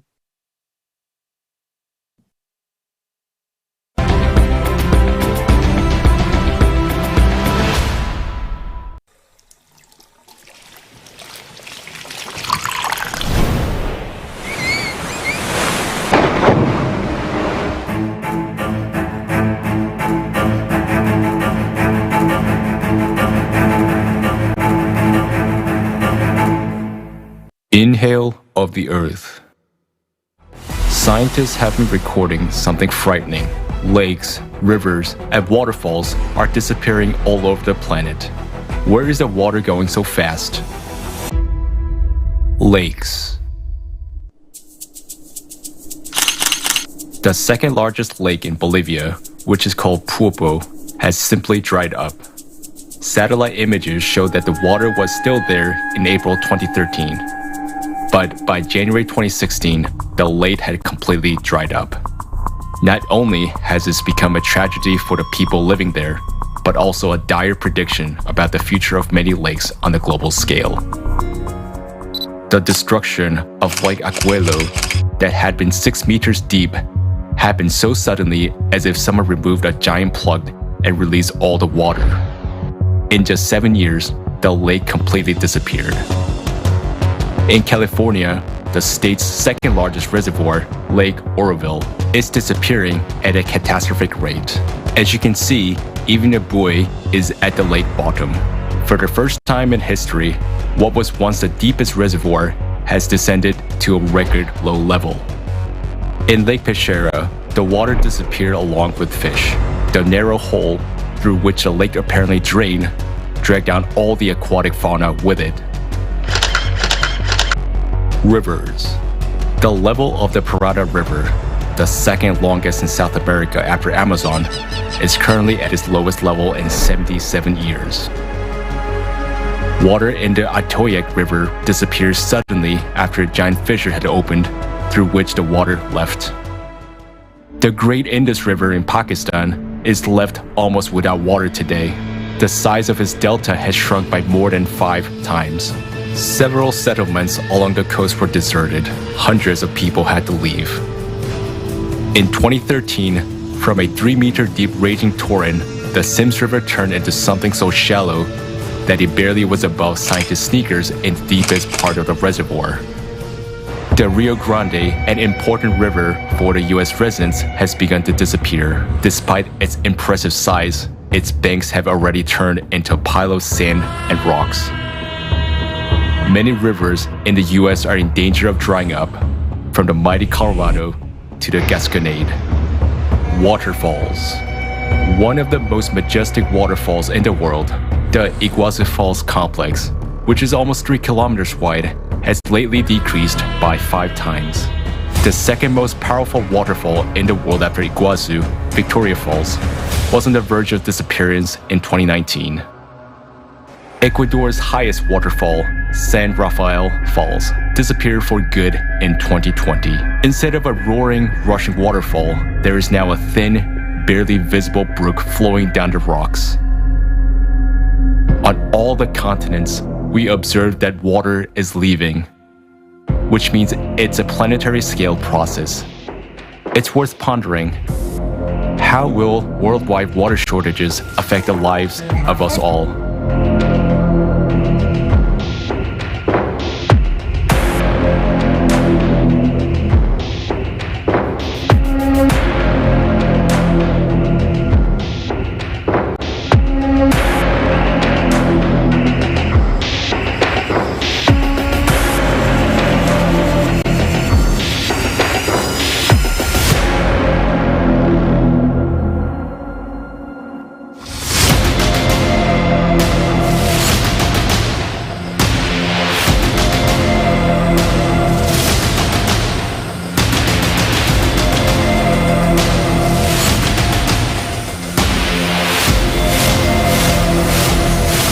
According to the research by American scientists, water level in the world's largest rivers have dropped significantly over the last 50 years.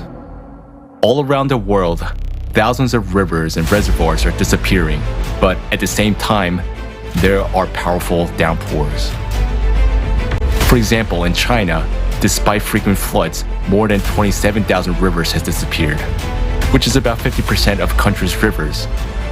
How can this be explained? In Ukraine, more than 10,000 rivers have disappeared over the past 30 years, and wells are drying up. A quarter of England's rivers and a half of its small streams are also in danger of disappearing. Due to water shortages, India is facing water crisis like never before. A natural question arises: where is the water going? Currently, our planet is entering a cycle of planetary cataclysms, which occur every 12,000 years. During the cycle, galactic interaction affects the core of the planet, causing the core to become unbalanced, and it begins to jump. Because of this, the planet accelerates its rotation and begins to expand along its equator. Microcracks are formed, and water reservoirs goes down to greater depths. This intake of water by the planet can be compared to an inhale. Right now, the planet is inhaling. Does it mean that at some point it will exhale? So when and how will our planet exhale? As a result of the planet's acceleration, its centrifugal force changes and magma begins to rise to the surface of the Earth's crust and warm the underground waters. Already today, we're witnessing rapid melting of glaciers from the bottom up, heating of deep layers of the world's ocean, melting of permafrost, and cases when people see water in wells boiling up. In the bowels of Western Siberia alone, at a depth of 1.5 kilometers, there's an entire sea of hot water measuring 1 trillion cubic meters. And such bubbling and boiling underground sea are not only found under Siberia, but in many other regions as well. There is enough water to cause another biblical flood. So when magma reaches these huge reserves of water, this water will start to massively evaporate. Just imagine the quantities of water that will come out of the ground as the planet exhales. This will result in incessant downpours, causing catastrophic floods. We expect water to rise up by miles, so only the tops of the mountains will remain. The fact that the planet breathes has been mentioned since time immemorial. This already happened in the history of humankind. An example of this is the Great Flood, which is mentioned in many myths of the people of the world. Well, we have mentioned that the earth breathes, it absorbs water, and having contracted, gives it away. And this happens instantly. It can happen overnight. Our civilization is faced with the most terrible enemy, one that is merciless in its manifestation. He is already overpowering us, and we, because of our separation consumerist format, are not even fighting back. If we want to preserve life on the planet, we need to act as a united front. This is the only way to guarantee a secure future for us. To do this, it is vital for us to unite and change the format of society to the creative one. In this format, we will quickly develop technology which will provide us with the ability to preserve our lives as the Earth exhales. Right now, you decide what happens next and which scenario we will follow.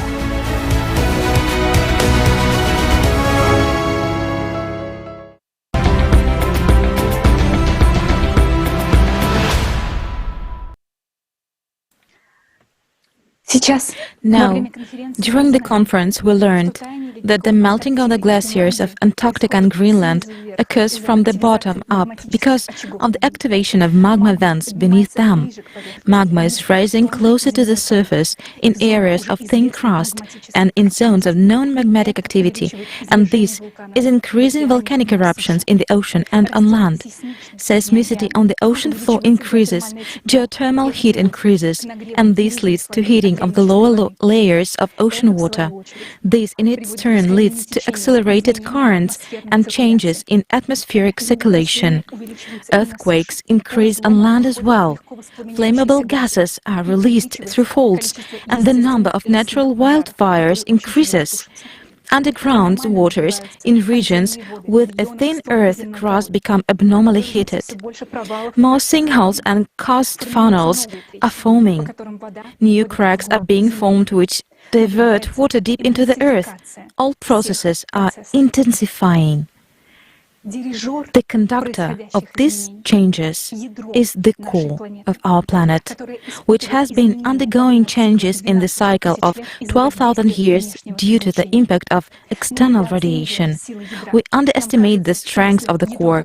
It seems to us that if the core is so huge and clumsy, it cannot affect the surface of the Earth.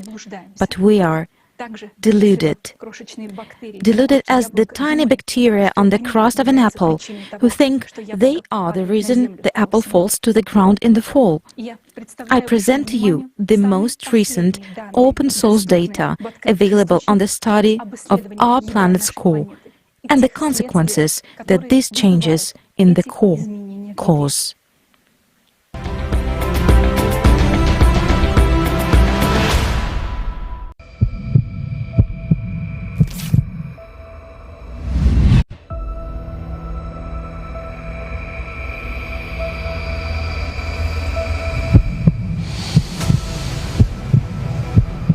We believe that we can control a lot of things, but we forgot that there is a huge mass of molten substance bubbling beneath our feet. At the very center of this red-hot ocean is the heart of our planet. And like ours, it is beating. But now, serious problems have begun inside the core. It could soon destroy our civilization.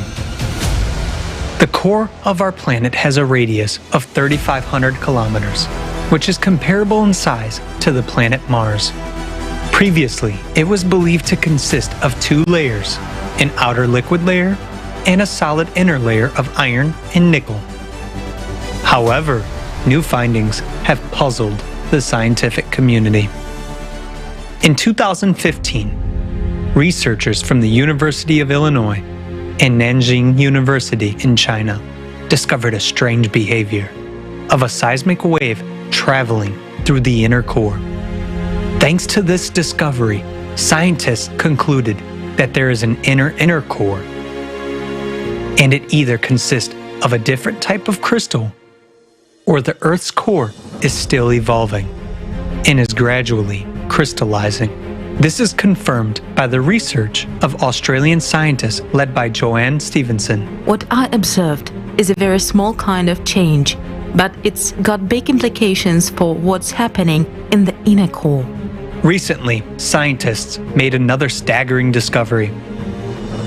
For some unknown reason, the Earth's inner solid iron core appeared to be asymmetrical. A new model proposed by seismologists of the University of California, Berkeley, suggests that the Earth's inner core grows faster on the east side than on the west side. According to the lead study author, Daniel Frost, the movement of liquid iron in the outer core carries heat away from the inner core, causing it to freeze and grow on the east side. Phil Livermore of the University of Leeds and his colleagues were surprised when a trio of satellites called Swarm detected signs of a fast-flowing river of liquid metal in the Earth's outer core. Researchers indicate that this jet stream moves from Canada to Siberia and now wraps halfway around the planet. The vast jet stream, about 420 kilometers wide, has accelerated threefold since 2000. It remains a mystery why the speed of the iron stream has increased. But the anomalous phenomena don't end with that. Geophysicists at the University of Maryland have analyzed thousands of recordings of seismic waves traveling through the Earth and discovered two strange structures at the Earth's core. One beneath Africa and the other one deep below the center of the Pacific Ocean. These structures are features of very dense, hot matter at the boundary between the core and the mantle, and are known as ultra-low velocity zones at the roots of deep-seated mantle plumes. Notably, each of these two giant blobs has an area comparable to that of a continent, and the height of each is 100 times higher than Mount Everest. In the year 2020, scientists discovered that the patch of hot material beneath Hawaii is even larger than they previously thought.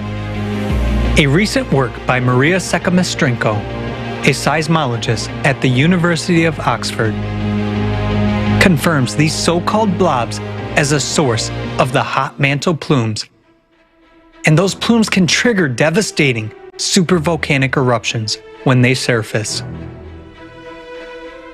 The mantle plumes caused massive volcanic eruptions that formed Iceland and continue to drive the rumbling activity beneath Yellowstone. There is a high correlation between these events. Climate changes and mass extinctions over the past few 100 million years. The results of recent studies of the Earth's core and the structures around it are alarming. And while only scientists know about this threat now, it will soon become apparent to all inhabitants of the Earth. Another important evidence confirming that abnormal processes are taking place in the core is the drastic acceleration of the North Magnetic Pole's drift by 3.5 times over the past 20 years. Together with the extreme acceleration of the North Magnetic Pole movement, a mysterious anomaly weakens the planetary magnetic field, which protects us from dangerous galactic and solar radiation. Scientists have been able to calculate that the Earth's magnetic field has weakened by 9% over the past 200 years. As a result, an area of weak magnetic field known as the South Atlantic Anomaly has been formed between Africa and South America. Moreover, in the last 5 years, another such area has developed southwest of Africa, and it is actively growing. The electromagnetic field is generated by the dynamo mechanism in the Earth's core, and therefore it is evident that changes in the magnetic field indicate changes in the core. Another proof of the anomalous behavior of the Earth's core is the appearance of a powerful neutrino emission from the bowels of the Earth, which was also registered in the year 2015. An even more anomalous event occurred in the year 1998.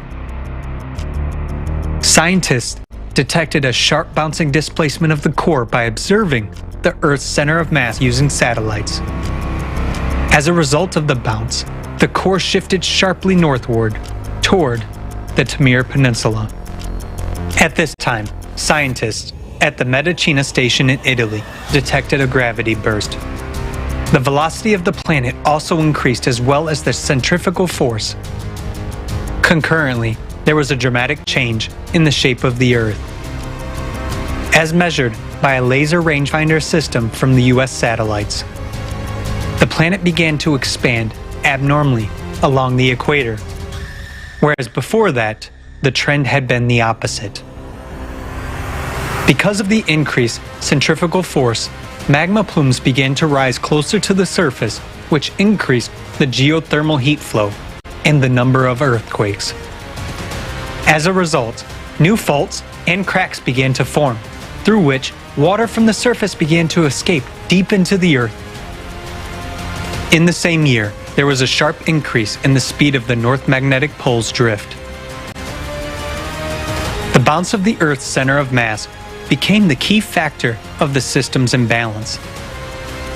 This event led to a dissonance among all the Earth's shelves, which caused a dramatic increase in many natural disasters: earthquakes, volcanic eruptions, tsunamis, hurricanes, tornadoes, and so on.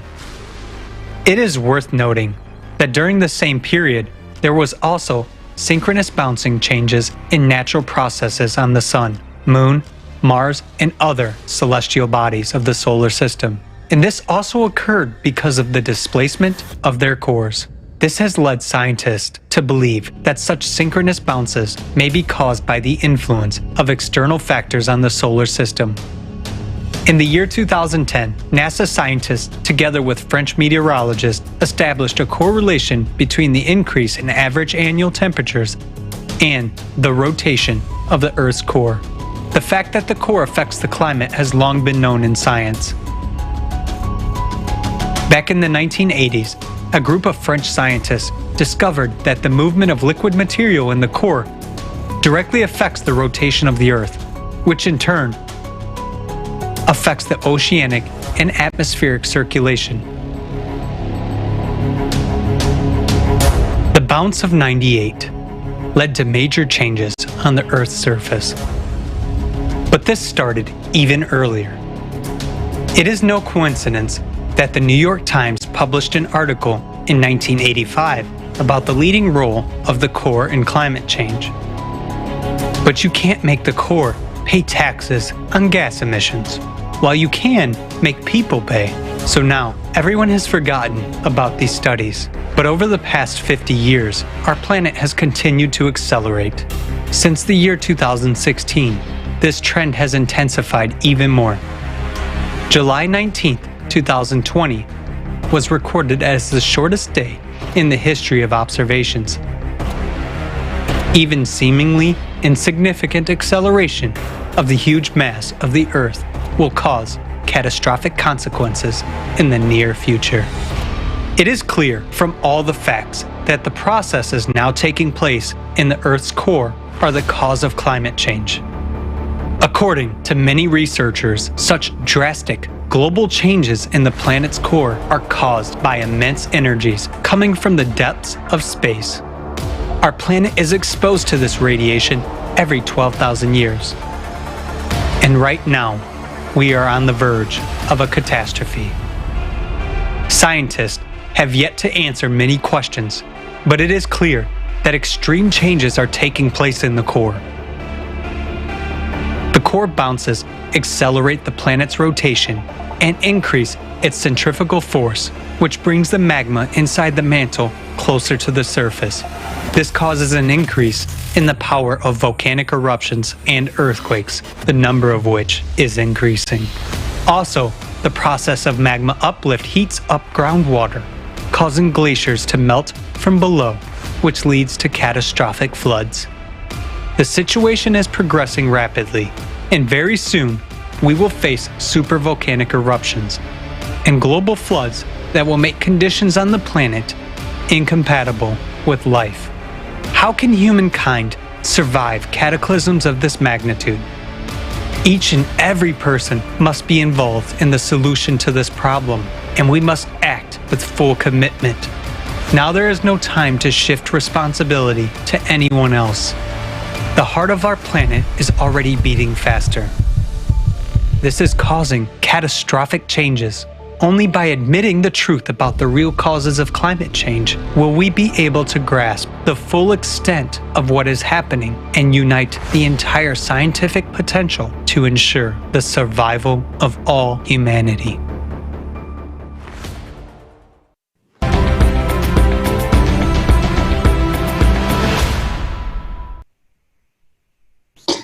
What is happening to the planet's core is truly, really shocking.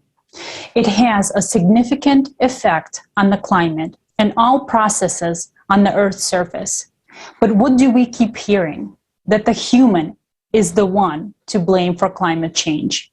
We have confused ecology and climate.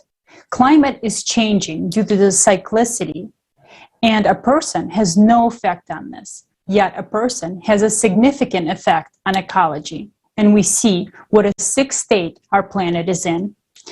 There's also information stating that a person can alter the planet's rotation speed.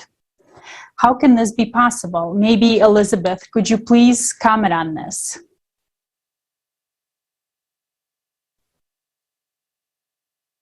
Да, конечно. Yes, of course. Indeed, you can find on the internet opinions of scientists claiming that the acceleration of the planet happens due to anthropogenic emissions of CO2. Do you know this mechanism? People eat too much meat to keep cows, and cows contribute a lot of greenhouse gases, and this accelerates ocean currents, and because of the acceleration of the currents, the Earth starts to rotate faster.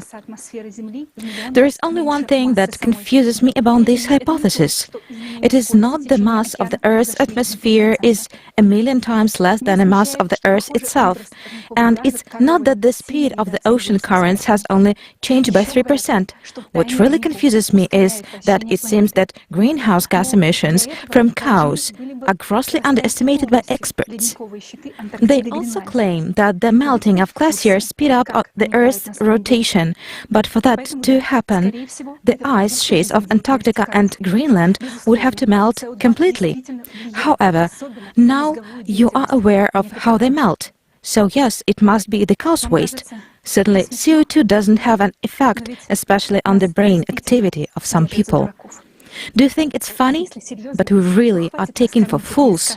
But seriously, stop feeding us with these fairy tales that humans, with their greenhouse gases emission, can affect the geodynamic processes on a planetary scale, making the Earth accelerate. And you know what else is very interesting? For the last decades, the speed of rotation of the planet does not fit in the usual models. But these changes occur in stages and cyclically. And when the planet slightly slowed down during another spin, you could read articles in the media telling this was also due to human activity. Someone really wants to think they are so great and all-powerful that even the planet is slowing down and speeding up at their will.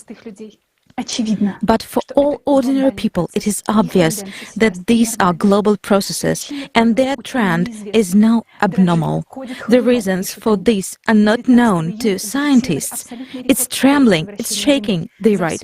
On July 19th, they recorded the absolute record for the speed of the Earth's rotation in the history of observations.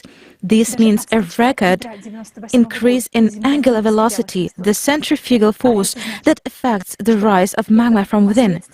Even from the core surge in 1998, the Earth didn't accelerate that much. This means that we will see the consequences of this acceleration with our own eyes very soon. Я бы хотела поговорить об атмосфере и о том, насколько она важна и какие изменения сейчас происходят. Атмосфера Земли — это не только воздух, которым мы дышим, но и это уникальная защитная оболочка, благодаря которой возможно жизнь. Dear friends, atmosphere of the Earth is not just the air we breathe, but also a unique protective shell that makes life on our planet possible. Rapid weakening of the magnetic field due to processes in the core led to a drop in atmospheric pressure, a decrease in atmospheric density, and redistribution of air currents. We have all heard about global warming. Due to the internal heating of the Earth's air, temperatures in the lowest layer of the atmosphere are increasing. However, the changes that take place in the upper layers are much larger and have nothing to do with anthropogenic impact. Scientists record the cooling of the upper atmospheric layers, that is, the thermosphere and the mesosphere, as well as the decrease in their density and compression. The temperature of the stratosphere has also decreased. There is a decrease in the volume of the atmosphere, which means that the space becomes much closer to the surface of the Earth. The chemical composition of the upper atmospheric layers changes. There is an increase of the content of water vapor and carbon dioxide. The atmosphere becomes disbalanced. The air is extremely heated at the bottom, but sharply cool at the top.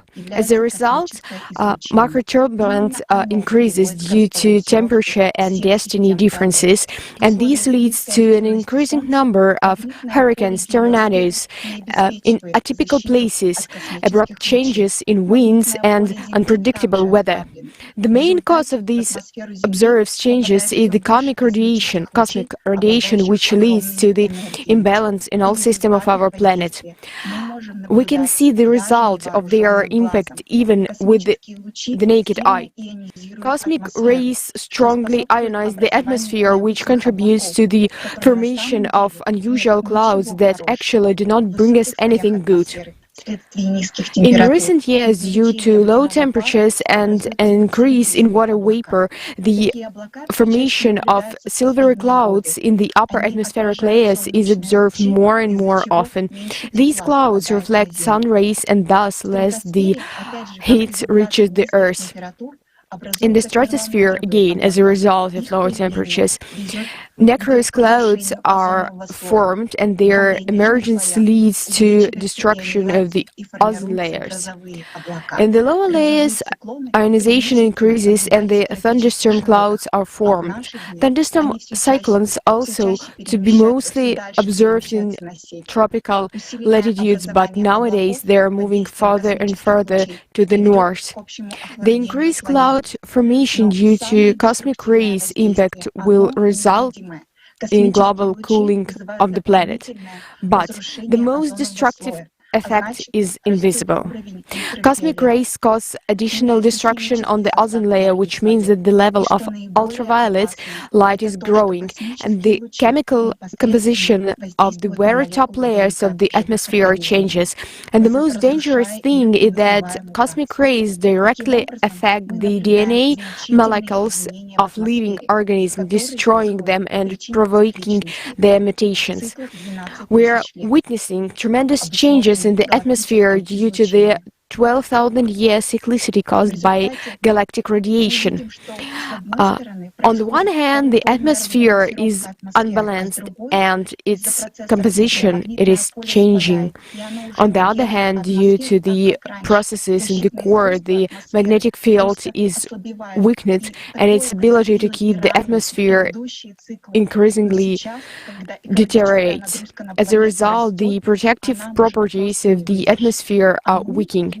This has happened before in previous cycles, but now, as the environmental load of the planet is increasing, it may simply not be able to withstand it.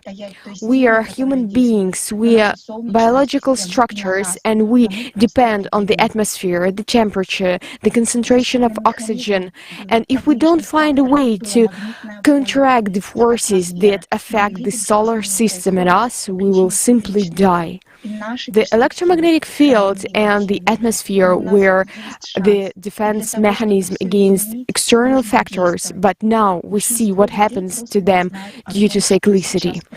But we do have a chance, and in order to survive, we need to act.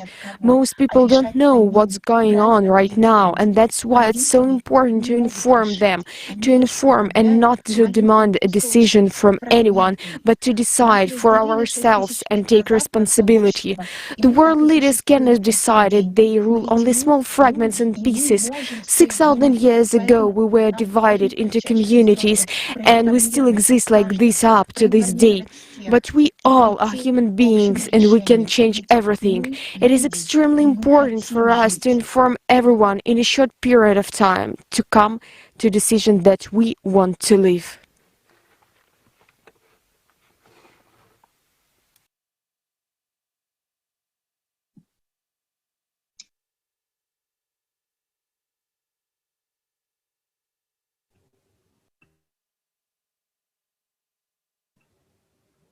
Jason, please go ahead.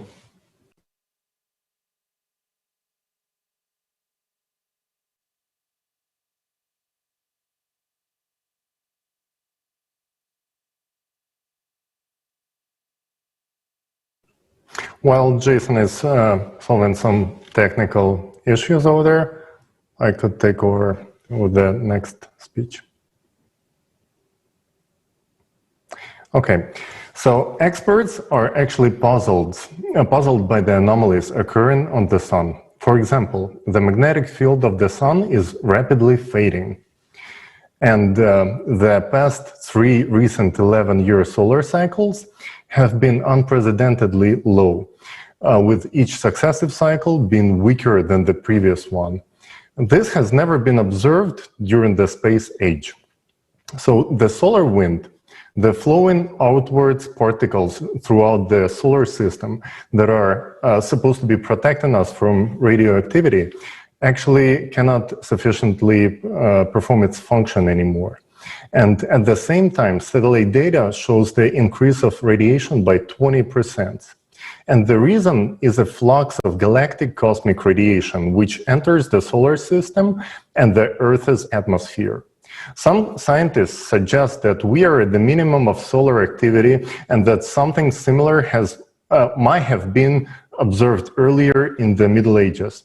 But there are a few extremely alarming facts. So in 2019, astronomers recorded a powerful, record-breaking flare on the nearest star to the Sun, Proxima Centauri, and that flare was 1,000 times stronger than any known flare that previously was ever observed. So something similar, strange, occurs on the other stars near to the Sun, so-called inactive star of Barnard and the star of Wolf 359. And there is the theory that low activity on the Sun is actually only calm before the storm, along with super strong flares coming up. In addition, very strong radio signals are being recorded by astronomers coming from the center of our galaxy. And the thoughts are that those are starbursts, so new stars occurring over there. What is behind this strange star behavior? These are some very harmful radioactive rays of a new kind, which our devices are barely able to detect. It is something very small that on micro level destroys planetary cores and ignites new stars. But let's go back to our planet. So how does galactic cosmic rays affect the Earth? The fact is that the harmful galactic radiation is directed at the right angle to the Orion Arm, in which the solar system and our planet are located. Previously, these rays passed at a tangent, but now we are approaching a point of near interaction. Unfortunately, little is known about this radiation. The issue requires urgent study and unification of all scientific potential of our civilization, of all researchers around the world. In 2001, Russian physicist Alexander Mikhailovich Mishin made a very important discovery. An extremely powerful stream of radiation was registered in a very specific region of space. Examination carried out by astrophysicist Shpitalnaya Alexandra Alfredovna on the radio telescope of Pulkovo Observatory confirmed its real existence. And further studies of radiation patterns, its flows from so-called Mission object were established.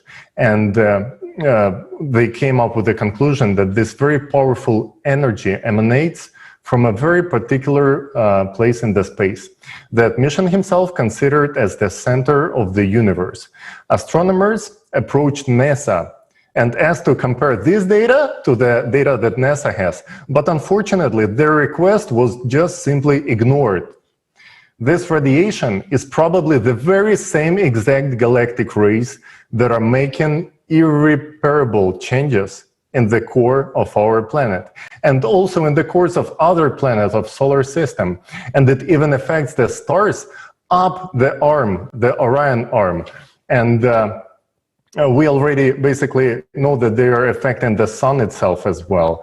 And we know what kind of damage they can do within the 12,000-year cycle, actually the cataclysms that are caused by this radiation.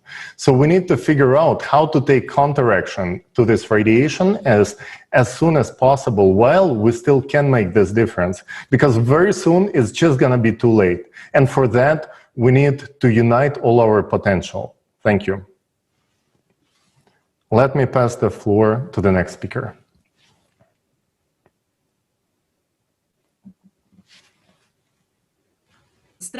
Hello.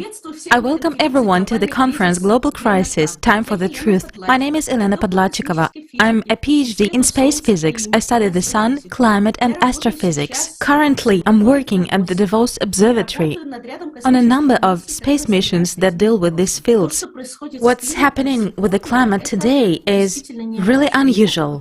As a scientist, it got me thinking.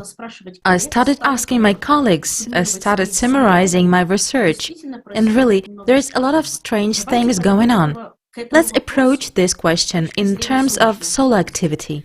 We all know that there is an 11-year cycle of solar activity, then there is a 100-year cycle and 200-year cycle. Give or take a few years, a 400-year cycle and so on. The upcoming period is what we in solar physics call a grand solar minimum. Most likely, it will last perhaps until 2045, according to our current estimate. During the periods of solar minima, especially a long protracted minimum like the current one, which has been going on since 2012, we are exposed to solar and cosmic rays. Cosmic rays are more energetic and more dangerous. Many stations on Earth that measure cosmic rays are, as expected, registering more and more cosmic rays, very highly charged particles. Cosmic rays are bad for human health. We scientists usually don't focus on that. We are kind of aware but don't write about it. There could be an effect on heart, on lungs, on a person's lifespan. I would say it's very dangerous.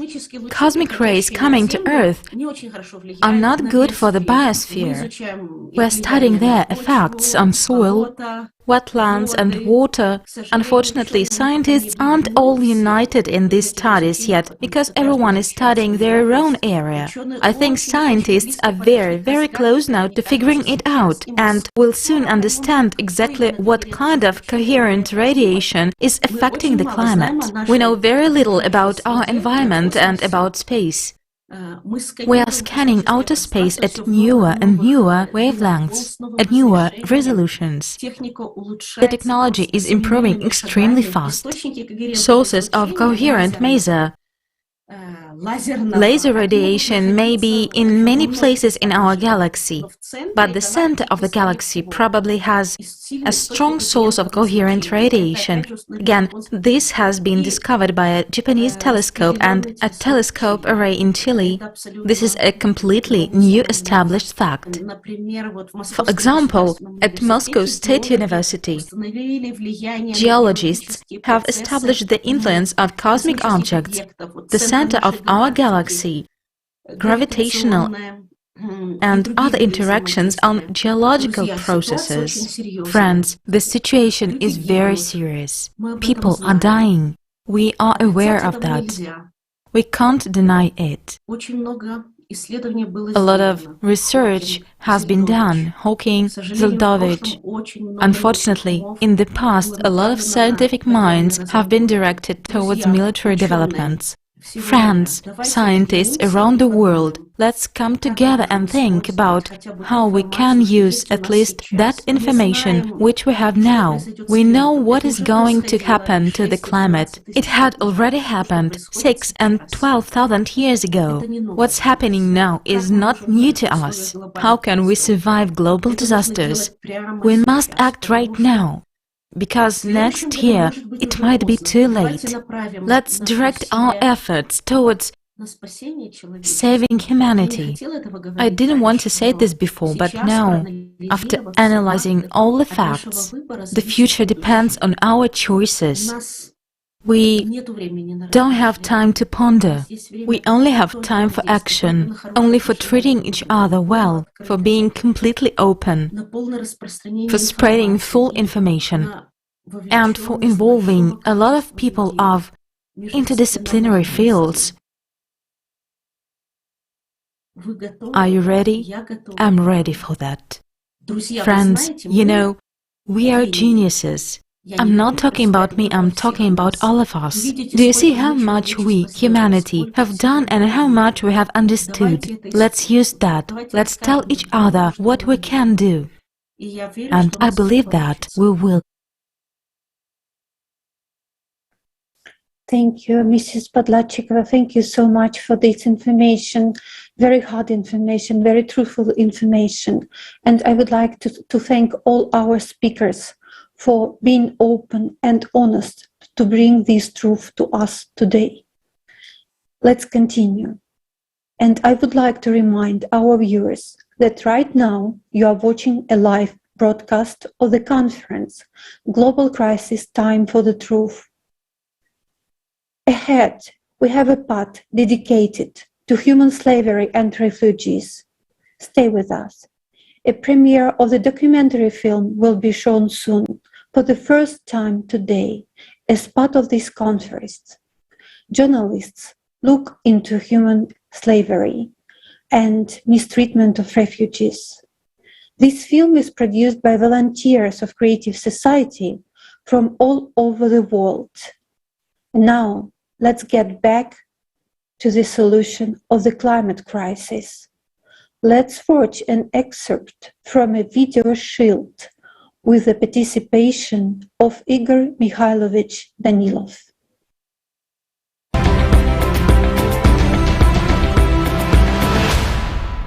Igor Mikhailovich, by what means can humanity withstand this impact? And it's the most important question. Why do we need the entire human potential? Why cannot someone do it on their own? Because first of all, we don't have this knowledge. We don't have this kind of energy. We have to understand that the power of impact affecting our planet is enormous. So all the energy that we have on Earth that is available to us is not enough to counteract the power of impact that is taking place. There is a small nuance here too. I'll just explain for understanding.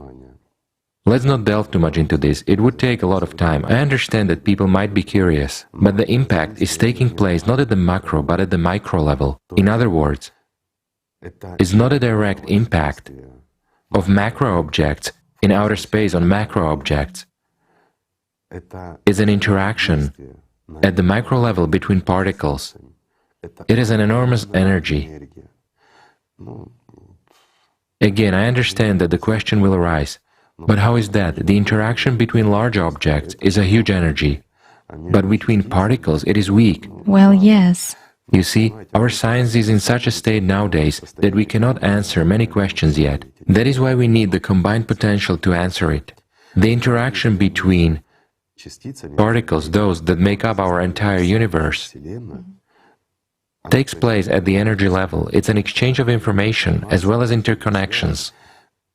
That's where gravitation and many other things emerge, so these interactions are very strong. Look at what is happening to the planet. After all, destabilization comes from within the planet, while everything else is a consequence that we see. Now some people will say, what about other planets, my friends? On other planets too.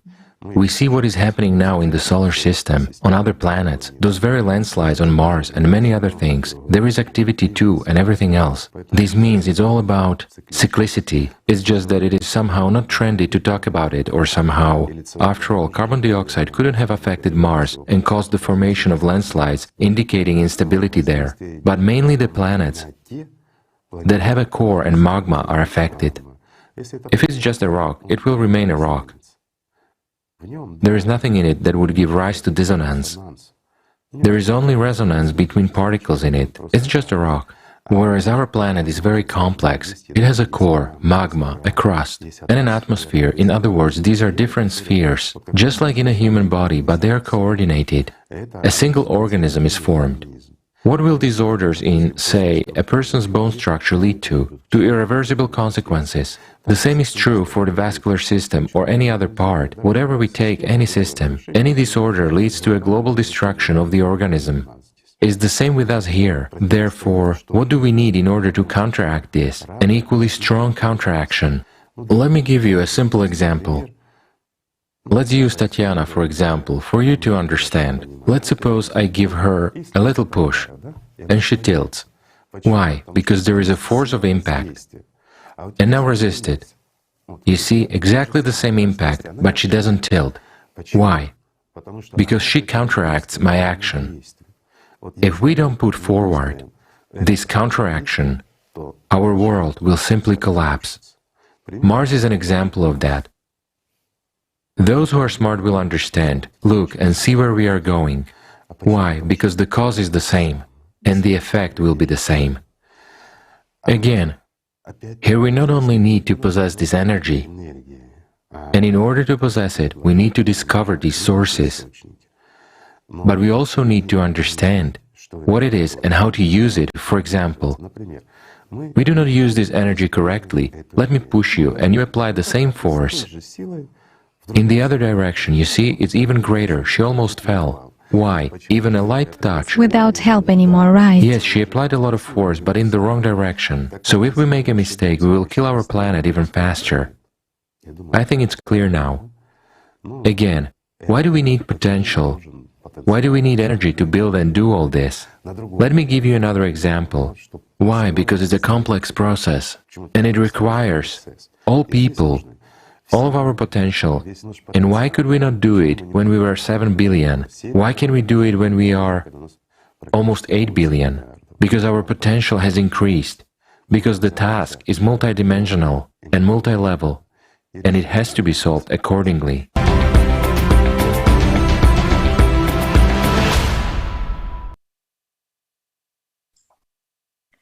This conference has been going on for many hours, and I'd like to ask everyone a question. What do you think about everything that is happening in our world right now? Personally, I will hardly be able to fall asleep after what I have seen. At such moments, you begin to clearly understand that we really have no control over anything. We, people, have no one to help us, no one to count on but ourselves. It was horrifying when a man from Kenya described how his house was hit by lava in the middle of the night and no one was expecting an eruption. I immediately imagined what I would have done in this place, how I would have saved my children, whom I would have called first. So many people who have survived cataclysms said we were not ready for this, and we really are not. None of us. I keep seeing the image of a woman from India sobbing because her children died from the flood that swept everything away. I remember the eyes of the man who was dismantling metal from ships in dumps with his own hands, and how he said that all he feared in his job was death because he had a family. So do I. I get completely terrified by Chinese variant predicted for us by artificial consciousness Jackie. I have seen a lot of movies, but this is tougher than Hollywood. Do you know what images came to my mind? Images of me standing at the entrance of the city with my kids because there is nowhere else to go, holding their hands, and then how we enter there, how everything is taken away from us along with some last remaining photograph, and how we are separated, how I see my girl's eyes for the last time, how I ask myself what will happen to them next. I disagree with Jackie. I'm scared to die, but I don't even want to imagine living under those conditions. Now, at this time, when so much climate horror is taking place on Earth, sheer horror, when we are all in such danger, when cataclysms are gaining strength and synchronizing every day, at this very time when we need to consolidate and act in one and only right direction, we are divided into camps, even on the causes of what is happening, into those who are for CO2 and those who are against it. Although we are all in the same boat, we are all in the same danger. And now I would like to address all the scientists who are so defensive about the theory of the greenhouse gases impact on climate change. Are you absolutely sure of your theory, 100% sure, or does it still remain merely profitable and profitable? You, scientists, can you, by your decisions to fight CO2 emissions, take responsibility for all 8 billion people? I live in Belgium. I pay a lot of taxes on CO2 emissions. I sometimes ride a bicycle, and I can actually solely ride a bicycle if I have to. But can you, scientists, guarantee that if we stop emitting CO2, the climate will get better? Can you take responsibility for all 8 billions? For me, for my girls, for your children, for your grandchildren, for your fathers and mothers, and say that CO2 is the only problem that affects the climate on the Earth? Are you really 100% sure that there are no other impacts that come from a vast cosmic space and which we know so little about? Also, tell me, have you ever experienced the loss of someone? Do you remember the bitterness of loss? when the thoughts were constantly swirling in your head. What could I have done to prevent this? Why didn't I do that to keep him or her alive? So now we are still at the point when we can do something if we make the right decisions instead of wasting precious time on yet another pointless business. After all, today your mother is not laying under the debris of an earthquake. Today your child has not yet been raped or beaten as they do to refugees. Right now, there is still a chance to change something, because later on you would be just crying in anticipation of death. Personally, I realize that all of us really have just one chance, and it's a blessing to know that we still have it, and I don't want to miss this chance. The scariest thing I heard today was about the radiation that is coming towards us from outer space. But I remember an astrophysicist who was addressing scientists and saying that if we now combine all of our scientific potential, we can find a solution. At that moment, you realize, without me, without you, without each and every one of us, they won't be able to do it. For scientists all over the world to unite, for them to really have this opportunity to work solely on those developments that will save our children's life, we need the contribution of each and every one of us, absolutely each and every one. The world conditions in which they will live depends on us and our actions. As long as we maintain consumeristic format and science serve the personal interest of individual corporations, we have no chance. Scientists simply will not be able to unite because there is constant competition and economic race, and science is used as an instrument of domination and power. Therefore, in order to really unite the entire scientific potential, it is necessary to change the conditions of society so that human life comes first. And this can be done only in the format of the creative society. First and foremost, we need to legislatively implement the 8 foundations of the creative society in all countries, the first of which is the value of human life. Then all the developments, all technologies will be aimed only at improving human life, and in this case, at saving our civilization. But it is up to us, the ordinary people, to make the first step. I realized that I simply must tell everyone what I realized today, the real scale of the problem and the only real way out, the creative society. To tell everyone, from my friends to the people on the street, because most of them don't know the scale of danger we are all in. I've been thinking a lot about what is this unity which can really save us. What is the essence of it? What triggers such a powerful force? And I understood.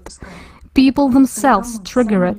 Only we, people themselves, are capable of implementing the creative society. Each of us has enormous power, enormous potential, but it's not comparable to the potential of all of humanity, all 8 billion people united by one goal. Yes, it may seem unrealistic to unite all 8 billion people. We've never done anything like this before, but all 8 billion of us are already united by one desire. We want to live. And for this, we should not only desire, but also start to take an action, to act in sync, to achieve this goal.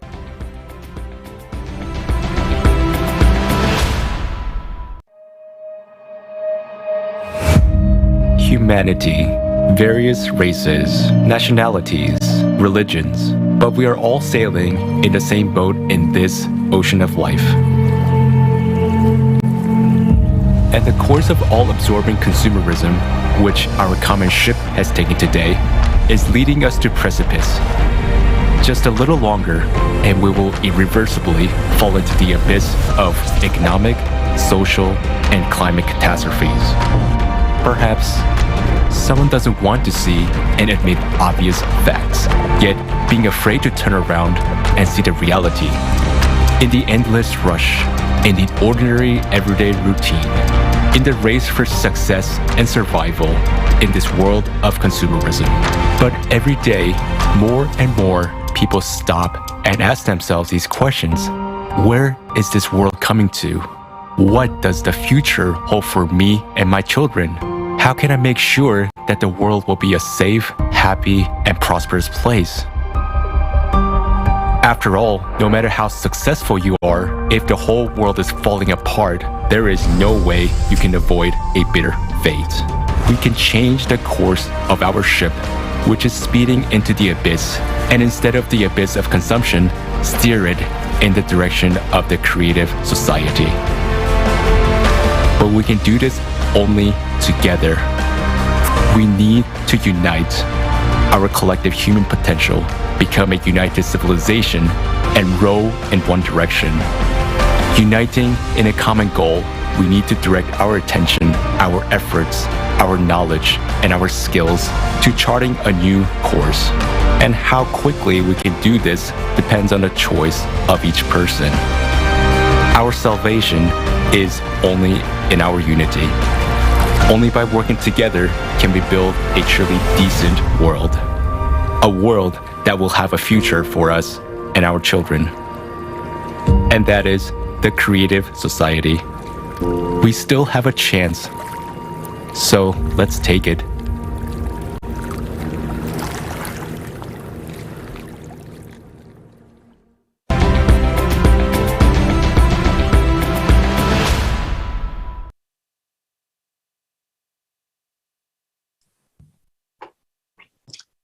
Hello. At present, we, humankind, face a global problem. Destabilization of the planet's core is no joke. Everyone understands this. Everyone understands that creative society is the only option to unite. But why do they not go for unification? Because there is a fear that even if we all get together, go va-bank, throw all of our energy into uniting, create a creative society, and we won't find a solution, and that's it. Time is spent and effort. There is no solution to the problem. The end. Finito. That is precisely what people have in their heads. And so they would build a bunker separately, only for themselves, because in consumer format, everyone cares only about his ass. And a small fraction of people would survive a couple of days longer than others. In that case, let's go for the Chinese model that Jackie mentioned. They will live only 4 to 5 years longer than if they do nothing. The same goes for the bunkers. Can they save everyone individually, no matter how super equipped they are? No. They can only prolong their existence for a short time, which does not solve anything. So it turns out that this issue is hugely acute. Creative society is a real chance, and the rest is absolute nonsense. We will never come to a solution if we don't unite, if we are unaware of the actual resources and possibilities. Many people are now concerned about the climate change and are starting to build private bunkers. Billionaires, heads of technology, companies, superstars, doctors, lawyers, and numerous top executives of prominent corporations are all investing in it. But everyone separately. And it's ridiculous. But that's how consciousness works. They think they can survive cataclysms there. But let's think logically. How can they survive what's coming after everything we've seen today?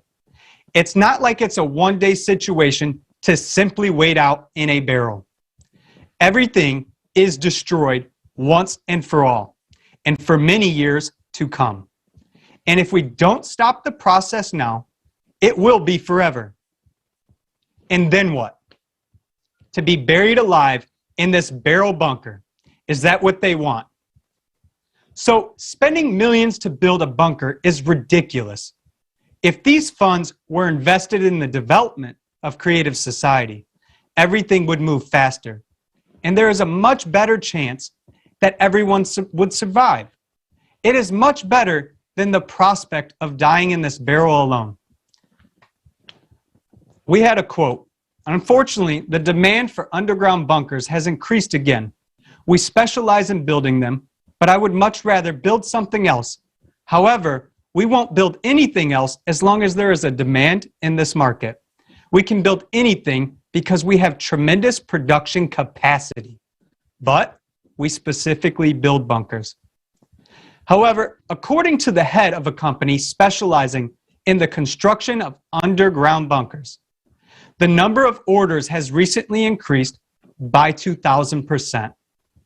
He says, we can build anything because we have tremendous production capacity, but we specifically build bunkers because there's a demand for them. So I have a question. Maybe it's time for us to create a demand for creative society.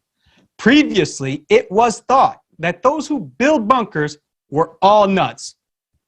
Now, it is considered normal. But is it? It's time to think more broadly, not in the format of digging your own grave. Thank you all. Thank you, the speakers. Thank you to all of the scientists that have stepped forward. And thank you to our wonderful host and the technical support that makes this possible for all people all over the world and our interpreters. Thank you.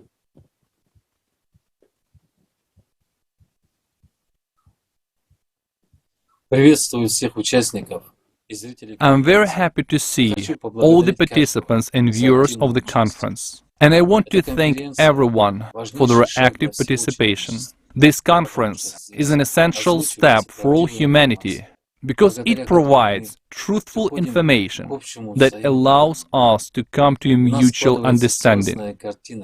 We're getting a holistic picture which allows us to make right decisions in the current critical conditions for the entire humanity and avoid a deadly global threat. And we also have the opportunity to openly ask tough questions and find answers together. And I would like to draw your attention to one of these questions. Today, a very bad trend is emerging in the internet and in the media in general, to shut people's mouths when they tell the truth about the climate situation. If any scientists, public people, or ordinary citizens scientifically refuse the theory of anthropogenic impact and factually prove that the climate problem is actually much more global and cyclical in nature, then this information gets deleted. In fact, there is an even greater restriction of our rights by the consumerist format, in which we all exist like slaves. This is an outright dictatorship. They tell us about democracy everywhere, but immediately limit it. What kind of democracy is this if some media giants, social networks, or media holdings can restrict it? Who gave them this right? Yet, as strange as it may seem, in fact, the answer to this question lies in ourselves. I mean, by our own inactivity, by our own silence, we allow this to happen. Let's be honest, we voluntarily agreed to this, without even getting to the bottom of the matter. And all this is happening today. Today, when it is more important than ever for everyone to understand and accept the fact that our common problem should be solved together. Today, when humanity is really standing on the edge of an abyss, we must not remain silent, but tell the truth openly. We must open our mouths, not shut them. After all, this information will save our lives. The louder the truth will sound, the more real facts and reliable information we get from all sources, the faster we will be able to elaborate the right steps. If we sit back and pretend that everything is fine and that tomorrow it will be great, then there will be no tomorrow at all. Therefore, humanity's mouth mustn't be shut today when it concerns the survival of all humanity. We understand why it is being done, so as not to wreak panic and chaos. But why didn't they keep silent about COVID? They could have shut mouths and forbidden to speak, and people would have died quietly. But on this subject, they shut people's mouths while we're already dying from the actions of our common enemy, the climate.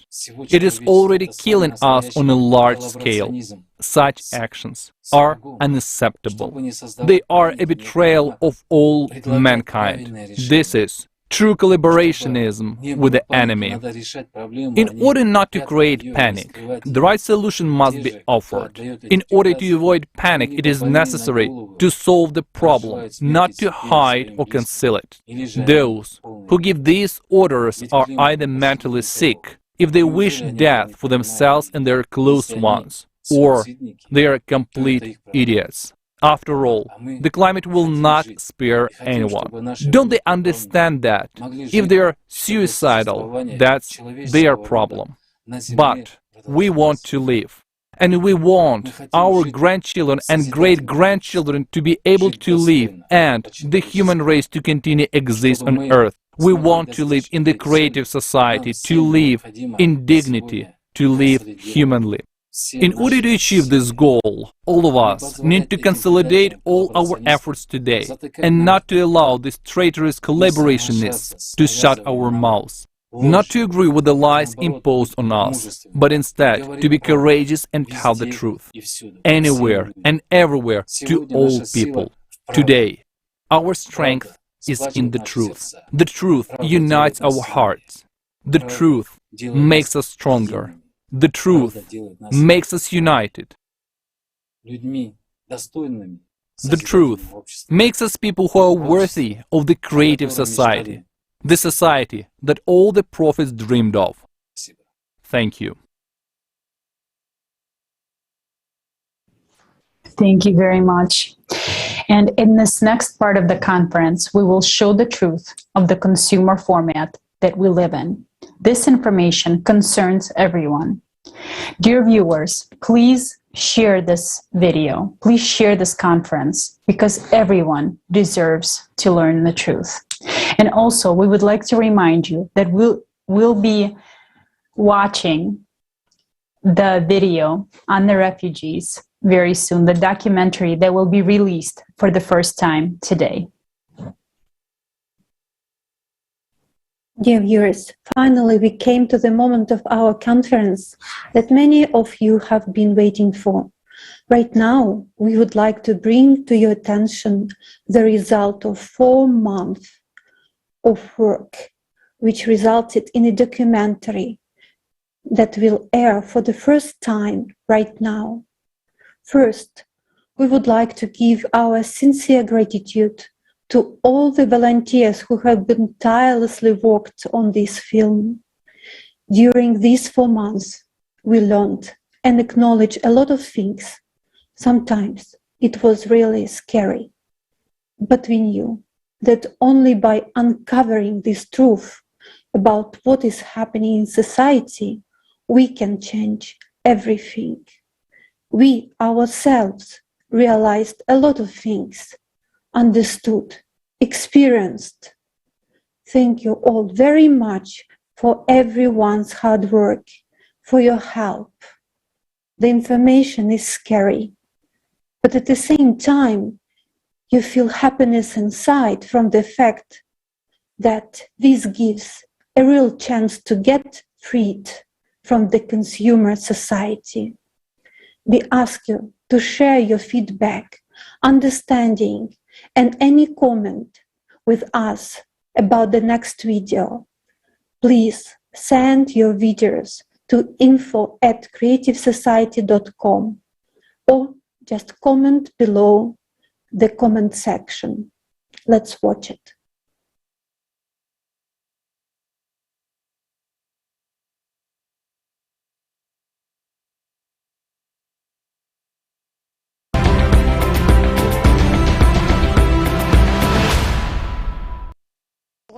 The biggest wildfires Climate is harder to predict. 24 lives displaced because of climate change. I lost my home.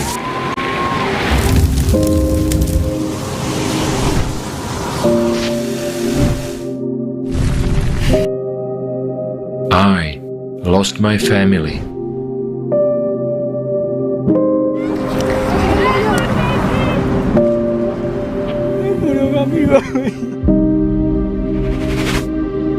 I was running for days.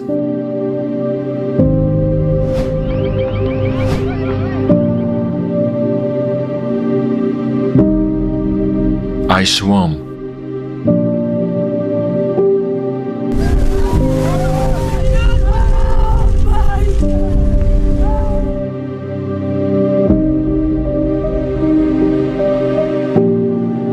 To end up here, in a new place. I have no food and no place to sleep. I was trying to find someone, anything, to help me. No one is looking for me. No one needs me. Why is there such inhuman treatment of people? I was thinking about it and decided to figure it out. I reached out to journalists around the world. Over 4 months of communicating with refugees, the host party, and experts. What we have learned was not just unexpected, it was completely beyond the scope of our understanding of the situation. It was a horrible journey. You know, only me and my husband on a wheelchair. 4 days it was tough. I will never ever forget it. I arrived on a truck, or rather, under the truck. I stayed underneath, next to the wheels, for 16 hours. It was a disaster for my spine. 7 years ago, Soma and her husband were forced to leave Iraq. They managed to cross the Turkish border, but their documents are still pending. No camp, no nothing, no be yourself. They took just only Syrians. So we depend on ourselves. We registered in the UNHCR since 2015, but they left our files aside. Almost 7 years was too hard for me because we are in unstable situation. We are struggling too much. People are forced to leave their native lands. The first answers about the reason for displacements were the military situation in the country and violence. We didn't have such an idea at all to go to Germany or to Europe. But suddenly a war broke out and we had to leave our apartments. We didn't have any other choice. I come from Afghanistan. I'm 25 years old. I've been living in Germany for 6 or 7 years. When I came to Germany, I was 17, and nobody helped me so far. I have a lot of problems. It was very difficult and dangerous along the way. It was very hard in Iran and in Bulgaria. For 5 days and nights, we had been walking over the mountains without food. We had only cookies or something that was in our backpacks. And yes, the journey was very hard. We didn't go by car. We walked on foot from Afghanistan to Germany. If there had been no war in Afghanistan, I could have stayed there with my family. I left my family because of the war. I lost my father in the war. We managed to talk to a woman from Sweden who has been helping refugees. She asked us to hide her face for security reasons. Now I'm going to tell you something very scary. Do you know what Bachabazi is? I know that it exists in Afghanistan. They have a clan with a man leader. He has money and he makes all the decisions. They are not allowed to touch girls, but they look for a handsome boy. They take that boy, put makeup on him, and he dances for them at night. Then the boy is forced to go with a man he's told to go with, and he is sexually abused. I took 3 of these boys to a hospital in Sweden to have them undergo surgeries. They were all so very damaged inside. One of the boys even had worms in there. Those clan leaders told one boy to come back to Afghanistan and continue spending time with them. They told his mother, if he doesn't come back, we'll kill his little brother. And we found out they actually did that. The boy survived thanks to the personal involvement of this woman, but that's not always the case. Often, people who seek refuge in another country encounter new troubles and threats to their lives there. I'm in South Africa. It's very difficult here because it's a very nice country, but the only problem that I'm facing is a xenophobic attack, because here they don't like foreigners at all. You will never spend a month without being attacked with a xenophobic attack, because they say as a foreigners you are stealing their work. I've lost that hope of being in the great society. I don't know, I've lost that hope because seeing the way that people are being killed, seeing the way that people are being shot in my eyes, and the fear that I have right now is having my 2 kids. It's like every day in my mind, it's like, hey, this can happen to my kid, this can happen to me. And it's like I don't have a peace. I've lost that peace. In the world we now live in, it is not so easy to dare to help one another. A woman in Malmö, Sweden, took children to her place when they were brought to station downtown. They had nowhere to go. So here I am, sitting in a big house where there are vacant rooms. A thought pops into my head, why can't I offer shelter to some of those kids who were at a Grand Central Station? And that's what happened. Then I started helping children who had come as refugees because I thought I could do at least a little bit. Somebody else might do something other than this, but if everybody helps a little bit, it might be a good thing overall. So I can't solve all problems alone, but I think I can do something for a few kids. And that's what I'm doing right now. It's been 6 years already that I've been hosting unaccompanied refugee children. These problems have persisted for years. It is obvious that people's help is insufficient to solve these problems. We reached out to locals from around the world to find out about the refugee situation in their own countries. In my opinion, almost nothing is being done, almost nothing. I can say this from my personal experience, as I myself took care of refugee children 3 years ago when a big wave came. They were very grateful. There were children with injuries from hand grenades. They were missing parts of ears, feet, and limbs. They were so sweet, so kind, and so happy. And then the city of Bahum assigned to us a church for 5 weeks. And then, suddenly and on the quiet, they were displaced. They had to move out because housing was too expensive. They just suddenly disappeared. We didn't talk to them anymore. They were just starting to adjust. They learned their first words in German. It really broke my heart, and I have absolutely no idea where these kids are now. Nothing is being done. Not enough is being done even for our children, the children who live in our own country. The migration crisis is increasingly affecting the lives of people who are forced to flee their homelands. Are we ready to host billions of people? What if I become a refugee myself? It was important for us to learn about the conditions for the people in the camps. Our reporter told us that they went to a camp, but they were not allowed to film. So we reached out to experts who know about it firsthand. These camps are too much big, the security is never enough, and really people go through every kind of abuse and violence on women, girls, teenagers is really too much. It's something that cannot exist inside a protected structure. Today, forced migration is inextricably linked to ongoing human rights violations. During the crossing of the borders, especially on the Croatian border, Romanian border and Hungarian border, the police take their belongings, they steal their money, and they destroy documents, sometimes the clothes.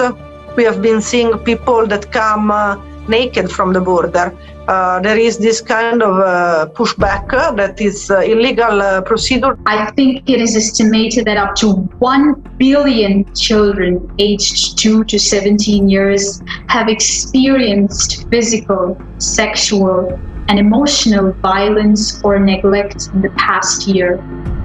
Today, I received information from experts that shocked me. I didn't expect us to go this far.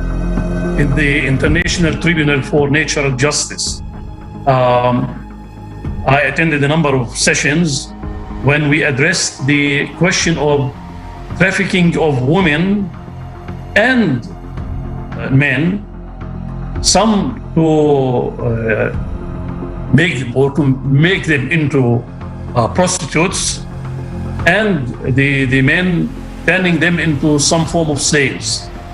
I also turned the attention of the listeners to the fact that in North Africa, even in Libya, there was some form of a market where people were sold against $70, $100, $200 of young men to be taken to work for free, which means almost like slaves.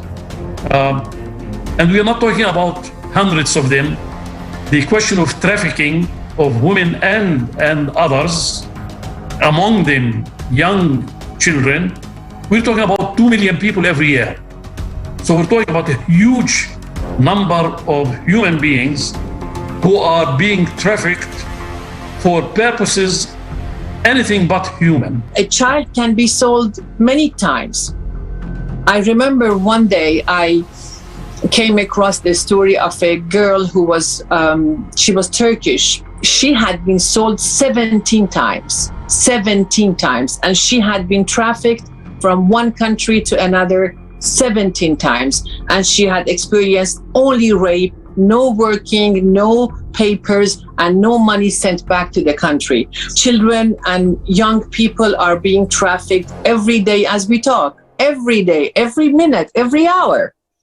And what happens to them next, nobody knows. In Bangladesh, there is one area where openly that slavery market runs. How we do the auctions for anything, like that the humans are,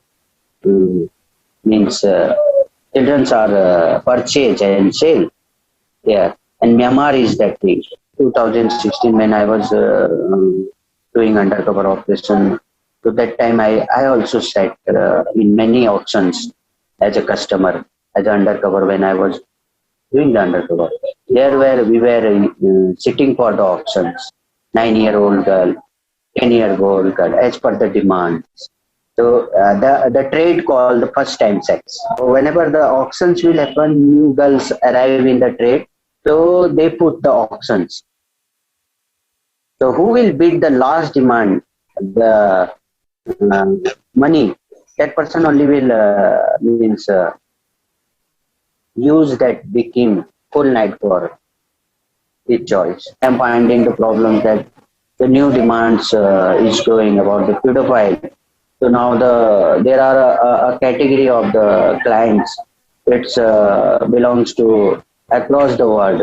So they demand for the male child for the sex. The business that is made of spare parts, the human spare parts. How many children have been transferred from one place to another and then being operated on for some rich guys in different parts of the world to get a kidney or get something else from their bodies against their will, or because they don't have money, somebody will contribute a kidney against money.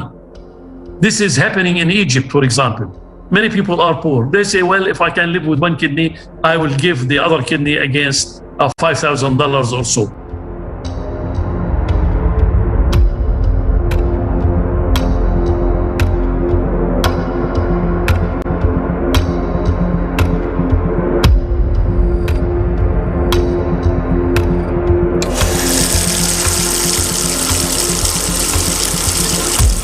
Black markets, traffickers, mafia is part of this economy that is ruling the world.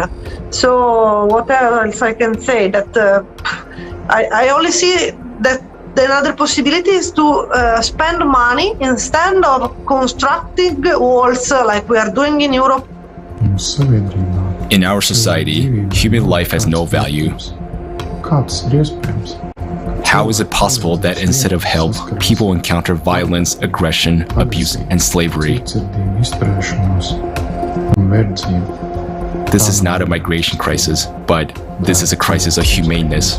A gigantic moral, political, and ethical farce has begun because this regulatory development is not supported by policies, programs, and plans to protect the rights that are set out in the declarations.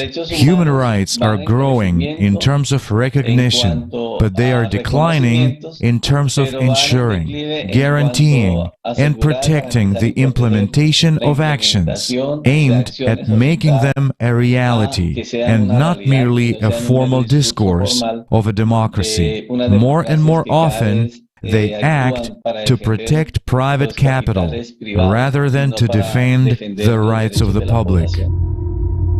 In our consumer society, it is impossible to solve these problems because there are rules and laws, but behind the words migrant, refugee, and internally displaced, there is no primary component: human being. It is terrifying to imagine what will befall us given the escalating climate crisis. Climate change is an integral part to national security. Climate change is a threat multiplier. We have climate-induced refugees. A case in point is myself. I have told you I have been displaced by the rising waters of Lake Baringo. So governments are not committing to help people to mitigate the climate-induced disasters.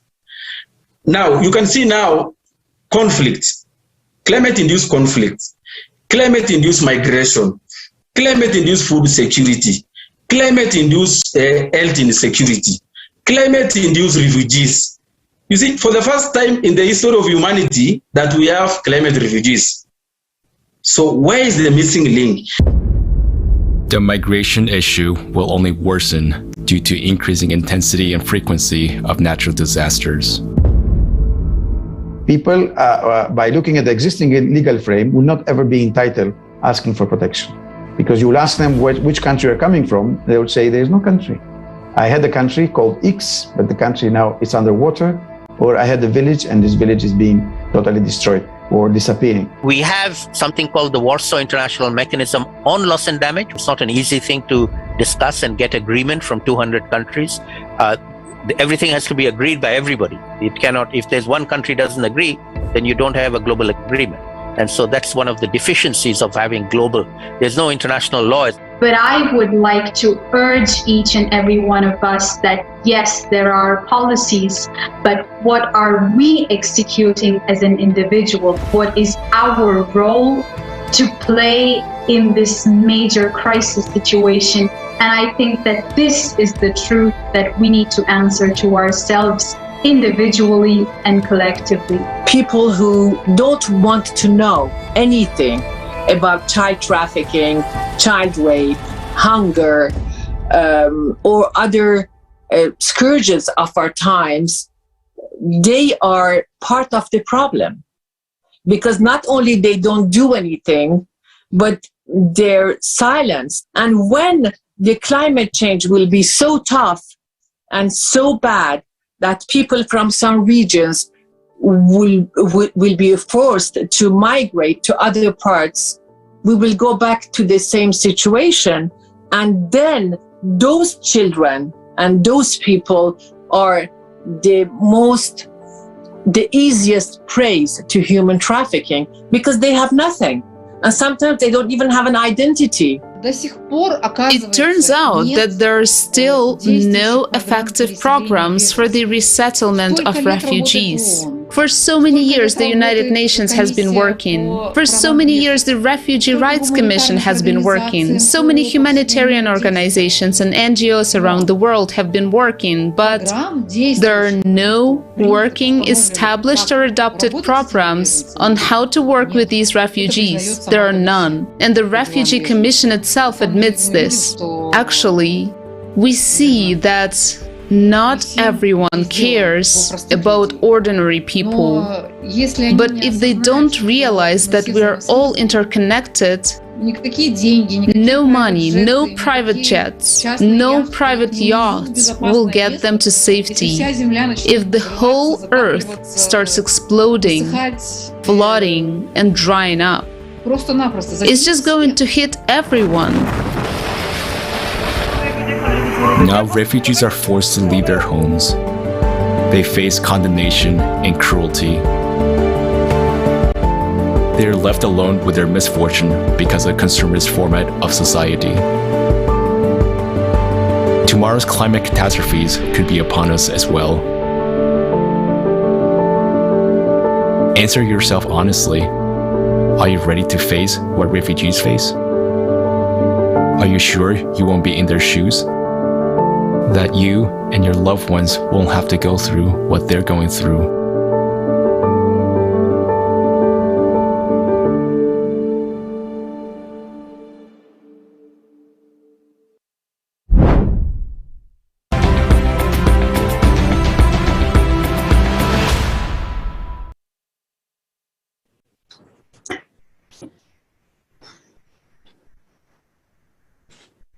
Dear friends, what can we say after watching this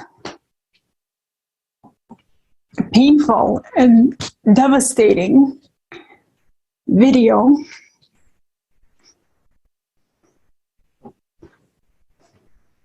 We live in this consumerist format, and if we're quiet after watching this, after knowing what's going on, then we support this. We can see that there are kids, women, suffering everywhere, and we support this. Don't you think it's time to change this format? Don't you think it's time to show that we are better than this? It is painful, but it is time for the truth. And I think we've seen the truth today. And now let's watch the next video.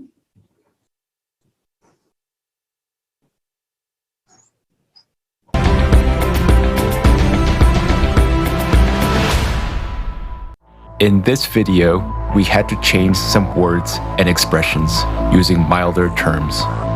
But we hope that the severity of the problems looming over our society will still be evident.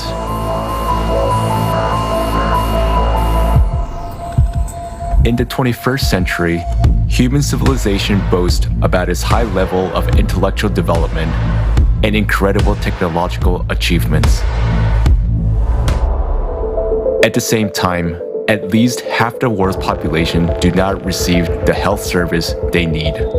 8 million deaths occur every year as a result of poor quality of medical care.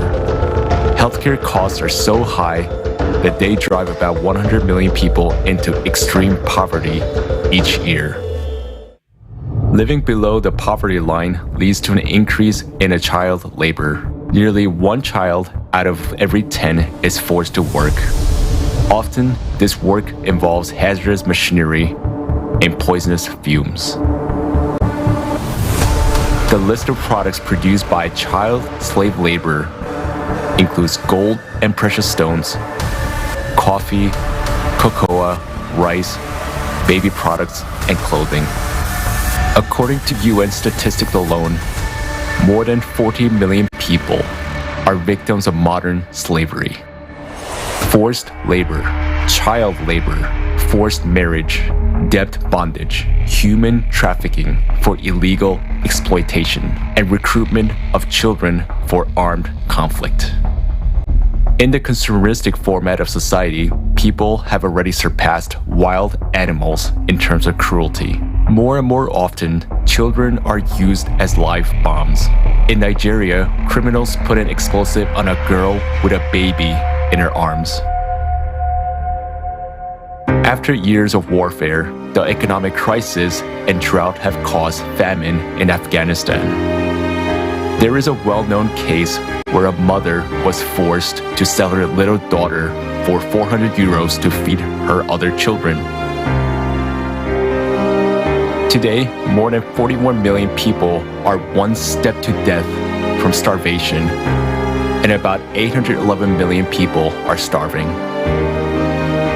Meanwhile, every year, more than 1 billion tons of food are thrown away, and unsold goods, including those produced by means of slave labor, are destroyed. The absurdity of consumer society is that a human himself has become a commodity. Annual income from human trafficking worldwide is $150 billion, which is the largest source of illicit profit in the world. There are 534 human trafficking flows registered in 148 countries. The number of detected child victims has tripled over the last 15 years. Victims of traffickers are mainly migrants and jobless people, as they are the most vulnerable. International treaties proclaim goals of ending poverty and slavery. But in the context of a mass consumption economy, the whole system is designed to protect private capital. In the consumerist format of society, money is more valuable than human life. Worldwide, more than 2 million children a year become victims of trafficking for all kinds of exploitation. In Mexico, 25% of all women who are victims of trafficking are girls under 18. Please help. My husband threatens me. He beats me. He forces me to have sex with his friends who come here so he can make money. They started beating me, pouring alcohol on me, making me drink, pointing a gun at me, saying they would kill me and no one would ask about me, no one would know where I was. And they opened the window and said, "Jump or we will shoot you in the head." And did you jump? Yes. From which floor? I think it was the 5th floor. In the consumerist format of society, people are ready to kill each other to satisfy ambitions for fun and profit. Illicit trafficking of human organs worldwide is estimated at $600 million a year. According to WHO statistics, 10,000 human organs are illegally transplanted every year. In Nigeria, special baby factories are set up on a massive scale where children are bred like a livestock. Teenage girls are forcibly impregnated and coerced to bear their life commodity for sale. But most of them are pregnant teenagers. They were held captive for one purpose, to force them to give birth. The kidnappers were making money on selling the babies. I got a call at 6 a.m. this morning saying that there were kidnappers at the school, that all our children had been kidnapped, including my daughter. We rushed there. It was confirmed that they had all been captured. Are we human civilization if human life has no value on this planet? To change this, we all need to stop supporting the consumeristic format of society and unite in a common goal to build the creative society.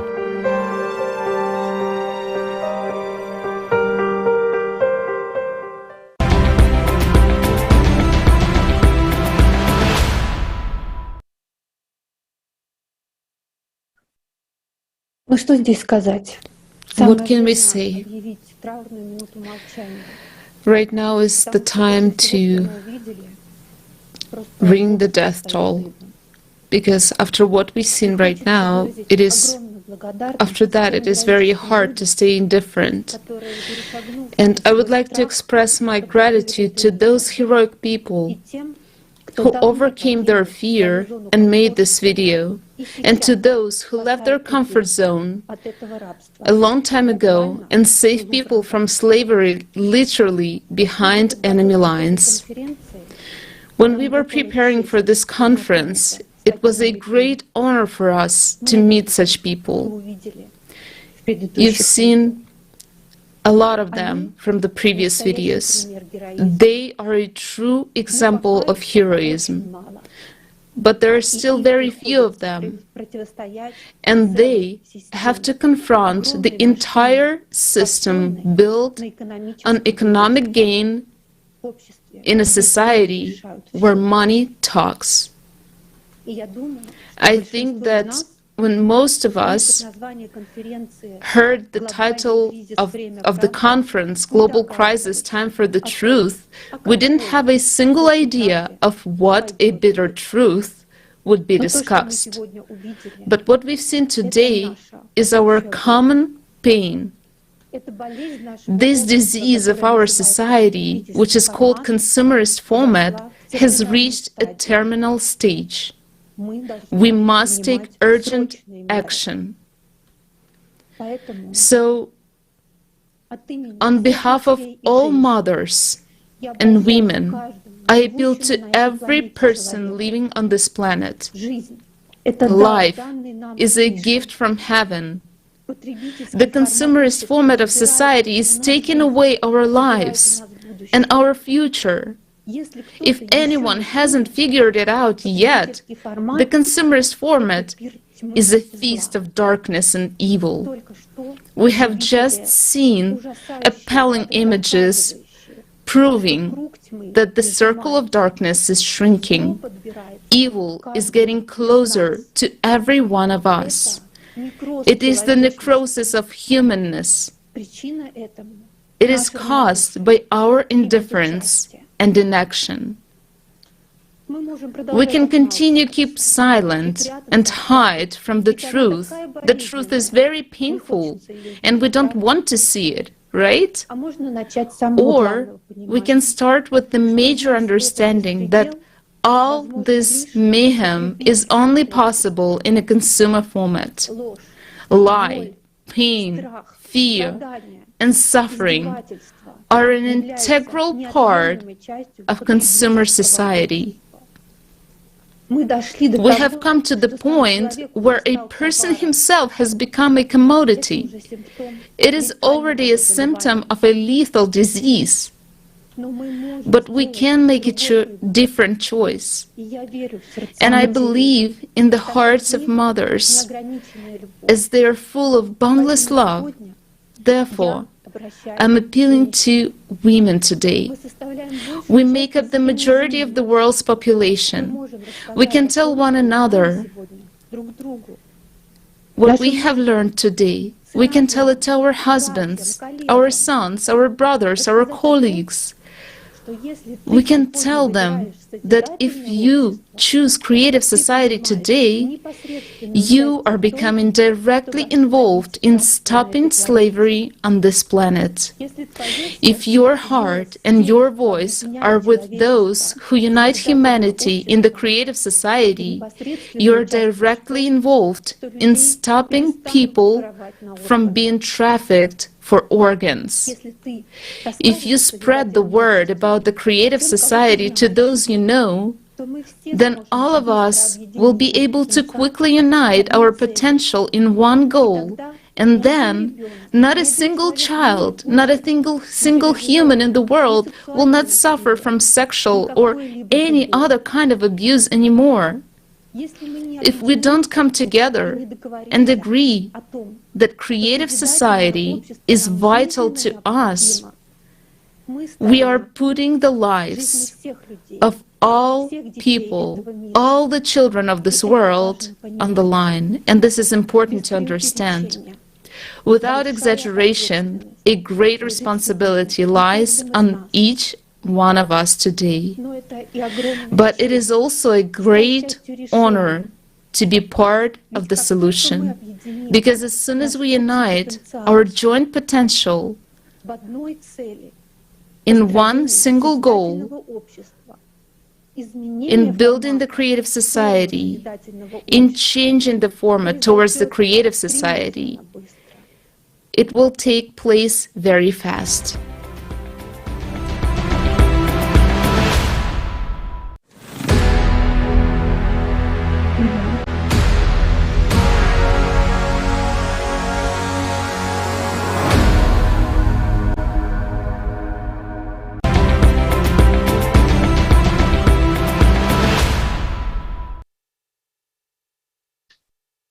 On one side, the planet is burning.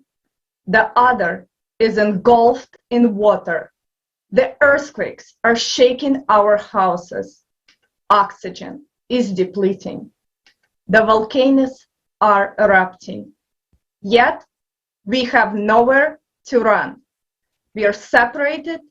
Each of us is trying to save their own life, because there is no more food or water left. Riots are starting to happen. Imagine the destruction, the chaos, and the horror of it all. We are left alone in a crumbling world to die. The worst part is this is not a movie. It is real life. The truth is, each person living on the planet today decides the fate of the whole humanity. There is not going to be one hero to save us all. We all must become heroes ourselves. We are used to complicating everything so much that we cannot even imagine how we can all survive this apocalyptic scenario that is unfolding in front of our eyes. Yet, the solution is so simple. We just need to give up our laziness, foolishness, selfishness, and pridefulness to see it. The good news is that we already have a survival guide of our civilization. It is the creative society. The guide is only 3 easy steps. First, you have to understand what the creative society is and how it will benefit you, your family. This is the step you must take on your own. The second step is an informational stage where we spread the concept of creative society around the globe by telling everyone, your family, friends, and even your mother-in-law. So we can unite in one idea of building a creative society. Third, once the majority knows and supports creative society, we can move into the implementation stage, where we would use our full potential to build it in 2 years or less. Why is a creative society possible today? Today, we are more aware of global issues, more technologically advanced than we were 10 years ago. Also, there are 8 billion of us, meaning altogether we form an egregore. What is an egregore? It is not just a sophisticated term. It is when intelligent individuals collectively act for the good of the whole community. Good examples are beehives and anthills. Each insect remains as an individual, but collectively everyone works towards a common goal. For us, this means as soon as we decide to focus our attention on the immediate needs, then together we will withstand all the challenges. The new breakthrough possibilities will emerge in areas of research and science because the whole human intellect and all resources will be focused on one goal: obtaining counteraction technologies that will protect us from climate crisis. Let's all get over our laziness and pridefulness, and let's follow the Creative Society's survival guide, the 3 easy steps. Learn more, spread information, and unite to build a creative society. I cannot think of better investment we all can make than an investment in the happy future, not only for you and your family, but for the whole humanity. Now, the Creative Society is a project of everyone. We do not collect any donations or funds that disappear in the deep pockets. Instead, each person acts in their abilities and uses resources they already have. So if you were able to spread information about Creative Society by running Facebook ads, putting up a billboard in your city, running national or local commercials, putting flyers around your city or town, putting a sticker on your car's bumper, publishing an article in the New York Times, becoming a Creative Society media partner as a local or national blog, podcast, radio, or TV show, creativity has no limit. No one will ever ask you how much you have spent or did not spend promoting Creative Society. There will be no tax benefits or deductions. In the end, we will get there faster if everyone knows about the Creative Society tomorrow. Whether you have $1 million or just $1 or simply some free time, your investment in the Creative Society will benefit you, your family, and everyone on Earth. It is your opportunity to be a part of the solution and live out your superhero potential.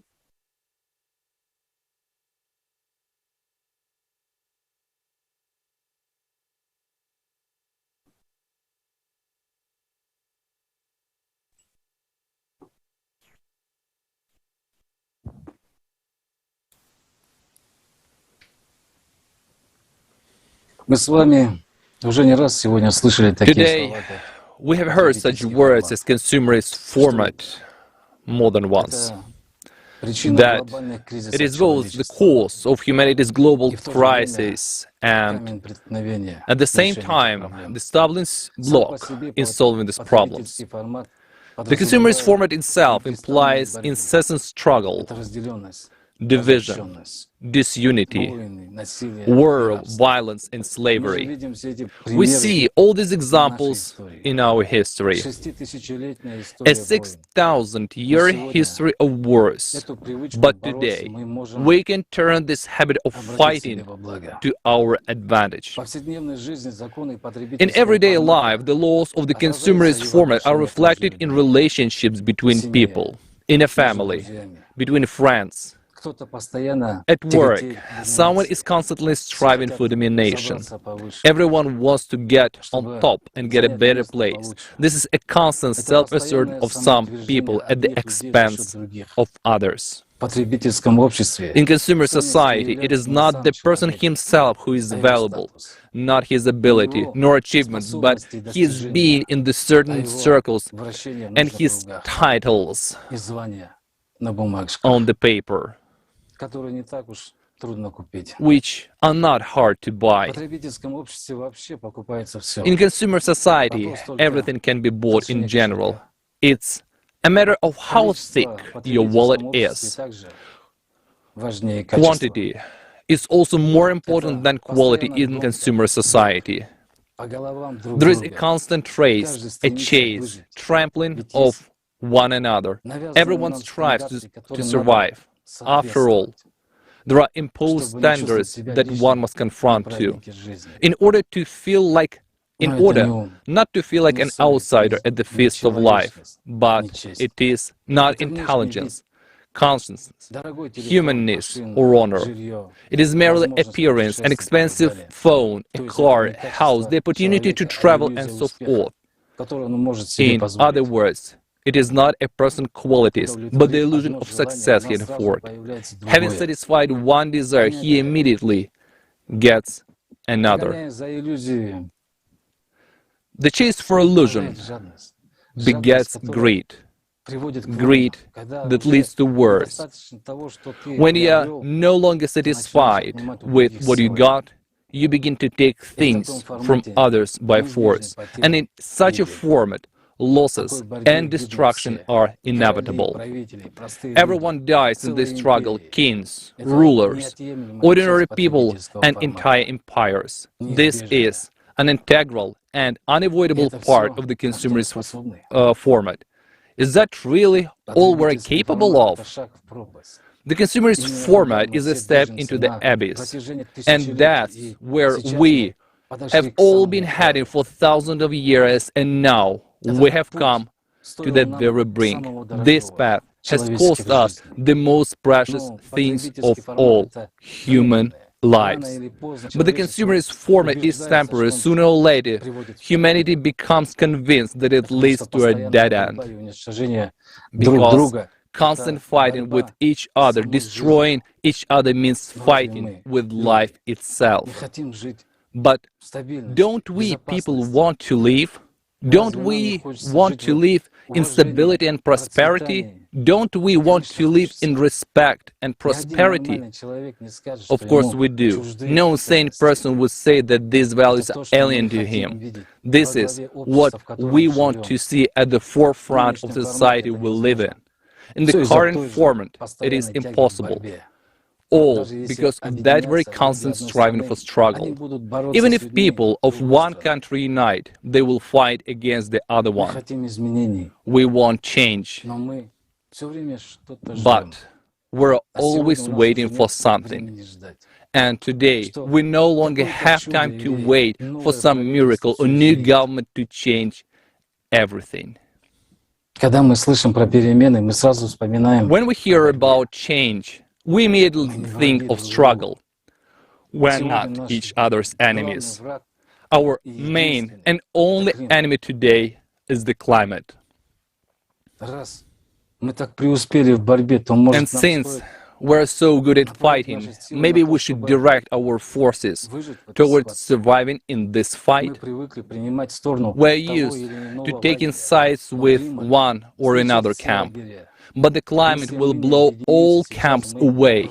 If we don't unite now, we just won't have time. Wouldn't that be stupid? To lose the whole world simply because we're afraid of losing the illusion? We do not trust, we do not understand, we're afraid to face the truth. The most important thing is at stake, our lives. We must combine all our forces for the survival of everyone. The climate does not care what country you're from, what income you have, how many education degrees or children you have. This enemy has come without declaring war. It will wipe us all out. If we have nothing to counteract it, and today no country can offer common idea or ideology, we're all divided and separated. And some people will never want to live by the laws of others. But we can begin to live by common laws, the same for all. We have a way out. There is the creative society, the 8 foundations that are close and important to every person. The creative society for everyone. It's the kind of society everyone wants.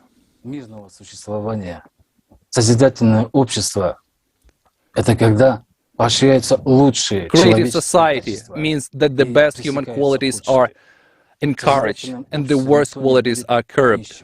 In the creative society, no one will be poor. No one will be oppressed. There will be no enemies, no corruption or fear.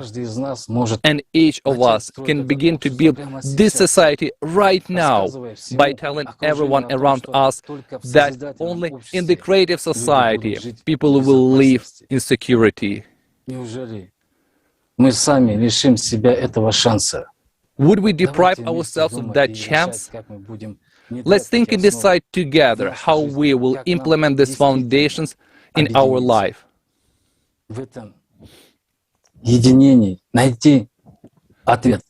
And find in this unity the answer to the climate threat. We can do this, but only together. We have everything: technology, information and resources. We have everything. We just need to stop being afraid, being lazy. Really figure this out and cast aside illusions and division. Today, millions of people are already building the creative society, but each person matters. If you are not with us, all of us will lose. After all, this is our common struggle. The only struggle in our entire history by winning which all of us win. Friends, we must start living in a new way. If we do not begin to live in a new way, we will not begin to live at all. Thank you. Either we build a creative society, or we destroy one another. That's not a scary story. That's reality. Everyone is looking for a super idea now, a supranational idea, a uniting one, and no one has this idea, not in a single country of the world, and will not have. Because the only idea today is the idea of peaceful existence, the idea of what all people want. Isn't it so? It is. And what do all people want? All people precisely want the creative society.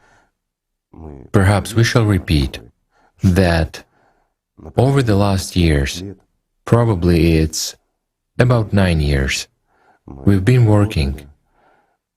Volunteers all over the world carried out various surveys. There was Lagoda, then Alatra, there were various projects, and millions of people have really been surveyed in all parts of the globe, everywhere. And everyone wants the same thing, and based on what people really want, the 8 foundations of the creative society have been built. It is people's desire, it is what they want, and this has to be done. All beastly qualities must be suppressed and forbidden at the legislative level and at all other levels. But all humane qualities must be promoted and developed, and this is easy. That's the most significant difference.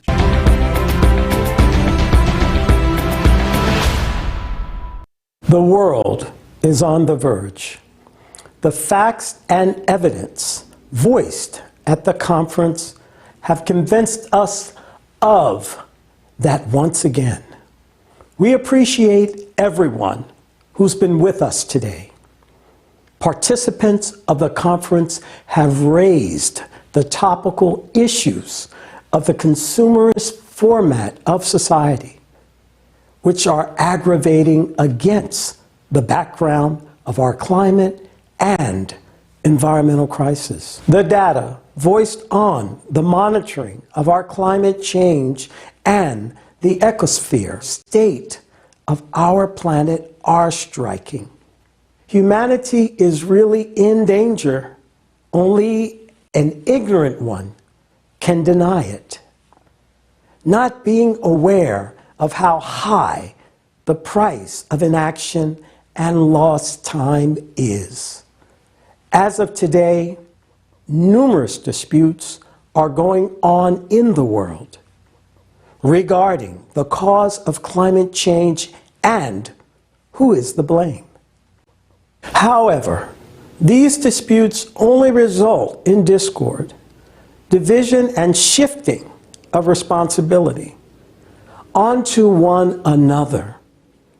Searching for guilty ones will not change the situation and will not save humanity. While we are wasting time in vain, the cataclysms are increasing. The planet is dying because of our inaction, and consequently, the chance for humanity's salvation is diminishing day after day. We as humankind are approaching the critical point after which we no longer will be able to change anything.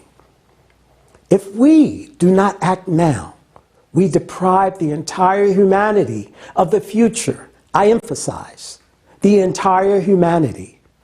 We will destroy ourselves, our near and dear people, and our whole civilization through our indifference, lack of understanding, and our unwillingness, meaning through our inaction.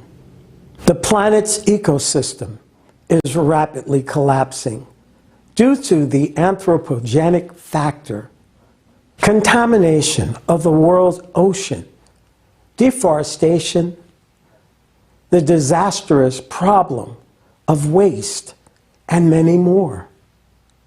However, the main problem is even more serious.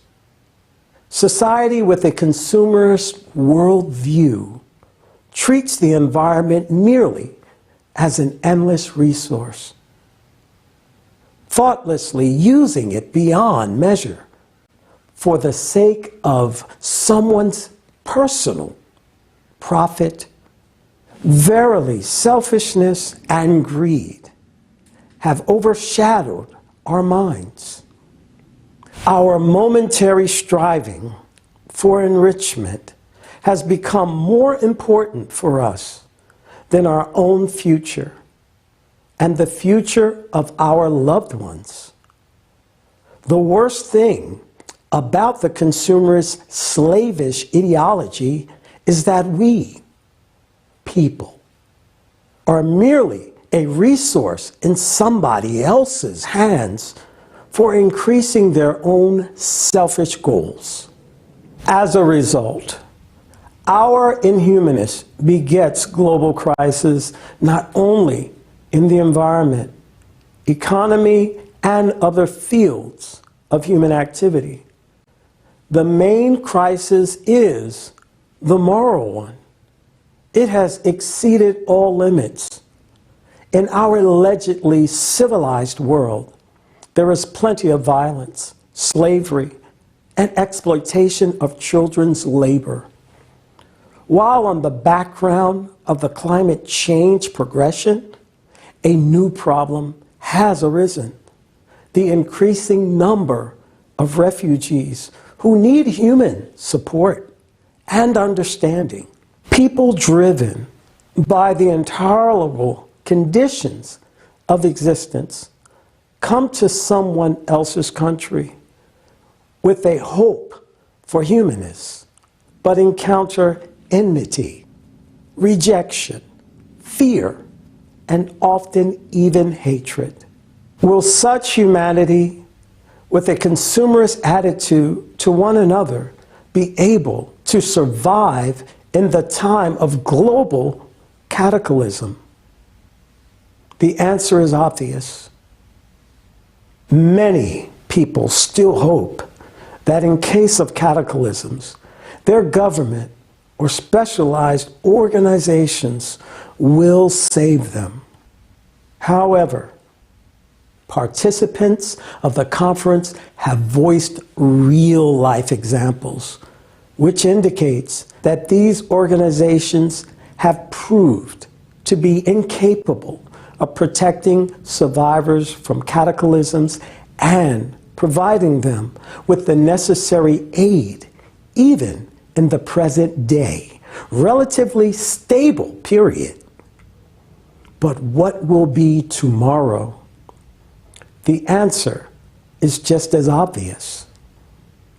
Yet, we have also seen examples of people's mutual assistance and care for each other in the regions where the trouble happened. These examples demonstrate to us that we, people, as society, can come to each other's rescue by uniting and assuming the responsibility and not relying on someone else. This is exactly the main point and quintessence of our appeal to the world. The more of us there are, the more we are capable of, and the more chances we have to survive. The power of humanity's potential is tremendous, while the power of the united humanity is uncountable. This is precisely the essence of building the creative society. As of today, creative society is the only idea that can unite absolutely all people, the entire humanity, and to direct the enormous all-human potential to creation of a united civilization and survival of the entire humanity population in this disastrously hard time, which we as humanity have entered for the first time in our history. We shall overcome any challenges and dangers only together as the entire humanity. We will jointly protect what is precious to our hearts. We will jointly revive this world, restore our planet, and rebuild our common home. On March 20, 2021, a landmark event took place.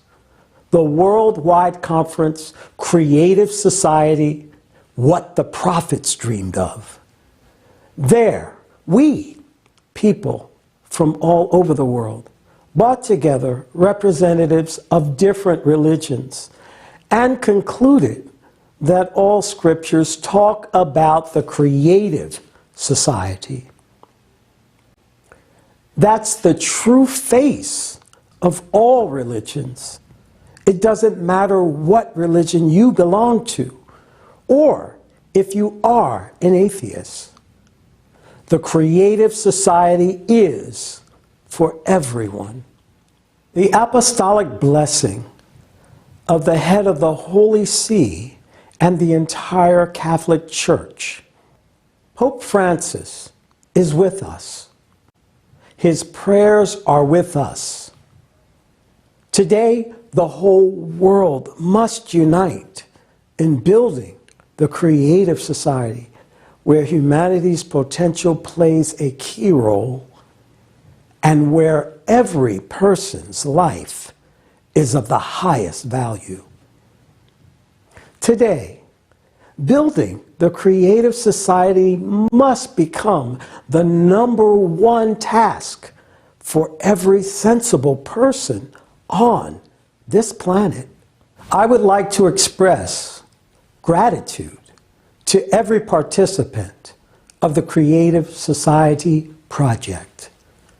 You are the ones who are driven by pure conscience, superior moral qualities, the highest manifestation of altruism and love of fellow human beings, and who act by the call of their hearts. Every participant of the Creative Society Project is an inspiring example of unshakable faith in humanity's ability not only to save our home, but to build a new, wonderful world for each citizen of our united society. I'm proud of being here with you today. I'm proud of being a participant of the Creative Society Project. And it's a great honor for me to stand shoulder to shoulder with you. My dear friends, despite the collaborationism of the consumer format, we must win. We have nowhere to retreat. We have one planet. We must all unite and win. And victory will be ours. May God bless us all.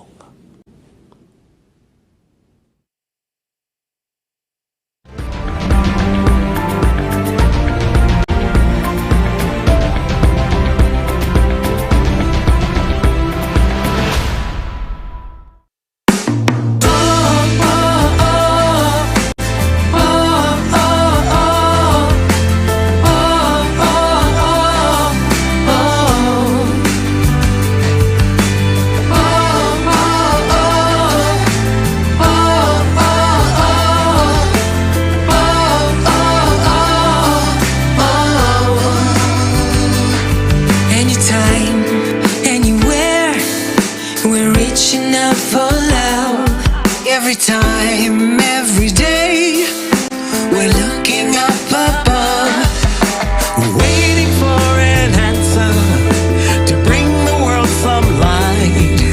We need to come together to make the future bright. It is time for truth, nothing to fear for anymore. We can open any door. It is time for truth. Tell the world what we're about. Stand up and shout it out. It's time for truth.